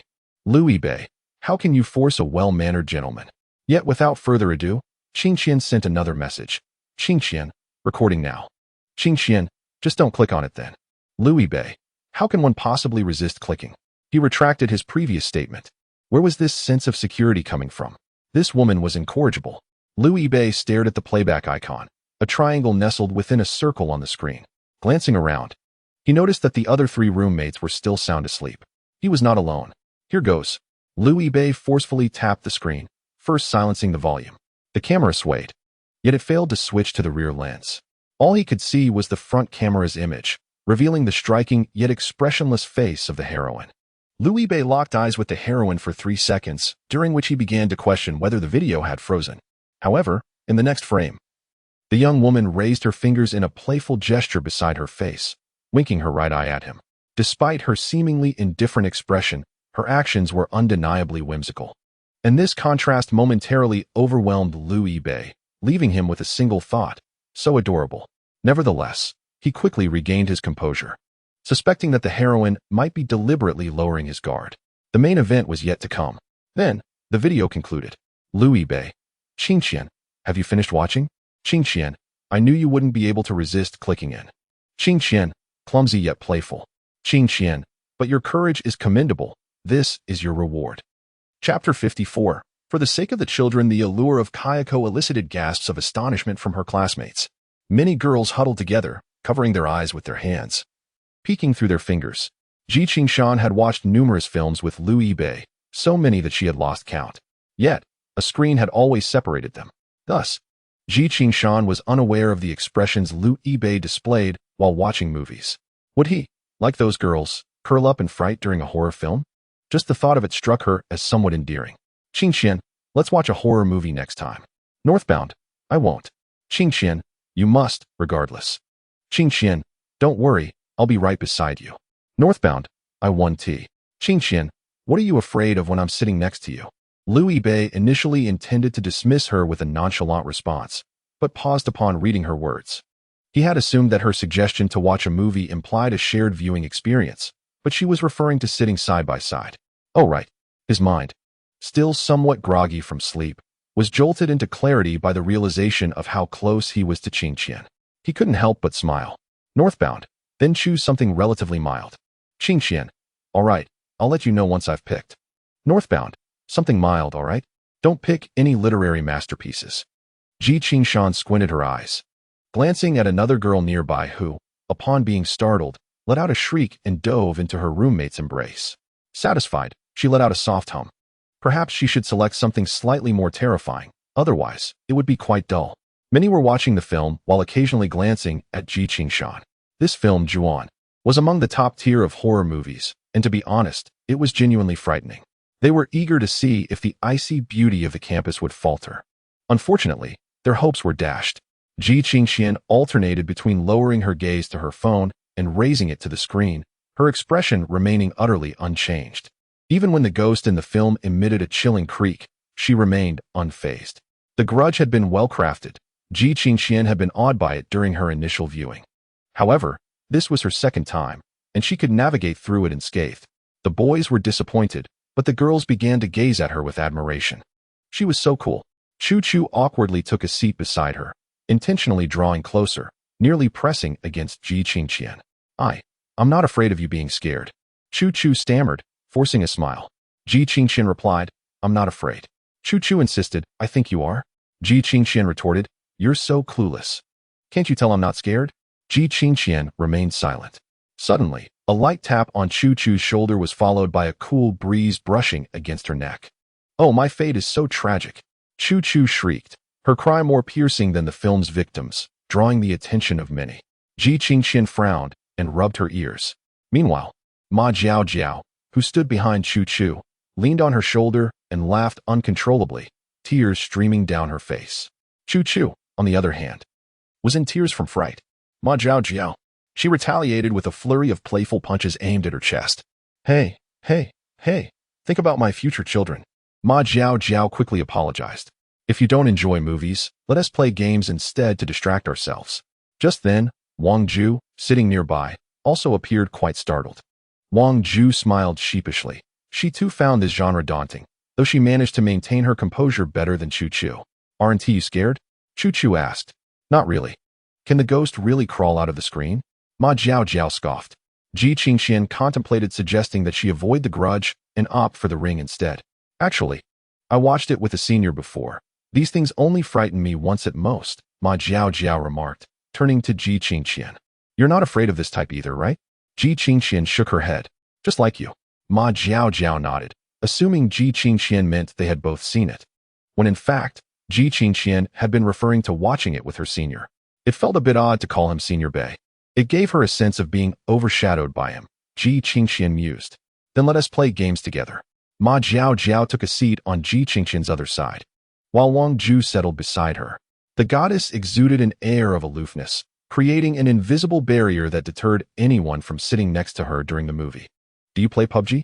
Ma Jiao Jiao asked. I've played a few rounds, Ji Qingxian replied. It's nothing. Wang Ju is just a novice as well. Ma Jiao Jiao remarked, pulling out her phone. I'm quite inexperienced, so please don't mind me, Wang Ju said softly. No worries, I'm an old hand at this. Guiding you to victory in the game will be a breeze, Ma Jiao Jiao replied, her enthusiasm evident as she patted her chest. Stop that. Think of your future children.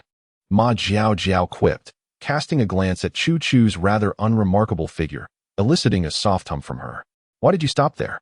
Chu Chu asked. I just believe that the infant formula available nowadays is quite nutritious. Breastfeeding isn't the only option, Ma Jiao Jiao stated. Ma Jiao Jiao, you little rascal, Chu Chu retorted, her irritation flaring, wishing she could deliver a swift punch if it weren't for the presence of Ji Qingxian between them. Ji Qingxian had indeed taken a break from gaming for a while. Updating, she mentioned. It's fine. Take your time, Ma Jiao Jiao replied, seizing the moment to send a message to Lu Bei. Qingxian, my roommate wants me to play. I may reply a bit slowly. Bei, no worries. I'm also busy writing. Qingxian, let me know when you're done with work. Bei, sure. Once the update was complete, Chu Chu swiftly created a room, earning the title of host while appointing herself as captain.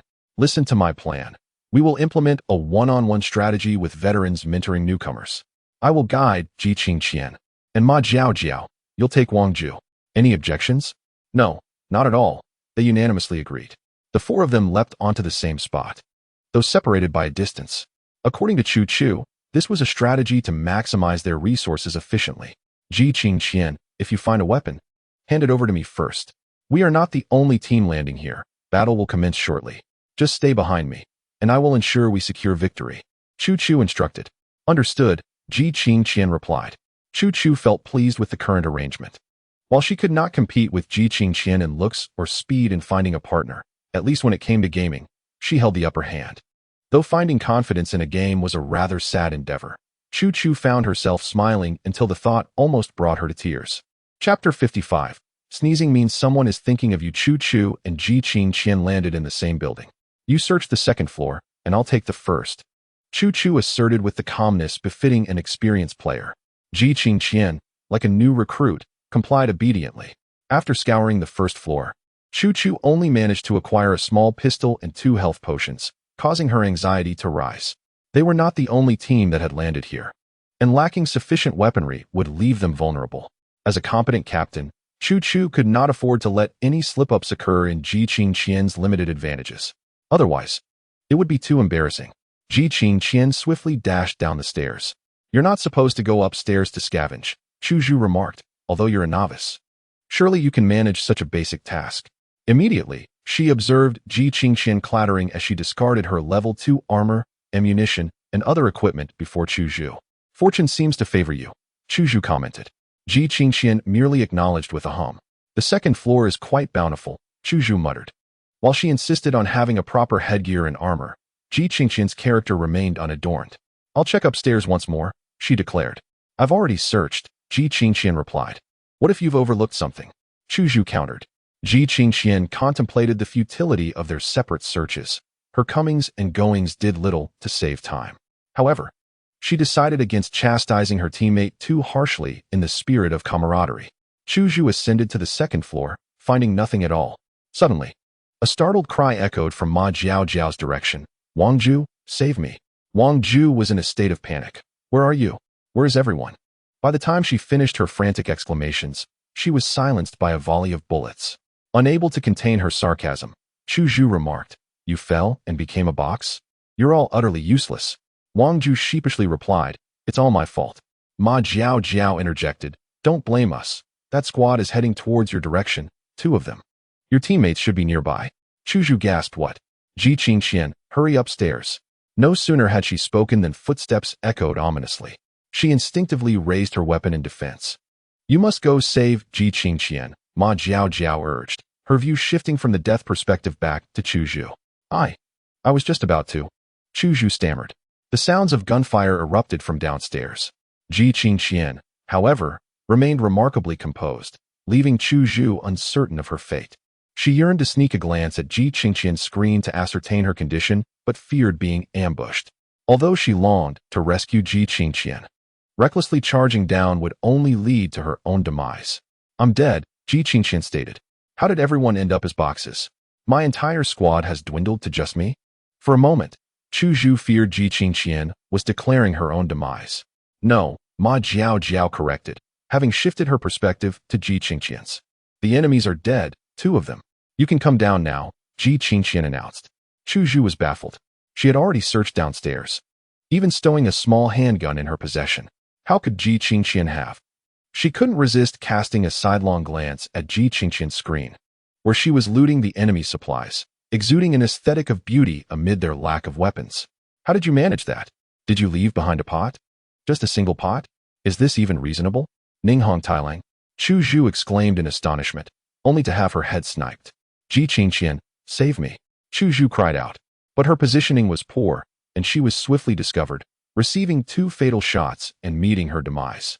Ma Jiao nodded, acknowledging the reality. Indeed, a once vibrant family was now reduced to a solitary figure. "Ji Qingqian, how is it that you're so formidable? You can take out 2 opponents with a frying pan?" Ji Qingqian pondered for a moment. Perhaps they were simply lacking in skill.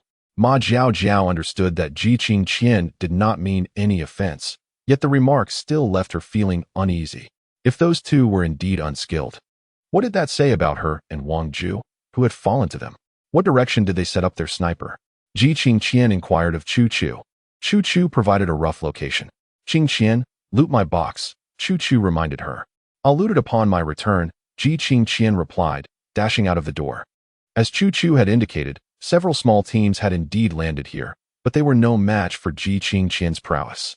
She stormed in like a wolf among sheep, swiftly dispatching 7 opponents with her agile movements and strategic use of cover, before circling around to eliminate the sniper. Ma Jiao and the others watched in awe. She was nothing short of superhuman. Afterward, Ji Qingqian leisurely returned to the initial building to loot Chu Chu's box. "Magnificent. This box is still warm." Ma Jiao couldn't help but praise her. "Ji Qingqian, didn't you say you rarely played? How can you be this skilled?" Ji Qingqian wanted to attribute her success to the incompetence of her foes, but thought better of it and simply replied. The opponents were lacking. Her words were sufficiently humble, moving the other three to tears. As Ji Qingqian prepared to run from the poison, she had barely taken a few steps when another lone player appeared ahead. In a narrow encounter, the brave prevail. Ma Jiao declared. Ji Qingqian, show him your blade. Chu Chu encouraged. Just as Ji Qingqian was about to pull the trigger and eliminate the opponent, she glanced around. The three, including Wang Ju, were all focused on her screen, causing her to hesitate. The opponent's bullets rained down, and with no allies left, Ji Qingqian was deemed dead. Huh? Ji Qingqian? Chu Chu was baffled by the last actions of this female superhero. Too slow. Ji Qingqian maintained her composure. How could it be too slow? Her initial movements were clearly swifter than her opponent's, and they had spotted each other first. Ma Jiao and the others exchanged glances. Ji Qingqian surmised that perhaps she had intentionally delayed her response to avoid making them wait too long. How considerate of her.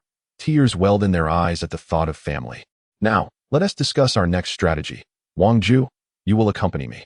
Ma Jiao, you will team up with Chu Chu. All right, Ma Jiao agreed, though she wondered if this would create a balance in their strengths. It seemed unlikely. As Ji Qingqian, Chu Chu, and Wang Ju appeared to be on a more even footing. Chu Chu felt a pang of despair. Her captain experience card had nearly expired. I'm quite inexperienced, Wang Ju whispered to Ji Qingqian, fearful of hindering the performance of this northeastern superheroine. No worries. I can handle even the most inexperienced, Ji Qingqian reassured her. It should not merely be Wang Ju's illusion. She sensed that when Ji Qingqian uttered those words, there was an air of superficial yet profoundly gentle amusement in her tone. Achio. Suddenly, Ji Qingqian sneezed, touching her high-bridge nose. We, Southerners, are prone to colds. So do take care, Wang Ju advised. I won't, Ji Qingqian replied. Achoo. In the dormitory, Liu Yibei inexplicably sneezed. He touched his nose. It should not be a cold. Could it be that someone was speaking of him behind his back? 20 minutes had elapsed, and he had managed to type a mere 18 characters. Truly exhausting. He opened his phone and tapped on the video sent by the valiant Qingqian. He played it once. Then again. The heroine in the video repeated her playful winking expression with a deadpan face. Liu Yibei watched with great delight. Chapter 56. High temperatures and heatstroke after the rain. The sky cleared. The temperature, which had dropped to 25 degrees during the rain, climbed back up to 35 in the sunshine. Qingqian, it's so hot again today.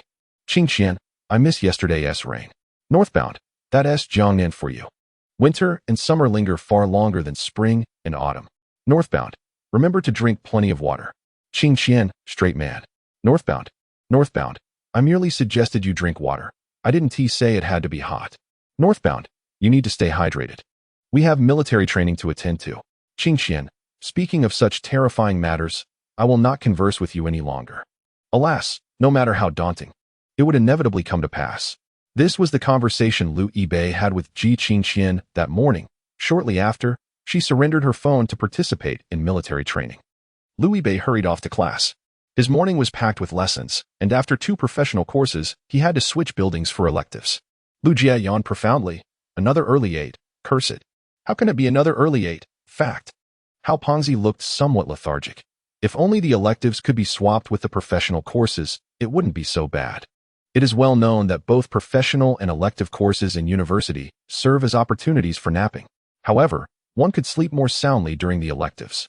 Even Lu Jia, who had failed 5 courses last semester, forced himself to stay alert in today's professional class. Rumor has it that Chun Dan had recently warned him that if he failed so many courses again, his fate would be dire.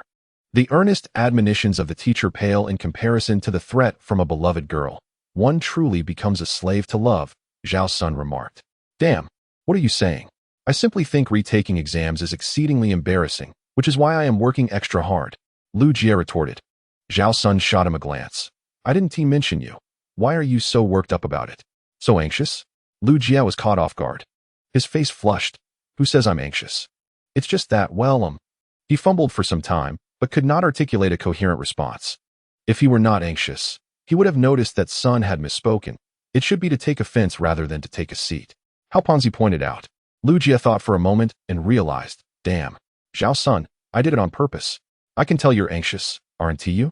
Lu Jia, truly agitated now, advanced to confront Zhao Sunday. However, Zhao Sun's substitute, Hao Zhongwan, was far too formidable, effortlessly restraining him with a single hand. Liu Yibei was engaged in a conversation on WeChat. Hurry up, the juice shop owner has invited us to enjoy free juice, and there's enough for everyone. Instantly, Liu Jie and his companions halted their quarrel. Why? Zhao Sun inquired. Oh, Liu Yibei replied, a couple of days ago, we assisted the juice shop owner's wife in moving several boxes of fruit. At that time, she mentioned treating us. But we had just finished our milk tea and declined. How? The plump fellow also recalled this event. Since we're passing by, let us go grab it. If we don't, the owner will surely be upset. Liu Yibei chuckled. Liu Jie raised both hands in agreement. Free things are the most delightful. After a moment's thought, he added, free and without effort, such unearned rewards are even sweeter. The so-called juice shop was, in fact, a tea shop within the school. While their milk tea was subpar, the freshly squeezed juice was both affordable and delicious, becoming one of the most popular beverages at Jian University. Gradually, no one remembered it as a tea shop. It was simply referred to as the juice shop. The owner, in her late 30s, possessed a gentle temperament and an intelligent appearance.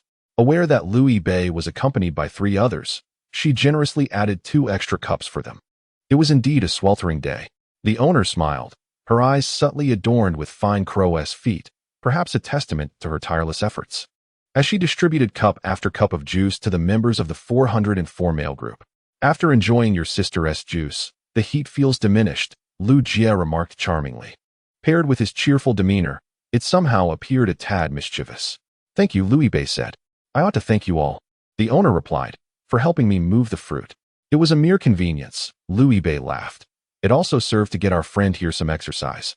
You're too kind. After exchanging casual pleasantries, they quickly exited the juice shop, needing to attend class. Liu Jie wished to trade his cup of watermelon juice for Zhao Sun's orange juice, but Zhao Sun refused. The two began to bicker on the way. Liu Yibei, walking ahead, was about to pierce the seal of his straw when he encountered 2 classmates approaching. They were neither in military training nor freshmen, and Liu Yibei did not recognize them. However, he overheard their conversation. Isn't the season's flower at military training over there? Indeed, it's that class. But where is she? I have no idea. The class is correct, though. Here I am, out in this sweltering heat with you, and yet, not only do I see no sign of her, but not even a whisper. This is truly absurd. Following this, a series of complaints ensued. Liu Yibei blinked, gazing in the direction from which these 2 had come. Indeed, it was the training ground adjacent to the playground, the designated area for the fair maiden's military training. He has been there more than 10 times and originally planned to go again at noon today. However, the 2 individuals did not see her. The stout Hao Hong was looking down at his phone while walking. Upon hearing Liu Yibei call him, he immediately looked up, only to find that Liu Yibei was already several meters away. Take attendance for me. Hao Hong was taken aback. Hey, Liu Bei? Liu Yibei had no time to respond to him. Zhao Sun and Liu Jie also ceased their quarrel and hurried to Hao Hong's side. What happened? Hao Hong shook his head. I don't know. Liu Jie gazed down the path where Liu Yibei had sprinted off, and at that moment, his figure had vanished, running so fast. Is he unwell? Liu Yibei dashed across the playground and instantly discerned that Ji Qingxian was indeed absent from the military training. As he continued to run, he dialed Ji Qingxian's number. Unsurprisingly, she did not answer. There could only be one possibility, the infirmary. Previously, Ji Qingxian had exhibited exceptional physical fitness among her peers. She had not appeared to struggle during training, so he had gradually set aside his concerns. Unexpectedly, just before the military training concluded, something went awry. Heat stroke? Or perhaps anemia? Liu Yibei contemplated various possibilities, knowing that these ailments were generally not serious, and it was common for someone to encounter them during military training. Nonetheless, he could not help but feel anxious. Qingxian, please be all right. When Liu Yibei arrived at the infirmary door, he was already breathless. Even he felt somewhat exhausted after running intensely for more than 10 minutes in such high temperatures. He did not pause, but immediately pushed open the infirmary door. It only opened a crack, and through that narrow space, he saw a familiar silhouette. He could easily recognize it was Ji Qingxian, standing upright. He halted his advance and then heard the doctor inside say to Ji Qingxian, "Rest assured, your classmate merely suffered from heat exhaustion. After drinking some herbal medicine, she just needs to lie down for a while, and she will feel better." Ji Qingxian heard the noise behind her and glanced back, noticing the door gently closing. She nodded to the doctor and softly replied, Thank you. You should take a dose as well. It's not easy for a young girl like you to carry your classmate, the doctor suggested. Chapter 57. The special function of the hair tie. Ji Qingqian exited the infirmary. She removed her training cap, intending to retie her somewhat disheveled hair. Just as she bit down on the hair tie with her lips and gathered her long hair at the back of her head, she spotted a familiar young man standing not far away, accompanied by a girl she had never seen before. Liu Bei? Who was he with? This situation was unexpected for Liu Bei. After running to the infirmary and seeing that his brave friend appeared to be fine, he decided to wait outside to inquire about her condition, as standing at the infirmary door was not ideal. He stood a bit farther away. After all, he would have to take this route regardless. He would eventually catch sight of her. Yet, he had not yet seen Ji Qingqian. A girl emerged from an unfamiliar department, seemingly engaged in some purpose.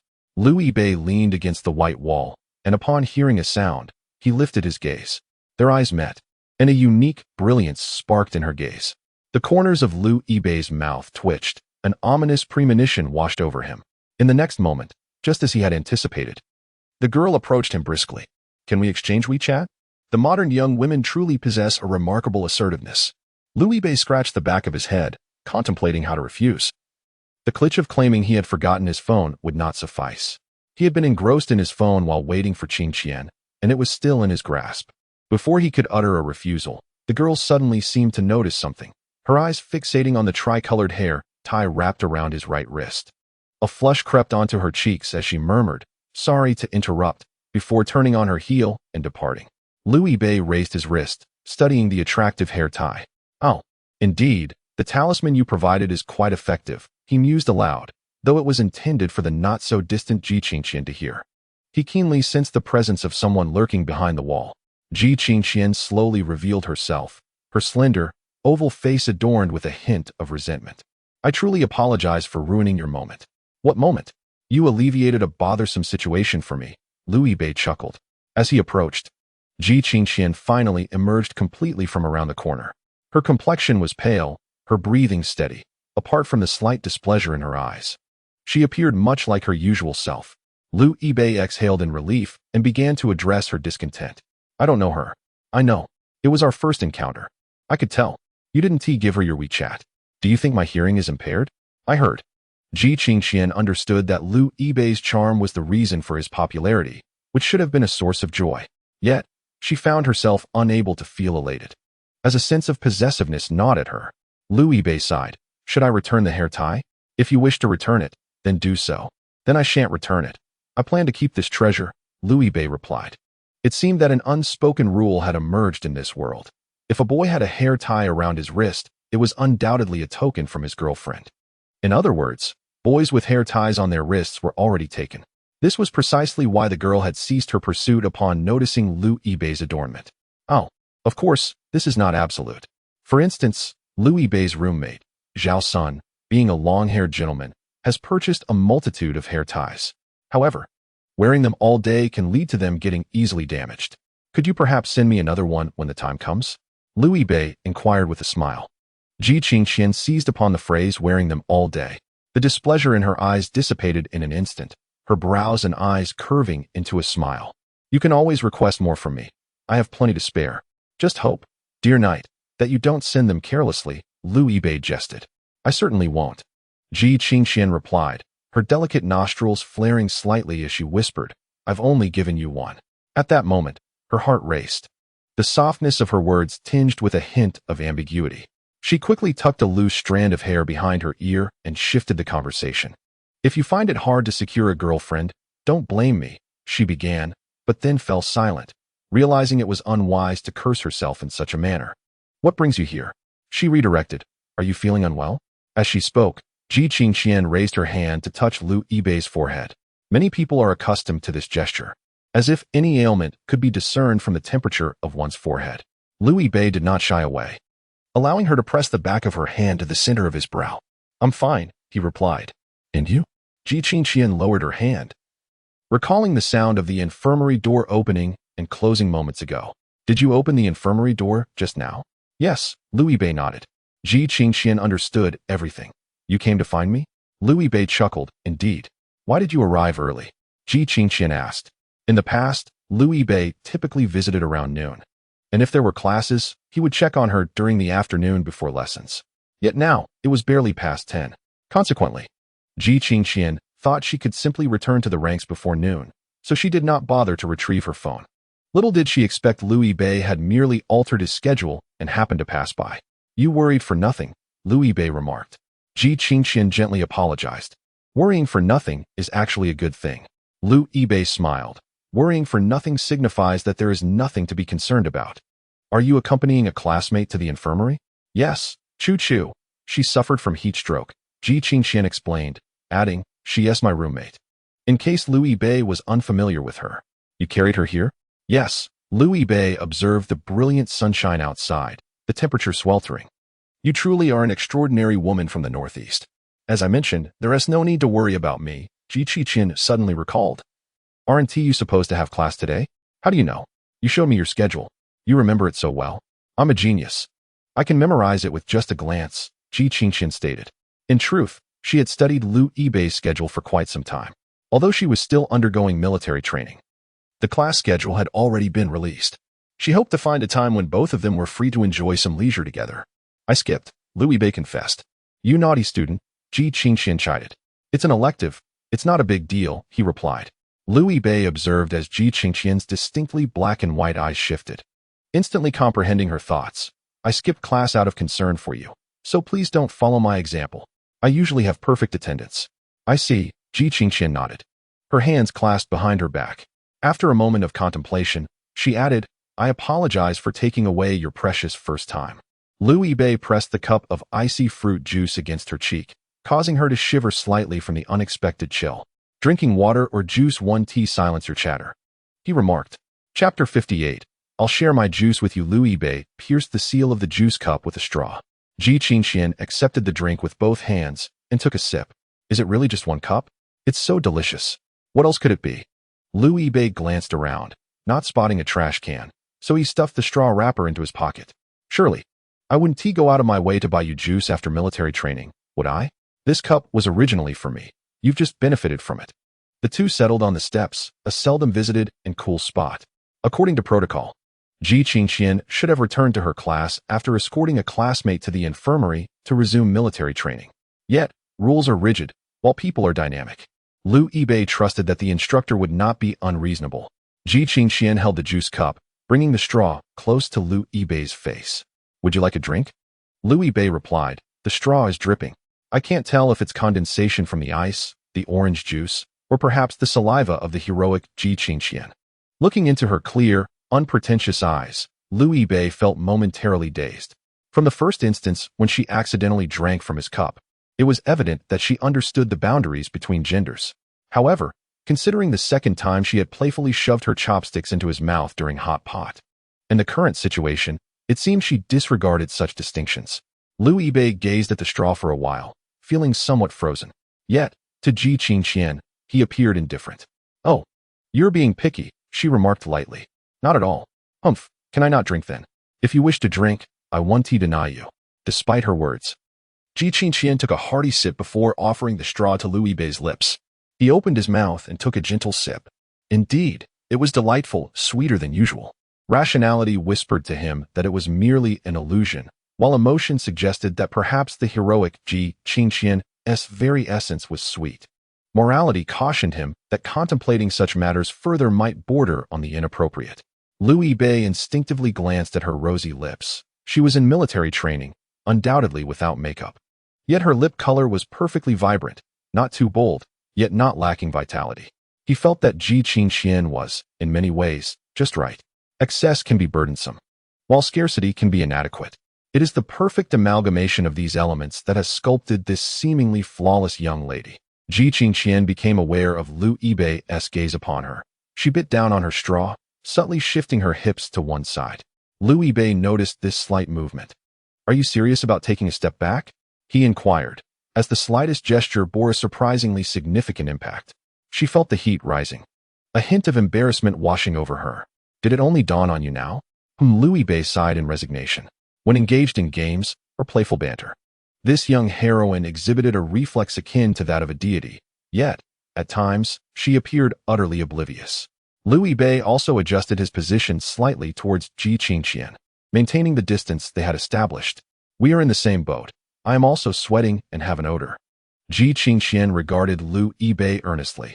Is it possible that what I meant was that you have an odor? Liu Bei fell silent, then slapped his thigh. Am I allowed to leave now? Ji Qingqian promptly grasped the boy's wrist and replied coolly, You truly lack a sense of humor. Why don't you smile? The smile that graced her face was devoid of mirth. Yet the warmth transmitted from her palm to Liu Bei's wrist conveyed that she was indeed jesting. Ji Qingqian sipped her juice, lightly flicked the hair tie on Liu Bei's wrist, then released him and stood up. According to the rules of the realm, I have aided you. So you must assist me in return. What? Are you still attending class? A man of honor. One does not merely skip class halfway. Then you shall escort me back. Very well. Although Ji Qingqian seized this opportunity to engage Liu Bei in idle conversation, it was but a fleeting moment. Should they return late? It was not only Monkey Brother who might hold him accountable. There was a possibility that someone would be dispatched to find her. After all, they were students. And even within the confines of the school, the instructor feared any unforeseen incidents occurring under his watch. Indeed, as Liu Bei had anticipated, Instructor Sun Bing glanced at the time, muttering about how the girl had yet to return, before deciding to send a more robust boy to check on the situation. Anxious that she might encounter trouble along the way, he set his sights on Chun Wei, who had previously competed against him and emerged victorious. You, go check on Ji Qingqian. No sooner had he spoken than Chun Wei was about to accept the task, when Ma Jiaojiao exclaimed, Report, Instructor. Ji Qingqian has returned. She pointed into the distance. Everyone turned to look, and indeed, there was Ji Qingqian's figure. However, she was not alone. Beside the ethereal school beauty stood a tall, slender boy, a face that, while not familiar to the class, was not entirely unknown either. It was none other than Liu Bei, who had made 2 earlier appearances. Why is he with Ji Qingqian? How would I know? Wait, so they actually know each other? You have overlooked the fact that Ji Qingqian previously declined Chun Wei's advances, yet graciously accepted a reward from Senior Liu. Even if they were not acquainted at first, they should have become familiar by now, should they not? I refuse to acknowledge this relationship. I absolutely deny it. They are a match made in heaven, while you, a mere monster, oppose this fervently. If Goddess Ji were to fall in love, I would only experience one heartbreak. However, if she were to be with Senior Liu, I would suffer 2 losses. Knowing the heavens is easy, but defying them is a challenge for men. Ma Jiaojiao was equally astonished. Wait, didn't Ji Qingqian escort Chu Zhu to the infirmary? How is it that she has returned with Senior Liu instead? Ji Qingqian didn't even have her phone. How did they manage to communicate? It must have been a chance encounter, someone suggested. The fervent discussion gradually subsided. Yes, it must have been a fortuitous meeting. What a remarkable fate for the 2. Just when everyone believed that Ji Qingqian and Liu Bei merely happened to traverse the same path, Ji Qingqian, drawing closer, placed the half-finished cup of juice into Liu Bei's hands. The crowd was left bewildered. What is happening? This is sufficient, Ji Qingqian softly told Liu Bei. I cannot finish this juice. If left under the sun, it will become unpalatable. You may take it back. Liu Bei glanced toward Sun Bing. Brother Monkey was utterly at a loss for how to react. He had previously warned Liu Bei that this girl was difficult to pursue, yet in just a few days. They were sharing the same cup? Liu Bei responded. And also, I will be fine. My health is excellent, so do not worry, Ji Qingqian added. Chapter 59. I want to be a good woman. Liu Bei chose not to attend class. Instead, he returned to his dormitory and began to type away on his keyboard. Although he had completed his novel update for the day, countless days lay ahead. The updates were endless. It was prudent to write as much as possible in advance. After all, he was a student, not a full-time author. Who could predict when something might delay his work? Moreover, with Ji Qingqian in the picture, if she invited him out and he lacked prepared content, would he not be compelled to write, leaving him no time to decline the kind offer of the heroine? Even if Ji Qingqian could understand his predicament, Liu Bei would still hold himself accountable for not producing even a meager update while he traveled thousands of miles to Jiangnan. It was not merely embarrassing, it was utterly humiliating. Right, he admonished himself, unleashing a flurry of keystrokes on the keyboard. In less than an hour and a half, 2 chapters of text materialized on the screen. Liu Bei stretched his somewhat weary fingers and neck. Liu Bei, you are truly swift, he remarked to himself, smiling with satisfaction. only to recall the words of Sunner chastising Ajia. That line of reasoning seemed to apply to him equally, as the countless comments urging updates paled in comparison to a single invitation from the enchanting heroine, rendering him her willing servant. Liu Bei closed his notebook and pondered this matter thoroughly, ultimately arriving at a conclusion. I am more than willing, indeed. Having stood up, he realized that lunchtime was approaching and decided to purchase a meal. If he delayed any longer, the cafeteria would be overcrowded. As he made his way north, he expressed his intention to have hot and sour noodles for lunch, inviting responses from his friends. The banter ensued, revealing a tapestry of personalities, with some requesting specific modifications to their orders, while others lamented the distractions of phone usage during classes.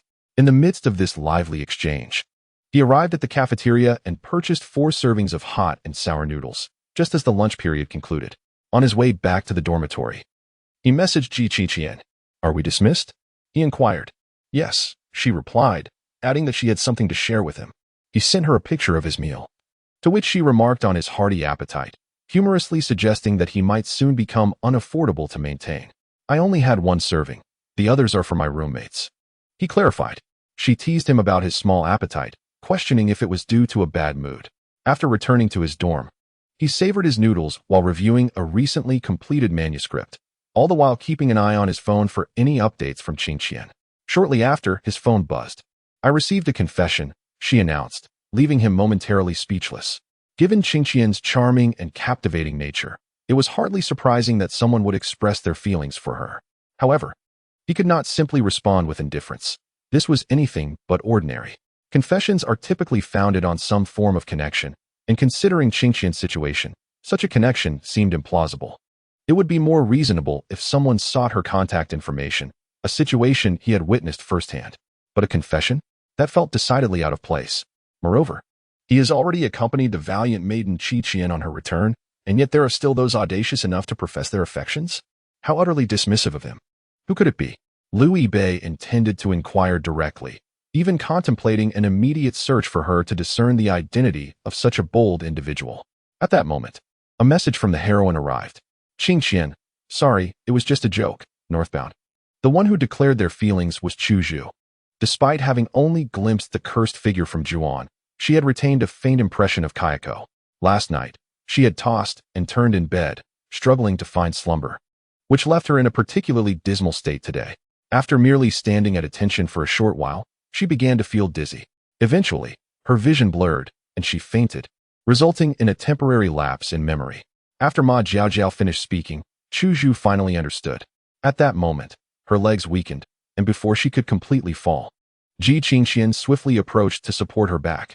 Before the instructor had even asked who would take her to the infirmary, Ji Qingqian had already hoisted her onto her back and dashed away. Ma Jiaojiao concluded, Ji Qingqian is truly concerned about you. Chu Zhu felt touched. Over these past few days, her interactions with Ji Qingqian had been quite harmonious. On several occasions when Ji Qingqian returned late, her genuine worry had been palpable. However, Chu Zhu was the sort of girl who possessed her own beauty and a sense of pride. In terms of appearance and demeanor, she found herself overshadowed by Ji Qingqian. And even in the game she believed she excelled at, she could not surpass her. Thus, Chu Zhu often sought to find something in which she could outshine Ji Qingqian. Deep down, she felt a sense of reluctance. Yet, after today, she acknowledged that Ji Qingqian deserved to be the more admirable one. Qingqian. Tears began to well in Chu Zhu's eyes. Thank you. Ji Qingqian shook her head. No need. You are simply too kind, Chu Zhu remarked with heartfelt sincerity. Indeed. Most who sought Ji Qingqian's contact details were likely attracted solely to her beauty, yet now Chu Zhu felt that her character warranted such popularity. If I were a man, I would certainly like you, Chu Zhu declared. Ji Qingqian gazed at her, and the earnestness in Chu Zhu's eyes was unmistakable. Ji Qingqian pondered for a moment. I'm sorry. I cannot reciprocate your feelings. Chu Zhu paused, her cheeks puffing up in a comical manner. Ji Qingqian. To think that her first experience of rejection in college would come from her roommate.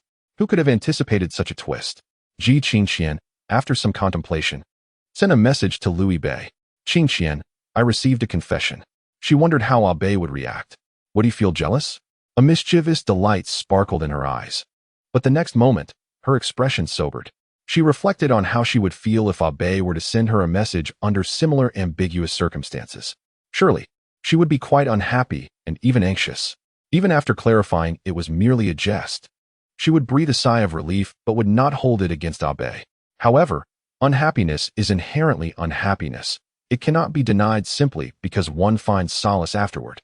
She employs such trivial tactics, perhaps truly enabling her to gauge her significance in Abe's heart. Yet this is predicated on carelessly manipulating Abe's emotions, resembling a femme fatale. Ji Qingxian does not aspire to be a wicked woman. She aims to embody the epitome of virtue. Retracting her words was too late. Moreover, should Abe discover that she had uttered such words only to take them back, it would render the situation even more perplexing. Qingxian, I am sorry, I was merely jesting. A North? Qingxian, it was actually my roommate. Ji Qingxian hurriedly clarified matters, ensuring everything was crystal clear, fearful of any misunderstanding on Liu Bei's part. Chapter 60, You Are So Perceptive.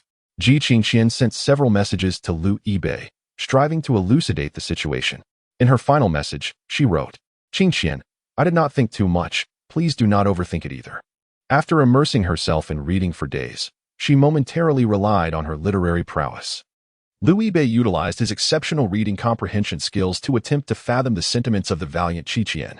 It felt as though she had dug a pit intending for him to fall into it, but as he neared the brink, she, unable to bear it, pushed him aside, burying herself in the pit instead. Just as Liu Bei was about to articulate his thoughts, the dormitory door swung open. Liu Jie exuberantly leaped inside. Upon spotting the spicy and sour noodles on the table, his tongue danced in anticipation. Lao Bei. Ji Qingxian awaited Liu Bei's response, believing he would not harbor any anger toward her. Nonetheless, a mistake is a mistake, and she meticulously reviewed the messages she had sent. She soon identified the issue. While she had indeed recounted the events concerning Chu Chu, her urgent tone had rendered her words excessively grave. It felt as though she were solemnly briefing Abe on some serious matter. Their prior conversations had been lighthearted, a dynamic she cherished. Suddenly adopting a serious demeanor would not only perplex Abe, but even make her feel somewhat awkward. The most prudent course of action would be to sidestep the topic entirely, restoring the previous easygoing atmosphere. However, finding a new topic was not Ji Qingxian's forte. Ji Qingxian, Ma Jiaojiao called out. The four of them were walking towards the cafeteria, with Ji Qingxian lagging behind, her long legs nearly trailing off, her mind evidently elsewhere. Oh, Ji Qingxian looked up and hurried to catch up. What's wrong? Ma Jiaojiao inquired. Nothing. Ji Qingxian remained focused on her phone. Ma Jiaojiao wondered if this had anything to do with Senior Liu Bei. Ji Qingxian's expressions were typically subdued, and Ma Jiaojiao had never witnessed any discernible difference between her anger, happiness, or sadness, making it impossible to discern what Ji Qingxian was currently experiencing. In the next moment, Ji Qingxian received a voice message. As Ji Qingxian hurriedly leaned her ear close to the screen, the sound emanating from the earphones was not the voice of Abe, but rather that of an unfamiliar, somewhat cheeky male. I adore you, Lao Bei. Immediately, her phone vibrated with another message. Hello, are you pleased? My roommate confessed to me as well. Ji Qingxian bit her lip with some force, and at that moment, Ma Jiaojiao comprehended. The goddess was evidently suppressing a smile. Ah, Lu Xuezhang truly deserves his reputation, capable of bringing such joy to this ice queen. Abe is wonderful, Ji Qingxian mused, effortlessly alleviating the awkwardness she had caused. I believe my roommate is more attractive than yours. Liu Bei glanced at Jiego, who was smacking his lips, covered in powder. What's wrong? Liu Jie raised his head, licking the remnants of sauce from the corner of his mouth. Just admiring your looks, Jiego, Liu Bei remarked. Liu Jie was indeed a bit thin, but he was by no means unattractive. His fair complexion was rather elegant, though his demeanor was decidedly lacking. Have you finally come to regard your father as handsome as Panin? Liu Jie tilted his head back, his eyes narrowing slightly, exuding a lewd glimmer. Liu Bei nodded. Let us put it this way, divinely crafted. Zhao Sun raised his index finger. I believe lifelike is more fitting. Liu Jie retorted, shut up. Even calling for his grandmother had no effect. Liu Bei continued to send messages to Ji Qingxian. I possess General Zhao Sun, who can vanquish your roommate. In terms of looks, Sunner was indeed reliable. I merely observe. Not to be an opportunist. Not so. A Qian, my Sunner, if nothing else, is top-notch in appearance, right? Who are you referring to? The one who came with me that day, Xiao Nanliang. The one with the braided hair? Is there such a person? Do take note of others' appearances. I was too engrossed in watching you to notice anyone else. Lu Bei. Lao Bei, why are you smiling so lewdly? Lu Jie cast a disdainful glance his way. Lu Bei quickly suppressed his rising smile. Why are you staring at me? Is there powder on my face? He exclaimed in exasperation. How many people are reading your new book? You've even added more chapters? Lu Jie inquired. I wondered why you suddenly skipped class. Turns out you were busy writing. Lu Bei clarified. No, previously Lu Jie had asked about his class-skipping reasons. Lu Bei responded. I was on a date with Ji Qingqian. Lu Jie sent a middle finger emoji. You old rascal, I wouldn't believe you. Lu Jie was almost convinced that Lu Bei was once again using Ji Qingqian as a cover. He was even willing to believe that Lu Bei was secretly dating someone. But he could never accept that the object of his affection could be Ji Qingqian. Upon entering, I chanced upon Lu Bei seated before his computer, which only solidified my suspicion that his absence from class was work-related. Are you adding more chapters? Lu Jie inquired. Am I the sort of person who adds chapters merely for popularity? Lu Bei retorted dismissively. I never compromise my integrity for mere coin. My additions depend solely on my mood. Lu Jie urged, you might want to reconsider, as you should seize the opportunity to earn while you can. Those in the dormitory were well aware of Lu Bei's principled lifestyle, which thrived in adversity. Zhao Sun interjected, do not heed Lu Bei's nonsense. His notion of adding chapters based on mood is fundamentally flawed. Lu Jie sought clarification. How so? He adds chapters when he feels good, and the more readers he has, the better his mood becomes. Wouldn't you agree? Zhao Sun explained. Lu Jie retorted, damn, so feelings are merely a matter of eloquent words? Sitting upright, Lu Bei replied nonchalantly, one must maintain their persona. In the cafeteria, Chu Chu overheard Ma Jiao recounting events from military training in which she had not participated. She emphasized a particular incident where, after escorting Chu Chu to the infirmary, Ji Qingqian returned accompanied by Lu Bei. Chu Chu looked at Ji Qingqian in astonishment. Is this true? Ma Jiao echoed her curiosity. I'm puzzled. How did you end up returning with Senior Lu? How did he know you took Chu Chu to the infirmary? I recall you didn't have your phone with you. Ji Qingqian, having anticipated her roommate's questions when she decided to let Lu Bei escort her back, felt no aversion and replied candidly, he comes to check on me daily, concerned that I might not withstand the rigors of military training, so when he noticed my absence, he sought me out at the infirmary. Is that so? Ma Jiao expressed admiration. I thought the senior merely came to see this goddess. It is common for couples in the throes of love to experience butterflies at each encounter. Little did she know that the senior harbored such earnest intentions. How delicate of him, Ma Jiao mused. Hearing her roommates praise Lu Bei, Ji Qingqian raised an eyebrow, feeling prouder than if they had directly lauded her. After a moment's contemplation, she messaged Lu Bei. Qingqian, you're quite thoughtful. Northbound. Qingqian, clingy. In Chapter 61, Views on Love, Ma Jiao continued. So, that's why you took so long to return.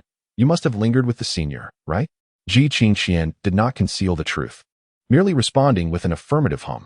And the juice was also brought by the senior? Yes, she replied. In truth, it wasn't entirely accurate. But Ji Qingqian found it cumbersome to explain. She had drunk it as well, so it was just as if it were a gift from Bei. After all, Bei would not mind. Chu Chu punctuated her rice with her chopsticks, looking disgruntled. Why do I feel like I've become a mere pawn in your romance? Next time, I won't concern myself with you, Ji Qingqian declared. I was wrong. Chu Chu apologized. I wondered why the senior always visits during the hottest moments. Wang Ju whispered, realizing Lu Bei's gentleness. He must have been worried that Qingqian wouldn't cope well at that time. How considerate. This maneuver is truly meticulous. Ma Jiao sighed in admiration. It was no wonder he had captured the affections of the ice-cold goddess. Though she refrained from voicing this thought, she knew it would likely make Ji Qingqian feel somewhat embarrassed. In truth, it was Ji Qingqian who sought the favor of Bei. Chu Zhu shot her a sidelong glance. Are you envious? Compared to Senior Lu, your senior hardly ever shows up. Ji Qingqian interjected. No, that's not appropriate. Realizing her slip, Chu Zhu quickly apologized. I'm sorry, Jiao. That wasn't my intention. She was accustomed to playful banter with Ma Jiao, and inadvertently let such words slip. Chu Zhu understood that gossiping about others behind their backs was inappropriate, and comparing the boyfriends of female friends was even more unethical. It could easily disrupt their relationships. However, Ma Jiao was indifferent. The dynamics of human interactions varied. Senior Lu had his own gentleness, and her senior possessed unique qualities as well. Moreover, even if her senior was not as admirable as Senior Lu, what of it? She herself was not on par with Qing Qian. With a light chuckle, she spoke sincerely, I do feel envy, but one cannot force what is not meant to be. After their meal, they returned to the dormitory together. Chu Zhu took a brief nap in the infirmary, feeling somewhat rejuvenated, and decided to persevere through the afternoon. After all, military training would conclude the day after tomorrow. Though it may not yield any achievements, Chu Zhu said, it feels rather uninteresting to give up at the last moment. We only have morning training the day after tomorrow, right? Ma Jiao inquired. Just a formation, and it's done? Yes, Ji Qingqian nodded, climbing onto her bed and plugging in her earphones. There would be evening training tomorrow. I wonder what we will do, Chu Zhu mused. The military training at Jiangnan University typically did not include night activities, with tomorrow being the sole exception. According to the seniors, it would involve some light-hearted games. Given the tight schedule the following day, there wouldn't be enough time to say a proper farewell to the instructors, making tomorrow evening essentially a farewell gathering. Ma Jiao noted. Wang Ju chimed in softly, time has indeed flown by. Chu Zhu paused, reflecting, it truly has. From initially perceiving 14 days of military training as an eternity to now nearing its conclusion, it feels like the blink of an eye. Time is a curious entity. It remains neither fast nor slow, yet it is relentless, slipping away without notice. How swiftly it passes, Chu Zhu remarked. Looking ahead to our 4 years of university, we may think it long, yet upon graduation, we will likely feel the same sentiment, won't we? Time waits for no one, and youth is fleeting. Just as Chu Zhu was about to commend herself for her profound philosophical insight, she glanced over to find Ji Qingqian absorbed in her own thoughts. While Wang Ju and Ma Jiao were huddled together, focused on the computer, completely ignoring her. What are you watching? Chu Zhu leaned toward Ma Jiao. Something dangerous. Ma Jiao replied. What? Chu Zhu asked, perplexed.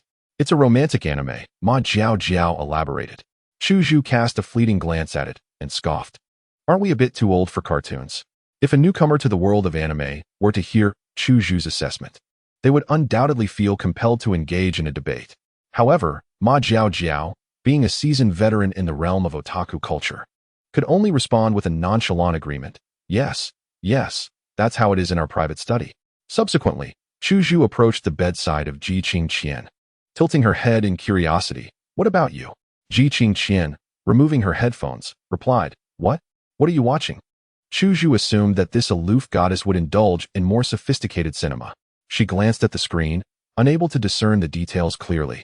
Yet she could affirm that the visuals were commendable and featured live-action appearances. Ultra Battle, Belial Galactic Empire, Ji Qingqian stated, noticing the confusion etched on Chu Zhu's face. She elaborated, it's an Ultraman film. Chu Zhu, taken aback, retreated, thinking, how absurd. Nevertheless, with time on her hands, she eventually settled beside Ma Jiao, fiddling with her phone while casting occasional glances at the animated series playing on the screen. She couldn't help but scoff, pondering what was captivating about these paper-thin characters. They paled in comparison to the allure of the older, more sophisticated figures she admired. How juvenile. Ma Jiao and Wang Ju were truly something else. How could they still find enjoyment in such frivolities at their age? Suddenly, Chu Zhu found herself peering intently, watching one episode after another. Time slipped away swiftly. Let us go, Ma Jiao called to Wang Ju. It's almost time to gather. Ji Qingqian, we're leaving. Oh, Ji Qingqian responded, tossing aside her headphones to send a message to Lu Yibei about their imminent departure, then leapt off the bed. Wait, Chu Zhu interjected, urgency lacing her voice. Can't we finish this episode? We're already halfway through.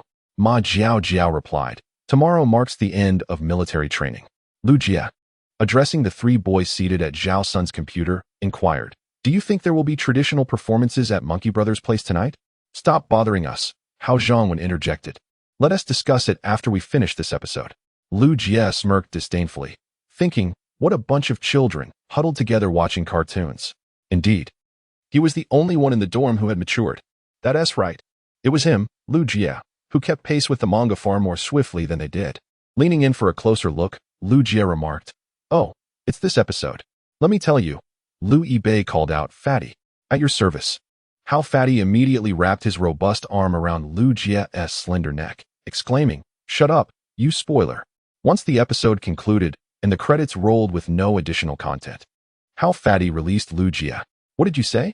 Lu Yibei asked. "I was saying, do you think there will be traditional performances at Monkey Brother's place? If there are, will Junior G take the stage to sing?" Lu Jie queried. "Last year, there was singing during Monkey Brother's game segment. How would I know?" How Fatty replied. "Lu Bei, what do you think?" "How would I know?" Lu Yibei also mentioned that he hadn't yet asked the heroine Qin Qian. "Why don't we go take a look?" Lu Jie inquired tentatively. "No way, what's the point?"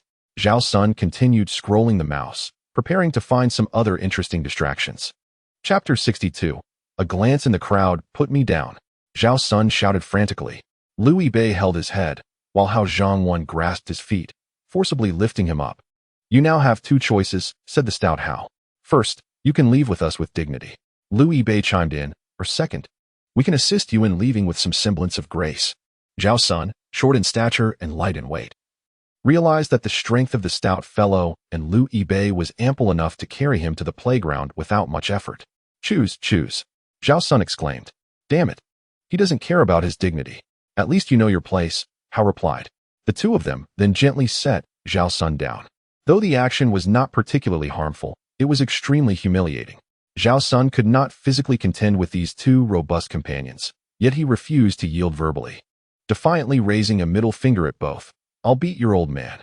After saying this, he theatrically slapped himself. Lu Yibei hurried to intervene. "Teacher Zhao, please don't do that. Please don't." "All right, let us head downstairs. How about I treat you to some milk tea?" Hao suggested. He still had a fair amount of money left from his performances, making him feel quite generous at the moment. Zhao Sun felt slightly appeased, but was also puzzled. Normally, it was only Lu Jie who would be so eager for mischief. Why were Lu Yibei and the stout fellow joining in today? "It's about Ji Qingqian," Lu Yibei honestly replied. Lu Jie scoffed. "Whatever." The more Lu Yibei spoke, the less Lu Jie believed him. Hao remarked, "Just accompanying Lu Yibei to see Ji Qingqian." Lu Yibei cast a surprised glance at Hao Zhongwan, who adjusted his glasses. A glimmer of understanding appeared in Hao's eyes. Nodding, Lu Yibei thought to himself that the stout fellow was far cleverer than that fool Lu Jie. As they descended, Hao Zhongwan analyzed. "You know, the more I look, the more I believe Lu Yibei has something going on with Sister Ji." His words seemed directed not at Lu Yibei, but rather meant for Lu Jie. "Ah Jie, you really shouldn't dismiss this."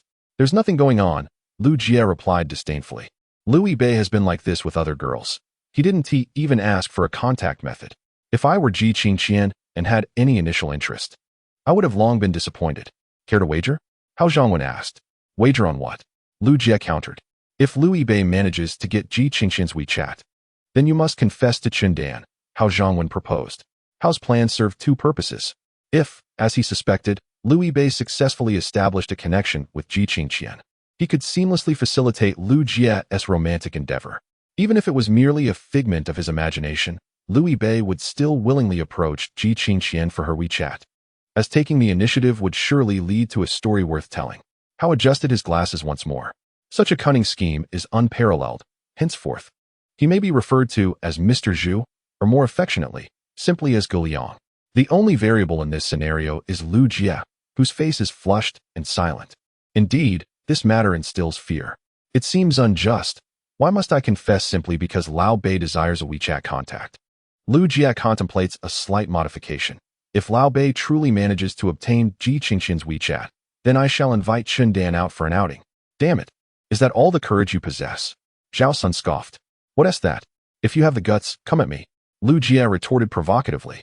Zhao Sun nodded. Am I to confess to Qindan? That could be arranged. Go to hell. Lu Jie contemplated kicking Zhao Sun, yet was thwarted by Zhao Sun's superior agility.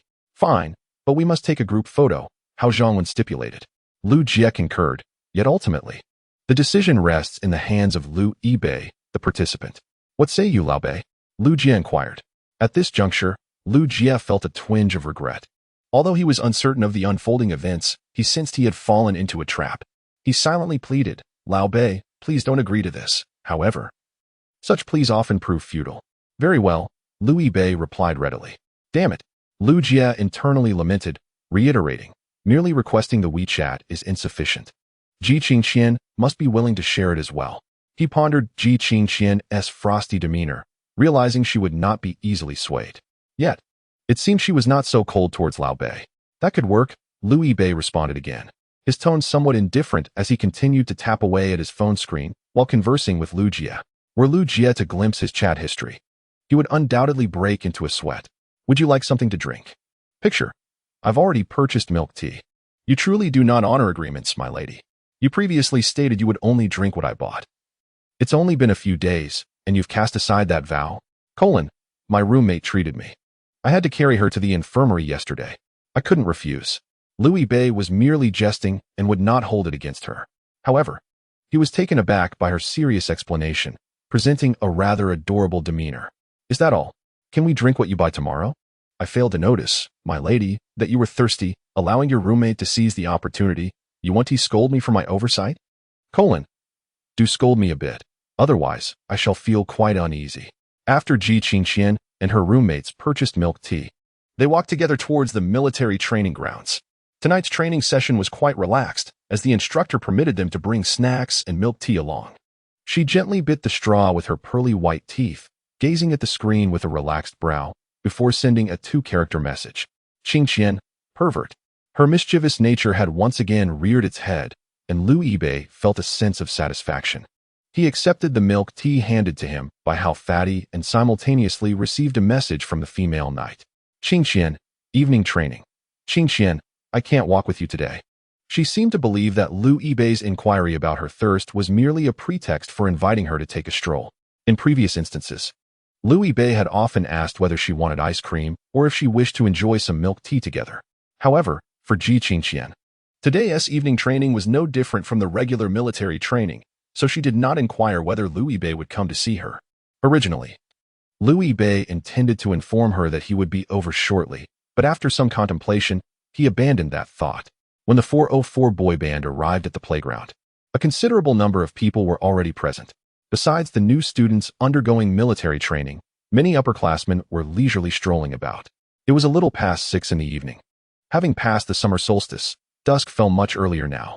The remnants of the setting sun painted the western sky with hues of crimson, while the clouds lingered. A few days of rain had led to persistent high temperatures during the day, yet the temperature differential between day and night had diminished. Without the sun, the breeze carried a hint of autumn's chill. This time, Liu Yibei and his companions did not approach too closely, merely standing at a distance to observe. Although they were still on the playground, several classes of students had gathered together, deviating from the original military training area. Liu Yibei was quite familiar with Sun Bing and initially intended to use him as a marker to locate others. However, after scanning the area, he inadvertently fixed his gaze on the position of the female knight, Qingqian. She was engrossed in her phone, and moments later, Liu Yibei received a message from her. Qingqian, there are so many people on the playground. All the way north. Are there any handsome guys? Qingqian, you're so boring. She didn't care at all about the presence of handsome boys, silly Liu Bei. Ji Qingqian felt a twinge of dissatisfaction. All the way north. Look towards your 5 o'clock direction. There's a surprise. Ji Qingqian. She turned to look, spotting several senior students taking a stroll. Clearly, nothing. She was in the midst of typing. All the way north. You looked in the wrong direction. All the way north. You were looking towards 7 o'clock. How clueless. Ji Qingqian pondered how he knew she had looked in the wrong direction. Following his suggestion, she shifted her gaze to the correct position. There were indeed quite a few people there. Yet, she instantly caught sight of a boy, his face aglow with a smile. His eyes crescent-shaped with delight. In the crowd, she stole another glance at him. Chapter 63. When faced with someone you admire, be a little braver, and then braver still.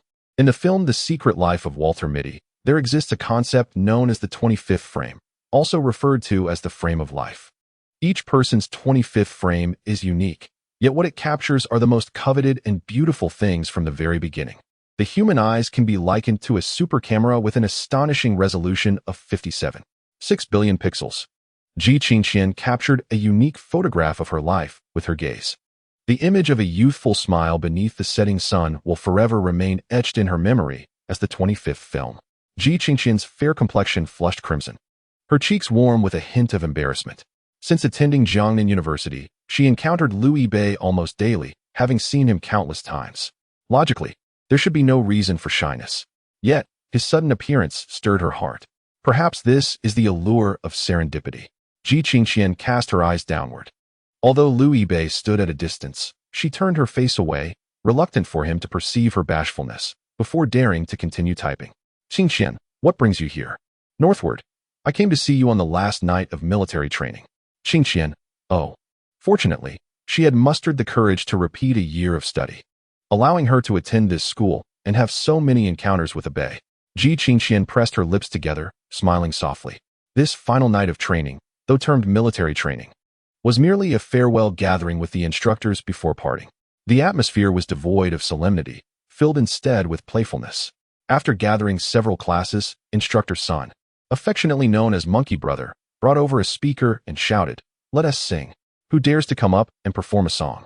The students below remained silent until another instructor seized the microphone and enthusiastically belted out the classic tune My Good Brothers. The performance was raw and heartfelt, devoid of finesse.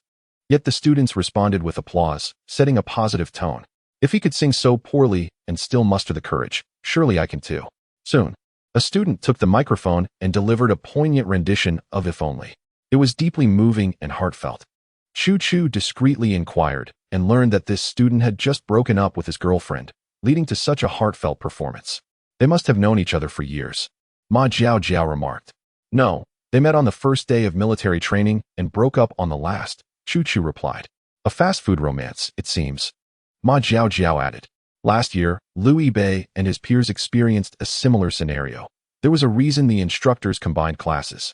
Despite the lively atmosphere, many students were hesitant to take the stage, as societal anxiety often prevents individuals from speaking in public, let alone singing. Furthermore, if one were to sing poorly, it could jeopardize their romantic prospects for the next 4 years. With only a single class, the number of participants was insufficient, and the microphone was quickly passed around. However, with a larger crowd, the dynamics changed entirely, unleashing a vibrant chaos. Ma Jiao Jiao, will you go up? Chu Chu inquired. Feeling somewhat shy? Ma Jiao Jiao waved her hand dismissively. Never mind, that's really taxing on the body. Jueju and Chu Chu glanced at Wang Ju. This girl, however, was not as confident as Ji Qingxian, who wore an expression of world weariness. She raised her hand with a self-assured air. The face of our dormitory must be upheld by me. Chu Chu's personality was quite affable among the 4 of them.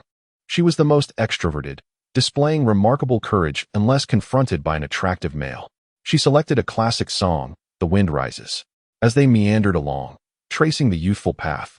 Just before stepping off the bus, a moment of hesitation washed over her. The wind stirred memories of yesteryears, when she first encountered the world, lingering in reverie, watching the horizon as if it were within reach, willing to traverse fire and water to experience it anew. I once returned my youth to her, and my fingertips had strummed the essence of summer. Chu Chu's voice soared high, effortlessly singing The Wind Rises, coupled with her stunning visage and fashionable wavy hair. Ma Jiao Jiao and the others could already hear several boys from the neighboring class inquiring about Chu Chu. Yet, more attention was drawn to the ethereal Ji Qingxian beside her. The evening breeze tousled the silver strands at her temples, soothing the scars left by memories. As her heart stirred, she decided to embrace the flow of fate. Chu Chu continued her melody. Ji Qingxian glanced towards Lu Yibei, only to find him indifferent to Chu Chu's charm, even turning his back. Given Lu Yibei's previous mention of his roommate, Ji Qingxian allowed herself a fleeting glance at the trio accompanying him. They were all gazing longingly at Chu Chu. Qingxian, what are you doing? She inquired, somewhat perplexed. Lu Yibei was about to respond when Lu Jie, ever observant, exclaimed, Li Zi, over here. Lu Yibei turned to see the petite, sun-kissed girl, Xia Xiaoli, animatedly conversing with a bespectacled boy. The boy appeared to be several centimeters taller than Lu Yibei and had to bend slightly to engage with Xiaoli. Lu Yibei recognized him from their earlier encounter during orientation. His name was memorable, Li Si, the student council president. Xiaoli, upon hearing Lu Jie's call, beamed with excitement. Leaping up and waving enthusiastically, beige. She sprinted over and came to a halt right in front of Lu Yibei, her smile radiant. Li Si shook his head in mock exasperation and hurried over. Beige, you're here too? What are you up to? Lu Jie interjected, Li Zi. I think I called you. Xiaoli then realized. Oh, so you're here too. Lu Jie retorted. You fool. We're listening to music. Lu Yibei added. What about you? Lu Jie squinted, making a bold assumption. I sense a whiff of scandal in the air. Not at all. Xiaoli immediately laughed, waving her hands. Her face adorned with a bright and innocent smile. The president is discussing the orientation party with me. Our department's event is scheduled quite late, not until after National Day. So we need to prepare thoroughly. Xiaoli inquired once more, why do you turn your back when listening to music, Bei? As Lu Jie assisted in answering. Lu Bei was simultaneously addressing the same query posed by the valiant Qingqian. Going north, a wonderful voice from Jiangnan. Upon hearing a captivating melody, I instinctively turn away. Xiaoli responded with a hint of exasperation. Bei, you are all so dull. What is this youth edition of the Voice of China? She then positioned herself beside Lu Bei, mirroring his action as she turned her back. Let me give it a try as well. Qingqian, will you turn for me? Going north, no? Given your personality, you wouldn't step onto the stage, would you? Qingqian, are we that familiar? You speak as if you know me well. Going north? Qingqian, you had better turn around for me. Just then, the song concluded. Ji Qingqian raised her delicate arm, declaring, I wish to sing courage. Ji Qingqian was the antithesis of Chu Chu in temperament. She displayed remarkable bravery only in the presence of those she cherished. Chapter 64. I possess no tenderness. Only this measure of valor. The instant Ji Qingqian raised her hand, she captivated nearly every gaze in the room. This newly crowned campus beauty was undeniably impressive. Yet, no one anticipated that this seemingly aloof ice queen would harbor an interest in such matters. Even those who were not acquainted with her were taken aback, while her dorm mates gaped in astonishment at Ji Qingqian, who had already risen. Is she merely seeking attention? In fact, someone else had also raised their hand alongside Ji Qingqian. Upon realizing that it was Ji Qingqian, that individual immediately lowered their gaze and made a gesture of invitation. Unwilling to compete with her, Ji Qingqian, undeterred, advanced forward as her classmates willingly parted to create a pathway. Sun Bing was equally astonished. Throughout nearly half a month of acquaintance, he and Ji Qingqian remained relatively unfamiliar with one another. Yet, in private, he regarded her as a prospective sister-in-law and observed her discreetly. During this song request, Sun Bing had no intention of inciting a ruckus to compel the immensely popular campus beauty onto the stage. He understood that such an endeavor was futile. Ji Qingqian's demeanor and her evident indifference conveyed her lack of interest in such frivolities. However, he soon regained his composure, recognizing that she was a member of the active armed forces. What would she sing? He inquired, opening the music application. As the prelude began to play, Lu Bei turned around without waiting for Lu Jie to call his name. Xiaoli, equally turned away, appeared bewildered. Bei, isn't this game played differently? You should at least wait for her to speak before turning around. She followed Lu Bei's gaze, discovering it was Ji Qingqian. Lu Jie spoke in hushed tones, unable to contain his excitement. I never expected she would actually take the stage. Not only Lu Jie, but no one had anticipated this. Even Lu Bei could not fathom the intentions of the heroine. Instinctively, he lowered his gaze to the screen. Qingqian, you'd better turn it over to me. Was this the purpose? The melody sounded somewhat familiar, yet Lu Bei could not recall the title. How the fatty reminded him. It's Bravery by Miriam Yang, a Cantonese song from the film The New Jia Sister. ISNT that the movie I starred in? Lu Jie found it peculiar. By the way, the male lead in The New Jia Sister is named Daniel Wu. Lu Bei couldn't help but chuckle. A girl from northeast China singing a Cantonese song in the Jiangnan region. What a splendid fusion of cultures. As the prelude concluded, Ji Qingqian cleared her throat and began to sing. I am neither fearless nor unafraid of death, but before a passionate kiss, even the most treacherous cliffs seem like solid ground for you. Her gaze fell upon Lu Bei. A year ago, Ji Qingqian participated in the most crucial examination of her life. Previously, she had not regarded the college entrance examination as significant, although she was not diligent in her studies. Her grades were satisfactory enough to secure a place in a university. Moreover, her family was well off, leaving her with little concern for the future. However, upon realizing certain feelings within herself, she began to care about those damned scores. Without a solid foundation, one cannot expect to achieve great heights. She lost to Zhou by a staggering 80 points. A full 80 points. Her family was pleased with her score. Her parents even opened champagne to celebrate. Yet, Ji Qingqian locked herself in her room. She had no desire to speak with anyone, lacked an appetite, and even struggled to sleep. She wished to confine herself to a corner and never utter a sound again. But if this continued, Louis Bay on the other side of the internet would surely worry. He was so kind. Could she truly abandon that? Would she prefer such a fate? Was she content with it? Loving you need not adhere to reason, but instinctively seizes you.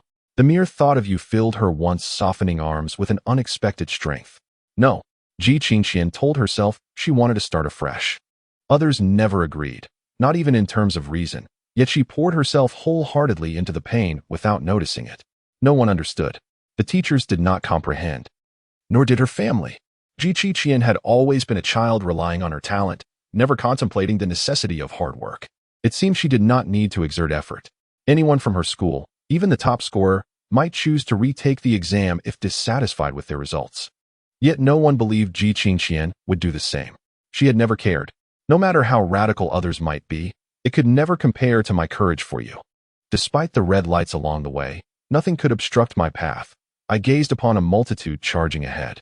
Ji Qingqian had pondered, what if her scores were even worse? Even when she arrives in Jiangnan, she cannot ascertain whether her beloved will still be single, nor can she be certain that he will have feelings for her. Yet, these unanswered questions are ultimately cast aside, for she possesses no gentleness, only this measure of bravery. It is unclear when Ji Qingqian began to cherish the song Bravery. She yearned to sing it for Bei, whispering it softly in his ear as if narrating a story. However, such an act would lack courage, appearing timid instead. Thus, she chose to present herself as she did today. Despite the surrounding bustle, she wished for Bei to see only her, his gaze filled with her presence.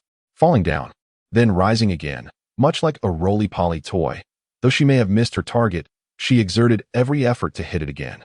With no support, she still retained this measure of bravery. Those who long for love do so with great courage. The applause from the audience was thunderous. In truth, Ji Qingqian's cool, clear voice did not quite align with the fierce style of Bravery. Yet, she sang it beautifully. Ji Qingqian herself was the focal point of the entire event. After her performance of Bravery, more people were captivated by her charm, a performance deemed flawless by Hao Zhongwen. As a songwriter, he held considerable authority on the matter. However, he noted that Ji Qingqian was not from Guangdong, as her Cantonese was somewhat clumsy. Xiao Li, with eyes narrowed like a wildcat, remarked that this newcomer seemed familiar. Ji Qingqian, the belle of this year's freshman, Li Si replied. Xiao Li looked at Li Si in surprise, her expression one of skepticism as she scrutinized him from head to toe. Li Si shrugged, stating, as the president, "It is only reasonable that I oversee the voting on the public account." He defended himself against any accusations of lewdness. Xiao Li dismissed him, feeling certain she had not encountered this junior on the public account. Ah, Bei Gu. Xiao Li suddenly remembered and hurriedly called out to Louis Bei. Isn't she the junior who helped you carry your luggage on orientation day?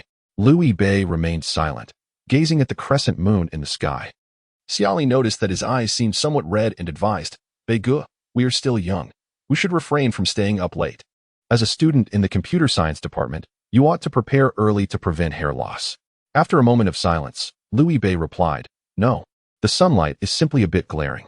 Xiao Li retorted, No, Bei Gu, that's a bit absurd, isn't it? Just as she was about to inquire about the source of the sun, Li Si chuckled and interjected, Moonlight is merely sunlight refracted by the moon. Xiao Li, didn't you learn this in middle school astronomy? He glanced at Ji Qingqian, then at Louis Bei, smiling without speaking. Lu Jia and Zhao Sun returned to their senses, both expressing admiration. Let us not deny that Ji Qingqian indeed has a talent. This song is no less impressive than that of Li Zijia. While others heard a song, the melody that reached Lu Yibei's ears transformed into a tale. Ji Qingqian poured her heart out to him, recounting how she had gradually approached him throughout the year. A girl who struggled to fit into the world, yet she stepped onto the stage alone, venturing into the mountains and seas. She was so fragile, so delicate, yet remarkably brave and radiant. Louis Bei received a message from Ji Qingqian after her performance. Qingqian, how was it? Bei, good. Qingqian, is that all? Bei, truly wonderful. Chapter 65. Half Ji Qingqian gazed at the two-word evaluation on her phone. Qingqian, so brief. Qingqian, I was so earnest. Bei, apologies. Bei, let me gather my thoughts before I praise you. Qingqian, humph. She pressed her lips together. Her dissatisfaction was not merely fleeting, she was utterly elated. Louis Bei had a knack for making her happy. After listening to the song, his two-word review was not a flowing stream of praise, but rather a testament to his being rendered speechless by emotion. It touched him deeply. Ji Qingxian had her own desires. She was not a saint who gave without expecting anything in return. She wished for Lu Yibei to grasp even a fragment of her feelings. The glow of the screen illuminated her eyes, which sparkled like ripples, filled with tenderness. As Ji Qingxian stepped off the stage and took out her phone to chat, this did not go unnoticed by Ma Jiao and the others. After surveying the surroundings, Ma Jiao spotted the tall, slightly disheveled Lu Xuezhang.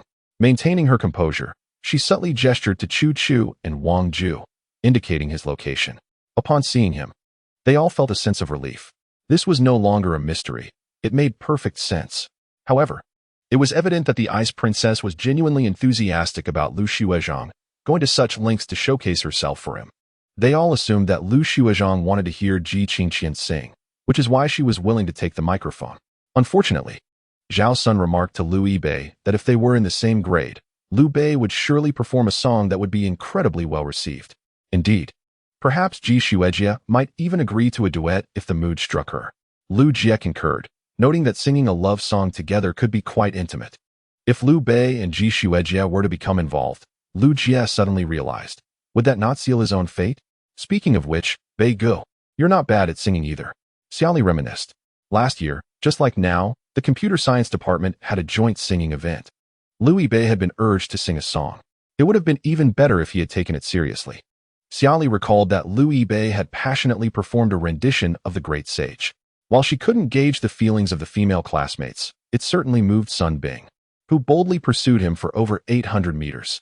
Our Lu Bei's reputation as a child prodigy in song is certainly not unfounded. Lu Jie embraced Lu Yibei's shoulder, grinning widely. After Ji Qingxian stepped off the stage, no one took over the microphone. This was not due to the students being intimidated by the goddess's presence, but rather because Sun Bing clung tightly to the microphone, disregarding his classmates' eager self-recommendations. He tested the mic with a couple of sounds, then bellowed, Lu Yibei. His voice reverberated, causing Lu Yibei's shoulders to tremble. He thought to himself that such a glowing compliment was too dry. He planned to gather his words to extol the heroine further, but suddenly found himself in the crosshairs. Aren't you going to perform something for us?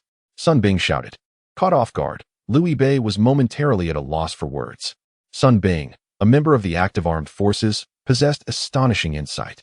From the onset, he found Ji Qingxian's willingness to take the stage rather suspicious, especially as her gaze repeatedly flickered towards a particular spot.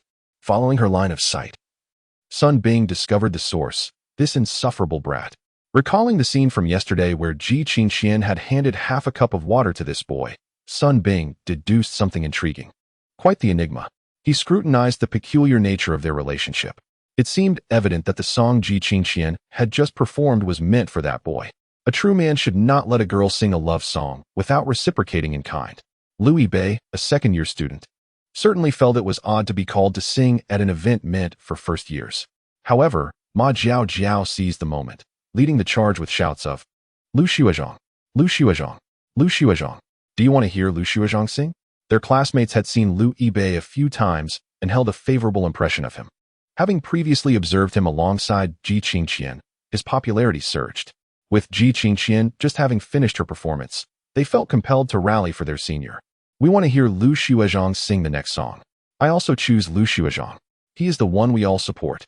Although students from other classes had not encountered Lu Yibei before, their desire for entertainment overshadowed any reservations.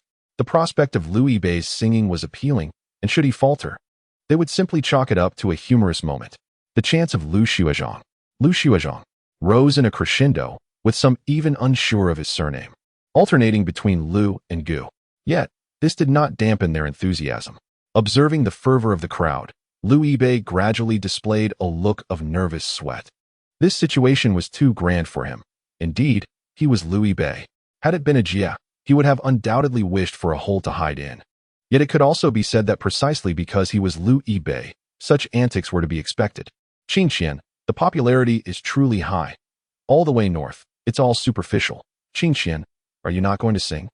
Lu Yibei, Miss Heroine, you say that. Do I still have the right to choose? He shoved his phone into his pocket. Before he could take a step, Xiaoli eagerly pushed him from behind.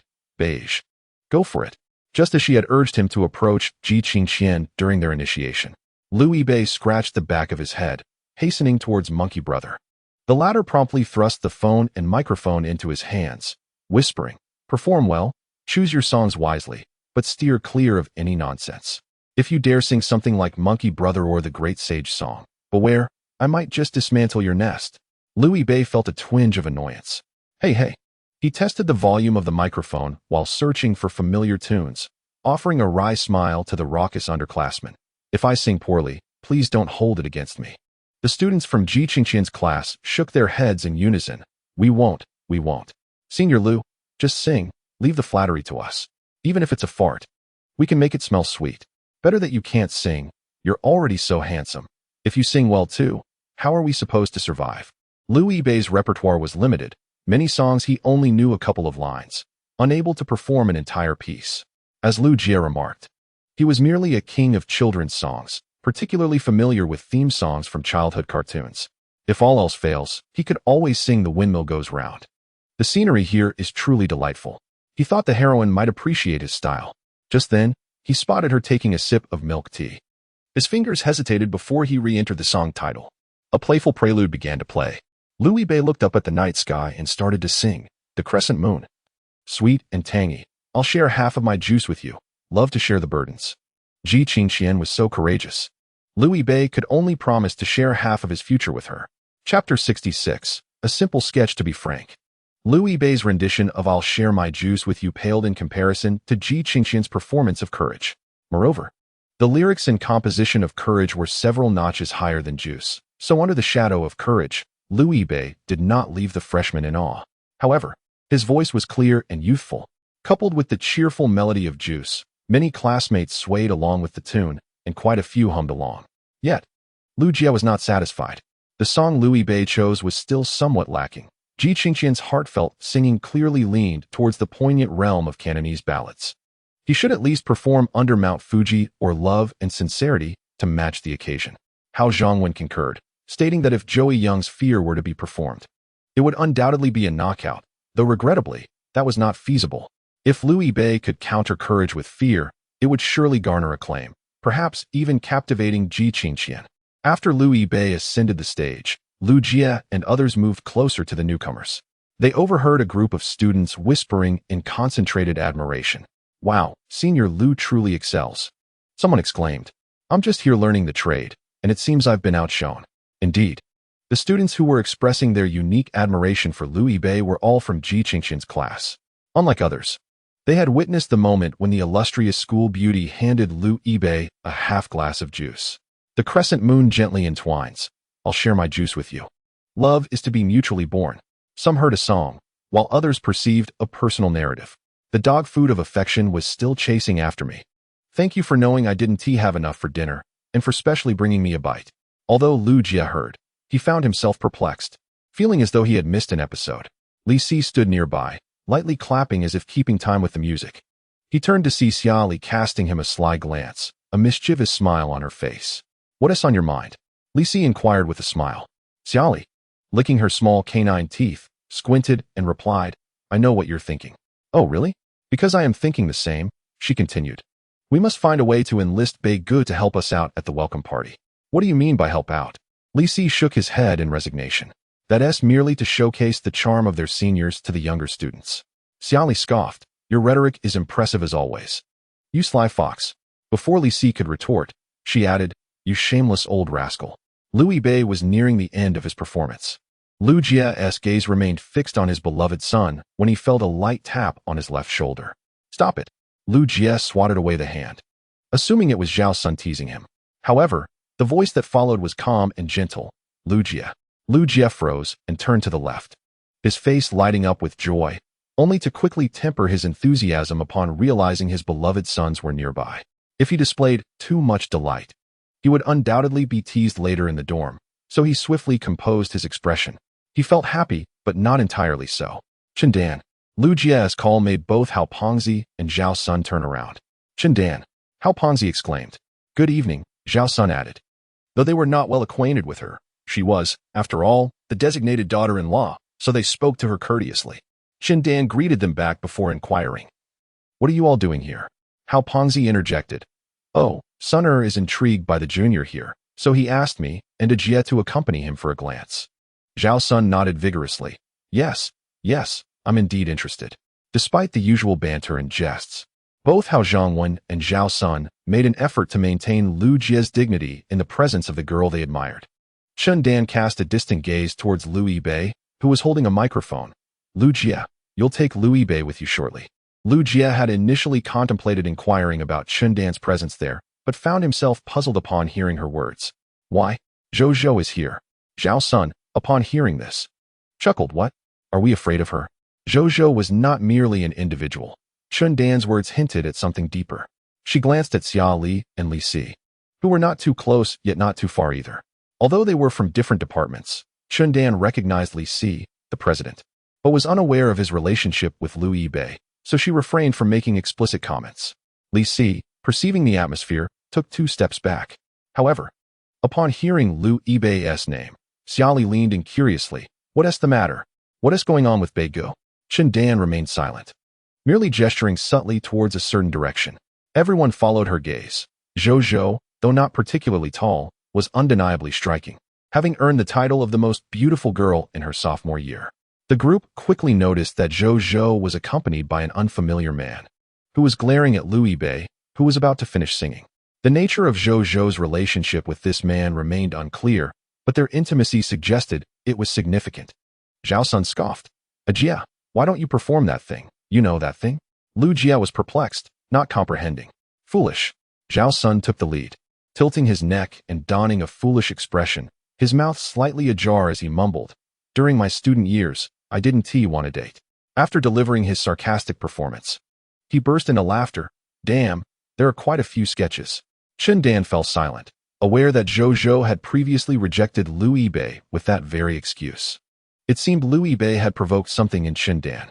Ever since being deleted from Lu Yibei's friend list, she had been frequently meeting new boys, as if to prove to someone that, apart from Lu Yibei, she still had many admirers. This encounter with Lu Yibei was undoubtedly intended to provoke and retaliate against him. Although Chen Dan had sensed Lu Yibei's emotional stability in their past 2 meetings, after pursuing Zhou Zhou for over 2 years without success, he had only given up a month ago, and now Zhou Zhou had swiftly found a new boyfriend. Even if Lu Yibei had truly moved on from Zhou Zhou, the stark contrast in their situations would still be a heavy blow. Chen Dan felt Zhou Zhou was exceptionally cruel, but she could not advise her. Fortunately, she spotted Lu Jie. Zhao Sun continued to mock. The puppy hasn't been affected, yet the one being pursued is the one distressed. Huh? What a perplexing situation. Chen Dan was at a loss on how to respond to Zhao Sun's words. She gently advised, in any case, you should return to the dormitory with Lu Yibei for now. It is better that he remains unaware of this for the time being. After speaking, Chen Dan hurriedly left, fearing that Zhou Zhou might discover her act of warning. What on earth? Xia Li was still in the dark, unaware of Lu Yibei's past during high school and his freshman year.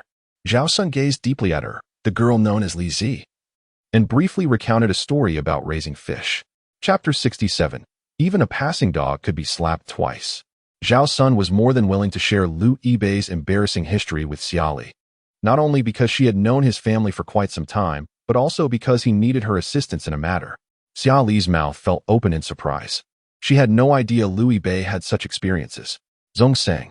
Xia Li was equally straightforward. Upon hearing someone she disliked use vulgar language and dialect, she revealed her sharp tiger teeth and glared fiercely at Zhou Zhou. Given her fierce demeanor, Zhao Sun believed that should Lu Yibei confront that woman, this Li Zi would undoubtedly rush to his aid. How dare they treat Brother Bei this way? He is such a good person. Xia Li exclaimed, her anger palpable. We cannot fathom the worldview of a mentally ill person. Who are we to judge since we are not afflicted? Zhao Sun remarked, wanting to make a request. Li Zi, could you? But in the next moment, Xia Li's words extinguished his thoughts. She cast another glance at Zhou Zhou, fuming. How infuriating. If only I were more beautiful than that woman, I would rush over and hug Brother Bei right now, just to see if she would dare to look down on him again. Zhao Sun fell silent. In truth, this was precisely the favor he wished to ask of Xia Li, to combat magic with magic. Since there was a man by Zhou Zhou's side, then Lu Yibei should have more women around him. Yet, as Xia Li had articulated, even if it seemed somewhat disrespectful to Li Zi, Zhao Sun had to admit that, purely based on looks, she indeed struggled to surpass Zhou Zhou. even if he found Zhou repulsive. He could not deny that she was the elected campus beauty of the sophomore class. If appearance could not prevail, then compelling Xiaoli to assist would not only be ineffective, but could potentially bolster Zhou's arrogance. Unable to win me over, she ultimately seeks a lesser substitute. Zhao Sun could already surmise her thoughts.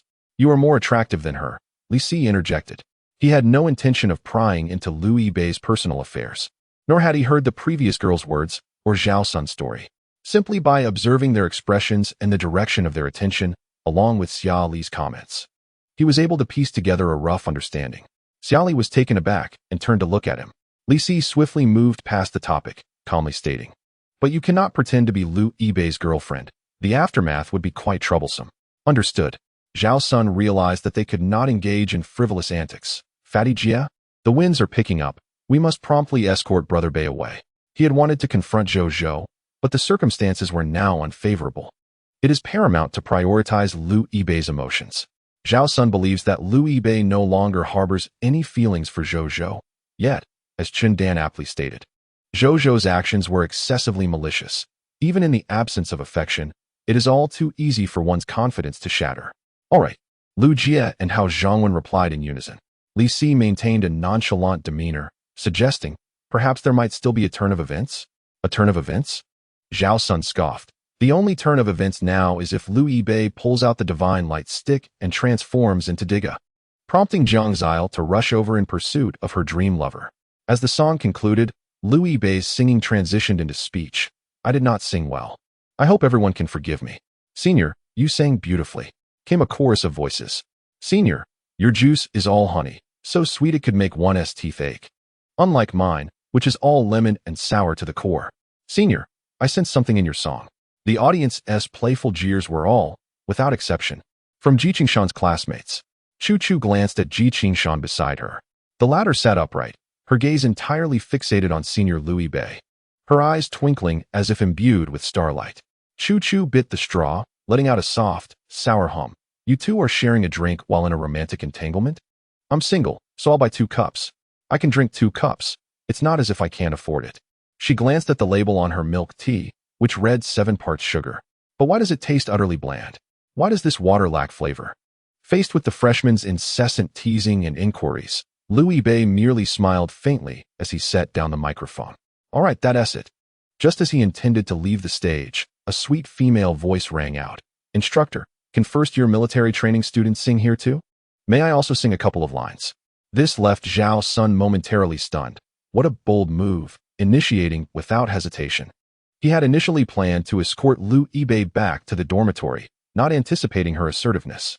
Liu Yibei was taken aback. The voice was quite familiar.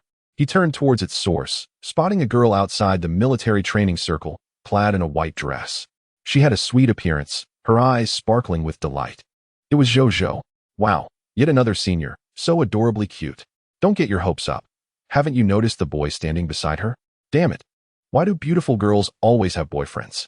Fortunately, I remain steadfastly loyal to Ji Qingshan, remarked a student from another class. He had heard that Ji Qingshan had declined numerous advances, exuding an air of aloofness that suggested she could not possibly have a boyfriend. Sun Bing, unfamiliar with Zhou, smiled and replied, if you wish to, of course you may. Is that so? Zhou responded to Sun Bing, but her gaze provocatively drifted towards the departing Liu Yibei. While casting a sidelong glance at her male companion, Liu Yibei believed he understood Zhou quite well. He could decipher a message in her eyes. I've long told you that you're not the only one pursuing me. Liu Yibei shook his head with a wry smile, pretending not to notice. Zhou's pride swelled further. Having seen Liu Yibei singing here while the new students below erupted in applause, a pang of bitterness bubbled within her, growing uncontrollably like fermenting lemons. Why? She had been discarded, left to seethe in frustration, while he appeared unfazed. How could he seem so devoid of sorrow? She was determined to make this scoundrel weep. Chu Zhu felt that this senior looked familiar. Ji Qingshan, haven't we? She wanted to inquire if they had met before. However, Ji Qingshan had already risen. Observing her expression, Chu Zhu felt a twinge of fear. Typically, Ji Qingshan was nearly expressionless, making it difficult to discern her happiness from her sadness. But at that moment, her face was unmistakably marred by rage. Dark as if ready to devour, she strode purposefully towards Liu Yibei. Zhao Sun intended to interject, but was taken aback as Ji Qingqian moved faster than he could anticipate. Wait, how did she reach Liu Yibei's side? Not only that, but in front of everyone, she seized Liu Yibei's wrist, her hand sliding down until it clasped his 5 fingers.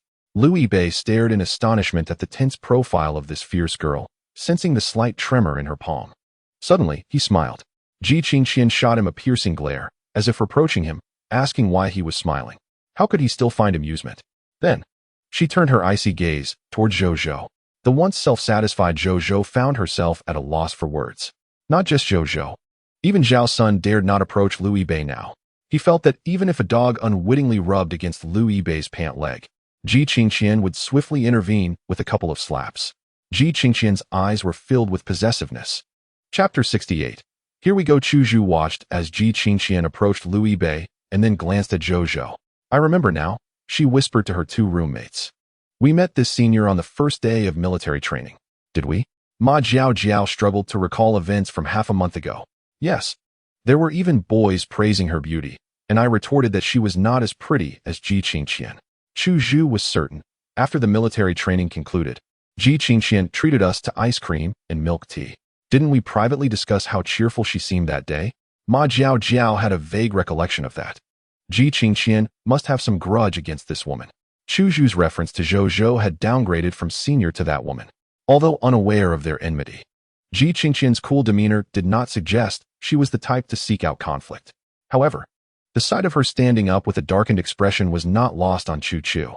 Observing her now standing beside Senior Liu, could this matter possibly be connected to him?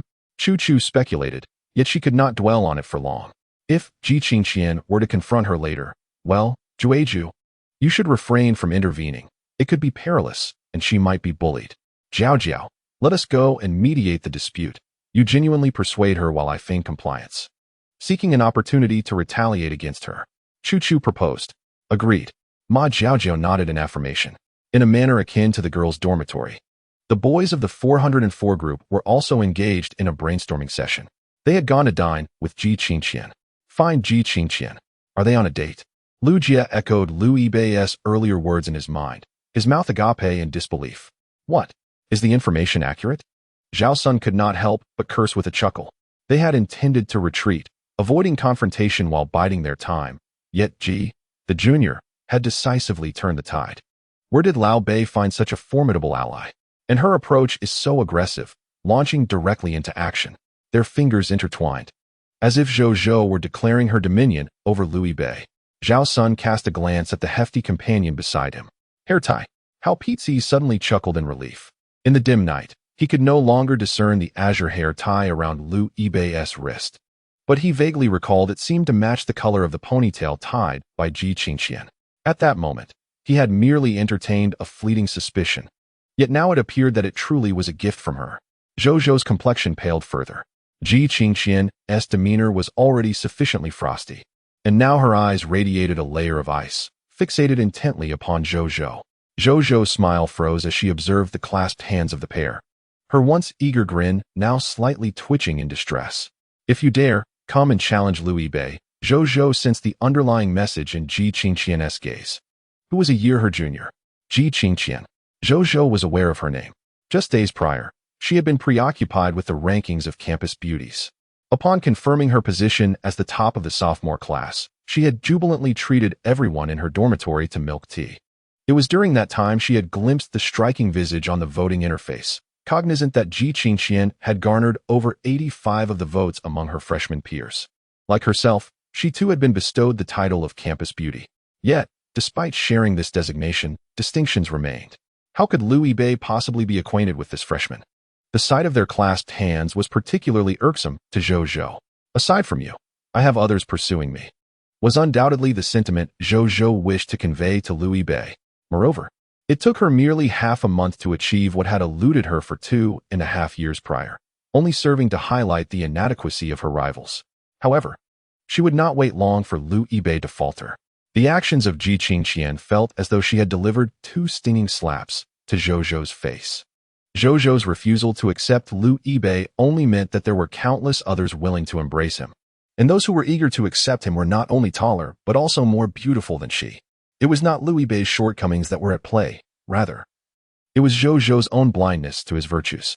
What was even more infuriating was that she was met with Ji Qingqian's disdain solely because she had willingly presented her face for such treatment. Having sought out this confrontation herself, Ji Qingqian offered not a single word of response, merely fixing her gaze upon Zhou Zhou with an icy, indifferent demeanor. Yet, within Zhou Zhou's perception, that gaze was laced with scorn, disregard, and mockery. The imposing presence of Ji Qingqian, coupled with her tall and striking appearance, easily instilled a sense of self-doubt in those who stood against her, Zhou Zhou included. She instinctively swallowed hard, even feeling the urge to retreat. However, upon realizing her inclination to escape, her embarrassment only intensified, and she resolutely stood her ground, puffing out her chest. A retort of "What are you staring at?" was on the verge of escaping her lips when Ji Qingqian had already turned away, gently taking Liu Bei's hand. "Obey." She spoke to him without the frosty demeanor she had shown Zhou Zhou, her voice soft and gentle. "Let us go." With that, she led Liu Bei through the crowd towards the exit of the playground. Despite the circumstances, Liu Bei found the situation amusing yet exasperating. He allowed the valiant Ji Qingqian to guide him while raising his other hand in a wave towards Monkey Brother. "Sorry, I'm skipping class," he thought, bemused. The military training was not yet over. Evening exercises still awaited. "You're so brazenly skipping class. Aren't you worried Monkey Brother will give you a demerit?"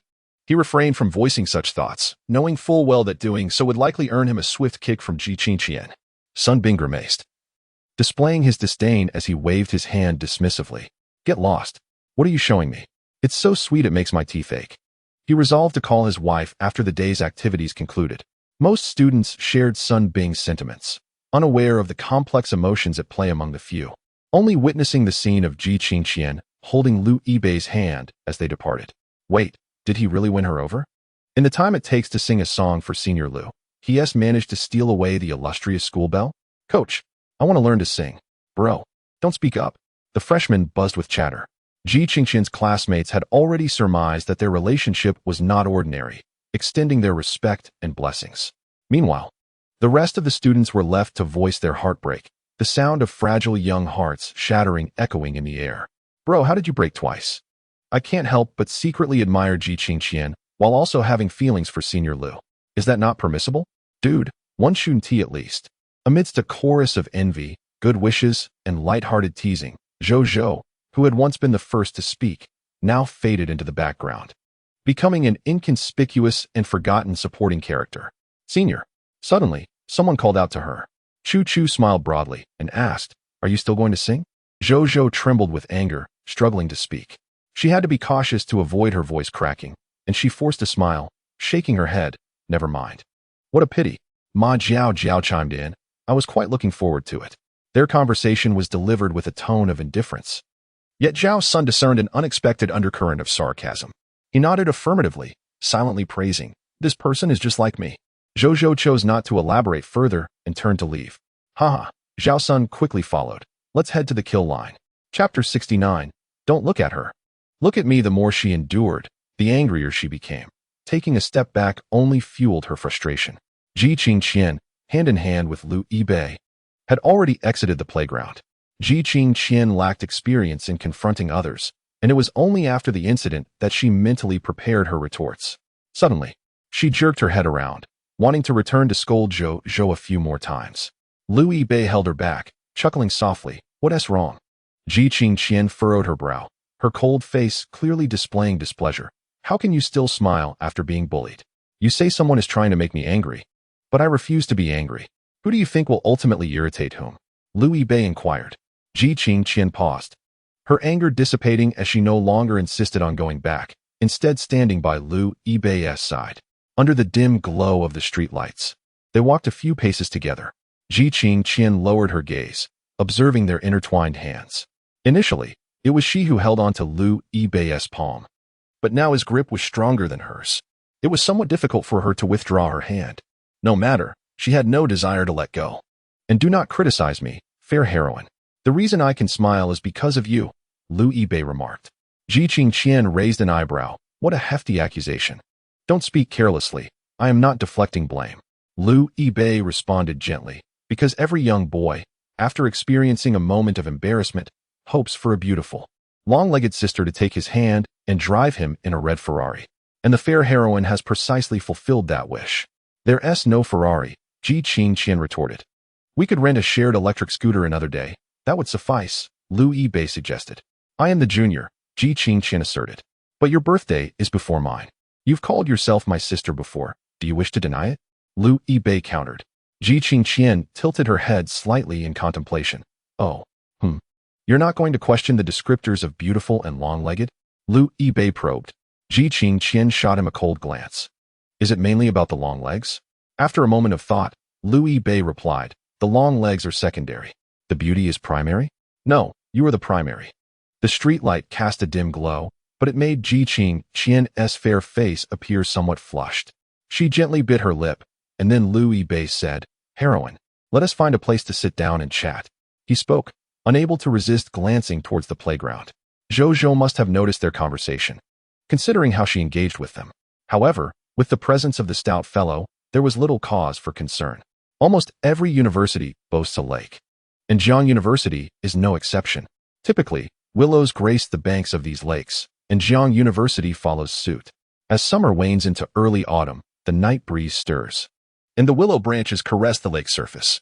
The skies of Jiangnan remain warm, even as September unfolds its golden hues, and the willow leaves retain their vibrant green.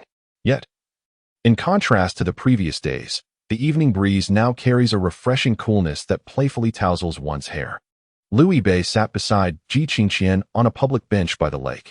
Most students were engrossed in the final night of singing among the freshmen. Though the hour was still early, the area had grown tranquil. Ji Qingqian recalled, just the other night, life was being created here. Stop, Liu Yibei interjected. Cease your musings. Brave heroine. He wished to avoid such memories. Ji Qingqian glanced sideways at the youth beside her and then at her own shoulder. Do you need to lean on me? What? My shoulder. Liu Yibei responded nonchalantly. Ji Qingqian continued. If you feel like crying, then go ahead. I'll pretend I didn't hear it. Her feelings for Liu Yibei were genuine. However, it was undeniable that over the past 2 years, Liu Yibei's sentiments for Zhou were equally sincere. If he were to shed tears for Zhou now, Ji Qingqian would mind, yet she would tolerate it. She did not wish for him to bottle up his sorrow. Liu Yibei did not cry. Instead, he chuckled lightly. Rest assured, I've told you many times that I can't cry, but you seem rather discontent. I'm not unhappy, just what? A bit lost. Liu Yibei took a breath, gazing at the tranquil lake's surface, which reflected dark hues under the night sky. After his fallout with Zhou, claiming to be unaffected was certainly a deception, yet he had moved past the sadness, reflecting on the past 2 years. What if I had dedicated all that time to studying? Perhaps I could have made it to Beijing. Ji Qingqian remained silent, slightly lifting her long legs. I'm not wearing a skirt. Why not? Otherwise, I could have touched your legs. I heard online that if a boy is unhappy, touching his legs might lift his spirits. Liu Yibei felt a quickening of his breath. Ji Qingqian coolly glanced at him. But it's fine. Some people are not sad. Anyway, forget it. Liu Yibei contemplated saying it was not too late to change his stance, but held back, ultimately maintaining his original sentiment. He smiled indeed. I'm not unhappy. Ji Qingqian regarded him closely and suddenly said, Liu Yibei, don't move. Huh. Then Ji Qingqian wrapped her arms around Liu Yibei's head, guiding his body to lean towards her, allowing his head to rest upon her thigh. The soft yet firm sensation caused a buzz in Liu Yibei's mind, accompanied by the palpable thump of his heart. Not unhappy means you're clever, you're a good child, and you deserve a reward, Ji Qing said nonchalantly. For a moment, Liu Yibei found himself at a loss for words, his body stiffening, only able to feel Ji Qing's fingertips playfully twirling around his hair. And Ji Qing continued with a hint of dissatisfaction. My limit is Jiangnan University. No matter how hard you study, don't expect to find another benefactor in the capital to lift you up. Liu Yibei chuckled softly. So, should I thank Zhou for delaying my grades? Do not thank her, Ji Qing replied coldly. Even in jest, it is not permitted. Liu Yibei immediately fell silent on the matter. However, upon reflection, Ji Qing felt that in certain respects, she owed Zhou a debt of gratitude. She had always been an emotionally detached girl, particularly when it came to her feelings for the opposite sex. It was only when Liu Yibei expressed his intention to pursue Zhou that she felt an indescribable pang in her heart. A Bei is so wonderful. If Zhou were a normal person, she would have been won over by him already. Thankfully, she is rather oblivious. In fact, I've met Zhou before. Ji Qing said softly. During military training, she happened to pass by. She's very beautiful. No wonder she became your white moonlight. Liu Yibei wanted to say something, but was interrupted by Ji Qing. But Chu Zhu said, I'm more attractive. And I received more votes than her on the school beauty poll. So, Abe, don't look at her anymore. Look at me more, Ji Qing stated. I already only have eyes for you, Liu Yibei replied. Ji Qing continued to delicately twirl Liu Yibei's hair, her fingertips momentarily pausing. Chapter 70. The first time Liu Yibei found himself thinking of Zhou again, not for any particular reason, but to reflect on how he had pursued her for so long without her ever mentioning anything about romance. Now, he felt the soft and ample touch of Ji Qing's thigh against the back of his head, her fingertips gently dancing through his hair. They enjoyed outings together, sharing the same pair of chopsticks and sipping from the same cup of juice. The song Courage, sung by the heroine, resonated with such passion. In truth, Liu Yibei had long sensed the ambiguity in his relationship with Ji Qing. Yet, each time such thoughts arose, he suppressed them with the excuse of waiting a little longer. However, if he continued to evade his feelings, how was he different from his situation with Zhou? Liu Yibei had been caught in the rain. That was his own folly, a consequence of his own actions. Yet, how could someone as wonderful as Qing encounter such circumstances? He wanted to shield Ji Qing from the rain. He opened his mouth, his throat moving slightly, but no words came forth. The ambiguity he felt stemmed from Ji Qing's kindness towards him. Thus, he believed her feelings for him mirrored his own for her. If that were the case, all he needed to do was express his emotions. It was that simple. At first glance, it does seem so. However, when the moment to speak finally arrives, Liu Yibei finds himself beset by a restless turmoil and anxiety. He steadies his breath, aligning his heartbeat to a suitable rhythm, and continues, Qingqian. Yes, I like. Liu Yibei intended to express his feelings in the most direct and effective manner possible. It was neither grandiose nor breathtaking, yet it would convey his sentiments with utmost clarity.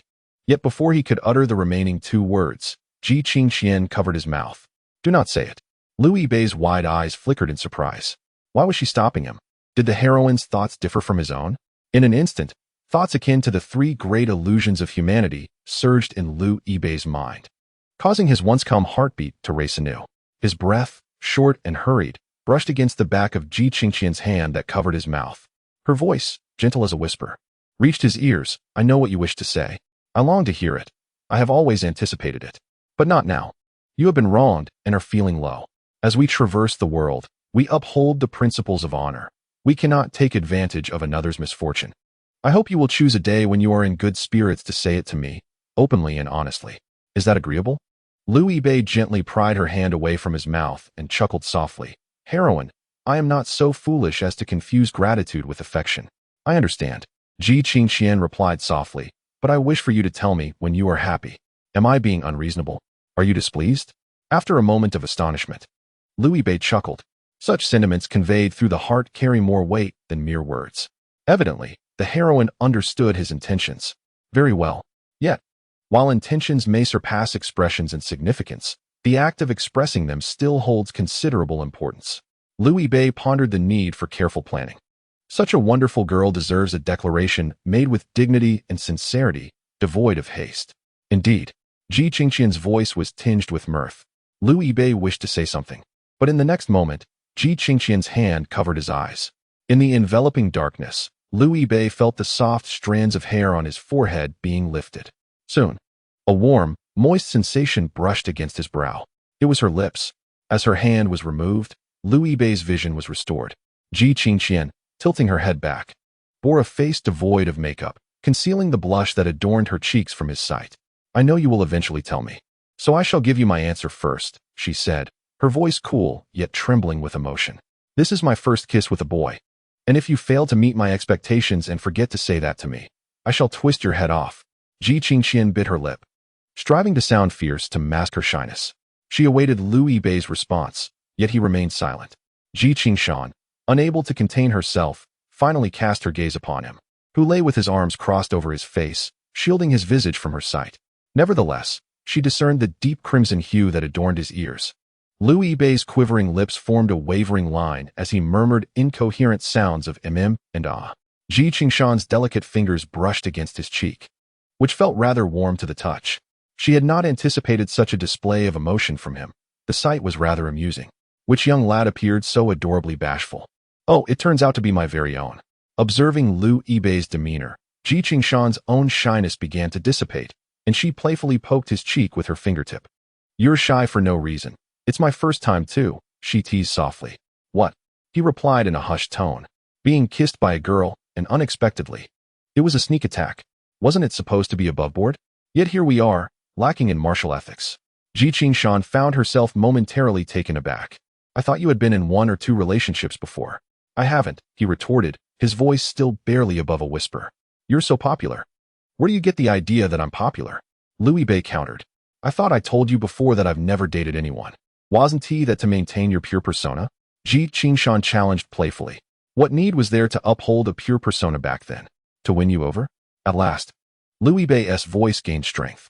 That was still during the era of the valiant Qingshan, you know? Really? Really? Really? Indeed. Ji Qingshan pressed her lips together, unable to suppress a smile that tugged at the corners of her mouth. To think this was his first time. All the myriad firsts to come would belong to her.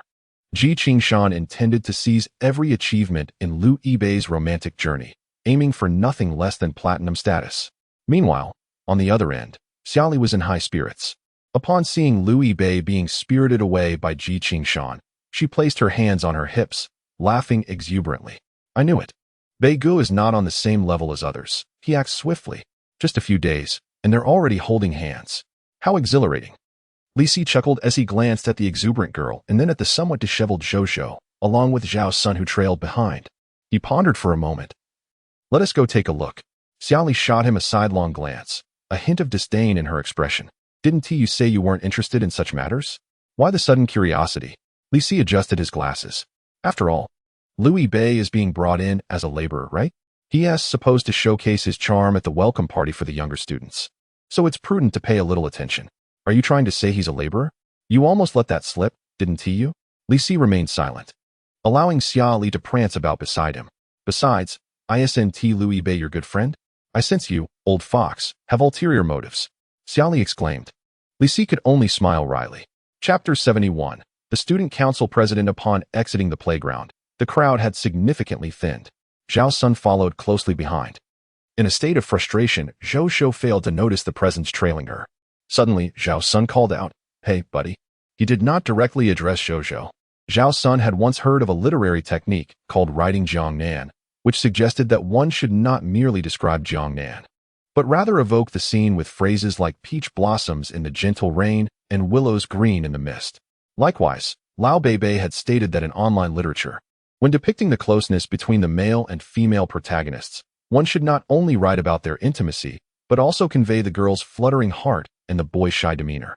This approach is known as indirectness. Being overly straightforward diminishes the romantic sentiment, rendering it rather trivial. In Zhao Sun's view, even when rebuking someone, a similar principle applied. As the boy turned around, Zhou also spun to face him. What is up? The unfamiliar boy inquired. Zhou's pupils constricted. While she had little interaction with Zhao Sun, she had encountered him numerous times due to Liu Yibei and was aware of his sharp tongue. I once studied the art of reading people, and noticing the darkness on your brow, it seems you might have attracted some unclean spirits since the beginning of the semester. Our school is near Lingyin Temple. You should take the opportunity to seek out a master for assistance.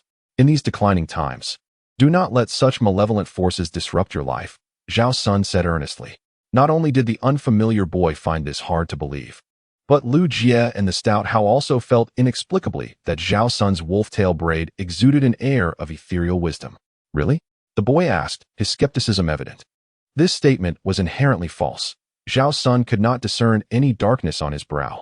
Yet, to the ears of genuine demons, Zhou could no longer contain herself. You little brat. Zhou gritted her teeth. What nonsense are you spouting? Zhao Sun smiled slightly, unfazed. You seem a bit anxious. The boy beside them looked utterly bewildered. Zhou grasped his hand. Don't listen to his nonsense. His roommate pursued me, and after I rejected him, he intentionally came to provoke me. Zhao Sun casually adjusted his hair, retorting, typical.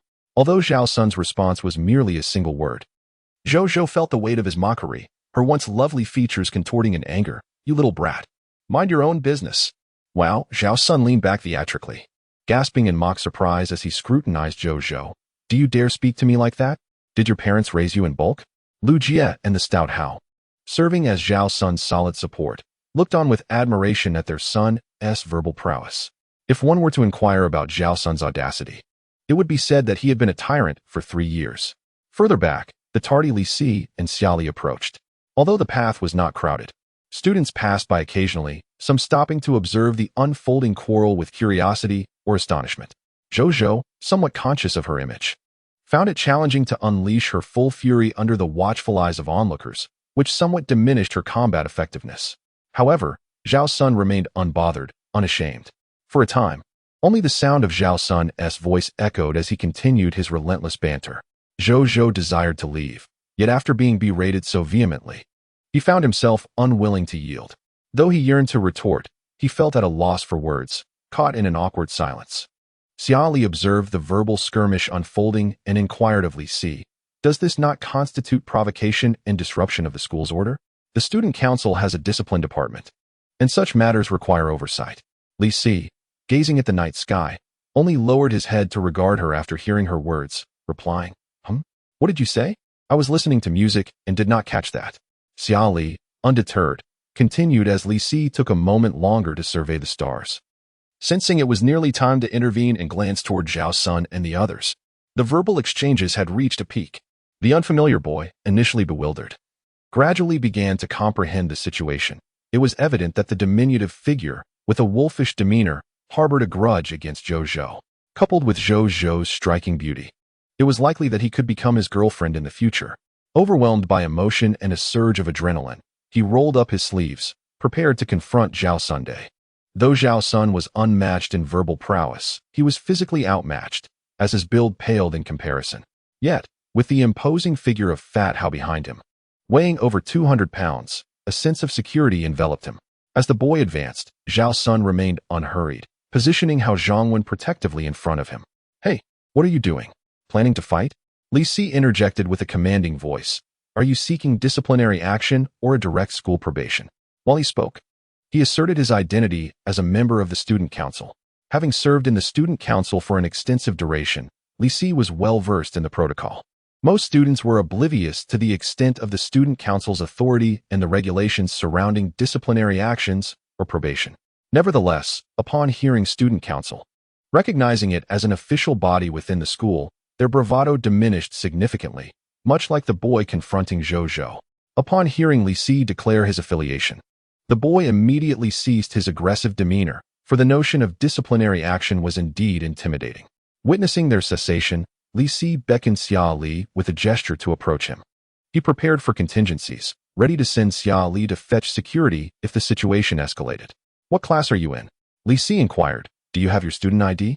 Presently, Zhou Zhou stood alongside the boy, while the members of the 404 male ensemble stood in a line. Zhou Zhou and the boy introduced themselves. Li Si cast a glance at the male ensemble, feigning unfamiliarity. The ensemble members likewise stated their class and names. Li Si noted as he recorded the information in his phone's memo before darkening the screen and returning it to his pocket. He nodded. "I do not concern myself with the nature of your conflict, but resorting to violence is unequivocally wrong. As the saying goes, losing results in injury, winning leads to imprisonment. Surely, you have heard this before? Moreover, the regulations of Jiang University stipulate that fighting constitutes a serious violation. Do you understand what constitutes a serious violation? If enforced, expulsion could very well be a reasonable consequence. Do you comprehend?" Xiali, standing behind Li Si, stifled a smirk. This fellow has a peculiar way of speaking. His tone is initially congenial, yet he suddenly intensifies his rhetoric, startling those around him. His language is unmistakably bureaucratic, and one must wonder how the student council possesses such authority to expel students. Xiali disapproves, yet finds it effective. She notices Zhou Zhou and the boy both bowing their heads, too intimidated to meet his gaze. "Would you care to say a few words?" Li Si inquired as he turned around. Xiali simply shook her head. Li Si sighed, initially displeased with Zhou Zhou, contemplating whether to have her join in reprimanding him. "You may leave first," he said to Zhou Zhou and the others. "I must ensure fairness in my criticism." He was referring to the 404 boy band. Zhou Zhou cast a resentful glance at the trio, secretly smirking. She anticipated that Zhao Sun might speak out of turn, offend Li Si, and subsequently receive a reprimand. As Zhou and her companions distanced themselves, Li Si let his finger drop, exhaling deeply. It's one thing to scold, but if it comes to blows, I cannot assist you, he remarked, pausing to contemplate, unless they initiate the first strike. Zhao Sun and the others were prepared to receive their lecture, only to find themselves in this unexpected situation. They exchanged glances, suddenly enlightened. The president is formidable. However, they had little rapport with Li Si.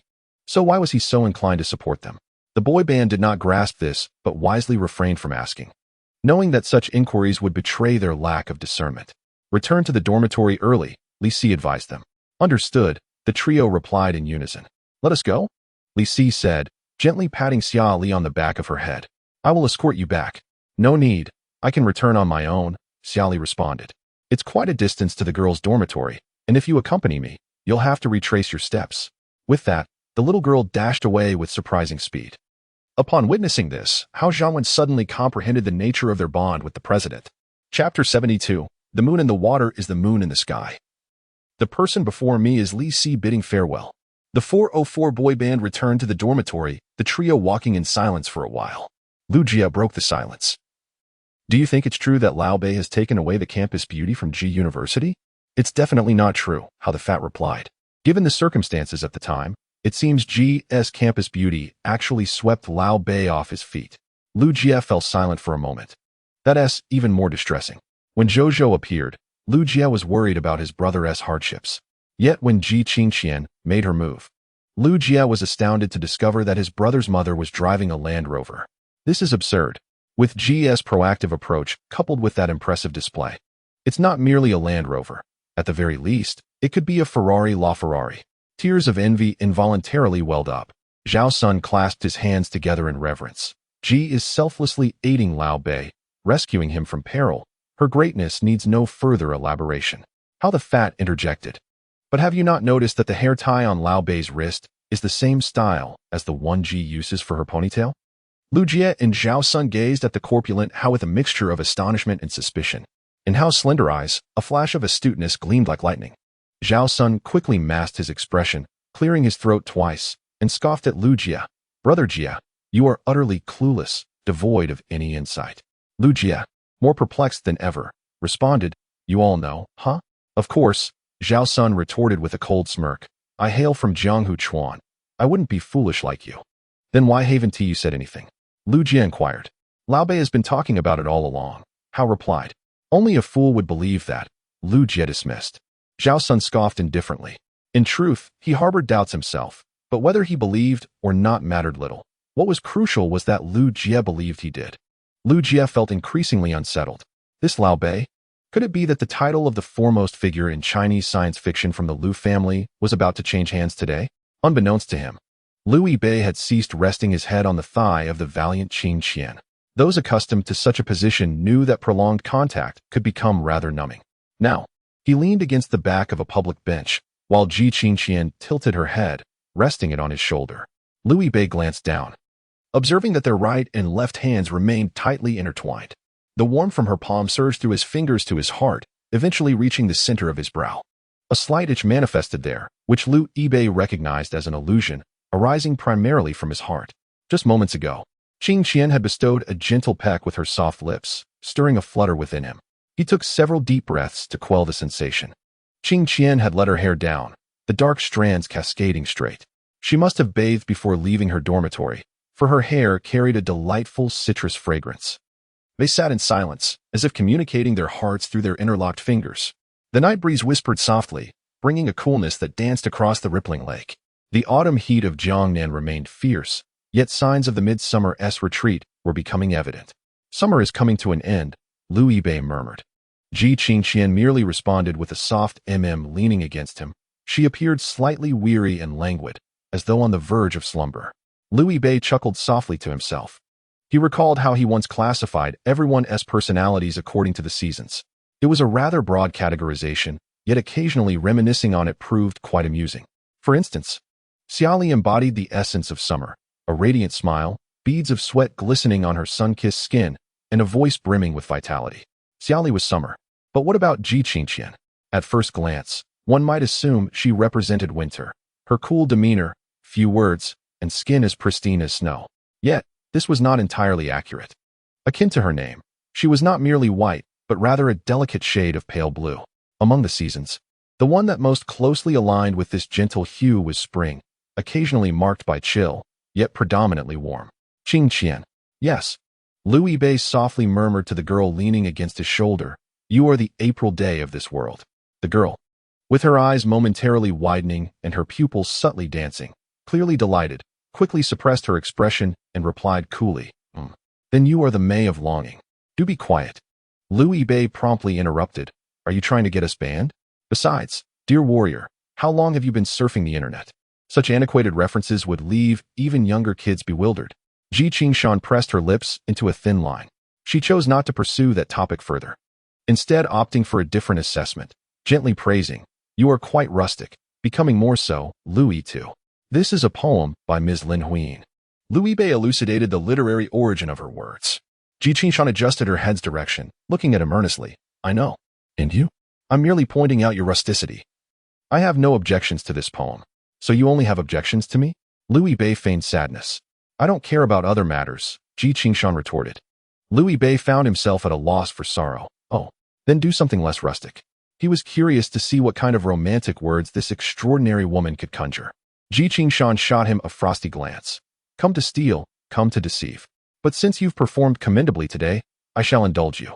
Her strikingly clear eyes twinkled playfully as she inquired, "Potatoes can become mashed potatoes, corn can become cornmeal. What can Ji Qingshan become?" Liu Bei's mouth twitched, speechless. "Fool." Ji Qingshan coldly scolded, "It's I love you mash." Liu Bei chuckled. "Ah, I see. What a splendid episode. How to articulate it?" It was undeniably something he enjoyed hearing, especially since it was spoken by the valiant Ji Qingshan herself. Yet, her impassive demeanor and the pun made it awkward for him to voice his thoughts. Did the warrior truly not realize how much more rustic that was? But as long as she was happy, that sufficed. Ji Qingshan frowned, displeased. "Is that unacceptable?" Liu Bei shook his head. "A journey across the land. I deem it acceptable. Now let me offer something new." The valiant Ji Qingshan grew serious, huffing lightly, her head shifting off Liu Bei's shoulder as she gazed up at the crescent moon. "The moonlight is truly beautiful tonight." Liu Bei recalled that this line stemmed from the famous saying of Natsum S. Seiki, which in recent years has been frequently used as a confession phrase, translatable as "I love you." Surely, Ji Qingshan was aware of this phrase, considering Liu Bei had recommended her to read works such as I Am a Cat, The Master, and The Peony. However, precisely because it was Liu Bei who recommended it, the warrior must also know that he was aware of the phrase regarding the moonlight. Liu Bei chuckled softly, knowing this did not constitute a surprise. Though her words did not evoke astonishment, hearing them from Ji Qingshan nonetheless filled Liu Bei with a profound sense of joy. He contemplated responding with a gentle breeze.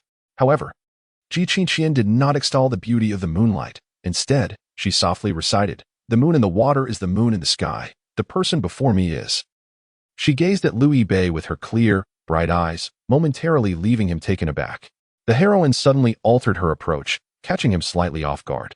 Yet, the next three words were "the one I adore," a phrase adapted from Eileen Chong, which he recognized. A smile involuntarily graced Liu Bei's lips.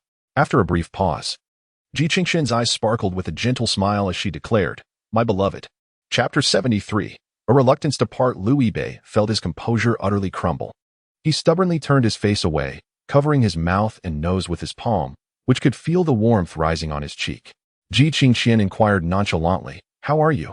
Liu Bei was in the midst of formulating a response, but his words seemed to falter.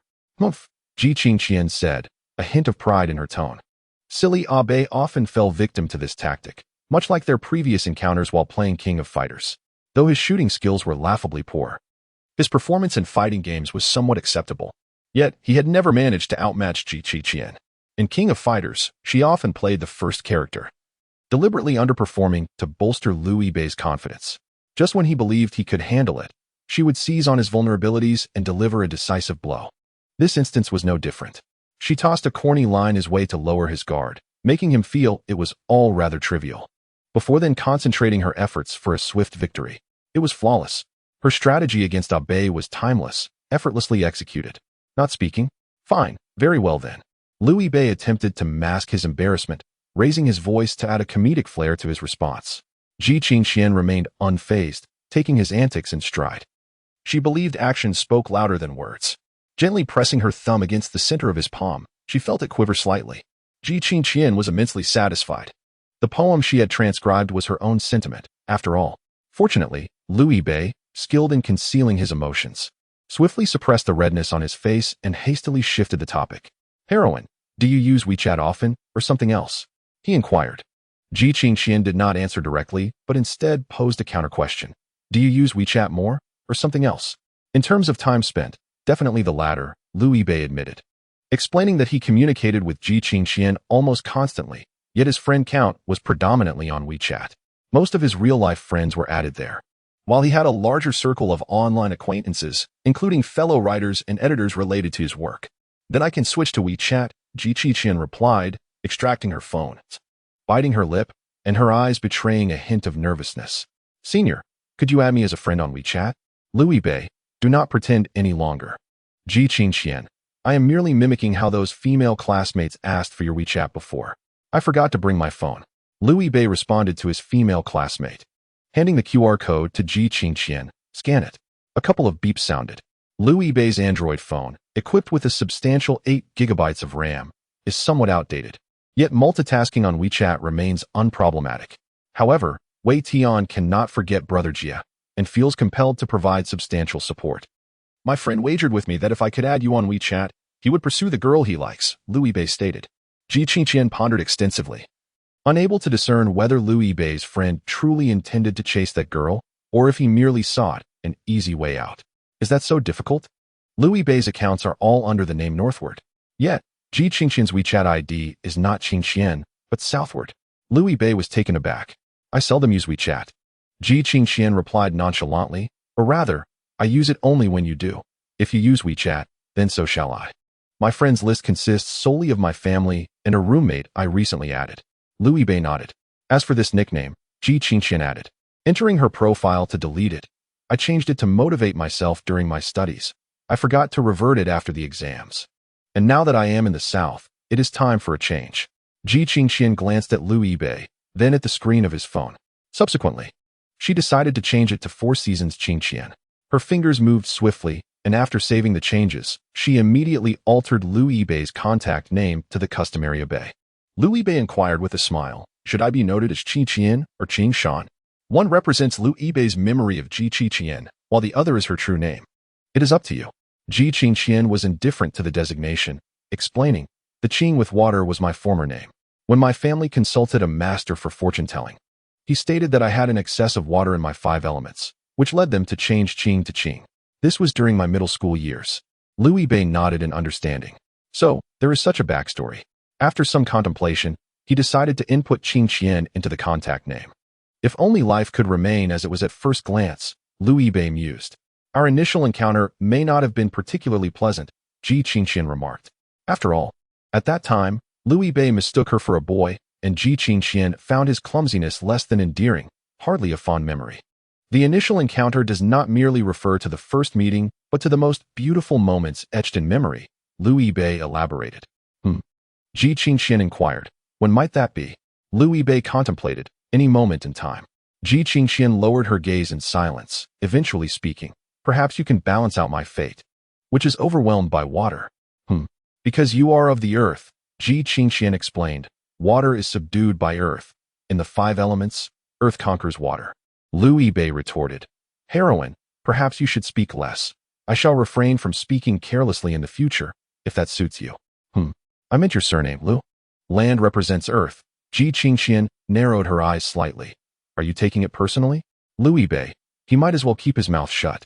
However, this is for the best.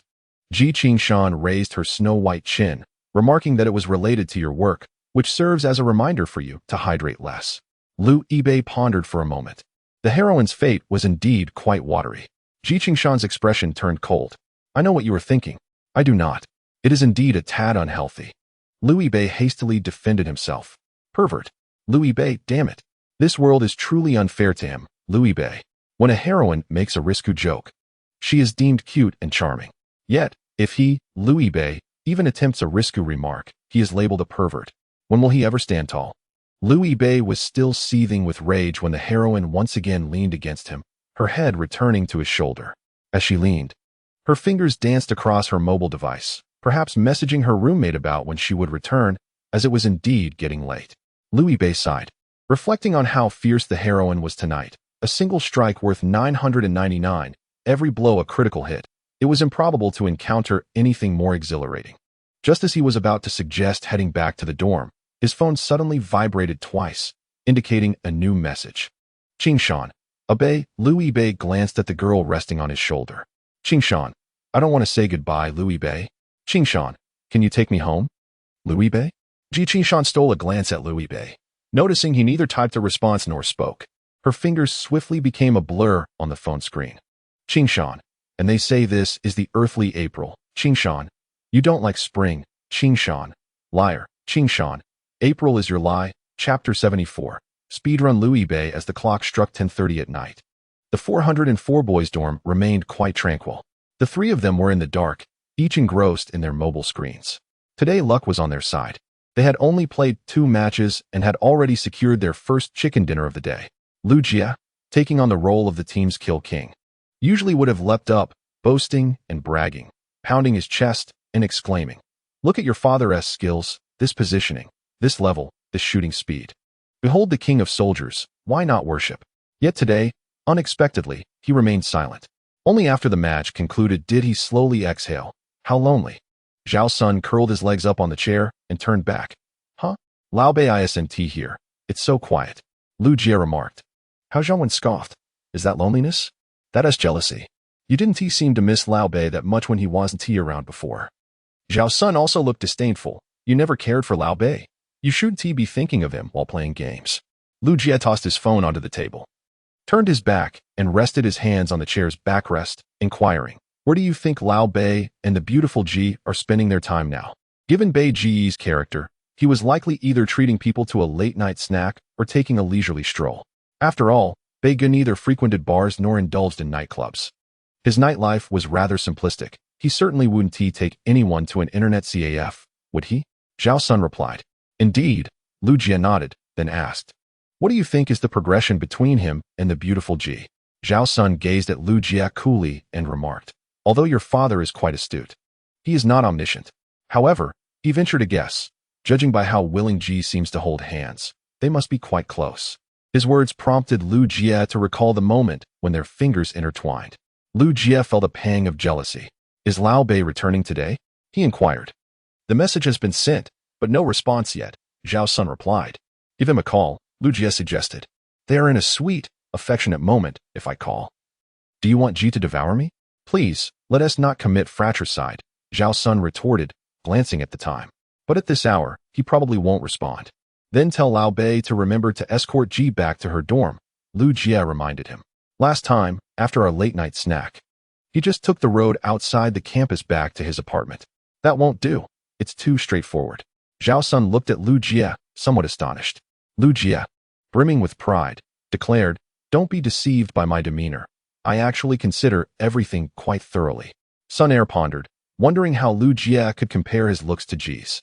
How Ponzi chimed in, Jia Go. If you've thought of it, surely Lao Bei has as well? Lu Jia asserted, given the hour, even if Lao Bei doesn't return, he must be on his way to escort Ji back to her dorm. Imagining the sight of them playfully linking fingers, Lu Jia felt a mix of pride and envy. They wouldn't hug before parting, would they? The thought intensified his jealousy. Louis Bei, in contrast, was a relatively traditional young man.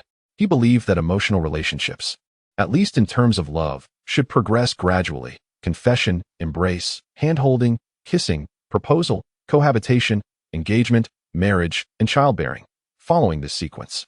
While there could be variations, the overall direction should remain consistent.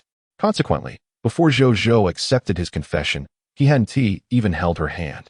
Yet today, the audacious Qingqian heroine had directly taken his hand, embraced him, an embrace that could be considered a hug, and kissed him, executing a rapid succession of intimacy that left him somewhat bewildered.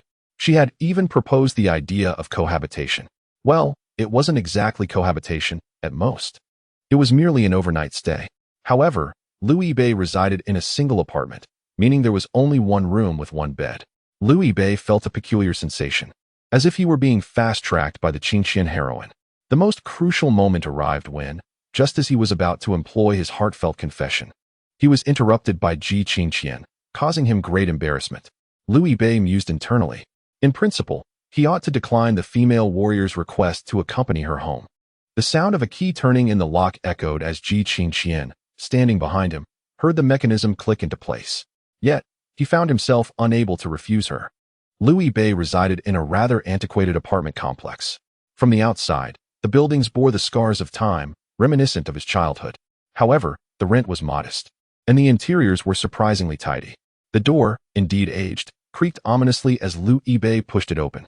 "Let me reiterate," Liu Bei said to the girl who trailed behind him, hands clasped behind her back, her head peeking curiously. "The room is quite small." Ji Qingqian nodded in acknowledgement. With the atmosphere having reached this point, Liu Bei felt it inappropriate to shut her out. Thus he finally swung the door wide open. Ji Qingqian entered, and indeed, it was quite cramped, a simple one-room layout, devoid of an entrance hall. Liu Bei had placed a small shoe rack by the door. He tossed a pair of slippers to her, not because the place was pristine to the point of necessitating a shoe change, but rather, since they were at his home, it would be more comfortable to switch to slippers.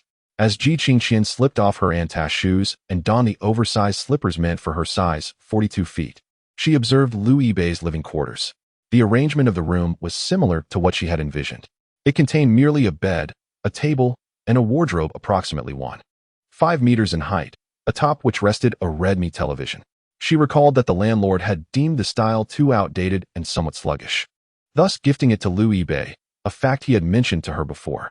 The bed was relatively small, a standard model measuring 1.22 meters. The table served as a computer desk, but since Liu Bei's computer resided in his dormitory, it appeared somewhat bare, occupied only by a few books. The Summer When Sunflowers Don't Bloom, The Disappearing 13 Steps, along with several short romance collections by Yi. Ji Qingqian approached the desk in her slippers, while Liu Bei bent down to place her shoes on the rack. She leafed through the books, but finding them tedious, she pouted slightly and let out a soft huff. Liu Bei, aware of her thoughts, adjusted the air conditioning to a chilly 16 degrees. "Come on, what era are we in? Still searching for traditional yellow books?" Ji Qingqian seized the opportunity in his words. "Are there any cyber ones?" Liu Bei responded, "You haven't shared any Risku images with me in a long time." Ji Qingqian replied coolly. Liu Bei froze, his mind spiraling back to memories of the past, where the truth of the female warrior's identity had led to uncomfortable situations. "Get out. Leave those dark histories from my mind." Who would have thought that a friendship forged over an appreciation for exquisite art by the same illustrator could lead to such revelations? Alas, it is unfortunate that your computer is not present. Otherwise, I would thoroughly explore the treasures of learning it conceals, Ji Qingqian remarked, settling onto the cool mat of the bed, her gaze sweeping around the room. A fortnight prior, Abe had engaged in gaming with her here. Now, half a month later, Abe still remained, and she had returned as well. This feeling is truly delightful. Abe had previously described the rented abode to her, yet today, she found herself immersed within its reality. Is this not akin to a pilgrimage to a sacred site? Where shall I sleep? She inquired. Chapter 75. The perilous encounters I faced at this juncture. Liu Bei did not believe that Ji Qingqian merely sought a fleeting glance. However, from her question about where she would rest, he discerned some clues. At the very least, the young heroine was not attempting to hastily share his bed. How splendid! How splendid indeed. Yet, is it truly cause for celebration? Such rapid progress may not necessarily bode well. But why Liu Bei, do you sigh? He questioned himself, then sighed once more. Liu Bei first asked Miss Ji to make some room. He rolled up the mat and spread it upon the floor, retrieving a sheet from the small wardrobe to prepare the bedding. "You shall sleep here," he stated. The sheet laid directly on the floor would easily wrinkle. So he gestured to the mat beneath. "I shall rest here." Fortunately, the room was not large. There was sufficient space for a mat. Ji Qingqian's eyes sparkled with mirth. "You need not have me sleep on the floor, right? Where do guests sleep on the floor? Such noble principles," she teased. "Where is the nobility in that?" Liu Bei pondered. He could not possibly allow her to sleep on the ground. Even if she could manage to do so, it would pain him. The air in the room had grown cool from the air conditioning. Liu Bei tossed the remote to Ji Qingqian. "Adjust it as you see fit." She pressed the buttons twice, settling the temperature at 26 degrees. She discarded her slippers and perched on the edge of the bed.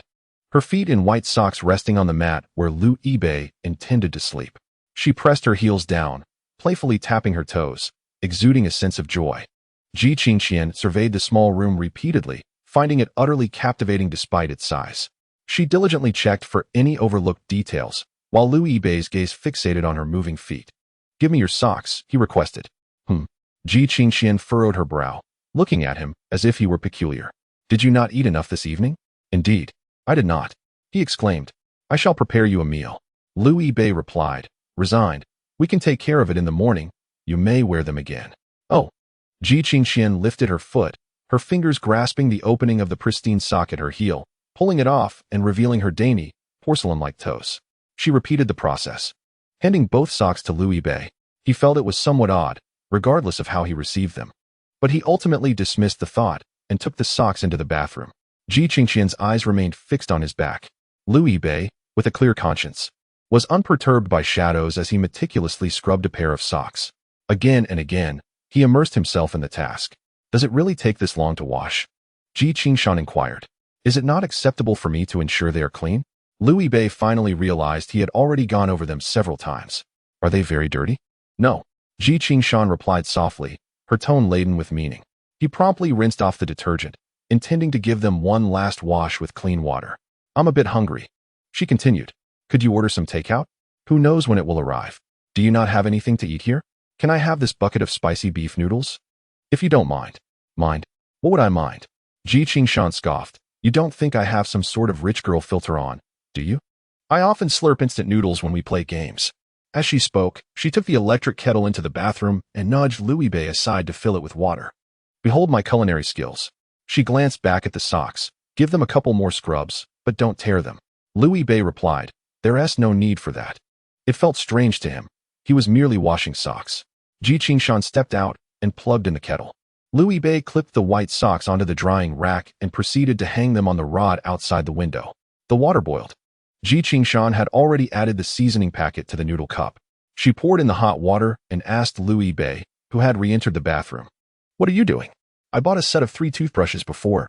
There should be 1 left." "Oh." He found the toothbrush, which was quite cheap and rather hard. He advised, "Be careful while brushing. Do you want me to save some noodles for you? Just leave some broth. I'd like to taste it." "All right." Ji Qingqian, wary of dirtying Lu Yibei's bed, sat cross-legged on the cool mat. When she opened the noodle cup, a familiar aroma wafted towards her. Lu Yibei had just come over and sat beside her, also cross-legged. "Your cooking skills are commendable." "Of course, I boiled the water to perfection," Ji Qingqian replied. "Would you like to eat first?" "You can have it. I'm fine." "Okay." Ji Qingqian began to slurp her noodles, unpretentious in her enjoyment, taking large bites. Yet, the way her delicate lips moved was particularly charming. Lu Yibei watched her, finding her meal more appetizing than his own. Noticing his gaze, Ji Qingqian tucked her hair behind her ear and gently asked, "Are you really not hungry?" Lu Yibei thought of saying you are a feast for the eyes. But having already been called dull too many times today, he decided to save that for another occasion. After replying to Zhao Sun on his phone, he turned to Ji Qingqian. "You should let your roommate know. Otherwise, they might worry about you." Ji Qingqian paused, somewhat uncertain. "What should I say?" Lu Yibei replied. "I suppose you are aware that staying overnight at a boy's house in the middle of the night might not be something easily discussed with others, right? However, this misfortune was instigated by Ji Qingqian, and it was entirely reasonable for Lu Yibei to tidy up the aftermath." He pondered. "Just say that I had a late-night snack with you, and upon returning home, you stayed outside." Ji Qingqian looked at Lu Yibei. The late-night snack referred to instant noodles. Indeed, Lu Yibei was at home, and she was indeed residing outside. Yet, no one would have imagined that these 3 events were unfolding simultaneously within the same dwelling. Ji Qingqian regarded him with a wary and suspicious expression. "You are quite the deceiver, Bad Bei." "No, there is no deception here. It is merely the art of language." Lu Yibei replied with a hint of exasperation. "As someone who writes novels, even fantasy tales, isn't it quite normal to pen something like this? All right. I shall be forthright with you." He chuckled. Ji Qingqian scoffed repeatedly, but ultimately shared Lu Yibei's words in their dormitory group chat. Bad Bei was indeed clever, and she appreciated that. Lu Yibei rummaged through the wardrobe. Ji Qingqian, slurping her instant noodles, inquired, "What are you up to now?" "Sleeping in military training attire won't be comfortable." He didn't mention it, but she had forgotten that she was still in her military training outfit. Louis Bay unearthed a pair of shorts and a black t-shirt from the wardrobe. His clothing would undoubtedly be a couple of sizes too large for the heroine. Yet the shorts possessed an elastic waistband, ensuring they would not fall off, even if a tad loose. As for the black t-shirt, Louis Bay seldom wore it due to its snug collar, which he found uncomfortable. It would fit the heroine perfectly, preventing him from inadvertently catching a glimpse of anything scandalous. The heroine had declared that in the realm of martial arts, one must be upright and aboveboard, Louis Bay reminded himself. Having consumed most of her noodles, Ji Qingqian left a few bites and some broth for Louis Bay. She took the clothes he had provided and entered the bathroom, shutting the door only to swing it open again. Don't peek. Then she closed it once more. Louis Bay, with a container of instant noodles, slurped away, listening to the rustling sounds from within, remaining entirely unfazed. Peek. He underestimated him. Just from the sounds alone, he could feast on 3 bowls of rice. However, upon reflection, it was indeed somewhat thrilling. He had inexplicably been requested by the heroine to spend a night together. Although they were not sharing the same bed, they were under the same roof. Such exhilarating occurrences were unlikely to happen again. Had that phrase been uttered before?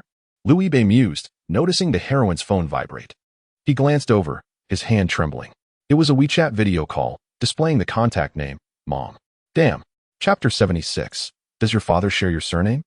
Ji Qingqian had just emerged from the bathroom. She tugged at the collar of the t-shirt, inhaling its scent. It was quite pleasant, a hint of laundry detergent, though it lacked Louis Bay's fragrance, indicating it was seldom worn by him. Then she caught sight of Louis Bay's dazed and alarmed expression. What's wrong?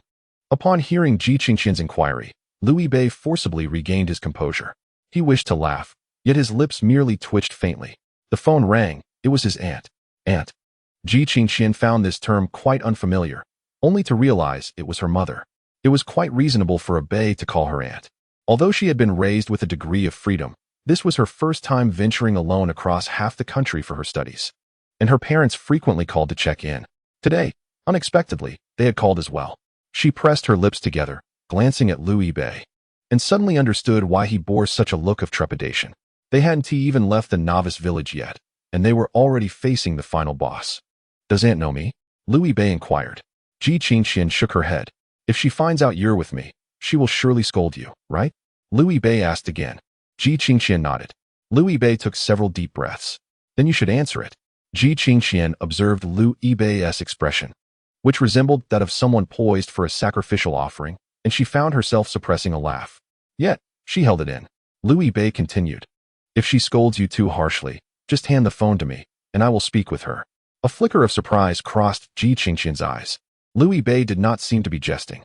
If she scolds me, she will surely be even harsher with you. It's all right, I will talk to her. You truly have never been scolded by a northeastern person. There is always a first time. Louis Bay's smile was somewhat strained. He appeared to be comforting Ji Qingqian while reassuring her, saying, It's fine, I will speak with Aunt properly. Although the idea of staying over was proposed by the female hero, he had not outright refused it. Louis Bay felt that if G's mother were to deem him guilty, he should share the responsibility with the female hero. He could not simply hide behind her. Even if he were to be scolded, he ought to at least express his own stance. Ji Qingqian's dark brows arched, in comparison to Louis Bay's anxiety. She felt no fear at all, rather a hint of joy. Silly Bay, she remarked just as the call timed out and disconnected automatically. Ji Qingqian redialed. Only a phone call, no video. She muttered softly, as long as she doesn't find out, it'll be fine. Just moments ago, she had been quick-witted while speaking to her roommate, yet now her thoughts felt sluggish and inflexible. However, Ji Qingqian mused that Louis Bay's clumsiness was not born of ignorance, but rather of a sense of responsibility, an attitude that provided her with a sense of security. He was indeed a good man, very good. He was genuine with her, as he was with her parents. She would surely have her parents meet him in the future. The time, however, was not yet ripe. Just look at his anxious demeanor. Though his gaze was resolute, he would undoubtedly stumble over his words when speaking. He seemed so eloquent with the dormitory aunt and the security uncle, as if he could endear himself to everyone. Perhaps her parents held a uniquely significant place in Louis Bay's heart. The call connected. As Ji Qingqian conversed with her family, her voice was as clear as a bell. Oh, is that you, Dad? Why did you take Mom's phone? I already mentioned that I didn't ignore your call last time. I simply didn't hear it. It turned out the caller was not her aunt, but rather her uncle. Liu Bei, quick-witted as he was, deduced a conclusion from this exchange. The last time her uncle called, Ji Qingxian had failed to answer, leading him to believe that his daughter harbored some resentment, which is why he resorted to using her aunt's phone. Uncle, the doting father. Liu Bei's mind raced even faster. Though he considered his character to be far from noble, he was certainly not the type to fret about the safety of his car parked downstairs. However, in his uncle's eyes, he might still be perceived as a foolish pig rummaging through a cabbage patch. Suddenly, a middle-aged version of the once gallant Ji Qingxian appeared before him, tall, broad-shouldered, and muscular, standing at over 6 feet tall. Upon seeing him, the uncle delivered 2 swift punches to his nose, leaving it bloodied and bruised. Liu Bei dared not retaliate. No more video calls. We've turned off the lights here, Ji Qingxian stated. At this hour, university dorms indeed fell into darkness. She cast a sidelong glance at Liu Bei, who sat upright, not daring to utter a word. All right, I understand, she continued, contemplating teasing Liu Bei by poking at his sides. Yet, fearing that he might genuinely burst into laughter, she abandoned the mischievous thought and exchanged a few more words before hanging up. Is it over? Liu Bei asked softly. Not yet, Ji Qingxian replied nonchalantly. Immediately, Liu Bei regretted covering his mouth. Amused, Ji Qingxian teased him. All right, now it's done. With a sigh of relief, Liu Bei slumped onto the cooling mat, leaning against the bed's edge, feeling utterly exhausted, more so than after an entire basketball game at school. With this demeanor, do you still dare to face my parents? Ji Qingxian remarked, a hint of disdain in her voice, though her heart brimmed with joy. What if I succeed? Liu Bei scratched his stiff scalp, feeling audacious. How bold of you. Ji Qingxian chuckled lightly. You'll need to try again. You're not quite ready yet. Observing Liu Bei, drenched in sweat, she felt a mix of delight and sympathy. She gently reassured him, I've mentioned that my family adopts a free-range policy. They want to make things difficult for you. Liu Bei was busy calming his racing heart, unable to respond. If they truly press you, I can always open my own bank account and transfer the funds from theirs to mine, and then we can wander the world together. That should suffice for sustenance. Ji Qingxian spoke with calmness, and Liu Bei recognized her jest. Am I clever or what? You truly have me worried. He choked on his water, replying, Don't be concerned.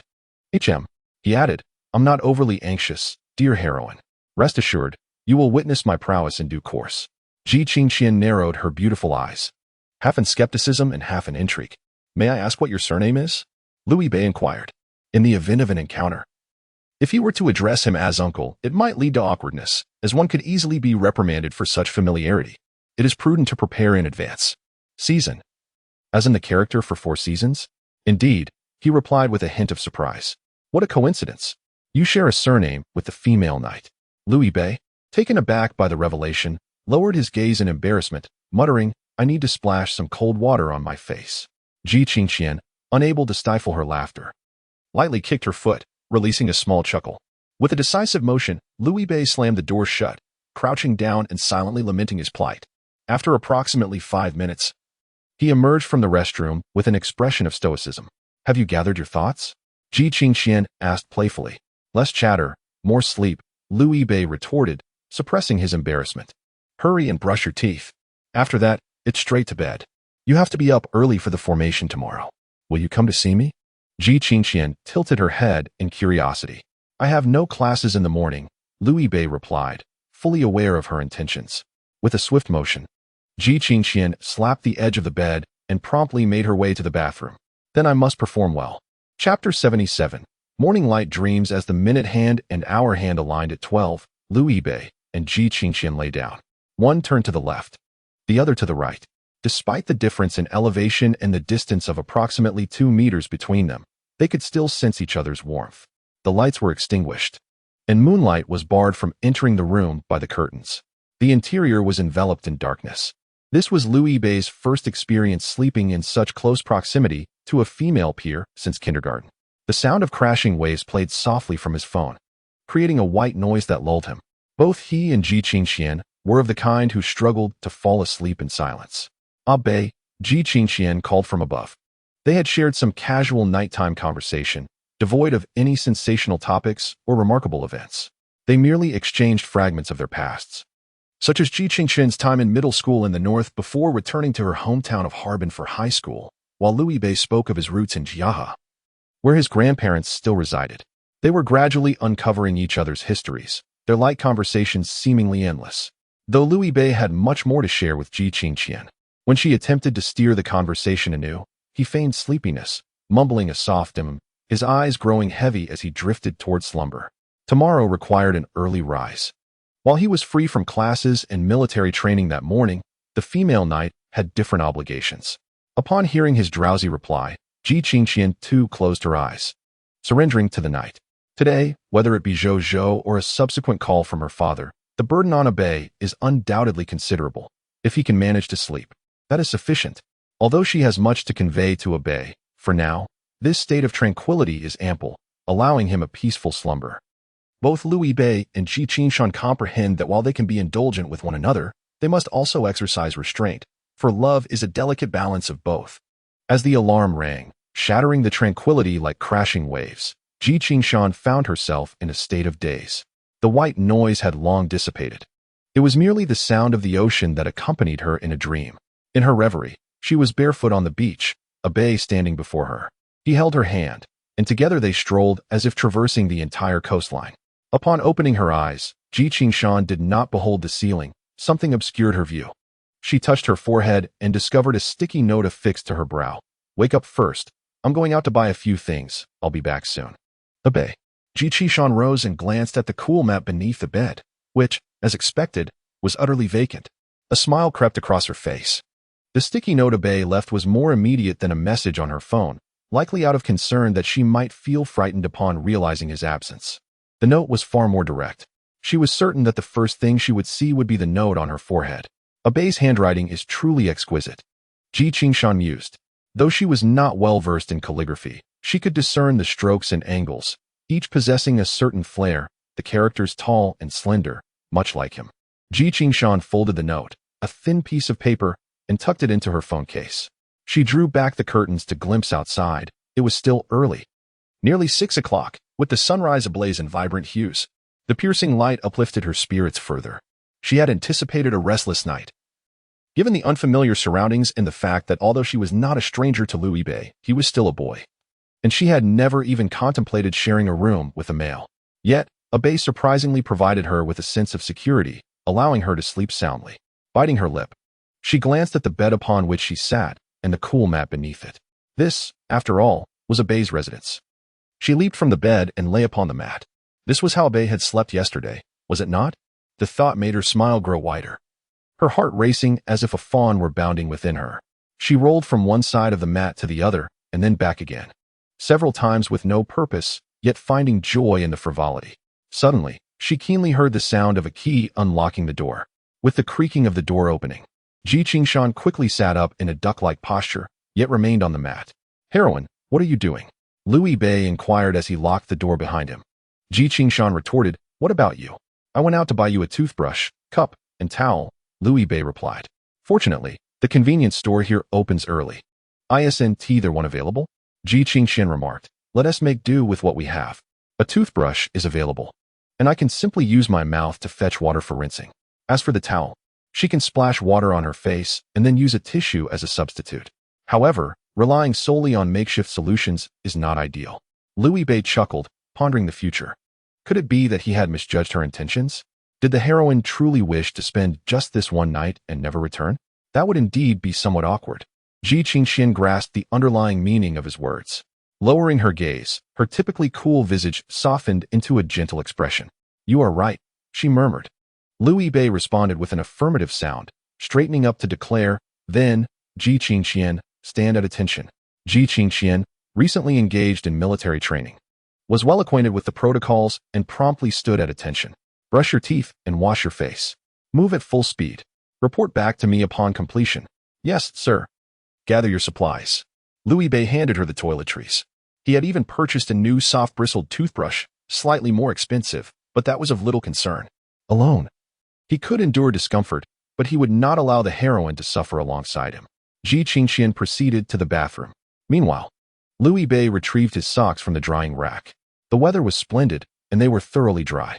Ji Qingqian completed her teeth brushing and face washing tasks with remarkable efficiency. She placed the newly acquired cup beside Louis Bey's and hung the new towel next to his. She tilted her head, admiring them more with each glance. Just as she was about to report back to the five-star general, Louis Bey, she spotted him sitting on the cool mat, seemingly lost in thought. Lightly rubbing his brow with his fingers, Ji Qingqian's pink tongue instinctively brushed against her lips. Yesterday, she had kissed the very spot he was now touching. Observing his slightly troubled expression, she began to understand something. With a lightness that belied her weight, she approached the young man who had just washed up. The girl clasped her hands behind her back and leaned slightly forward. "Abe, do you remember what you once said?" "Which one?" "That you could eat KFC again after having it once." Louis Bey pondered for a moment, recalling the statement. However, now that the heroine had brought it up, his gaze lifted, oblivious to the fact that his brow had been thoroughly cleansed. The implication was clear. What had been washed away was inconsequential, for they had shared a kiss. He was taken aback. Ji Qingqian felt her ears grow warm and spat playfully. "Dream on. Not right now." Chapter 78. The spring breeze youthed the breakfast shop that Louis Bey took Ji Qingqian to was bustling with activity. The steam filled the air, mingling with the silhouettes of early morning workers. Louis Bey called out to an elderly woman who was packing meals for customers. "Annie." The lady, busy with her tasks, responded. "Little Lou, it's been a while since you've come by." Only then did she have the chance to look up. First, Louis Bey cast his gaze towards the northern horizon, then shifted his attention to the side where Ji Qingqian stood. Ji Qingqian appeared somewhat anxious. During their earlier conversation, she had heard Louis Bey mention that the term Nyang held various meanings across different dialects. In the Sichuan Chongqing region, it is akin to aunt, while in Wu dialect, it connotes grandmother, serving as a term of endearment for elderly women. Nyang, Ji Qingqian attempted to call out, yet her northern accent rendered it slightly peculiar. The elderly lady's smile deepened. Sensing Ji Qingqian's outsider status, she switched to a Mandarin infused with a Hangzhou accent. Good. Little Lou, is she your girlfriend?" Ji Qingqian clasped her hands behind her back, gently tugging at her right fingers with her left, casting a glance at Louis Bey. He smiled wryly. If he were to declare her his girlfriend, he had yet to formally confess. If he were to deny it, Ji Qingqian might very well retaliate with a complete set of her formidable techniques. "My little ancestor," he remarked. The elderly woman burst into hearty laughter, her wrinkles becoming more pronounced. Soon, Louis Bey felt a weight on his foot and glanced down. Ji Qingqian was stepping on his instep, shooting him a warning glance before hastily averting her gaze. He ordered their usual breakfast, 2 portions. Despite the bustling crowd, their packaged meal was promptly delivered to him, evidently due to the elderly lady's intervention. This breakfast establishment boasted a long-standing history. As Louis Bey and Ji Qingqian strolled back to campus, he elaborated. The old lady started this place in her youth, and it has been around for 2 to 3 decades now. Her grandson is currently helping out and plans to take over, an authentic time-honored brand. Ji Qingqian nodded while nibbling on a youtiao. Louis Bey unwrapped the plastic bag of Xilong Bao, squeezed vinegar into it, and picked one up with chopsticks. Ji Qingqian promptly spat out the youtiao, holding it in her hand, but opened her lips towards Louis Bey. "Be careful, it's hot," he cautioned. Ji Qingqian accepted it with her mouth, chewed, and swallowed with satisfaction, declaring, "Steady, with iron teeth and copper fangs." Louis Bey found it amusing. "Where is the icy goddess, the serene campus Belle, when she eats like this?" "It's merely others' prejudices," Ji Qingqian replied nonchalantly. "What you see is the true essence." She glanced at the box of Xilong Bao, noting the substantial quantity. "This should be enough for my grandmother in Harbin." "How do you know so many people?" Louis Bey pondered. "Last winter before the break, she lost her old dog, which had been with her for over a decade. I helped her look for it, and that is how we got acquainted." "Did you find it?" Ji Qingqian inquired. "No, that was over half a year ago." Ji Qingqian contemplated and asked, "Did she post any lost dog notices?" "No." "Why not?" Before she could finish, Louis Bey fed her another Xilong Bao. He gently replied, "Because it passed away." Ji Qingqian, with a mouthful of bun, her cheeks slightly puffed, found herself momentarily speechless, her bright eyes widening in shock. The lifespan of dogs is inherently shorter than that of humans, and particularly so for that dog, which had been in poor health last year. Dogs are creatures of simplicity. They remember kindness with clarity. Therefore, when the time comes, they wish to spare their owners from worry, often breaking free from their confines to find a place to await their end. Louis Bey remarked, "In truth, Grandma is aware." She searched for only a short while before ceasing her efforts. Rather than genuinely wishing to retrieve the dog, it seemed she sought to send it off in this manner. A poignant farewell between a kind elder and her beloved pet. The young man chuckled softly. Ji Qingshan swallowed her bun, her bright eyes fixed on Liu Bei. "What is it?" he inquired. "You know," she replied. Yet you still accompanied Grandma in her search," Ji Qingshan noted. Indeed, Liu Bei scratched the back of his head. Given her age, if she were to become heartbroken, it would be comforting for her to have someone nearby. Besides, I had ample free time then. Ji Qingshan bit her lower lip gently, narrowing her eyes at him. "It's not a matter of chivalry. Discussing it makes it lose its charm," Liu Bei said with a hint of exasperation. Ji Qingshan felt a smile creeping onto her face. This was the big boy who resided in her heart, full of tenderness yet oblivious to it. It was no wonder she cherished him so dearly. Ji Qingshan picked up a pair of delicate disposable chopsticks and offered a small steamed bun to Liu Bei's lips. "Come, my dear. Say ah." Today marked the final morning of military training, primarily focused on the formation competitions among various classes. The playground was teeming with new students. The instructors and leaders had yet to arrive, leaving the newcomers engrossed in conversations with familiar faces, creating a cacophony akin to a roaring crowd. Yet no one complained about the noise. It was the sound of their youth. "Let's gather," Liu Bei said, taking the tissue that Ji Qingshan had used to wipe her mouth and hands. She nodded in agreement, asking softly, "Will you stay here?" Once it officially commenced, access to the playground would be restricted. "I'll watch you from outside."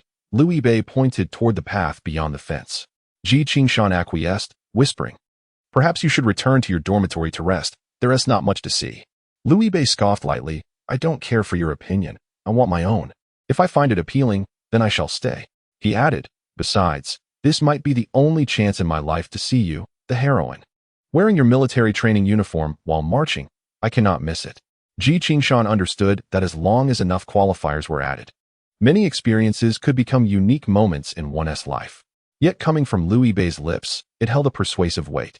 Since he felt so strongly, she decided not to urge him to leave. Moreover, "I'm a model soldier." Ji Qingshan lifted her fair chin, her slightly pretentious demeanor appearing quite endearing. The model soldier leads the formation during drills, typically consisting of one male and one female. In their class, the only girl chosen was Ji Qingqian. She was tall, had an exquisite figure, a straight back, and was strikingly beautiful, with strength that seemed boundless. Even if the Monkey King emerged from the 8 trigrams furnace with his eyes scorched by the Lu Ding divine fire, he would still know to select her. "Upon your triumphant return, I shall bestow upon you the title of Senior Ji Qingqian." Liu Bei gently patted her shoulder. "I guarantee the mission will be accomplished," replied Ji Qingqian. As the two were about to part ways, they felt an unusual sensation and turned simultaneously, only to furrow their brows in unison. "Damn, we've been targeted." Not far away, classmate Xia Li was holding a camera, its enormous lens trained on them. Upon being discovered, Xia Li pulled her gaze away from the viewfinder and flashed a radiant smile at the two. Beige. Chapter 79. The muscles of grandeur, passionate photography. With that exclamation, the young girl tossed her heavy camera into Li Si's arms, who gasped at the several thousand yuan equipment. Xia Li dashed towards Liu Bei in a blur, only to halt 7 or 8 meters in front of him. She drew one leg up while keeping the other straight, her arms spread like wings, resembling a white crane. Crane form. Liu Bei gazed at Xia Li's crane-like pose in silence. How old is she, still acting like a child? And playing crane style? How juvenile. He stepped forward, curling his fingers into claws, his stance firm. Tiger form. Mature men practice the tiger style. Xia Li gasped, preparing to strike in a serpentine manner. Bang! A chop landed on the top of her head from behind. Xia Li turned back in anger. Despicable scoundrel. How dare you ambush me? Li Si, with a resigned sigh, said, "You're already a senior. With so many freshmen around, you should take it easy." TSK. Xia Li hugged her head, clicking her tongue. Boring men are just like this. Li Si adjusted his glasses with a sigh and glanced towards Ji Qingqian. He hadn't expected the two to come together this morning. And judging by the breakfast bags in their hands, it seemed they hadn't dined at school. The hour was still early, suggesting they must have left even earlier for a meal. But to have risen so early, the dormitory doors hadn't even opened yet. Li Si felt a deeper meaning in this. Their personal matters were not his concern, yet it seemed Ji Qingqian could discern his current feelings. He was not well acquainted with Liu Bei, having barely met him twice. His impression of him was solely based on Xia Li's descriptions. Yet he hadn't anticipated such a lively side to him. Then he noticed the subtle sparkle in Ji Qingqian's expressionless eyes. Li Si couldn't help but curl the corners of his lips. It was as if he sensed that this Ji Qingqian also harbored a desire to showcase her talents. Hello? Xiaoli approached with a carefree demeanor, introducing herself. I am Xiaoli, a second-year student, and a classmate of Beige from middle school. You may call me Xiaoli or simply Pair Brother. Ji Qingqian silently nodded in response. Li Si introduced himself. Li Si. Ji Qingqian nodded again. Ji Qingqian. At that moment, Chu Zhu, who had been idly waiting in her territory, spotted the conspicuously noticeable Ji Qingqian amidst the crowd and hurried over to her. Ji Qingqian turned her gaze. The previous night, she had not returned until the lights were out, causing Chu Zhu considerable anxiety. On one hand, she felt that Ji Qingqian and Senior Lu were quite well matched, and it was their affair. Even if she stayed out late, it was not her place to meddle. Yet, on the other hand, she felt that their acquaintance had only spanned half a month since the start of school, and such rapid progress seemed a bit hasty. Although Senior Lu appeared to be a decent person, one could not truly know a person's heart merely by their outward demeanor. She hesitated repeatedly, torn between her concerns. Ultimately, she felt compelled to call Ji Qingqian, even if Ji Qingqian might perceive it as interference in her romance, leading to a rift between them. That risk seemed preferable to being foolishly deceived. However, she was ultimately stopped by Wang Ju, who suggested that Senior Lu and Qingqian had likely known each other for a considerable time. Chu Zhu and Ma Jiaojiao quickly inquired, "Is there any inside information?" Wang Ju nodded, "Yes, but only a little." Plus, Ji Qingqian's subsequent text messages allowed Chu Zhu to slightly ease her worries. She was quite concerned for her. She almost wished to check if Ji Qingqian was missing any flesh.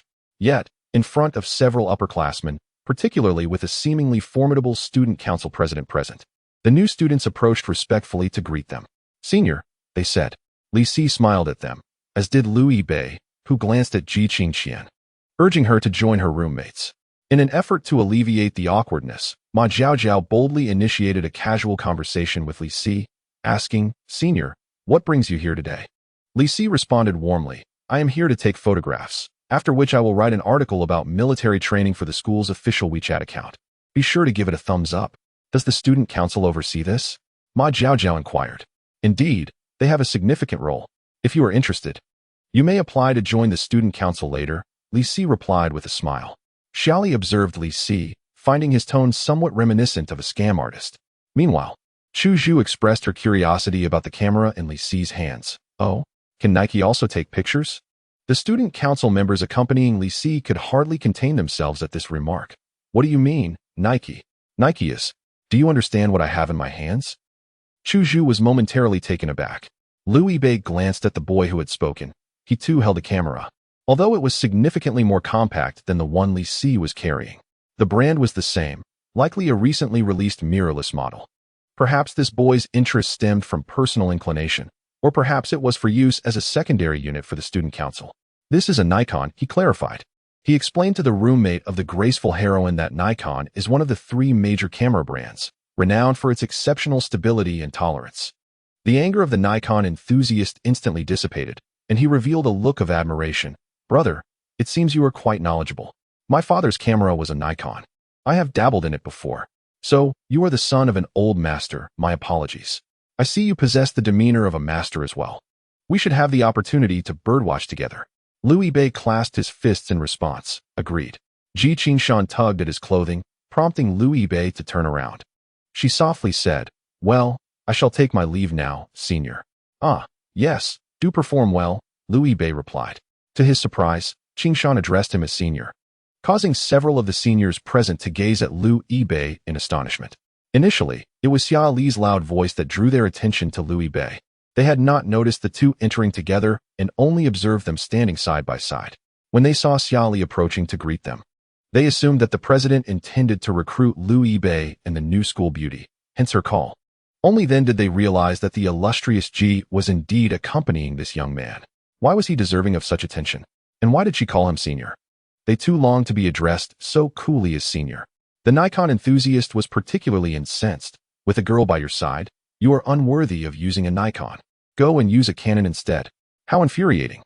A photography master once proclaimed, Nikon captures landscapes, while Canon captures people. while the Canon enthusiasts around him admired their model's legs, face, and waist. The Nikon enthusiast remained crouched in the depths of the forest, waiting for the rarest birds to appear. Louis Bei began to sweat. He intended to take his leave, but was halted by Li Si. Do you have class to attend? No, Louis Bei replied. Stay and watch with us. Li Si smiled. Isn't Ji also leaving the formation? Is that acceptable? Louis Bei inquired. Certainly, Li Si replied. Just say you are my temporary guest. You know how to use it, right? A temporary photographer. He handed Louis Bei the heavy camera in his possession. Louis Bei flipped through the menu. The model was a Nikon 62. He had never used it before, but it couldn't be too different. Stable, my father taught me in Hawaii. He lifted the camera as if it were a dumbbell, raising and lowering it. With such massive muscles, the passion for photography flows. His jest was not to be taken amiss. My camera is also a Nikon. Chapter 80. Memories captured in photographs. Once Louis Bei switched the Nikon to manual mode. He adjusted the camera settings. The weather was pleasant, and since he would be capturing the movements of the formation, he aimed to lower the exposure while increasing the shutter speed.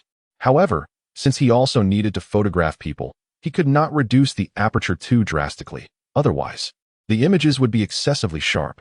He turned the focus ring on the lens to maintain a balanced position between focal length and aperture. Nevertheless, given that this was for a public accounts news release, documentation took precedence over aesthetics. Louis Bei did not dwell on compositional matters. He casually snapped a photo and tilted the camera's display towards Li Si. What do you think, President? Li Si glanced at it and exclaimed, It's quite impressive. Far better than the ones I took with Xiaoli. Have you truly studied photography?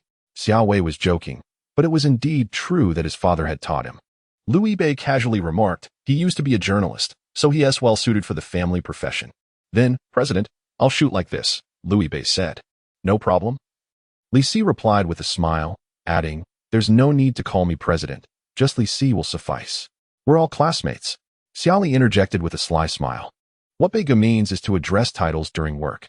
Louis Bei nodded solemnly. Xia Tudo is correct. Xiaoli immediately became exasperated. What did you just say, Louis Bei? Calling titles during work, you said. With a huff, she kicked at Louis Bei, who deftly dodged her by twisting his waist.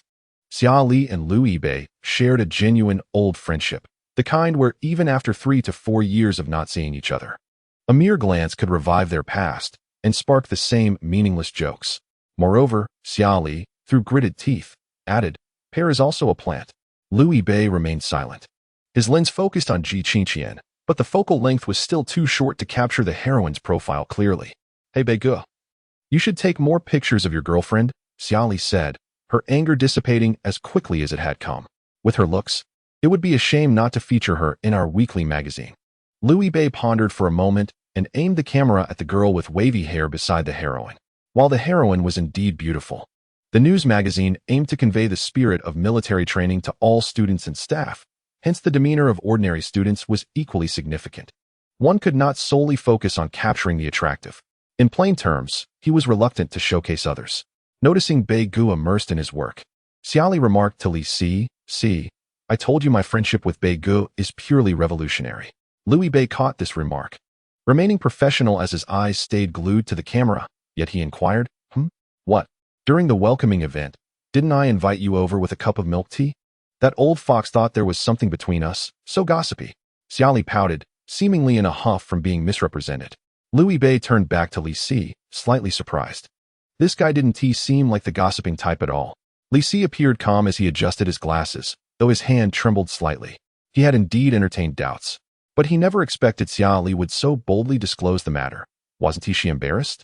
Oh, Xiaoli was not embarrassed at all. It was others who felt the awkwardness. Apologies, Li Si said with a wry smile. It's nothing, Louis Bei chuckled, refocusing on his photography duties. Xia Tudo and I have known each other for a long time. We used to play in the mud together, and I never regarded her as a girl. He wanted to express his thoughts, but after a moment's contemplation, he refrained from doing so. Others might speak so casually, but Louis Bei felt he could not. He feared that the valiant Qingqian would reprimand him. After all, the nature of their relationship had been rather delicate prior to the transformation. It was not merely that he dismissed her as a woman.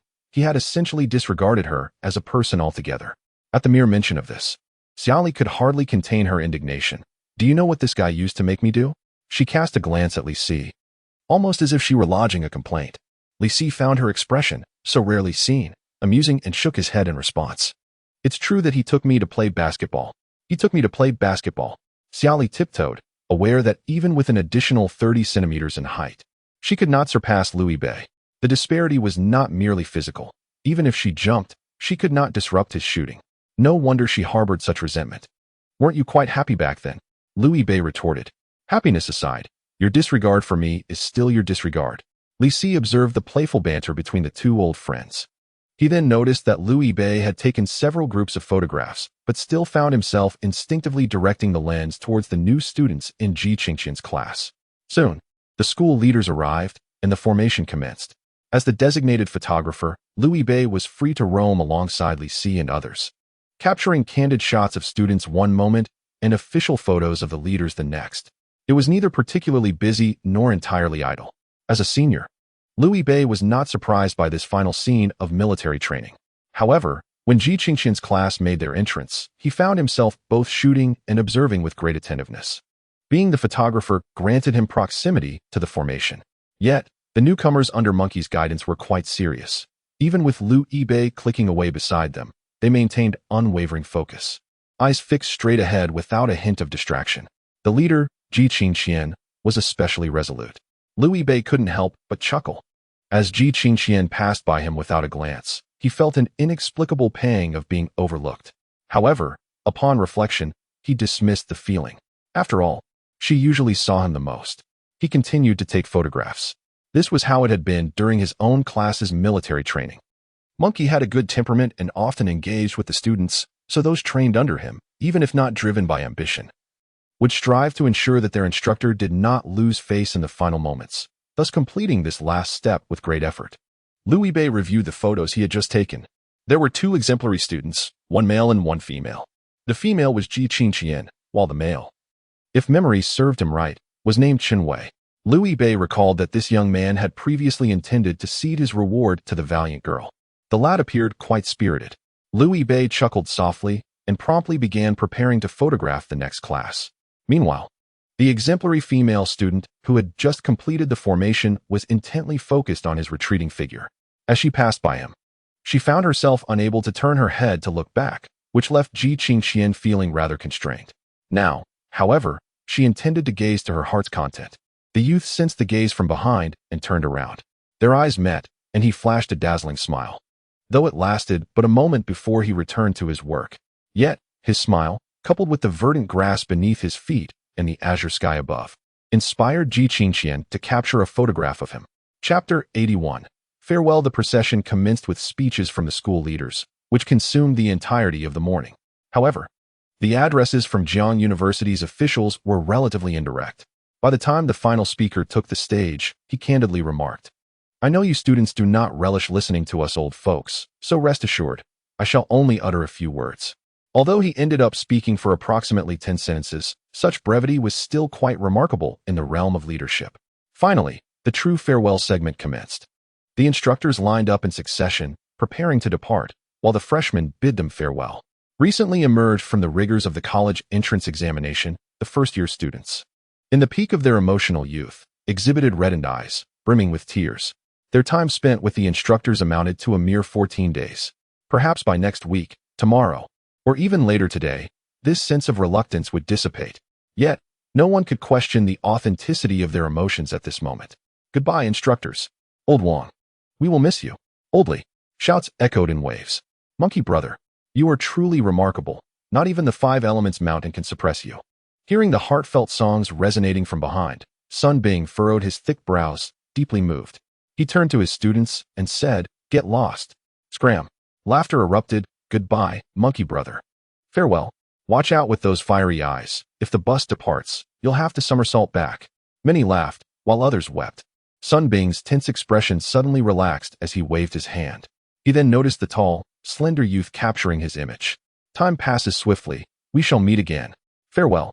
He pointed emphatically at the boy. With a light chuckle from the youth, Sun Bing turned and walked away without looking back. "Damn it, plagiarism." Liu Bei set down his camera, checking the photos while playfully scolding himself. This line was what he had said to Monkey Brother last year during his farewell.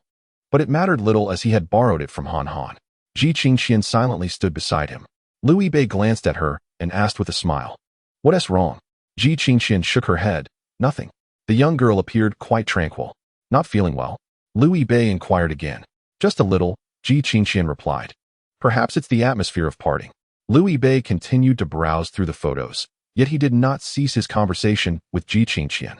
If encountering one another is already a stroke of fortune, then there is no need to mourn the parting, he gently remarked. Lu Yibei gazed at Ji Qingxian, whose expression, though seemingly indifferent, revealed subtle ripples in her eyes. He found it quite normal. His female companion merely exhibited fewer expressions. Yet her emotions were no less profound than those of others. If philosophy cannot bring you solace, let me speak of something more tangible, Lu Yibei suggested. Ji Qingxian responded. As for my relationship with Monkey, whenever I wish to see him and he is available, a simple phone call suffices to arrange a meeting, Lu Yibei elaborated. Ji Qingxian blinked, and the turbulence in her gaze subsided. However, he suddenly halted mid-sentence, deciding it prudent to withhold further commentary. Unable to tolerate such an abrupt change of topic, Ji Qingxian furrowed her brows. What were you about to say? Nothing, he replied. Speak. Observing her formidable demeanor, Lu Yibei deliberated before ultimately deciding that it was indeed vexing to leave her words half-finished. He scratched his ear, feeling somewhat embarrassed, and said, he mentioned that if we were to become a couple in the future, he would treat him to a banquet. His voice dwindled to a whisper. Ji Qingxian bit her lip gently, lost in thought. Thus, Lu Yibei mused. He had unwittingly revealed something he meant to keep private, prompting him to seek a different topic to alleviate the awkward atmosphere. If, Ji Qingxian murmured, appearing to harbor some reservations about that word. Ji? Lu Yibei inquired softly. After pausing, she lightly scoffed, such fanciful thoughts. Lu Yibei fell silent, mistakenly believing she was reproaching him, when in truth, Ji Qingxian was chastising herself. Li Si and Xiali approached together. Earlier, during the speeches given by the leaders, Li Si, as the representative student, stood by their side, while Xiali remained nearby, awaiting her turn to assist, having just finished handling some minor matters. Are we done? Li Si asked. Yes, Lu Yibei replied, returning the camera. As per the president's request, I have also captured the farewell moments between the instructor and the students. Thank you for your hard work, Li Si acknowledged. Glancing at the cool and composed junior beside Lu Yibei, he suddenly opened the card slot and retrieved one of the memory cards, then produced a dual-head card reader from his pocket. Since it was you, Brother Bei, who took the photos, would you kindly select a few that you deem most suitable? About a dozen should suffice. Lu Yibei was somewhat taken aback, but accepted the task. All right. Hey, you. Xiali interjected, unable to contain herself, stating, taking pictures is one thing, but selecting the best ones is a whole different ordeal. Finding the most suitable images among hundreds is no small feat, and this task was originally meant for the president to undertake. She thought he was trying to exploit Brother Bei's labor. Enough, Li Si interjected, cutting off Xiali. Do you intend to disturb him? He then ignored the young girl and departed first. Xiali shot a furious barrage of gestures at Li Si's retreating figure, her hands forming multiple middle fingers before she finally followed suit. Lu Yibei did not mind increasing his workload. In fact, he gradually realized that despite his intention to control it, he had captured more photographs of the heroine than he had anticipated. This provided a perfect opportunity to upload the images to his computer. He pressed the cold card reader thoughtfully. Xiali quickly caught up with Li Si, eager to express her thoughts. However, Li Si interjected, you should invite Lu Yibei out for a meal. I can allocate funds for you. He hasn't attended the gatherings before, so it would be ideal for you both to go together, and you could also discuss the upcoming welcome party. He added, oh, and you can invite his girlfriend along. You wanted to get to know her, didn't you? Also, please retrieve the card reader and memory card for me. Xiali found herself at a loss for words, feeling skeptical. Are you really that kind-hearted? Li Si chuckled wryly. What do you take me for? A fox? Without hesitation, Xiali realized, you indeed wish to conspire against me. If I go out to dinner with Brother Bei and his girlfriend, won't I just be a third wheel? Li Si nodded. True, perhaps you should go alone with Lu Yibei. That way, I can save some money. No way. Brother Bei is now someone with a girlfriend. Xiali replied. Then are you not inviting him? Li Si inquired. No, Brother Bei has put in the effort, and it's not easy to wrangle some funds from you. What then? Li Si raised his hands in exasperation. Xiali, with a mischievous glint in her eyes, devised a win-win solution. You should accompany me. If both Brother Bei and his girlfriend come, I won't feel awkward. I want to be the only third wheel. Li Si adjusted his glasses, helplessly stating, I am quite busy. Accompany me. She insisted. I told you I'm busy. Busy doing what? Brother Bei has already completed most of your work. Xiaoli lightly kicked Li Si's heel. Accompany me. Accompany me. Well, let us see. Li Si finally conceded. Xiaoli pursued him. Accompany me. Accompany me. You rascal. I don't care. Li Si almost burst into laughter. Chapter 82. A secret confession. Liu Bei tucked the card reader and memory card into his pocket, while Ji Qingqian's gaze was focused on him. He noticed her 3 roommates observing her. They seemed hesitant to approach, unsure if they should interrupt. Just as the 3 were about to quietly leave, Liu Bei gestured with a slight lift of his chin, prompting Ji Qingqian to turn her head. You should go have dinner with your classmates, Liu Bei said softly, running his fingers through her dark ponytail. You didn't get much sleep last night. Since you have no plans this afternoon, after dinner, you should rest in the dormitory for a bit. Don't tire yourself too much. I need to handle some work and attend class later. So I want to join you. I'll find you later. All right. Ji Qingqian nodded obediently. Remember to eat too. Yes, I'll eat later, Liu Bei replied. Goodbye. Goodbye. Liu Bei walked towards the boys' dormitory. Half a month into the semester, the students had become quite familiar with one another. Huang Qian, the young heroine, had previously mentioned to him while at a hot pot restaurant that she was unlike him, having fewer friends, with these few roommates being among her closest companions. He wished to share lunch with Huang Qian, yet since her roommates were also waiting, he deemed it courteous to defer to them. For the young heroine, it was essential to advance the main plot of love while also nurturing the subplot of friendship, as only then could it be deemed wholesome. He pondered for a moment and sent her a message on WeChat. Subsequently, his steps became increasingly light, and his smile grew ever brighter. Recent events had unfolded for Lyb, I like a dream. Huang Qian hurried toward her roommates. After walking a few paces, she turned back to glance at Lybi, whose figure was already fading into the distance. She understood that Abi did not want her to feel disconnected from her dormitory, having spent the past half-month together. She could sense the kindness her roommates extended towards her. For someone who had often felt solitary, having such friends was a beautiful and fortunate experience. Yet, she still felt a twinge of reluctance at the thought of parting. Although they had been together since yesterday, and the distance from the boys' dormitory to the girls' dormitory was minimal, she could see him whenever she wished. This sense of parting felt more profound than before. Perhaps it was due to the heartfelt confessions they had exchanged the previous night. The closer they grew, the more difficult it became to bid farewell. What a carefree and thoughtless Abi, she quietly muttered. Yet, Abi appeared unaffected by the melancholy of separation. In contrast, she seemed overly sentimental. Her WeChat chimed with a new message. This was Lyb's first message to her. Abi, I am a reliable adult male. Abi, even when unhappy, one must not let it show, otherwise, one risks becoming a subject of ridicule. Abi, so I am only telling you in secret. Abi, just now. After parting from my beloved, Abi, I was actually quite sad. Abi, but I managed to keep it hidden from everyone. I am truly remarkable. Huang Qian's dark brows relaxed, and her cool eyes sparkled with a touch of warmth. How quaint. She had initially intended to respond in kind, but her fingers hesitated over the keyboard as she tilted her head, contemplating the screen. She took a screenshot of the first segment of Abi's message before typing her reply. Huang Qian, you are truly remarkable. Huang Qian, the junior should learn from the 5-star general. Huang Qian, next time I feel down, I shall also keep it to myself. Huang Qian, just tell you in secret. After sending her message, she had reached her roommate's side. Mgiagio exclaimed, Huang Qian, aren't you going with the senior? He has work to attend to and will eat later. Huang Qian replied. Mgiagio nodded, having noticed how busy Senior L had been while they were walking in formation. Liu, the senior, is quite versatile. She even knows how to take photographs, she praises. Ji Qingqian gently pressed her lips together, clearly complimenting Abe, yet feeling a sense of pride that made her somewhat bashful. All right.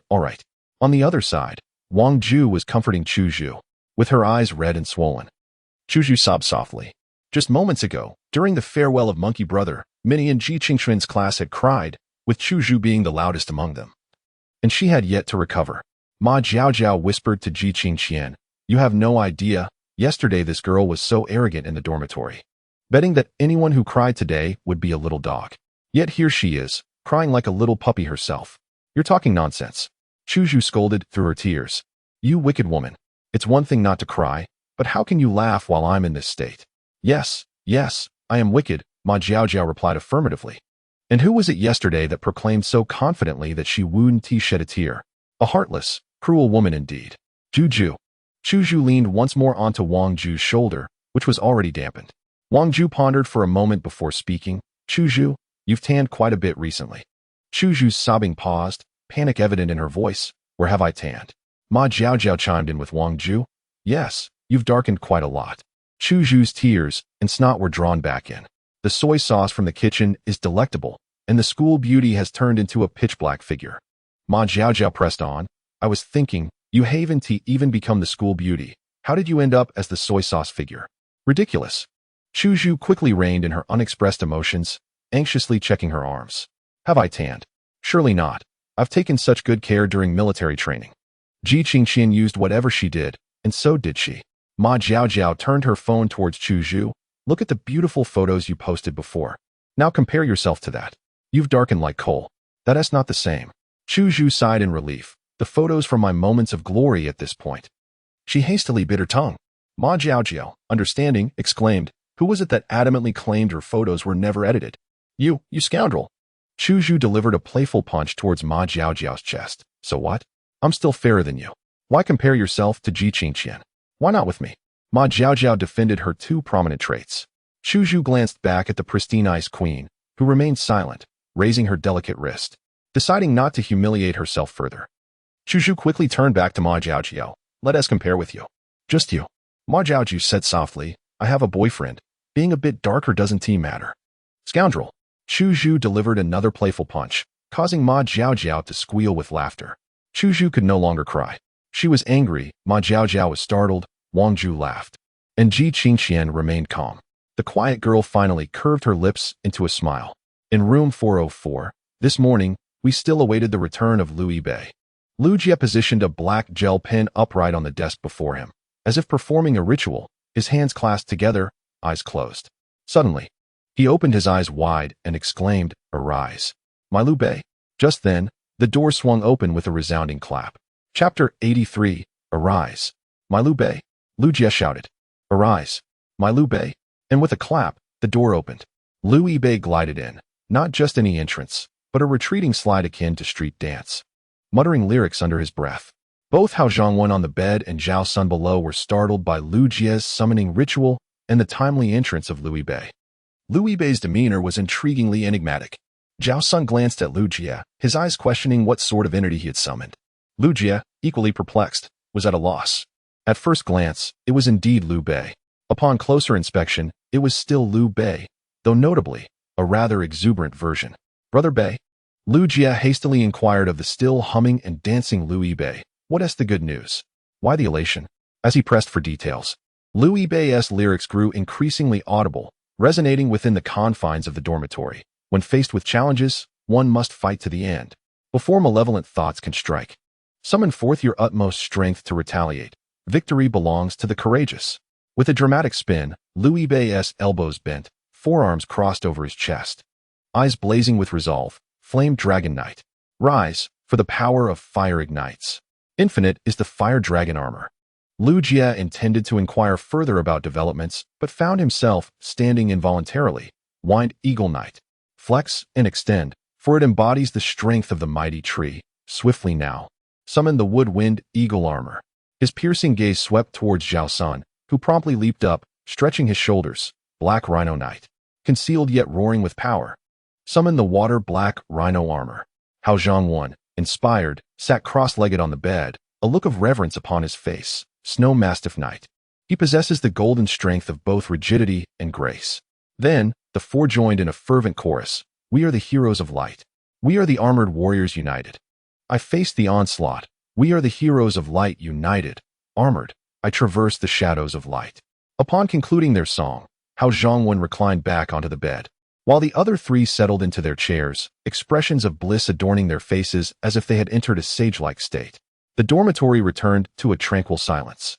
After a while, Liu Jie remembered that their quartet of armored warriors seemed to have overlooked something. He slapped his thigh. Damn.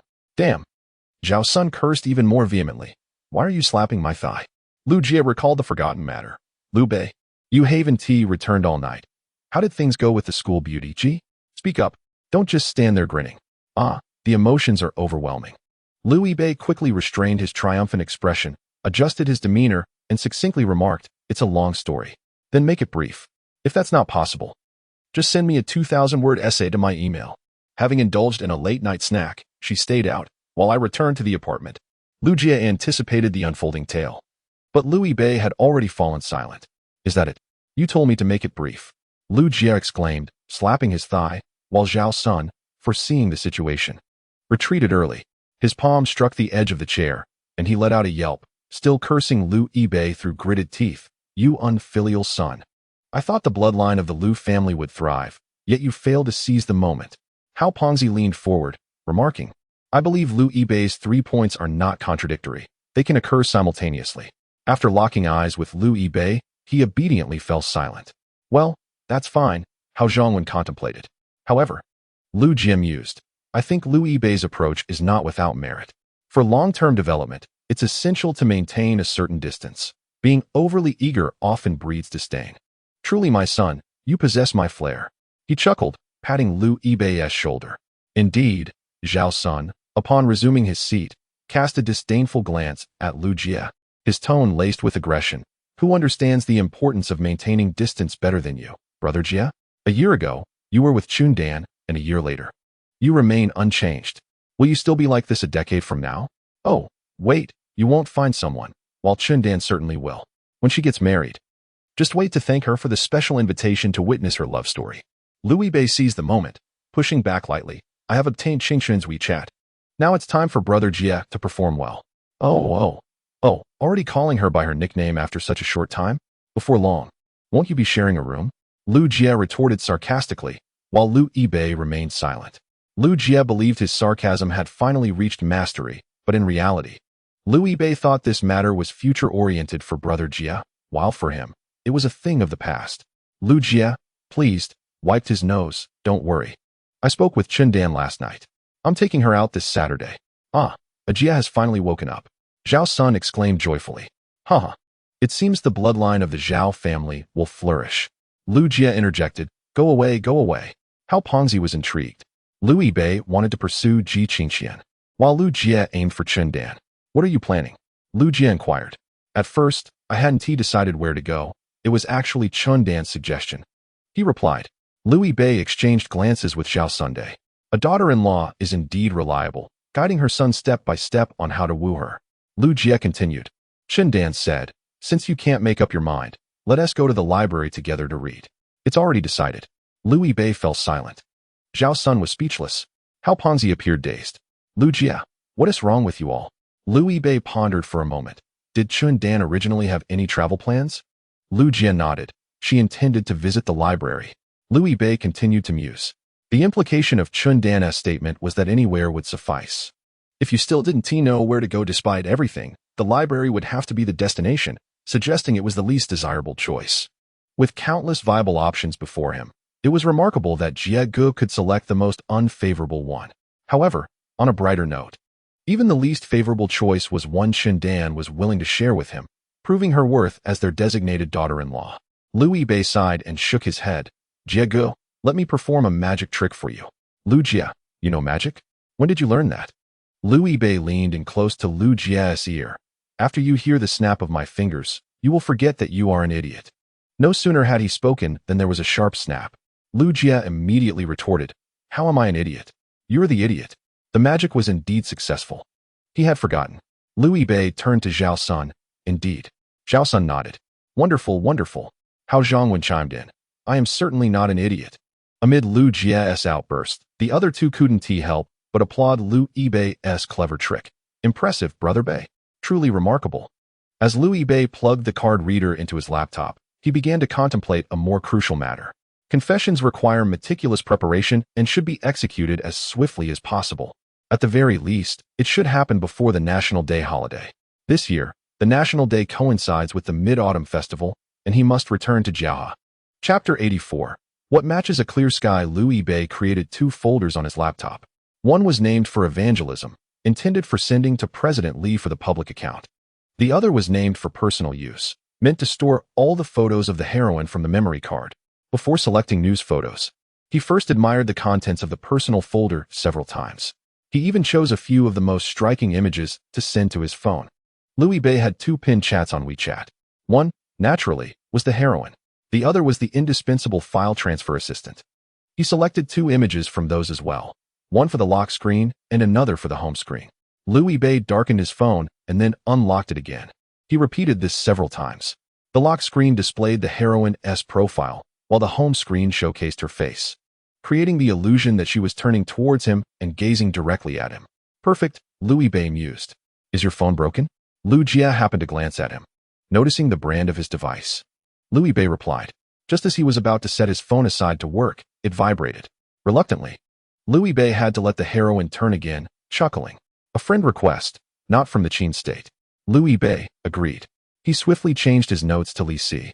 Li Si, it's me, Li Si. Li Si, I got your WeChat from Xiaoli. Li Si, Bei, I'm troubling you. Li Si, please select the photos as soon as possible. Ilu Xiangbei, steady. Ilu Xiangbei, already working on it, at most half an hour. Ilu Xiangbei, by the way, senior, is it inappropriate for you to call me Bei? Ilu Xiangbei, it shortens my lifespan. Li Si, no worries. We're classmates. Li Si, let us keep it simple. You call me senior, and I'll call you Bei. Li Si, besides, Xiaoli calls you that too, so I'll just follow suit. Louis Bay mused that Sima Zhao was separated from him by 4 or 5 centuries. Li Si, you go ahead and get busy. Just send the photos to my number when you're done. Ilu Xiangbei, Louis Bay's efficiency was indeed impressive. Within 10 minutes, he had selected 13 photos and sent them over. Li Si admired this. Li Si, so quick? The quality of the photos is quite high. Li Si, I'll leave the card reader and memory card with you for now, and I'll treat you to a meal when we find an opportunity. Then you can give them back to me. Ilu Xiangbei, too kind. Li Si, sure, when are you free? Louis Bay pulled up the weather forecast for the next 14 days. It would rain for the next few days, only clearing up after the 25th, with the 26th finally bringing sunshine. Ilu Xiangbei, let us plan for after the 26th. Ilu Xiangbei, I'll be a bit busy before that. Li Si didn't inquire about his busyness and simply acknowledged it with a sound. After expressing gratitude, their conversation concluded. Louis Bay was highly efficient in his work, but Li Si's communication efficiency surpassed even that. In less than 5 minutes, he had clearly conveyed his thanks, the matter of the memory card, and his invitation for a meal. Truly the president. Louis Bay initially intended to send the photos he had taken to the heroine, allowing her to appreciate her own beauty. However, glancing at the time, he realized she had likely just finished her meal and returned to her dorm, perhaps even taking a short nap. Moreover, once they started chatting, they tended to become quite attached, reluctant to end the conversation. For now, he decided to finish his writing. You see, he was still deeply devoted to his readers, willing to forsake his beloved to deliver them an entirely new narrative, Louis Bay thought. But after typing just over 100 words, his thoughts began to wander. It was undoubtedly correct to plan for a confession on the next sunny day. Yet what about the form or the process? He initially envisioned the simplest and most effective approach, to gaze steadfastly into Ji Qingxian's eyes and boldly declare his feelings. Yet he was interrupted by the heroine, leaving him at a loss. Louis Bay understood that even if he attempted the same approach again, she would accept it with a smile. After all, she was simply that wonderful. However, at this juncture, it is Louis Bay who is inclined to repudiate the proposal, precisely because the heroine possesses such admirable qualities. No matter the circumstances, she would inevitably accept it. Thus, Louis Bay must compel himself to exert every ounce of his effort. He leaned over the table, vigorously scratching his scalp. Confessing on a clear day is undoubtedly the correct choice. But what is the perfect match for that clear day? Enough with the scratching. We in the College of Information must safeguard our hair. How Fatsi, rising from his bed, inquired, What's the matter, Lao Bei? Hit a snag? No, Louis Bay replied. How Fatsi then settled into his seat, cradling his cherished guitar, strumming a couple of vibrant notes. Had it been Lu Jie holding that instrument, Zhao Sun would have already kicked him out. Lu Jie's playing could only be described as akin to the sound of claws scraping against a blackboard. Yet, the Fatsi demonstrates considerable skill. Not to say he is unrivaled among his peers, he certainly stands out as one of the elite. They all quite enjoyed when Fatsi occasionally graced them with a tune. Hao Zhongwen once jested that if he were a tad more handsome, he could sit beneath the girls' dormitory with his guitar, charming the hearts of music-loving maidens. However, looking as he does, he is at best akin to a goblin priest. Louis Bei's fingers withdrew from his hair as he turned to Hao Fatsi. Have you composed any new songs lately? I have, but only a few notes, replied Hao Fatsi. When will you finish it? Not quite sure yet. Why? Hao Fatsi countered. May I borrow your guitar? Louis Bei asked. Accepting the instrument handed over by Hao Fatsi, he examined his fingers. Those who frequently play the guitar often develop calluses, much like Hao Zhongwen. Yet, Louis Bei's relatively slender fingers appeared quite pristine. Indeed, it had been quite a while since he last played. Fatsi, could you help me with this? Correct me if necessary? Sure, he agreed. As the prelude to Sunny Day commenced, an unexpected thought struck Louis Bei. He had just declared his deep affection for someone, but he dismissed it. Perhaps he should continue to cherish the heroine instead. However, the wind gradually stirred, and Ji Qingqian found a moment to rest. The ocean wave white noise that Louis Bei had set was rather pleasant. She sought a similar sound. Thus, she found herself enveloped in that dream once more: sand, sunlight, and an endless coastline. Upon awakening, it was already past 3 in the afternoon. Sometimes, extended afternoon naps lead to a disorienting haze, leaving one unsure of the year or place. Ji Qingqian found herself in such a state. As she dazedly removed her headphones, she heard the faint murmurs of conversation. It was her roommates. Ji Qingqian felt relieved. Oh, it turns out she had successfully gained admission to a Bei's school. Sitting up, she noticed Ma Jiao, who was chatting with Chu Chu. Glance up. Ji Qingqian, did we wake you? Ji Qingqian shook her head. I woke naturally. Come down and see. The photos taken by Senior Lu have been released. Ji Qingqian jumped down. Ma Jiao and the others gathered around Chu Chu to examine her phone. The student council is quite prompt with their publications, Ma Jiao remarked. At noon, they had just finished their military training, and now, astonishingly, it had been released in less than an afternoon. 1, 2, 3, Chu Zhu counted, filled with pride. I actually appear in 3 photos, huh? Does Senior think I photograph well? Chu Zhu was jostled by Ma Jiao, who elbowed her right in the chest. Awakened by the jab, Chu Zhu realized that although she had made 3 appearances, Ji Qingqian had only 1. This topic was rather sensitive. It must have been other seniors who took the pictures besides Senior Lu. After all, there were others with cameras. Chu Zhu hurriedly explained, inadvertently scrolling to the end of the interface, which read, Reviewer, Li Si. Photographer, Louis Bei. Indeed, there was only one photographer. Chu Zhu wondered, is Senior Lu signaling Ji Qingqian, wishing for her to eliminate me? The girl from Chaos Han was sweating profusely. What enmity could there be? Ji Qingqian remained unfazed. She would not let herself be angered by such trivialities. Rather than saying that a Bei had not captured her, it was more accurate to assert that he understood her aversion to appearing on such public platforms. Instead, she felt fortunate. He comprehended her so well. Ji Qingqian retrieved her phone from beneath her pillow, eager to see if a Bei had sent any messages during her slumber. A long string of messages appeared. A Bei, image, a Bei, image, a Bei, image, a Bei, appreciating Enhua's graduation project. He had sent over 30 beautiful photos. The screen's glow illuminated Ji Qingqian's eyes, causing them to sparkle. Not only did he understand her profoundly, but he also held a special affection for her. Ji Qingqian bit her lips tightly, suppressing the urge to smile. Qingqian, you've drained all my traffic. Qingqian, you owe me. A Bei. A Bei, that's quite long. I can't take it. Chapter 85, Fair Trade. A Bei. No. A Bei, you're being unreasonable, heroine. A Bei retracted a message. A Bei. All right, what do I owe you? Ji Qingqian remained silent, instead asking, Qingqian, are you in class? A Bei, computer organization principles. A Bei, it's incredibly boring. Let Senior tackle this tough nut for you. Qingqian, focus on your class. Tell me after it's over. Ji Qingqian recalled that a Bei's class this afternoon was a specialized course. A Bei performed well academically. She could not afford to hold him back. A Bei. Right, a Bei. Oh, by the way, 2 of those photos are of your roommates. A Bei. Remember to share them with them. A Bei. After all, it's a memory.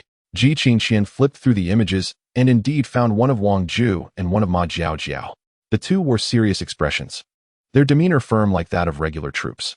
Ma Jiao and the others anxiously observed Ji Qingqian's silhouette. Presumably, she was messaging Senior Lu. Surely, the two would not quarrel over this. Although the matter at hand may seem trivial, it is certainly intolerable in the eyes of couples in the throes of passion, especially given Ji Qingqian's assertive nature. Suddenly, their phones vibrated, signaling a message in their dormitory group chat. Ma Jiao opened it first, her expression one of astonishment. "What is this?" Wang Ju exclaimed in surprise. "How come I have one too?" The photographs were indeed quite lovely, even devoid of beautification. As the saying goes, photography is the art of light, and with the sun shining so brilliantly today, everything appeared beautiful. Indeed, Ji Qingqian nodded. "The senior asked me to share these with you. After all, they constitute a cherished memory." Ma Jiao immediately responded. "When we pull these out to reminisce 30 years hence, I am certain I shall weep." Wang Ju nodded in agreement. They had since changed back into their regular attire. The military training uniforms stowed away in their lockers, unlikely to be donned again in the foreseeable future. "Please extend my gratitude to the senior," Ma Jiao said as she downloaded the original images, each photo a hefty 20 megabytes in size. "What a delightful surprise. Senior Lu truly is remarkable." Chu glanced at Ma Jiao's photo and then at her own, which had been showcased on the public account, and felt a pang of disappointment. She pointed to herself. "What about me?" Ma Jiao replied. "You already have 3 pictures. Why are you still vying for more?" "Exactly," Wang Ju chimed in. "Regardless, I want a surprise too." Chu pleaded cutely. "Qian, could you please ask for a few original images for me as well?" Ma Jiao swiftly pulled Chu back. "If you beg for them, can it still be considered a surprise?" Then she turned to Ji Qingqian. "We all have them. You must have some too, right?" Ji Qingqian nodded. Although she did not relish the idea of her photos being posted publicly, she was not one to flaunt her life. However, when Ma Jiao inquired, she could not help but mention, "He gave me over 30 pictures." "Goodness," Ma Jiao gasped. "I had a feeling the senior's camera was perpetually trained on you. It seems the shutter never ceased." This prompted Ma Jiao's curiosity to surge. This morning, time had been too tight for her to inquire thoroughly, and during the afternoon, Ji Qingqian had taken a nap, which further deprived her of the chance. Now, she seized the opportunity to ask unabashedly, "Qian, have you known Senior Lu for a long time?" "Yes," Ji Qingqian admitted, as they had spent time together. She was not averse to discussing a bay with her roommates. However, she queried, "How do you know?" "My apologies." Wang Ju quickly interjected. "I overheard you talking in your sleep the other day. You mentioned coming to Jiangnan to see a bay. I'm so sorry, I didn't mean to bring it up." Observing her expression, Ma Jiao felt that if Ji Qingqian were to adopt a more serious tone, Wang Ju might very well kneel. Ma Jiao then took the conversation back. "Don't blame Wang Ju for your absence from the dorm. Had she not mentioned this, I reckon Chu might have sneaked out to find you." Ji Qingqian opened her mouth, uncertain of what to say. After a moment of contemplation, she first expressed her gratitude to Chu. Then she turned to Wang Ju. "Did you hear that?" "No, it was an accident." "Ah, it's fine," Ji Qingqian replied. "Are you here for Senior Lu?" Chu inquired softly. "Yes." "Does he know?" "I was unaware before I arrived, but I am now." "You are giving him quite the surprise." Chu could surmise the general idea, yet upon hearing Ji Qingqian's admission, she was astounded. Previously, she thought it was acceptable to lose to Ji Qingqian, but now the desire to win seemed utterly perplexing. She had once envied Ji Qingqian for her beauty and the affection from the senior. Now, her envy shifted to Louis Bei. What merit does he possess? And yet he did not even prepare a surprise for himself. Before her arrival, Ji Qingqian was uncertain. Was it a shock or a delight for a Bei? Fortunately, it appeared to be a pleasant surprise. "Are you two spending time together now?" Ma Jiao asked. "Yes, that's wonderful." Ma Jiao smiled wistfully. She recalled the story Ji Qingqian had shared at the beginning of their military training. After embellishment, it had become difficult to discern its authenticity. Yet, upon hearing Ji Qingqian's affirmative response, Ma Jiao felt assured that the story's conclusion was gradually approaching perfection. Ma Jiao chuckled, traveling such a long distance. "And if lovers are to attain their happiness, I can only imagine how joyful you must be." "No," Ji Qingqian replied. "At this point, there is no need for denial." Further denial would be mere pretense, Ma Jiao teased. Ji Qingqian thought to herself that her happiness was beyond Ma Jiao's imagination. She glanced at her phone. A Bei message that he had finished class. "By the way, the weekend is approaching. Do you have any plans?" Chu asked. This would be their first true weekend since starting university. The previous two had been consumed by military training. The senior invited me to watch a movie, Ma Jiaojia said. Uffed, the scent of romance. Chu Chu stuck out her tongue. Ji Qingxian, he hasn't invited you too, has he? Just as Ji Qingxian was about to shake her head, she reconsidered and sent a message. Qingxian, you owe me a trip to Westlake this Saturday. Yes, Ji Qingxian confirmed amidst Chu Chu's dismissive hum. In her heart, Ji Qingxian mused, equality between genders prevails. If boys can invite girls, girls can certainly invite boys as well. Obey, it's raining. Qingxian, I thought the bonds of brotherhood were worth facing any peril. Qingxian, I didn't expect to be thwarted by a mere rainstorm. Obey retracted a message. Obey, just mentioning it, please ignore, oh brave heroine. Obey, anytime, anywhere, Super Obey will serve as your guide. Qingxian retracted a message. Qingxian retracted a message. Qingxian, all right, how refreshing. Qingxian, I will come to pick you up later. Obey, obey, I will pick you up instead. Qingxian, you've picked me up the last few times. This time, it's my turn. Qingxian, it's a matter of fairness. Following the rules of the world. Obey, righteous. Should I bring anything? Qingxian, bring your mind and body along. Obey, oh no. I accidentally sent my mind to the author while reading a novel. I'll retrieve it shortly. Wang Zhu remained silent, yet she sensed something amiss. For instance, upon realizing that Ji Qingxian had heard her sleep-talking, Ji Qingxian's immediate reaction was not did I talk in my sleep, but rather did you hear me? It was all rather peculiar. Chapter 86. Preparations. Lu Yibei and Hao Zhongwen made a manly pact to accompany each other to the restroom in the teaching building. Do you not see the yellow river's waters coming from the sky, cascading down 3,000 feet? After Hao Zhongwen finished, he involuntarily shivered and inquired of Lu Yibei next door. Ah, do you know of any hotels nearby that accept electronic IDs? I don't know, Lu Yibei replied, shaking his head. He had never rented a room near the school. Although many places in Hangzhou accepted electronic IDs, he only carried physical documents. However, upon finishing his sentence, Lu Yibei fell silent, realizing something. Hao Zhongwen also recognized that Lu Yibei had come to a realization. A mischievous grin spread across his chubby face. Oh, Lu Yibei retorted, it's surprising that you, who usually indulge in mystery novels by Sanjinshin Xian San and Isaka Kotaro, are not being thorough. Hao Zhongwen squinted his eyes into a narrow slit. Lu Yibei couldn't help but chuckle and curse. Damn it, I was careless. What the chubby one was referring to was indeed about the female knight. Just a short while before she stayed out that night, she had still been engaged in military training. Nowadays, who takes their ID to training? For hotel stays, one could only use an electronic ID, which was only accepted in certain hotels. Even within the same brand chain, some branches accepted it while others did not. Hao Zhongwen had caught on to this loophole, deducing that Ji Qingxian had not gone to a hotel that day. So, apart from hotels, where else could one stay? However, the chubby one did not pursue further speculation nor question Lu Yibei. He was not a dullard devoid of romance. He did not need to dissect the affairs of the young couple thoroughly. You're quite cunning. Lu Yibei flicked a drop of tap water at Hao Zhongwen. Seeing your smooth development with the campus beauty, I'm relieved. Hao Zhongwen beamed. It won't be long before I become a grandfather. However, since Hao Zhongwen had fortuitously mentioned Ji Qingxian, Lu Yibei grew somewhat serious. Fatty.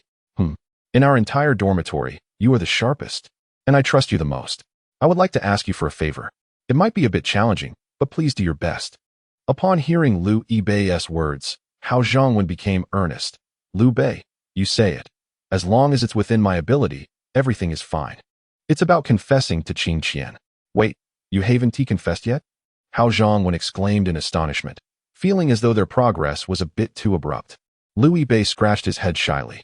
I sincerely apologize for bringing this up with my own son. I nearly faced swift retribution from your mother. Please, continue. Hao Zhongwen inquired, what would you have me do? They returned to the classroom, and the two who had not stepped out occupied their seats. Lu Jie was already deeply engrossed in his battle in the gaming realm, while Zhao Sun appeared languid, resting his head on the desk, as if still in slumber. Lu Yibei playfully slapped Zhao Sun's gentle cheek with his palm, causing Zhao Sun to jolt awake. Dude, did you wash your hands and not dry them? Lu Yibei replied earnestly, I didn't wash my hands. Zhao Sun scrutinized Lu Yibei, finally exhaling in relief. Thank goodness it's you, Lu Yibei. If it were a Jie, I might have believed my hands were sullied. Lu Jie retorted, What does it have to do with me? Zhao Sun took the tissue that Hao Fatty had extracted from his backpack and remarked, "You're lacking in vigor." Lu Jie, initially absorbed in his game, felt compelled to respond, as this concerned his masculine dignity. "Watch it, I might just retaliate." Zhao Sun dismissed him nonchalantly. "Forget it, it's just a joke." Lu Yibei interrupted their banter. "Zhao Sun, after class, accompany me to the cafeteria to fetch some food." "Why?" Zhao Sun queried. "It's raining, and it's inconvenient for me to carry things while holding an umbrella," Lu Yibei explained. Zhao Sun leaned back slightly, his gaze drifting past Lu Yibei's shoulder to the raindrops tapping against the window. "Why not just order takeout?" Zhao Sun initially considered suggesting that they order collectively to save on delivery costs, but after a moment's thought, he nodded in agreement. "All right." He nudged Lu Jie's shoulder with his elbow. "Call me Dad, and I'll bring you some snacks." Lu Jie scoffed, "As if I'd eat your food. Even if I were to jump off this building." As the class progressed, the rain intensified. However, by the time class concluded, the downpour had eased. Lu Yibei held an umbrella over both himself and Zhao Sunday.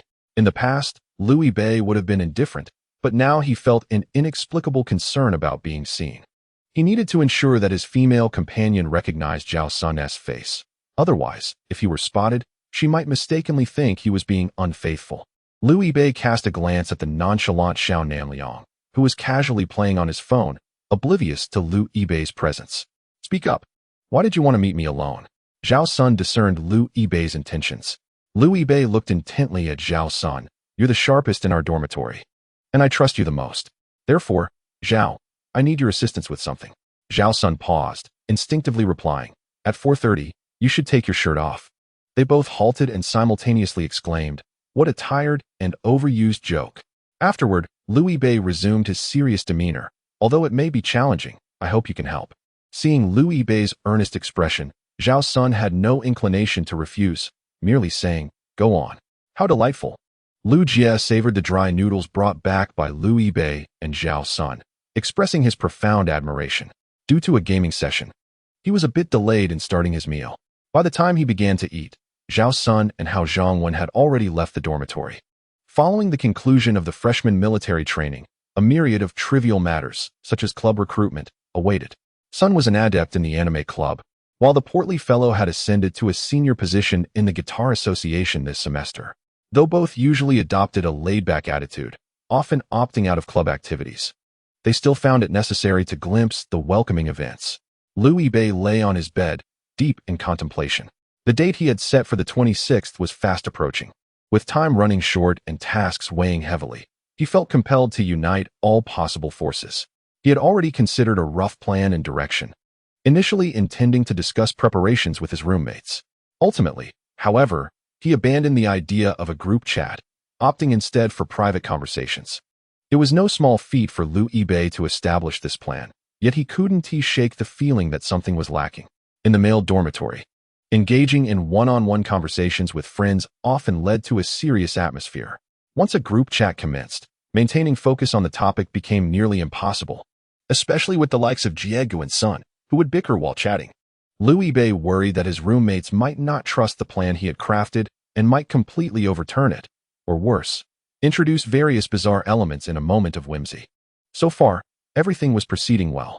He glanced at Lu Jie, who was preparing for the new endeavor under the bed, and affectionately remarked, "Jie, you are undoubtedly the most handsome in the dorm." "Huh, could you lend me 100 yuan?" Lu Jie responded in confusion. "If you hesitate any longer, you won't be handsome," Lu Yibei teased. "Wait, are you serious?" Lu Jie asked, bewildered. "Yes. All right, I'll send it to you via WeChat." "Sure." Lu Yibei clicked on the red envelope Lu Jie had sent. "I'll pay you back another day, but I fear you might hesitate to accept it then." Lu Jie, perplexed, replied, "Lu Bebe, do you look down on your brother Jie? 100 yuan is just pocket change to me. It's not just money, it's life. As long as you dare to repay, I won't hesitate to accept." Chapter 87. Taking him out for fun as Lu Yibei had previously stated. The rain continued unabated until Saturday. Despite the incessant drizzle, Ji Qingxian approached the dormitory of male students with a light step. Today marked her first occasion to take her little boy out for some fun. "Qingxian, I've arrived, Lu Bebe." "Lu Bebe, didn't I ask you to let me know as soon as you stepped out?" "Qingxian, no worries, Qingxian, I'll wait for you. Take your time." "Lu Bebe, I'm coming down right away. On a weekend, coupled with the rain, few students ventured outside the dormitory. A handful hurried past, glancing at Ji Qingqian, who stood outside the entrance. Her expression was indifferent, revealing neither joy nor anger, nor a desire to engage in conversation. She gazed at the overcast sky, relieved that the rain was not too heavy. She adjusted the slightly oversized brim of her cap, which she had donned in anticipation of meeting Belle. Despite her aloof demeanor, there were still boys captivated by her beauty, eager to approach her. Yet, one such boy was quickly restrained by his companion. "Use your head." She's holding an umbrella. She can't possibly be hiding from the rain under the boys' dormitory. She must be waiting for someone. The boy, bewildered, responded, "What do you mean? Fool, hurry up and follow your father. If her boyfriend shows up, you'd better watch out for a punch." Jiqing glanced at her reflection in the dimmed screen of her phone, carefully assessing her delicate, oval face, ensuring her attire and shoes were impeccable, even tightening her shoelaces. Her stance was poised to welcome Belle. "Qingqian." A youthful voice emerged from behind her.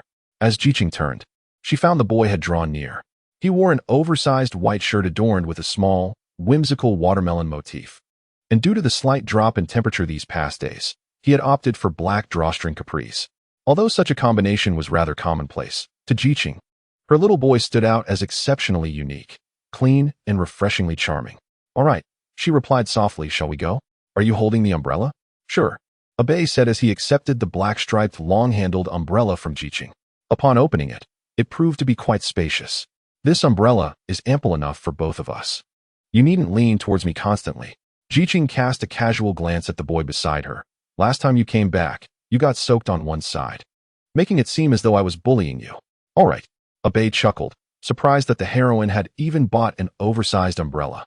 Nevertheless, as Jiqing lifted her gaze, she noticed the canopy still inclined slightly towards her. No wonder they say love is like a tilting umbrella. Fortunately, the umbrella was indeed large enough, even if it tilted. Belle's shoulder on the opposite side remained dry. The two walked from the entrance towards the dormitory. "Where do you live?" Jiqing inquired. Although Belle had helped her with her luggage, she was unaware of his dormitory's location. Even if she did know, she wouldn't be able to enter. Yet Jiqing was eager to learn more. 404, Belle began, raising his hand to point, but then playfully scolded, "Look over there. There's a chubby guy standing on the balcony." He was quite conspicuous. Jiqing's keen eyesight allowed her to see not only the chubby figure, but also the affectionate encouragement radiating from his gaze directed at her and Belle. Upon noticing their attention, the chubby figure waved amiably. Belle, with a friendly yet mischievous gesture, raised his middle finger towards Hao Zhongwen and turned back with Jiqing. "That's my roommate, Hao Zhongwen. Just call him Fatty Hao," he introduced. "Every person's story contains a plump character, and in my tale, that character is me. Charming, isn't it?" Ji Qingqian nodded slightly. She was not particularly adept at communicating with others and lacked the skill of reading people. However, when Hao Zhongwen glanced at her and Louis Belle, his smiles and gestures were filled with well wishes. He must be a gentle soul. How delightful. Belle's roommate is just as amiable as hers. I find him quite endearing too, she mused. As Louis Belle pulled Ji Qingqian closer, cautioning her about the puddle ahead, he remarked, "The second most adorable in the entire school." After she sidestepped the puddle and looked at him, she interjected, "Please don't continue to say that the first is me. It's truly cringeworthy." Louis Belle felt a lump in his throat. Sometimes, the desire to express sweet sentiments only to be immediately thwarted was quite disheartening. "Well, then I have nothing more to say," he huffed. Ji Qingqian lightly scoffed. "Moreover, I believe there is someone else who deserves the title of the most adorable." Louis Belle puffed out his chest with pride. "Even if you call me cringeworthy, Ji the heroine is no less so." He was prepared to accept that title without hesitation. Yet, before he could bask in his self-satisfaction, Ji Qingqian shot him a sidelong glance. "Not you." Louis Belle was taken aback. "Huh?" Ji Qingqian rummaged through the pocket of her overalls and produced a bright orange. "The auntie gave this to me when I left. She heard I was going out with you and insisted I share half with you. You hold the umbrella, and I'll peel it for you." She is the most adorable. In light of this, Louis Belle would gladly relinquish the title of the most adorable to the auntie. Truly discerning. Ji Qingqian's nails were devoid of any extravagant embellishments, neatly trimmed. As she peeled the orange, she softly declared, "Though you may not qualify as the most adorable in the school, you hold that title in my heart." With a wink, her cool demeanor revealed a hint of mischief. seemingly relishing the flustered and dazed expression that followed from Liu Bei. How infuriating! With a mix of exasperation and admiration, Liu Bei found himself once again effortlessly defeated by Ji Qingqian's sugary charm. "Come here, you little darling," she said, offering a segment of orange to Liu Bei's lips. "Is it sweet?" He nodded in affirmation. Ji Qingqian then broke off a piece for herself, taking a light taste. Indeed quite sweet." Her eyes curved into a gentle smile, adding a touch of warmth to her previously indifferent expression, with her ponytail swaying as she walked. Ji Qingqian moved with a buoyant grace. Liu Bei glanced over, catching a glimpse of her fair neck. Due to the weather, she had opted for denim overalls instead of a dress, which provided ample pockets at her chest. Not only the orange, but her phone was also tucked away inside. As Liu Bei observed Ji Qingqian retrieve her phone from her pocket, she caught his gaze. "What are you looking at?" she asked. "Nothing." Liu Bei denied it.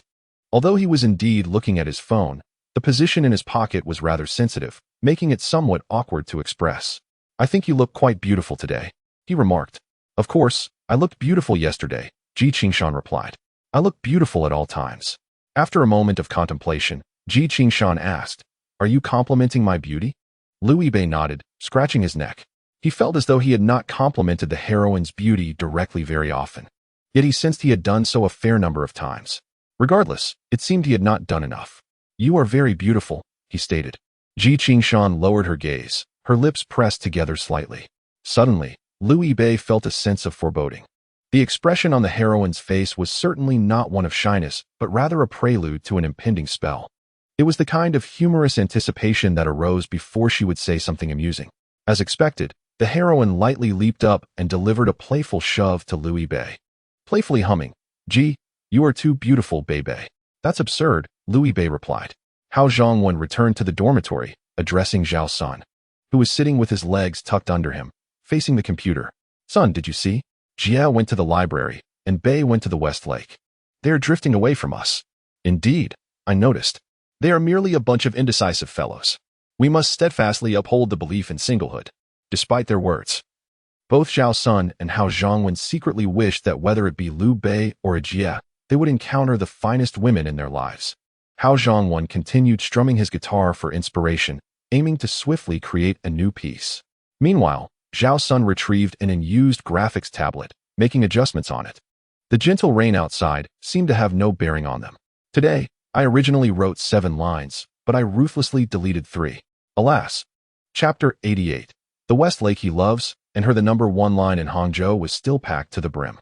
Fortunately, the air conditioning was sufficiently strong, even quite cold, preventing a stuffy atmosphere.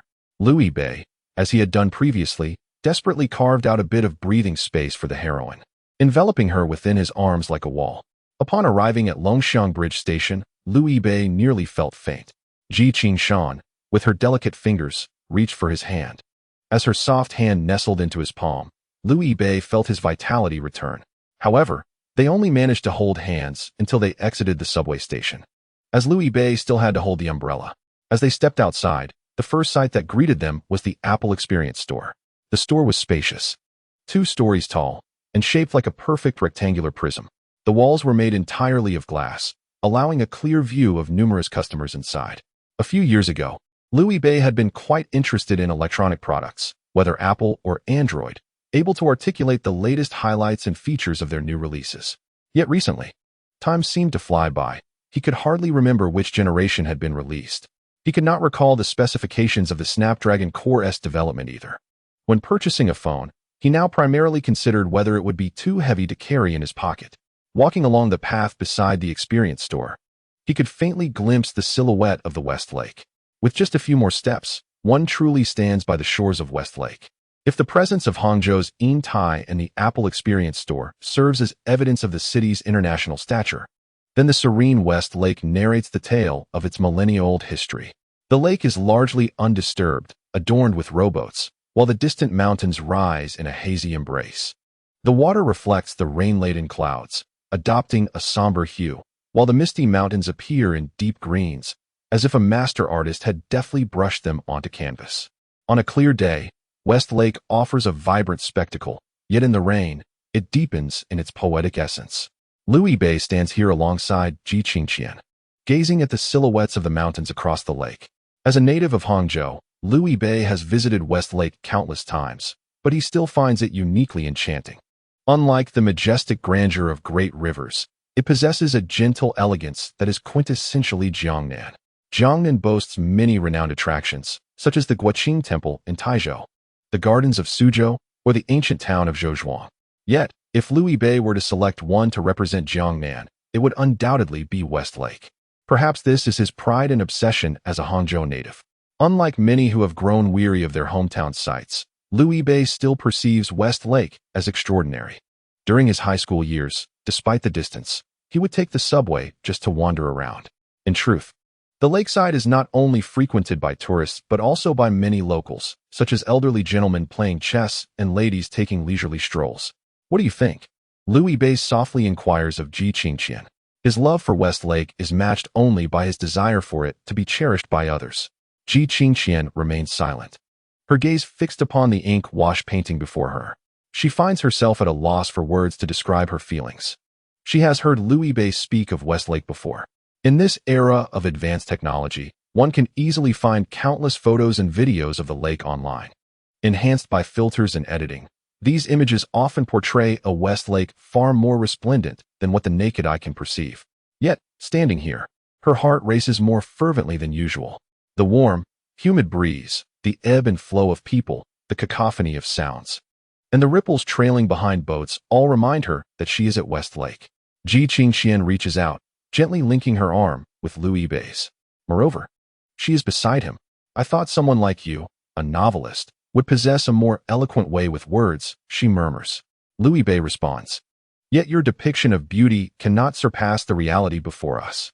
Ji Qingqian gazes at him, her eyes shimmering like the waters of West Lake, and she offers a faint smile. Liu Bei recalls how, centuries ago, Su Shi compared the beauty of Shizi to that of West Lake, and today, he wishes to liken West Lake to Ji Qingqian, to extol her beauty. If you think it's good, then it is, Liu Bei smiles. After complimenting you so many times, if you found it ordinary, I would feel quite disheartened. Ji Qingqian extends her hand beyond the umbrella, catching only a few droplets of rain. The rain has ceased. Let us put the umbrella away, she suggests. All right, Liu Bei obediently replies as he closes the umbrella. Aside from him, numerous visitors along the lakeside began to retract their transparent umbrellas. Ji Qingqian alternated her gaze between the lake and Liu Bei, who was shaking off the raindrops from the umbrella's surface. The West Lake is undeniably beautiful. However, the reason it garners such high praise from her lies not merely in its aesthetic appeal, but rather in the serendipity of the moment, the favorable weather, and the delightful company she is fortunate to have. Particularly, the latter aspect holds paramount significance, even surpassing the allure of the West Lake itself. Liu Bei gently smoothed the umbrella, meticulously folding each section before securing it with a strap. After completing this task, he grasped the handle of the long umbrella, positioning it in front of him, his eyes sparkling with mischief. Ultimate move. Ascending dragon sword. The sudden burst of youthful exuberance left the young heroine momentarily speechless, and she finally could no longer contain herself. Enough, she said coolly, extending her pale hand. It's my turn to play now. Apart from the graceful lake scenery, the West Lake is renowned for its rich cultural history. Landmarks such as Su Causeway, Bai Causeway, the Three Lovers Bridges, Changqiao, Duanxiao, and Xilinqiao, along with the more distant Lingyin Temple and North Peak, are all noteworthy. Yet, since they were both in Hangzhou, there was no rush to visit these sites. They could explore them leisurely, without the need for a military-style itinerary. Hand in hand, they strolled slowly. Speaking of which, the heroine murmured, reminiscent of past grievances. It's simply unfair. Ji Qingqian cast a sidelong glance at Liu Bei, who comprehended her unspoken thoughts. Earlier, when they scanned their travel codes to take the subway, she had glimpsed his phone's wallpaper. Illuminating the screen revealed her profile, while unlocking it displayed her full face, reminiscent of her graceful turn. Why don't I have one? Ji Qingqian inquired coolly. I sent it to you, Liu Bei replied. The entire set. You could use them as wallpapers. I don't want to use my own, she retorted. Liu Bei cautiously suggested. Then, shall I take a set for you? I won't look good in the photos, Ji Qingqian replied, her displeasure evident. She seldom took pictures. Not only was she inexperienced with cameras, but even her phone captured images in a haphazard manner. devoid of any aesthetic appeal, so poorly composed that even beauty-enhancing apps struggled to salvage them. Well, I can't exactly take one myself, can I? Louis Bei said helplessly. Oh. Ji Qingxian slightly pouted, a hint of melancholy in her tone. I simply lack your photographic prowess. It's my own fault. Louis Bei quickly reassured her. I will find a way. I'll visit the photography club at school another day to see if I can enlist a wizard to assist, if all else fails. I could borrow a tripod and take pictures myself. Really? You're a genius. This is a piece of cake for you, Louis Bei asserted. Ji Qingxian's lips curved slightly upward. Then I shall rely on you, little genius. Not far away, a group of people gathered around a tree, where a small squirrel was scurrying about.